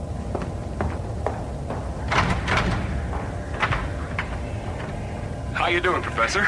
A little nervous, but other than that, I'm fine. Well, you'll experience a little blurred vision at light speed, but that'll clear up as soon as we warp through. Don't worry about a thing. I'll be right here beside you all the way. I appreciate that, Captain. Thank you. All right, gentlemen. Timers are synchronized for a -10 interface. See you on the other side. Here we go.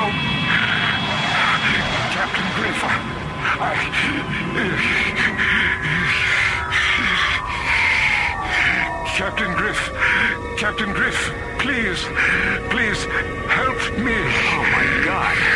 My God, Professor. Skipper, something's happening to the professor. Buddy, what's wrong? Oh, my God, he's shriveling up. He's dehydrated. I can see his cheekbones. Rainbows. Golden rainbows are spilling out of his eyes.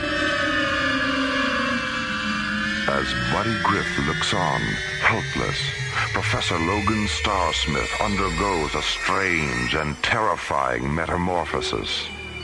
An unexplainable transformation that slowly reveals he is neither terrestrial nor humanoid, but is instead an inhabitant of alien worlds. Returning to Starlab from Tinian 3, Delta One has warped through the time-space continuum, a routine hyperdrive procedure normally harmless to both terrestrials and extraterrestrials. But as Buddy Griff looks on in disbelief and John Graydon frantically radios ahead, their passenger, Professor Logan Starsmith, as a result of the warp-through, is undergoing an astonishing transfiguration. You heard me the first time, Jerry. The professor is changing into some kind of alien life form. Notify Mora and the commissioner, and tell Dr. Rossiter to get down to sickbay and open up the alienology unit. And get us aboard now. Whoever this creature is, he's dying. Starlab control to all incoming traffic. Hold your positions. We have an emergency. Dr. Rossiter, report to sickbay. Prepare the alienology unit. Starlab to Delta One. Red Vector approach 589er. Bay 14, level C. I'm opening the doors now. As Delta One orbits into an emergency docking vector with Starlab, another drama unfolds on the distant planet of Nikona, an alien world on the verge of extinction beneath a dying sun. Emperor Mika sits alone in the Imperial Tower of the Nikonian Citadel, awaiting the return of the ship he sent on a desperate mission to another galaxy. Mika, What is it, Ariana? our recovery ship has returned from Timian 3. Have the accelerator components been unloaded? Mika, our ship was able to take only one of the Earth transports. The other one flew out of tractor beam range before we had... I don't care to listen to any excuses today, Ariana. I ordered both ships to be taken. They weren't. I don't know how much longer I can tolerate having my orders disobeyed. Mika, please. The life element supply aboard our ship was subcritical. If they had pursued the other transport, they might not have come back at all. I feel they did their best under the circumstances. I think we have reached a point where what you feel is no longer important, Ariana. First, you convinced me to support Matip's plan, which has obviously failed. Now, you stand there and suggest that failure to carry out a direct Imperial edict is acceptable under the circumstances. Mika! Nekona is dying. That is our only reality. And survival by any means possible is our only concern. Disobedience and failure, regardless of the circumstances, are inexcusable, and they have no place in an unforgiving and uncompromising universe. There was a time when you understood failure. Was there? I doubt it. What's being done with the crew of the capture transport? They're being held in the Legionnaires' quarters. Have them taken to the cells. No, Mika, I won't. There's no reason to make them suffer your disappointment. I see. Andros. Yes, Mika? Take the crew of the Earth ship to the suffocation chambers. Yes, Mika. Stop it, Mika! Stop it. I'll have them taken to the cells. Ignore my order, Andros. Yes, Mika. Do you see how useless it is to oppose me, Ariana? I know you think I have become a sadistic tyrant. But I am the Emperor of Nekona, and our situation is desperate. Unlike you, I have no affection for Earthlings, and if I have to execute 10 or 20 or even 1,000 to maintain your obedience to me, I shall do it. I am sorry, Ariana. I never thought it would come to this. It came to this 2 solar years ago, Mika, when you ordered the construction of the first suffocation chamber. Meanwhile, on Starlab, Delta One has docked, and the mysterious being Professor Starsmith has become lies near death in Starlab's alienology unit.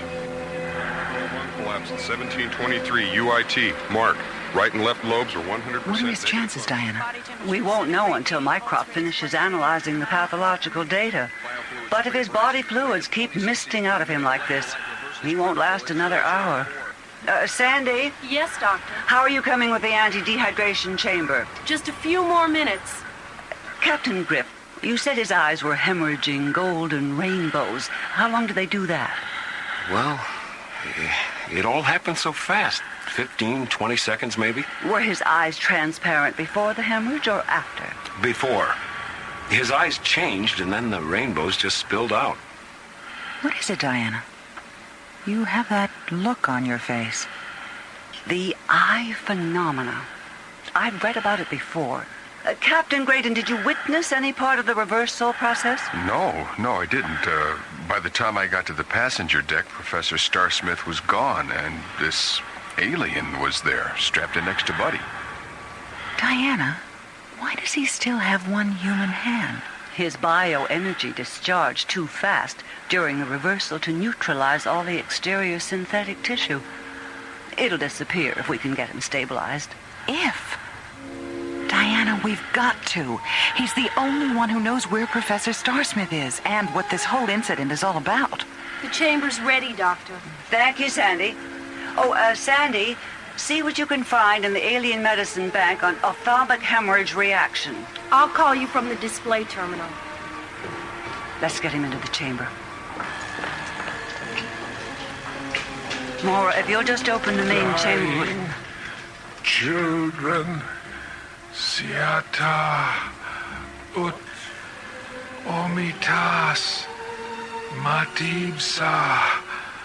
I'll miss you, Frank. Linguistics, it's Dr. Cassidy. I want 2 Omnivox technicians and a portable phonetics decoder in the alienology unit immediately. Riata, Forma, Anissa. Thank you, Captain Griff. Buddy, he's talking to you. Why me? You were the last life form he saw before the transformation. I don't know what to say to him. Dr. Rossiter, Sandy. The alien is an inhabitant of the Nikonian Empire. Nikona, of course. Sandy, is the pathological data ready? It just came off. I'm on my way down with it. Matibsa. I'll miss you, Captain Griff.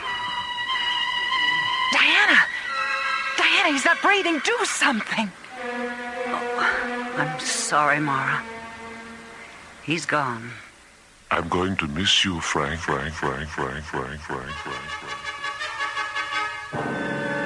Delta One hyperdrives through the time-space continuum as Professor Logan Starsmith is mysteriously transformed into a being from another galaxy.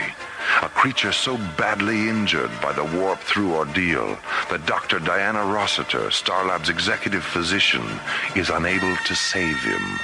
And somewhere in the vast reaches of space beyond Starlab, the real Professor Starsmith waits, lost behind one of those countless secret doors that open onto alien worlds.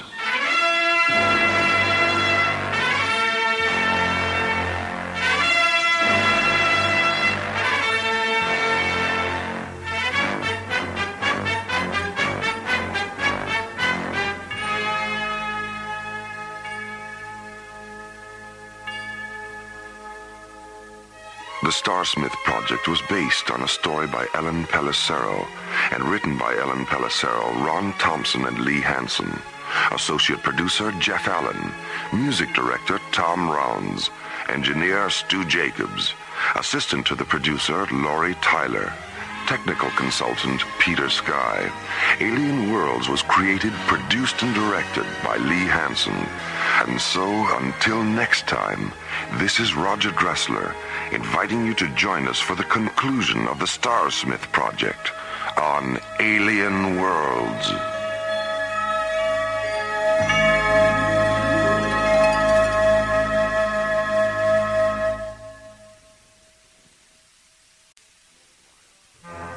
1,000 miles above the Earth, slowly rotating through the silent voids of space, is the Arthur C. Clarke Astronomical Laboratory, Starlab.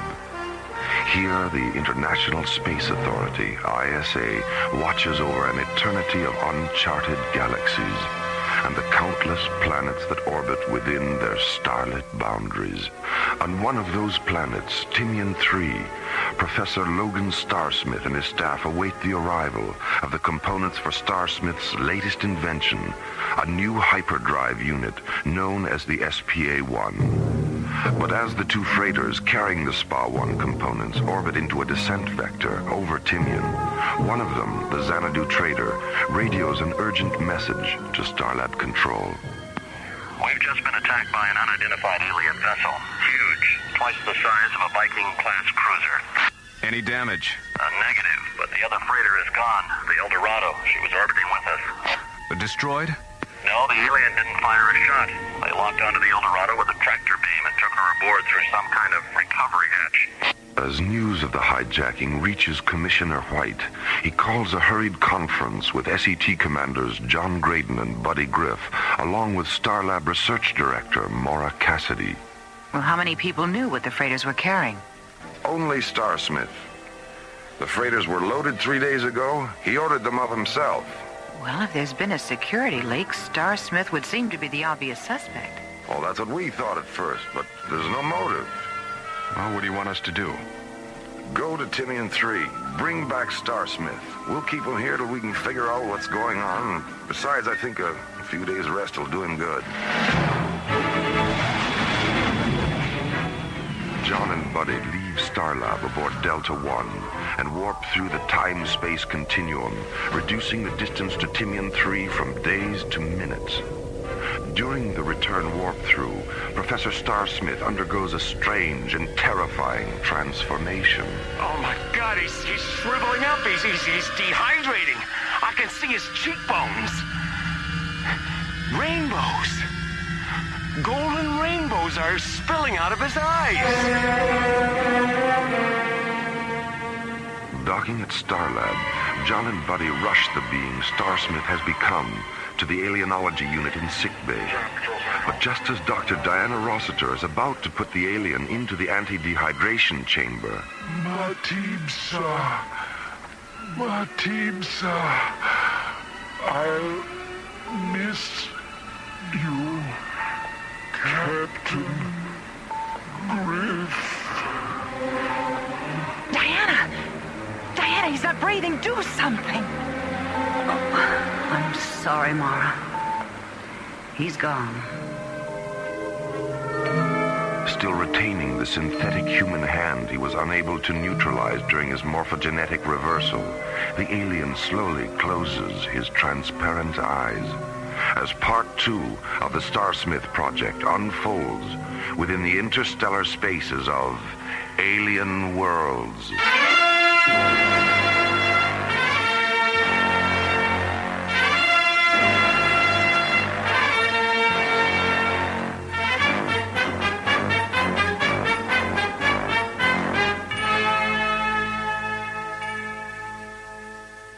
Right and left lobes are 100% negative function. Body temperature is centigrade. Doctor, look.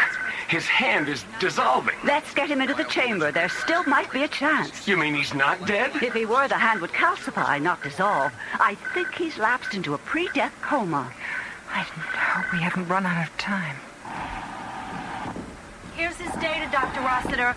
TOS profile, pathological readout, and neurotracings. Nitrogen, oxygen, neon theta, hydrogen, paragen violet. His cells are 92% paragen violet. Sandy, flood the chamber with an osmotic vapor of 80% paragen violet and 20% neon theta. All right, Doctor. Mara, turn on the chamber microphone. This one? The red switch, yes, that's it. Captain Griff. I'm right here. I was afraid. You don't have to be afraid anymore. We're all here to help you. Then you should know me. I am Matib, a thought magician from the Niconian Empire in the galaxy of Cerisias. Buddy, ask him what Professor Starsmith is. Whose voice is that, Captain Griff? My name is Mara, a friend of Captain Griff's. We're concerned about Professor Starsmith. His spirit is within me. His form is safe on Nicona.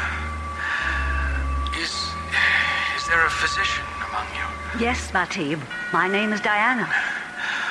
Are you monitoring my heart pulsations, Diana? Yes. I'm beginning to feel the symptoms of paragen violet saturation. When I finish speaking, reduce the osmotic infusion 10% every 25 pulses, then remove me from the chamber.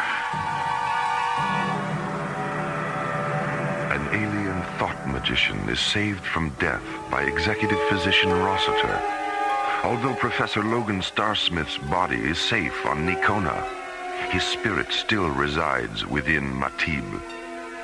Exactly why and how Matib assumed Starsmith's body remains a mystery, one which moves them deeper into an alien world.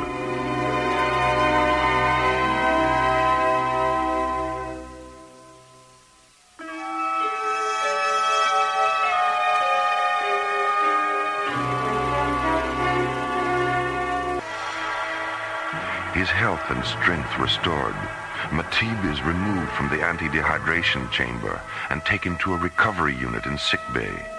where he explains the mysterious chain of events which have brought him to Starlab. As the light of our sun diminishes, so does the perogen violet content of our atmosphere. Those of us in our middle years have been slowly mutating ourselves in order to survive with reduced amounts of the life element. But because our children and elders lack the strength for cell mutation, they've been dying at the rate of 500 a day. Is there any way you can save yourselves? Our only choice is migration to a planet with a high atmospheric content of perogen violet. We know of one, but it's 2,000 light years from home, and without Professor Starsmith's invention, we'll never reach it in time. Our ships are too slow. Why didn't you simply come to us and ask for help? Emperor Mika doesn't trust you. He knows that the history of Earth is one of almost fatal devotion to the extremes of pleasure, pain, and power. And to Mika, all extremes have their basis in fear and deceit. Well, I think we'd all have to agree with that, Matib, but things have changed during the past century. I realize that, Commissioner, but Mika doesn't. He's old. Perogen violet anoxia has all but destroyed his logic and reason. He no longer understands the universal constant of change, and that it affects all sentient beings. There was a time when he would have come to you himself, but now... Well, how did you find out about the project? It was top secret. There are no secrets from someone who can become anyone. I was a parsec engineer at the component facility in New Chicago. I was the navigation officer aboard the Xanadu Trader. And finally, I was Professor Starsmith. We've always been aware of Earth's technological skills, and we knew it would only be a matter of time before one of your scientists devised a revolutionary hyperdrive unit. I spent 3 years at the New Chicago facility, waiting. Where are the men whose bodies you biosynthesized? They were held in cryosuspension on Nakona, then returned one by one as I cycled through their various identities. But what about the time missing from their lives? Nothing is missing, Captain Green. All I experienced in their places was given to them when I returned their spirits. They're not even aware they've been gone. How did you manage to get Professor Starsmith to Nakona? A number of storage tunnels under the project complex opened several hundred meters beyond the laboratory. Last night, I left Professor Starsmith at the mouth of one of them. A Nakonian lander picked him up at moonset. Matib, would you be willing to try and convince Mika that in exchange for Professor Starsmith and the crew of the El Dorado, ISA will give him all the parsec accelerators your planet needs? Yes. When will you be able to leave? As soon as Captain Griff is ready.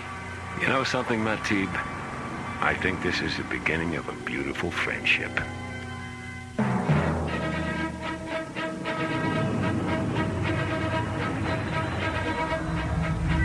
How much further to the warp-through meridian, buddy? 2 minutes, 40 seconds. Matib, are you certain you'll be all right during parsec acceleration? As long as I only have to sustain one body, faster than light speed is as harmless to me as it is to you. Skipper, we have 3 Piranha-class players at 282 degrees. 5,000 meters in closing.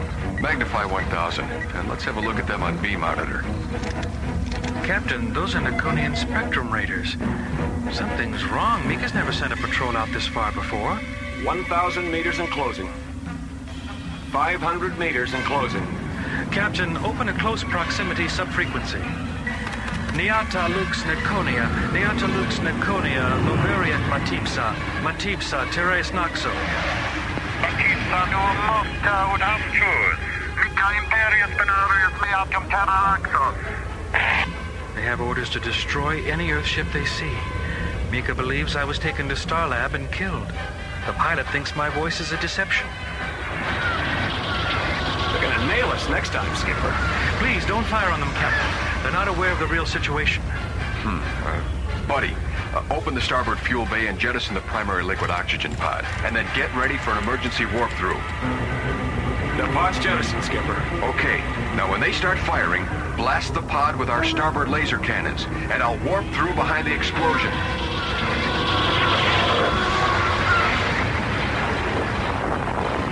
We're through. Is everyone all right? Nice going, Skipper. We're in one piece and they think we're scattered from here to the great beyond. An excellent maneuver, Captain Graydon. Nakona dead ahead, Skipper. You sure weren't kidding about your son, Matib. The photosphere barely registers on the solar scanner. Matib, are we approaching from the dark side? All of Nakona is dark. It has been for over 2 solar years. Captain Griff, if you'll program for a descent vector of 068, we'll land at a deserted ice flower plantation near the Citadel.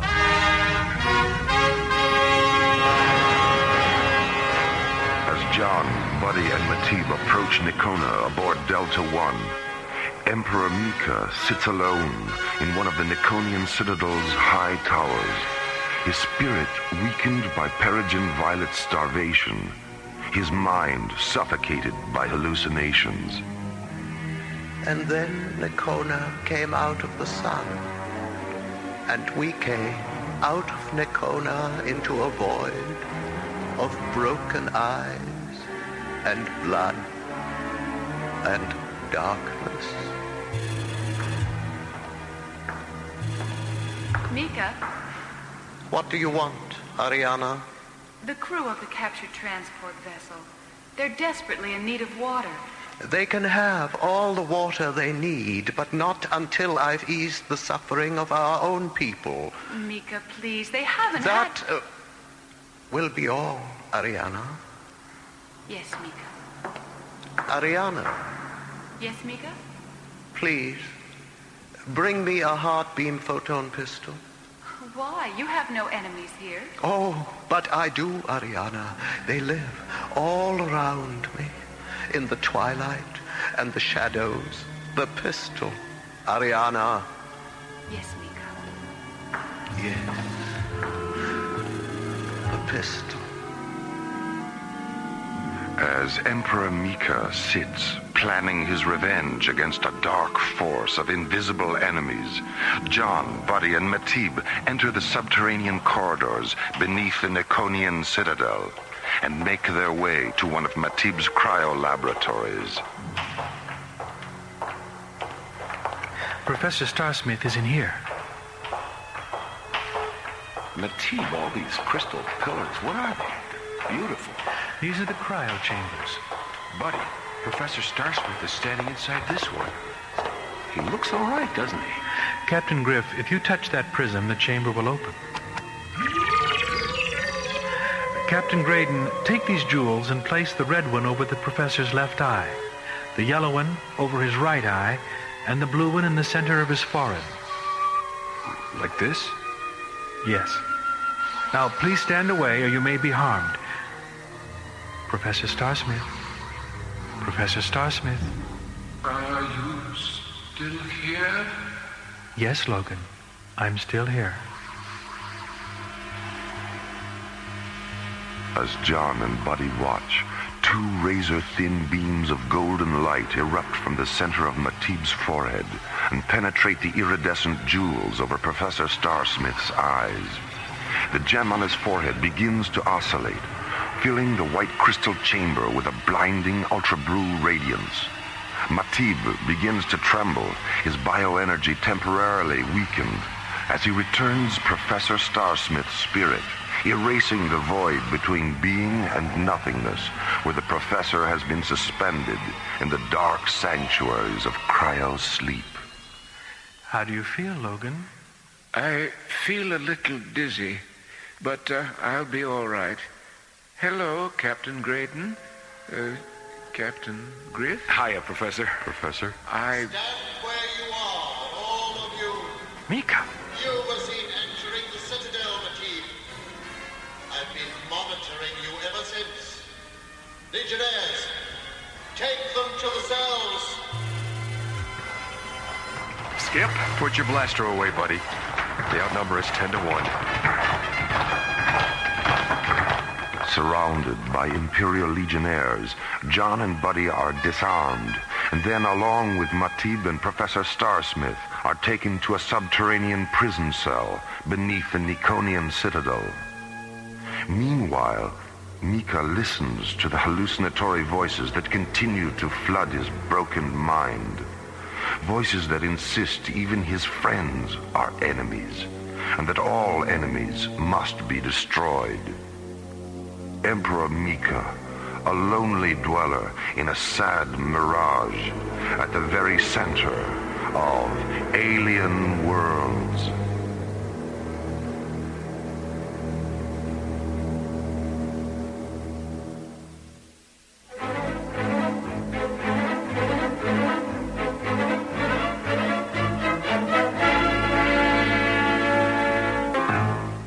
Captured by Imperial Legionnaires, John, Buddy, Matib, and Professor Starsmith have been locked in a cell beneath the Nikonian Citadel.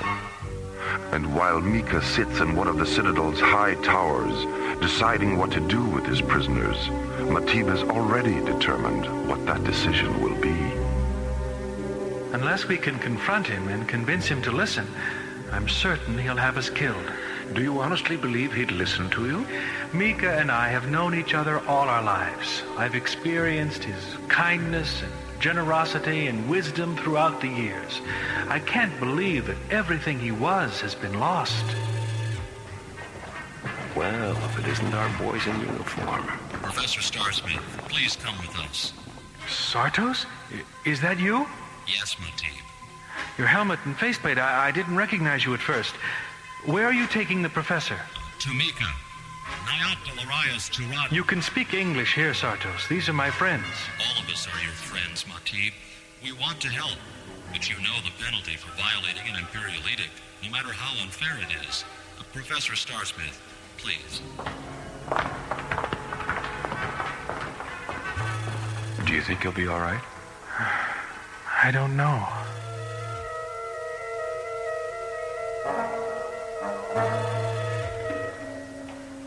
Mika, they've brought Professor Starsmith. Have him come in. Tell the guards to wait. Yes, Mika. Professor? Professor, I want you to contact your laboratory on Timian 3 and order the rest of the components to be transported here.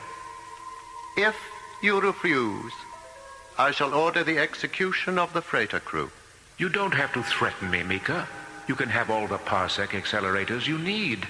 That's what Matib wanted to tell. Matib has failed me. He didn't fail you. Without him, we'd never have learned how desperately you need our help. I don't want your help, Professor. Only your invention. Our own technicians are quite capable of assembling it. That would take months. You don't have that much time. If you let me supervise the assembly, it would only be a matter of weeks. Mika, I'm willing to stay here and help in any way I can. Like you helped certain races on your own planet? I'm familiar with your history, Professor. I know how ruling systems like yours forced their way into other lands on the pretext of helping. And I know how you destroyed their cultures when they resisted you. What was the dominant political philosophy of that age? Burn the infants of one land so the earth could be made safe for the children of another land? That was a long, long time ago, Mika. I live in whatever time I choose, Professor. Now, shall we begin again? He's been gone a long time, Matib. What do you think's going on up there? I don't know, Captain Graydon. I don't know. Ariana! There isn't much time. Mika's in a terribly violent state. Here are your weapons. Sartos gave them to me. Sartos. I knew he'd help us. He said he had no choice. Not after seeing you here. I'll leave the door open. Give me a few moments, then come to Mika's chamber through the tower passageway. And please, try not to hurt him. Well, things are certainly looking up. Who was that, Matib? Mika's daughter. I shall kill them, Professor. I'll kill them all. All right, Mika. But you've got to promise me that you'll... No promises, Professor. Now, please follow me to the communications chamber. Mika, wait! Stand where you are, Matip. Mika, put that weapon aside. We don't want to harm you. Mika, please listen to him. Ariana, you set them free. Mika, we've come to help your planet, your people. No! Skipper, look out! Oh, Mika, stop it! Stop it! Ariana! Matip! I'm blind! I'm blind! Father, no! Oh, my God, Skipper, he shot himself. I couldn't help myself, Ariana. The voices, they were inside. They were mine. All this time, I was only raging against myself. Oh, Father. Father. Realizing at last that his only enemies were the dark, distorted voices of his own sadly broken spirit, Emperor Mika becomes a victim of his own rage. Understanding in this final moment that only in the sanctity of death can the raging sound of one's own self be silenced, purified, and given back to that infinite, invisible place from which all things eventually return. There's good old Delta One, Skipper. Right where we left her. Right. Professor, what should we tell your family? Tell them I've come to my senses and finally realized that science exists not to serve itself, but to sustain the balance of life everywhere in the universe. Tell them Nakona desperately needs my help. And tell them I've seen a future in which we'll all be Nakonians someday. We'll be seeing you, Professor. So long, Professor, and good luck. Goodbye, Matib. Goodbye, my friend. Take care of him, Ariana. He's too good to lose. Thank you for bringing him back to us. Watch the skies, my good friends. We'll meet again.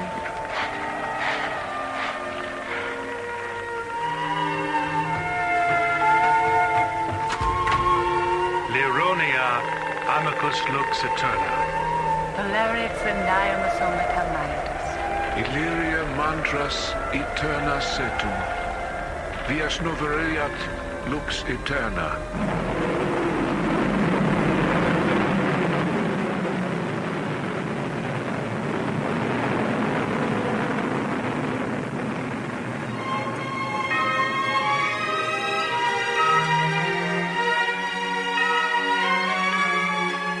The Starsmith Project was based on a story by Ellen Pellicero and written by Ron Thompson. Our cast included Linda Gary, Chuck Olson, Bruce Miller, and Corey Burton, with special guests Richard Paul, Byron Kane, Francis Bay, Lester Fletcher, Carol Bilger, and Gail Murphy. Associate producer Jeff Allen. Music director Tom Rounds. Our engineer was Stu Jacobs. Assistant to the producer, Laurie Tyler. Technical consultant, Peter Sky. Alien Worlds was created, produced, and directed by Lee Hansen. And so, until next time, this is Roger Dressler inviting you to join us for another journey into Alien Worlds.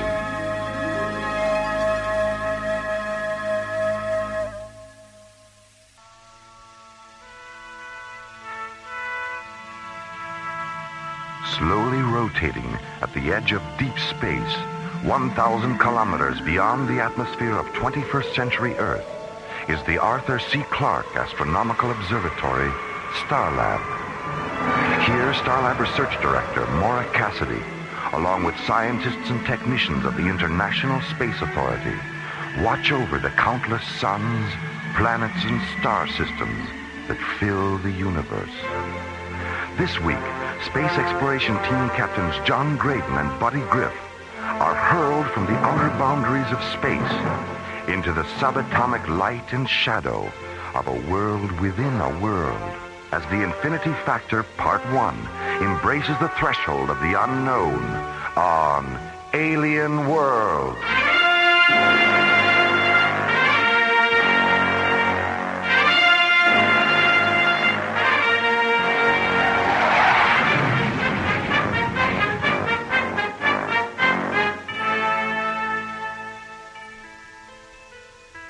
astrophysicist Tom Liu Ping has been performing experimental tests in supralight travel, moving at velocities beyond the speed of light.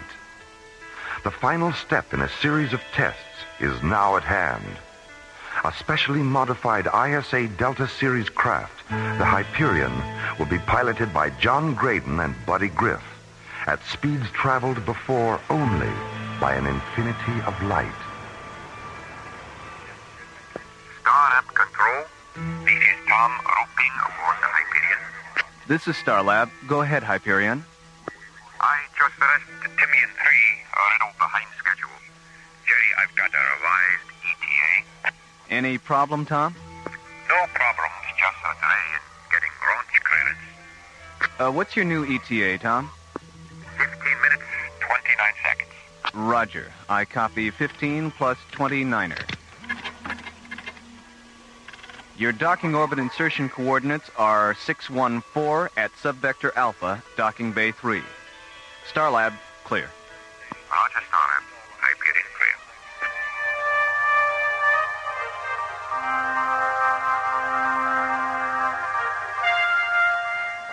clear. When did Tom Liu Ping arrive, Maura? He got in at 0300, John. He was late leaving Timmy and 3. That's why we rescheduled the briefing. Here's his room. He should be ready by now.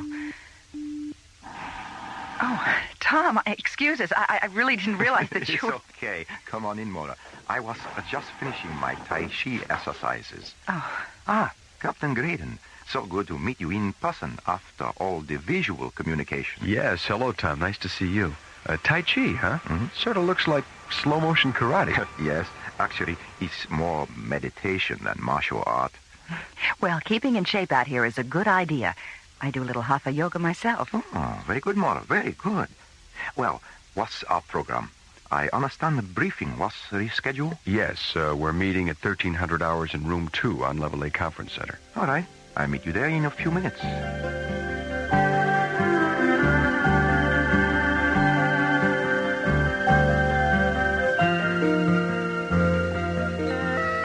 Now this diagram on screen 6 shows the final modifications we've made on the Hyperion's drive system. Well, it looks like you've practically rebuilt the entire Delta Series propulsion system. Yes, that's right, buddy. But the key to super-right velocity is the ion drive we've installed just behind the Starsmith Parsec accelerator. What effect will superlight warp-through have on our communication systems? In my preliminary tests, I experienced plasma sheath buildup that caused a temporary communications blackout. Is there any way we can avoid the blackout? No. But even though our telemetry signals will be delayed, when we reach super-light speed, you'll be able to monitor our shadow image on the screen. But remember, the scanning brief will show where we were, not where we are. At warp speed, we'll actually surpass the frequency of light. Any final questions? No, let's go. Okay. Buddy, John, let's get our gear and prepare to launch.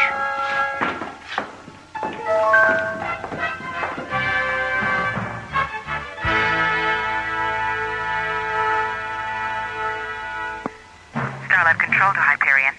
This is the Hyperion. Go ahead, Maura. Micron confirms your calculation for reaching supralight critical at vector 098. 098. Roger. Thanks, Maura.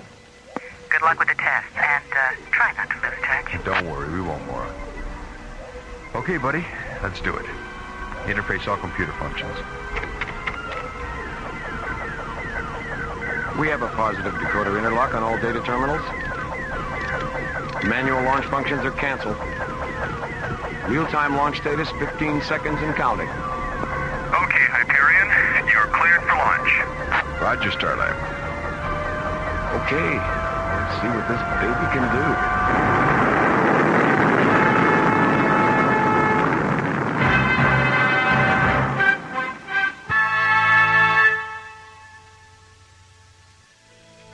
After months of planning and experimenting on Timian 3, astrophysicist Tom Liu Ping arrives at Starlab in preparation for the final phase of tests into supralight speed travel. Assisting in the tests and piloting the modified Delta Series spacecraft Hyperion are Captains John Graydon and Buddy Griff.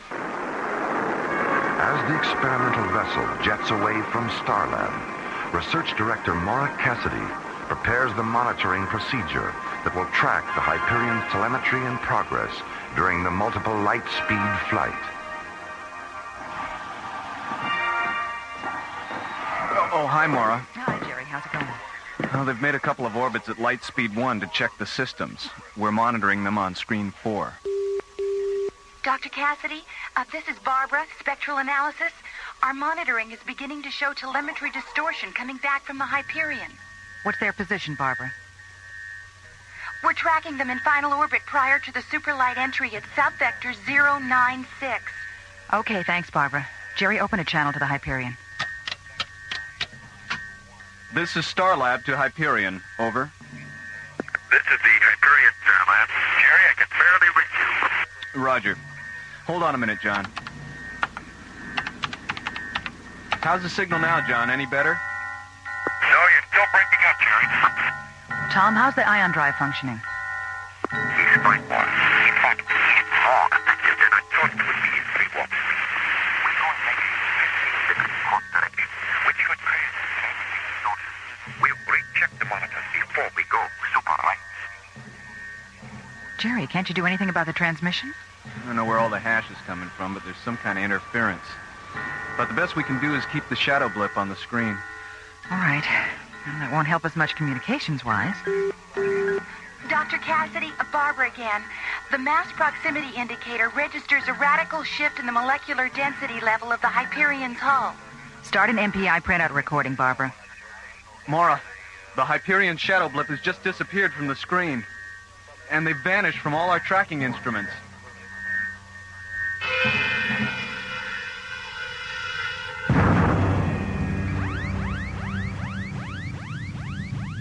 Geez, what kind of light show was that? Scanners indicate we've walked through some kind of photon barrier. Damage report, buddy. Well, the surge buffers between the ion drive and the parsec accelerator have shifted 110 degrees out of phase. And we've got heavy vibration and thermal overload on engine number 2.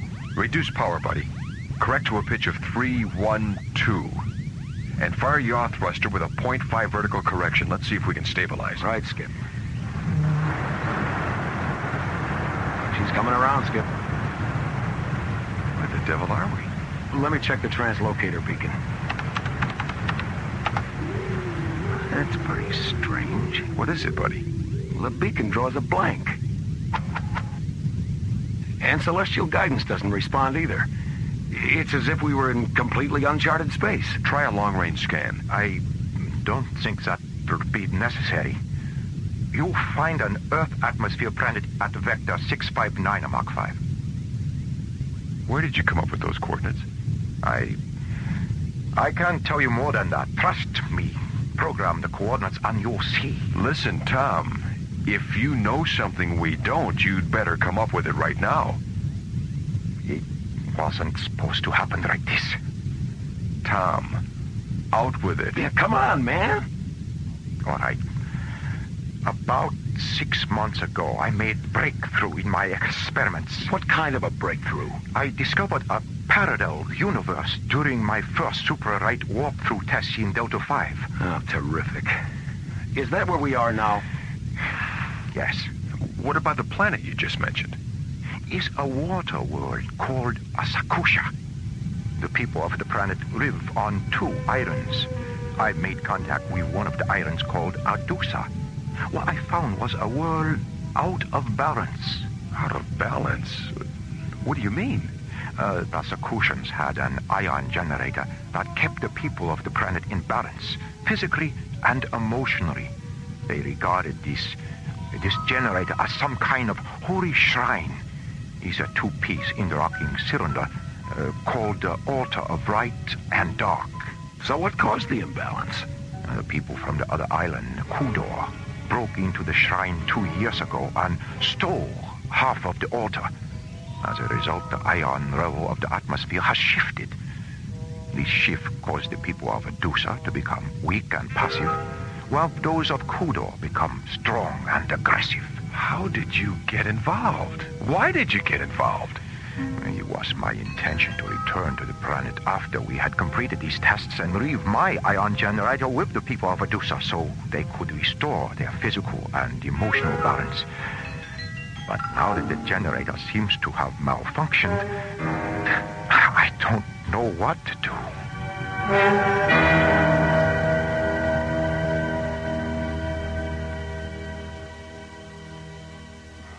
Jerry, start cross-checking the Hyperion's last known coordinates from the MPI graph. Okay, Mara. Starlab, this is Echo Leader. Roger, Echo Leader. Go ahead. We've completed our Phase 2 search and reconnaissance. There's not a trace of Hyperion anywhere. No debris? No sign of wreckage? No, apparently she didn't break up. There's nothing here. All right, Echo Leader, thanks. Return to base. Roger, Starlab, Echo Leader on the return. Starlab, clear. What could have happened to them? Even at light speed, spacecraft don't just disappear.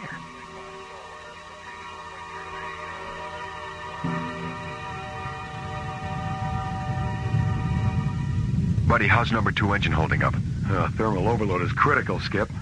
Okay, shut it down. We're gonna have to put her in the water. Okay, Skip. We're on descent. 1,000 meters to impact. 500 meters. Okay, hold on. Here we go.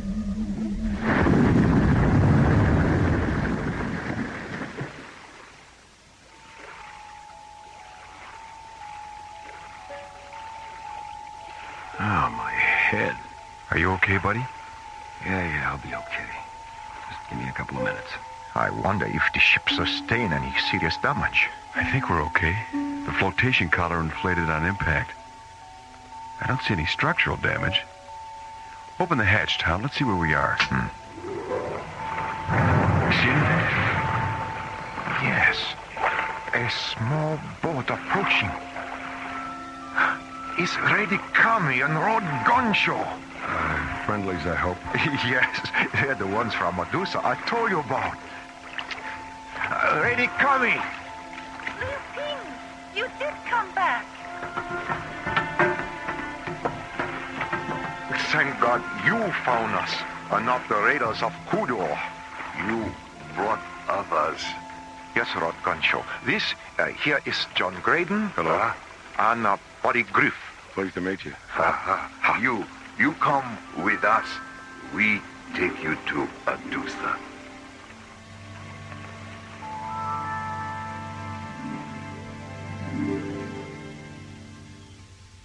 Why did the people from Kodor steal the beacon device from the sacred altar?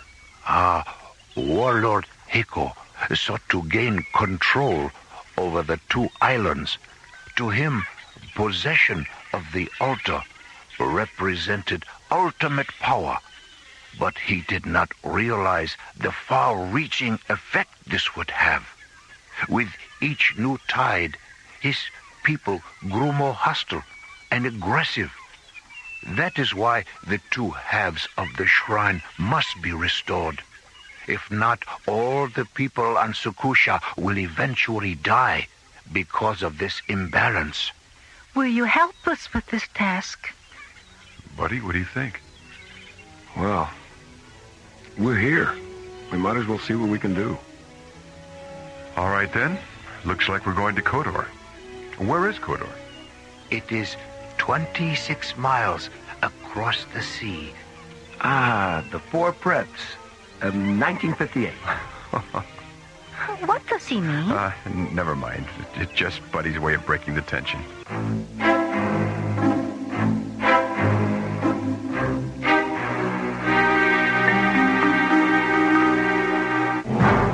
Orbiting above the emerald green water world of Sukusha, the Hyperion develops an engine malfunction, forcing John Graydon to ditch the ship in the sea. 10 minutes later, John, Buddy, and Tommy Lu Ping are rescued and taken to the nearby island of Adusa. Here, Lady Kami and Lord Gunshow convince them to help Adusa recover a sacred altar from the nearby enemy island of Kodor. Meanwhile, on Kodor, Fleet Officer Sora enters the Imperial throne room with a message for Heiko, Kodor's ruling warlord.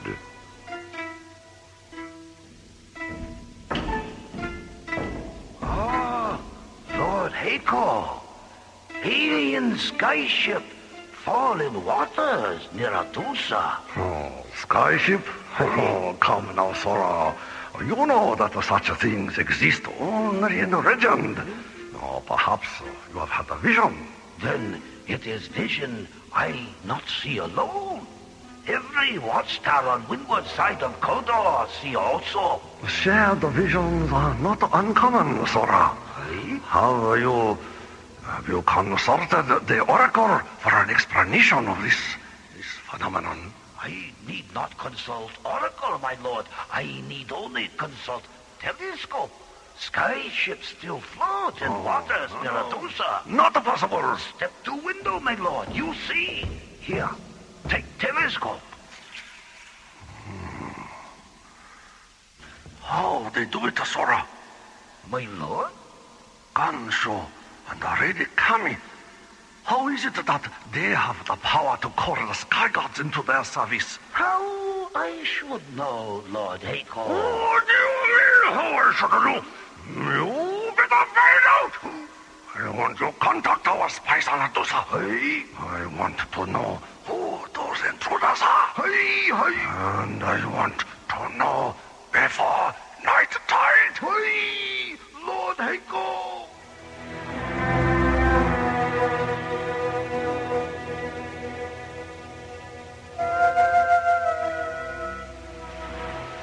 Mora must be going crazy wondering what's happened to us. Yeah. Dear Mora, we're somewhere in a parallel universe. The weather is overcast, and so are we. Your pals, Buddy and John. P.S. Help. Where's the post office, Gunshaw? I want to get this off right away. What is your friend talking about, Tom? He's expressing dissatisfaction with our circumstances. Can you blame him? No, I suppose not. Look, Tom, we know that you should have told us about all this before the Hyperion took off. So we're not going to get too upset right now. But when we get back to Starlab, if we ever do, you'd better be prepared to run for your life. All right? All right. And thanks. Our ship is ready, my lord Gansho. Wait a minute. I don't mind sailing into the Valley of the Shadow of Death, but not in broad daylight. The sun sets quickly on twilight afternoons like these, Buddy.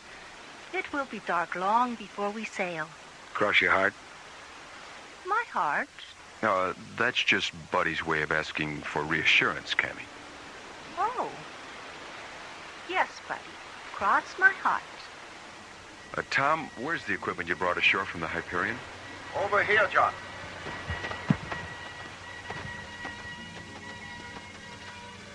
Let's see. 2 laser rifles, 2 hard beam photon pistols, 5 night vision helmets, a tool pack, and a hospital kit. Okay, pass out the helmets, buddy. Right, Skip. Of what use are these helmets, John? The lens on top projects a type of light that can be seen only if you look through the helmet's faceplate. Then, when we get to Kodor, we will be able to see in the dark without those in the dark seeing us. Yes? Yes. That's right. Another miracle of rare device. You have so many. Are they endless? I hope not, Gunshow. We're going to need every miracle we can get our hands on before this is over. The night tide cycle is beginning, my lord Gansho. Yes.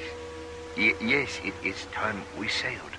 Have you told Kiyatsu where we are going? Yes. He's been aboard the ship all afternoon charting our course. Who is Kiyatsu? He is our helmsman and navigator, Tom. He knows these waters better than anyone on Adusa. Okay, let's get going.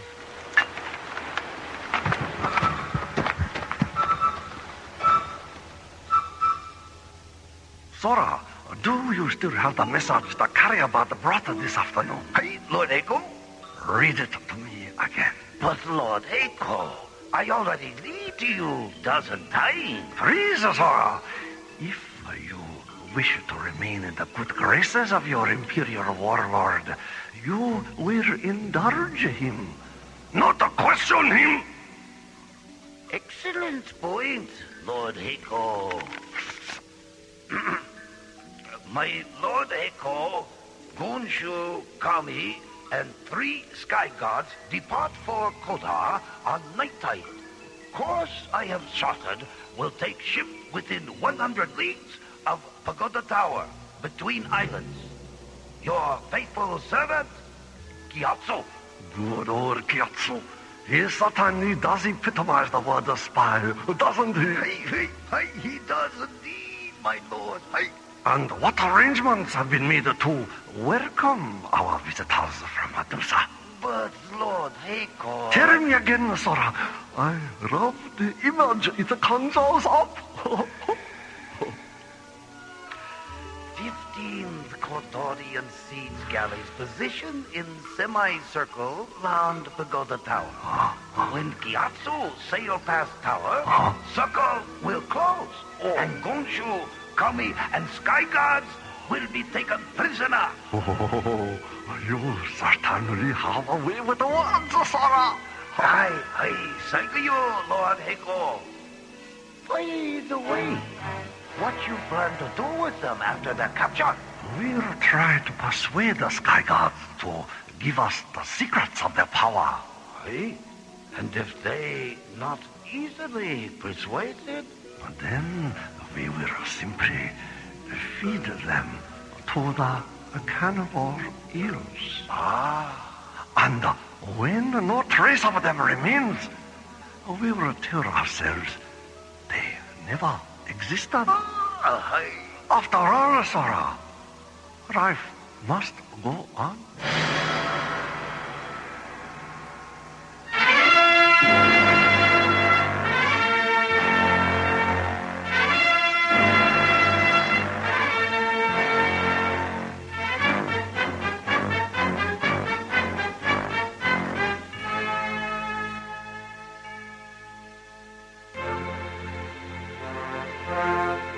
Last week's episode, astrophysicist Tom Liu Ping arrived at Starlab for a final phase of tests in the development of supralight travel.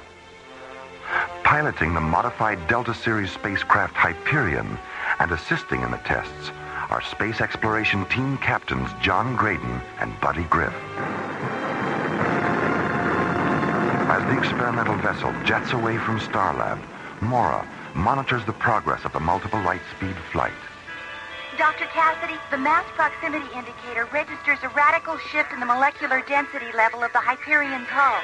Start an MPI printout recording, Barbara. Mora, the Hyperion shadow blip has just disappeared from the screen. And they've vanished from all our tracking instruments.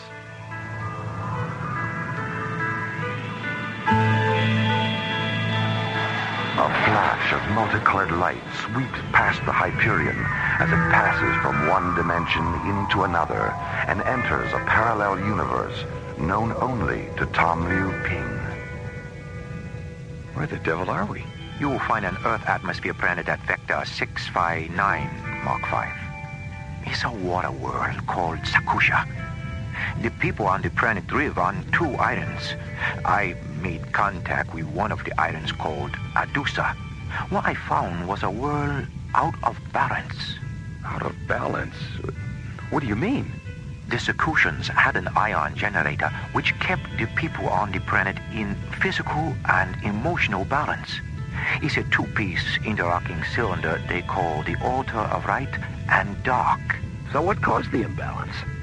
The people from the other island, Kudor, stole half of the device. As a result, the ion level in the atmosphere shifted. The people on Adusa have become weak and passive, while those on Kudor have become strong and aggressive.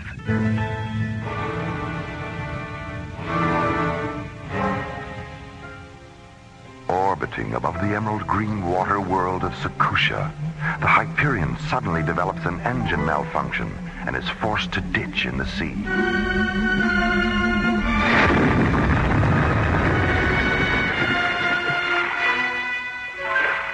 minutes later, John, Buddy, and Liu Ping are rescued by Tom's friends, Lady Cammy and Lord Gunshow. The three are taken to the nearby island of Adusa, where they're asked to go to Kodor and help recover the cylinder stolen from the altar of light and dark. Will you help us with this task? Buddy, what do you think? Well, we're here.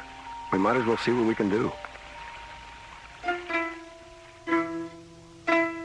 Meanwhile, on Kodor, Fleet Officer Sora and ruling warlord Heiko, now aware of the plot to regain the cylinder, discuss a counterplan. 15 Kodorian siege galleys positioned in semicircle round Pagoda Tower. When Gyatso sail past tower, circle will close, and Gonshu, Kami, and Sky Guards will be taken prisoner. And now, the conclusion of the Infinity Factor on Alien Worlds.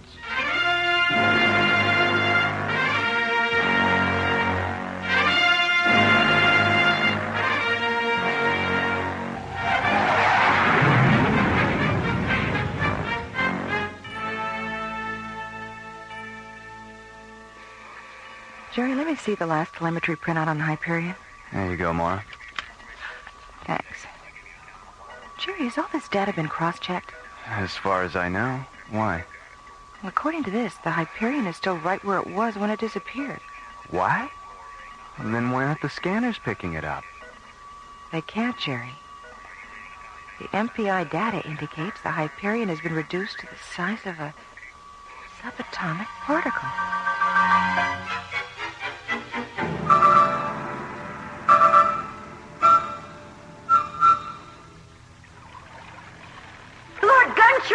Kodorian siege galleys. They're all around us. I see no Kodorian vessels, my lord. Perhaps that helmet causes her to see things that are not there. No, Gyatso. The helmets allow her to see through darkness. Lord Gunshow. Let me light this lantern so I might see. Gyatso, what are you doing? Skipper, he's signaling those ships. Stop it. I can see many boats closing in on us. What are we going to do? We're going to take them out, that's what. Skip? Right, buddy. Fire! By the gods, a right-wing shooter. Good work. They break formation. Look, there's Kodor. I can see the island. Tom, take the helm. I know a cove just beyond those cliffs.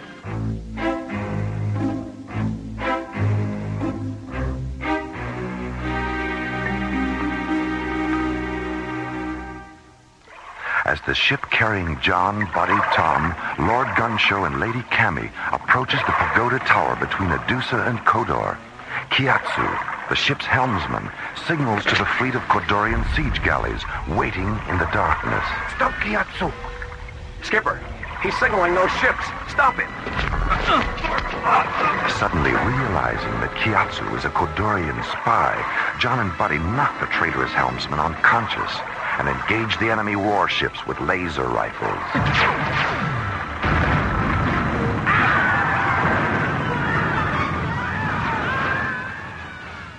Half an hour later, Fleet Officer Sora reports the outcome of the battle to Warlord Heiko.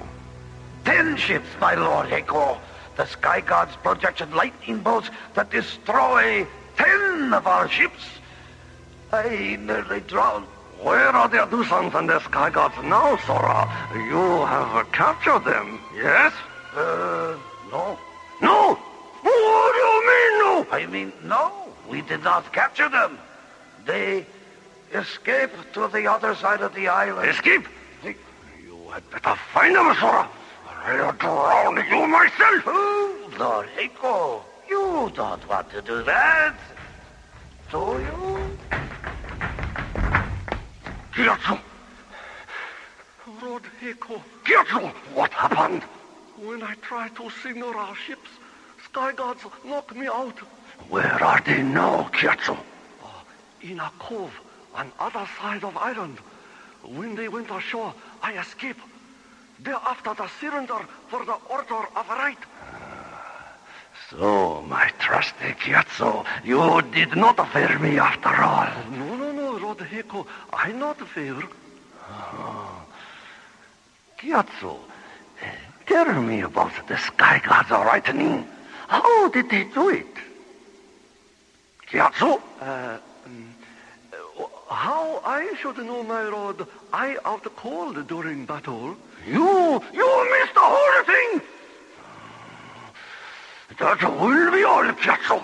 Yes, Lord Heko. Sora, you were there. You tell me about the lightning. Was it wonderful? Oh, Lord Heko, it was so terrible. And yet, it was beautiful, too. Everywhere there was lightning. Red, orange, and purple. There was fire and smoke and the clack of wooden masts splitting, falling and burning. It was as if the night itself had turned to fire. Oh, Sora, such a way with the words you have.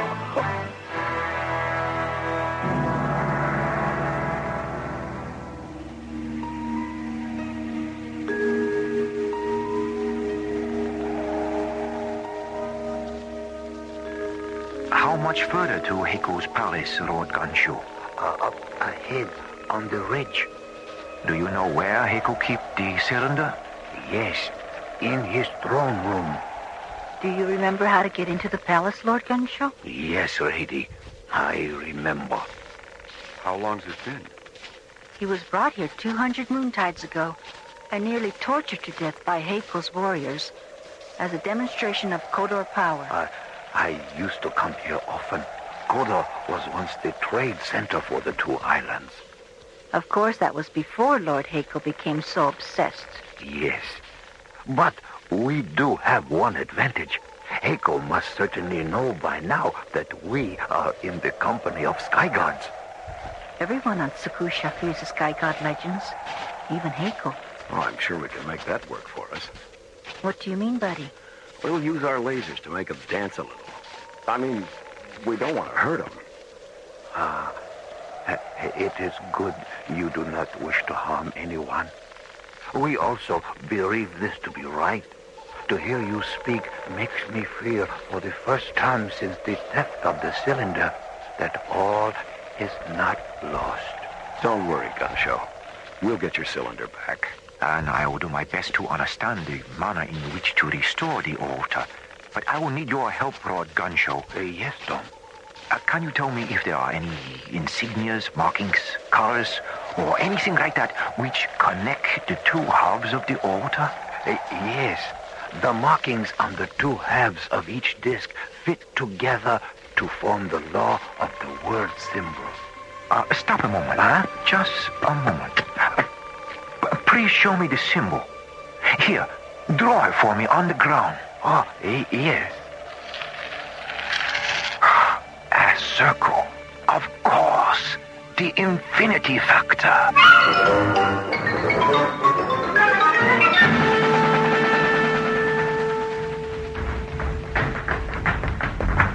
My Lord Heko! Sky Gods Gunshow and Lady Kami enter palace. What shall we do? What shall we do? We should call the gods, you idiot! Gods! Lord Heko! Gods, where are they? But Lord Heko! Where are my gods? I already called guards, my lord. They ran away, frightened by Sky Gods' lightning shorters. Run? My gods ran away! Sora, quickly! The cylinder. Take it! Lord Heko! Lord Heko, stop! Oh, you will be killed! Where? Oh, Lord the Ganshow and the Lady Kami! Oh, welcome back to Kodor! We have come to take back the cylinder for the altar. Take it back? That's right. Hand it over, Heko. And if I refuse? You've seen the power of our lightning shooters on your vessels. How about we make a trade? You, Sky Gods, give me secret of your power, and I return the cylinder. Huh? Lord Heko, see that vase over there? Oh, that's very beautiful, yes? It is my favorite. Oh, you destroy my Kotorian Pagodavis! Sora, attack! No, me, Lord Heiko. Sola not want to end up like a vase. All right, Heiko, that's it. Tell us where the cylinder is, now. Sora, Sky Gods have us in tight spot. Hey, give it to them. Please. All right. Cylinder is over there. Behind curtain. Yes, it is here. Yes, and Lord Gunshaw. Oh, Lord Gunshaw. All right, everyone, come on. It's nearly daylight. Let's head back to the boat and set sail for the shrine. Confronted at last by what Heiko believes to be sky gods, John, Buddy, and Tom Liu Ping convince him to surrender the cylinder, which will restore Sakusha's ion generator. Meanwhile, Commissioner White arrives on Starlab to confer with Mora about the mysterious disappearance of the Hyperion. There's a strong possibility that whatever happened to them isn't alien to Tom Liu Ping at all. What do you mean? As soon as we heard about the Hyperion's disappearance, we pulled all of Tom's research tapes and retraced his experiments. We discovered through the fuel inventories that he'd taken some earlier test flights that no one knew about. Well, how does this tie in with his research? Well, from what we could decipher, he discovered some kind of parallel universe. There's also an emotional involvement. We found his diary.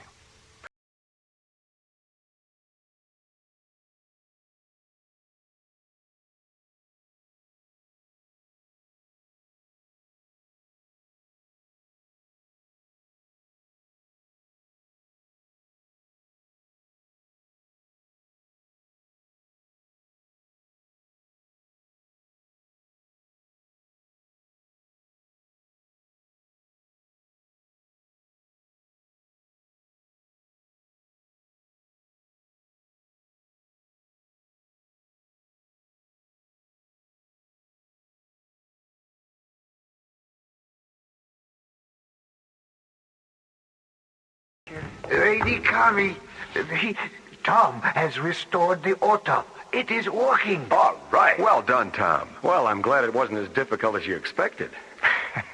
It was actually quite simple once Lord Gunshaw gave me the description of the pattern the two cylinders formed.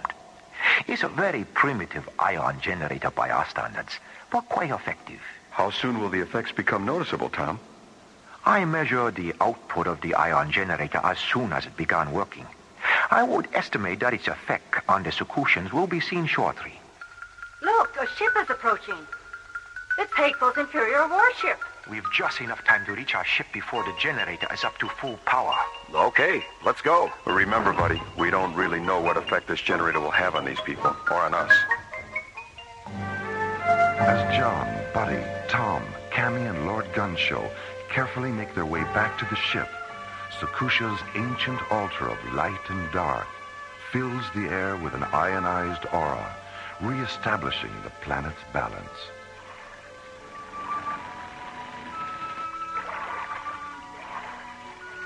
Meanwhile, aboard Lord Heiko's Imperial flagship. Ah, Sora, isn't it a wonderful day for a sailboat ride? Water smooth and the wind just right. Hey, my lord, sailboat, very relaxing. Lord Heiko, huh? Didn't we have something we were going to do today? Ah, yes, Sora. I believe you're right. Did it have anything to do with Lord Gunshaw? There's his vessel off the window at the side. Hi. It must be we were to sail with him. Shall we go alongside? By all means, Sora. By all means. Let us greet our old friend, the good and kindly Lord Vatusa. Lord Gunshaw! Lady Kami! How are you? Excellent, Lord Heiko. Excellent. Who are your three friends? They are friendly visitors from another world. Another world? Is that Zora? Visitors from another world. What other world, Rod Gancho? Earth? Earth? What a funny name for a world. You must bring your friends to Koda for a visit. Thank you, Lord Heiko. Glad to see that you're feeling better. Uh-huh. Thank you. Thank you. Thank you. We will look forward to that. Be seeing you. Goodbye. Goodbye. Goodbye, Lord Heiko. Sora, what did the visitor from other world mean? Now that I'm feeling better. Have I been ill? Perhaps he was just wondering about your health. Where I never felt better. So good to be feeling so good. Eh, Sora? Hey.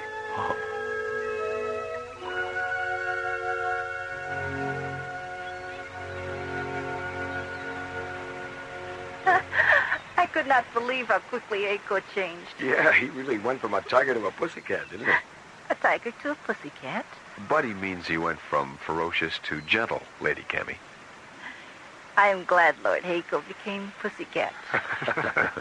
Well, it's good to see the altar fulfill its purpose in restoring the Kudorian psychological balance. Now, Lord Heiko will be able to govern his island wisely, gracefully, and with great kindness. What about your skyship? Will it be able to return you to your world? What I learned about your ion generator showed me how to repair our spacecraft. We will be able to return safely, I'm sure. Will you ever return to Sakusha? There is enough in common in our hearts to make us all part of a great oneness. We too often forget one another. The emptiness is illuminated by the light of the heart. I must accept full responsibility for what I have done in our world first. Then perhaps I may return and go forth with what I have helped you create and give you greater understanding of what you have yet to create. We will always remember your presence and what you have brought to us. Goodbye. Goodbye, Lady Cammy. Lord Gunshow. Goodbye, buddy. John. So long. Remember to keep clear of the ship when we lift off. All right. You have a safe journey.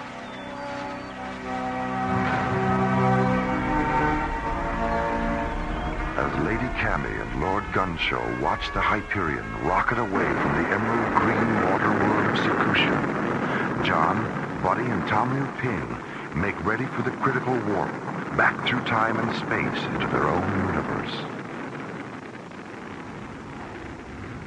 Buddy, let's program our coordinates for FTL reentry. Right, Skip. Tom, that circle Gunshow drew on the ground, what was that all about? This circle, John, was the missing key to all my research. I knew that by understanding what had happened on Sakusha, I would be able to understand what I had discovered. We were reduced in time and space to an infinity where balance is restored through the cohesiveness of philosophy and science together. And the moon circle on the cylinders united the two. The moon circle? Yes, you see, the circle had been broken, separated, and the way the two cylinders fit together restored the circle and the balance of Sakusha. We're programmed for FTL reentry at Vector 558, Mark 1, Skip. Okay. Keep your fingers crossed.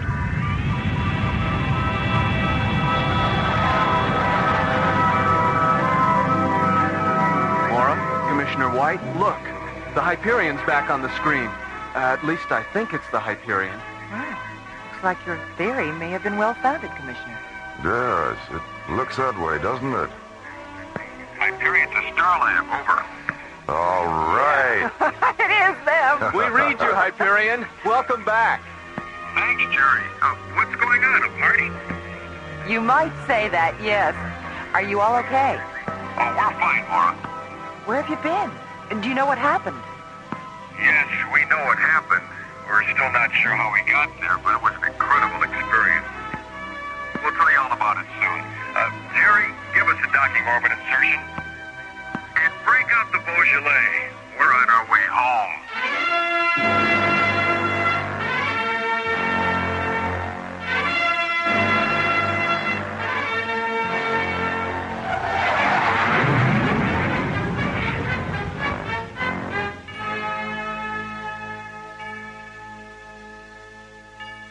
The Infinity Factor, Part 2, was based on a story concept by Larry Oakner and written by Lee Hansen, Jim Cook, and Ron Thompson.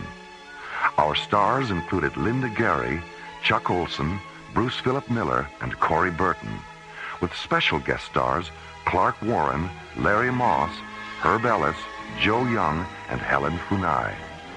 Associate producer Ron Thompson. Music director Tom Rounds. Engineer Stu Jacobs. Assistant to the producer Jim Cook. Alien Worlds was created, produced, and directed by Lee Hansen. And so until next week, this is Roger Dressler inviting you to join us for our next adventure, Earthlight, on Alien Worlds.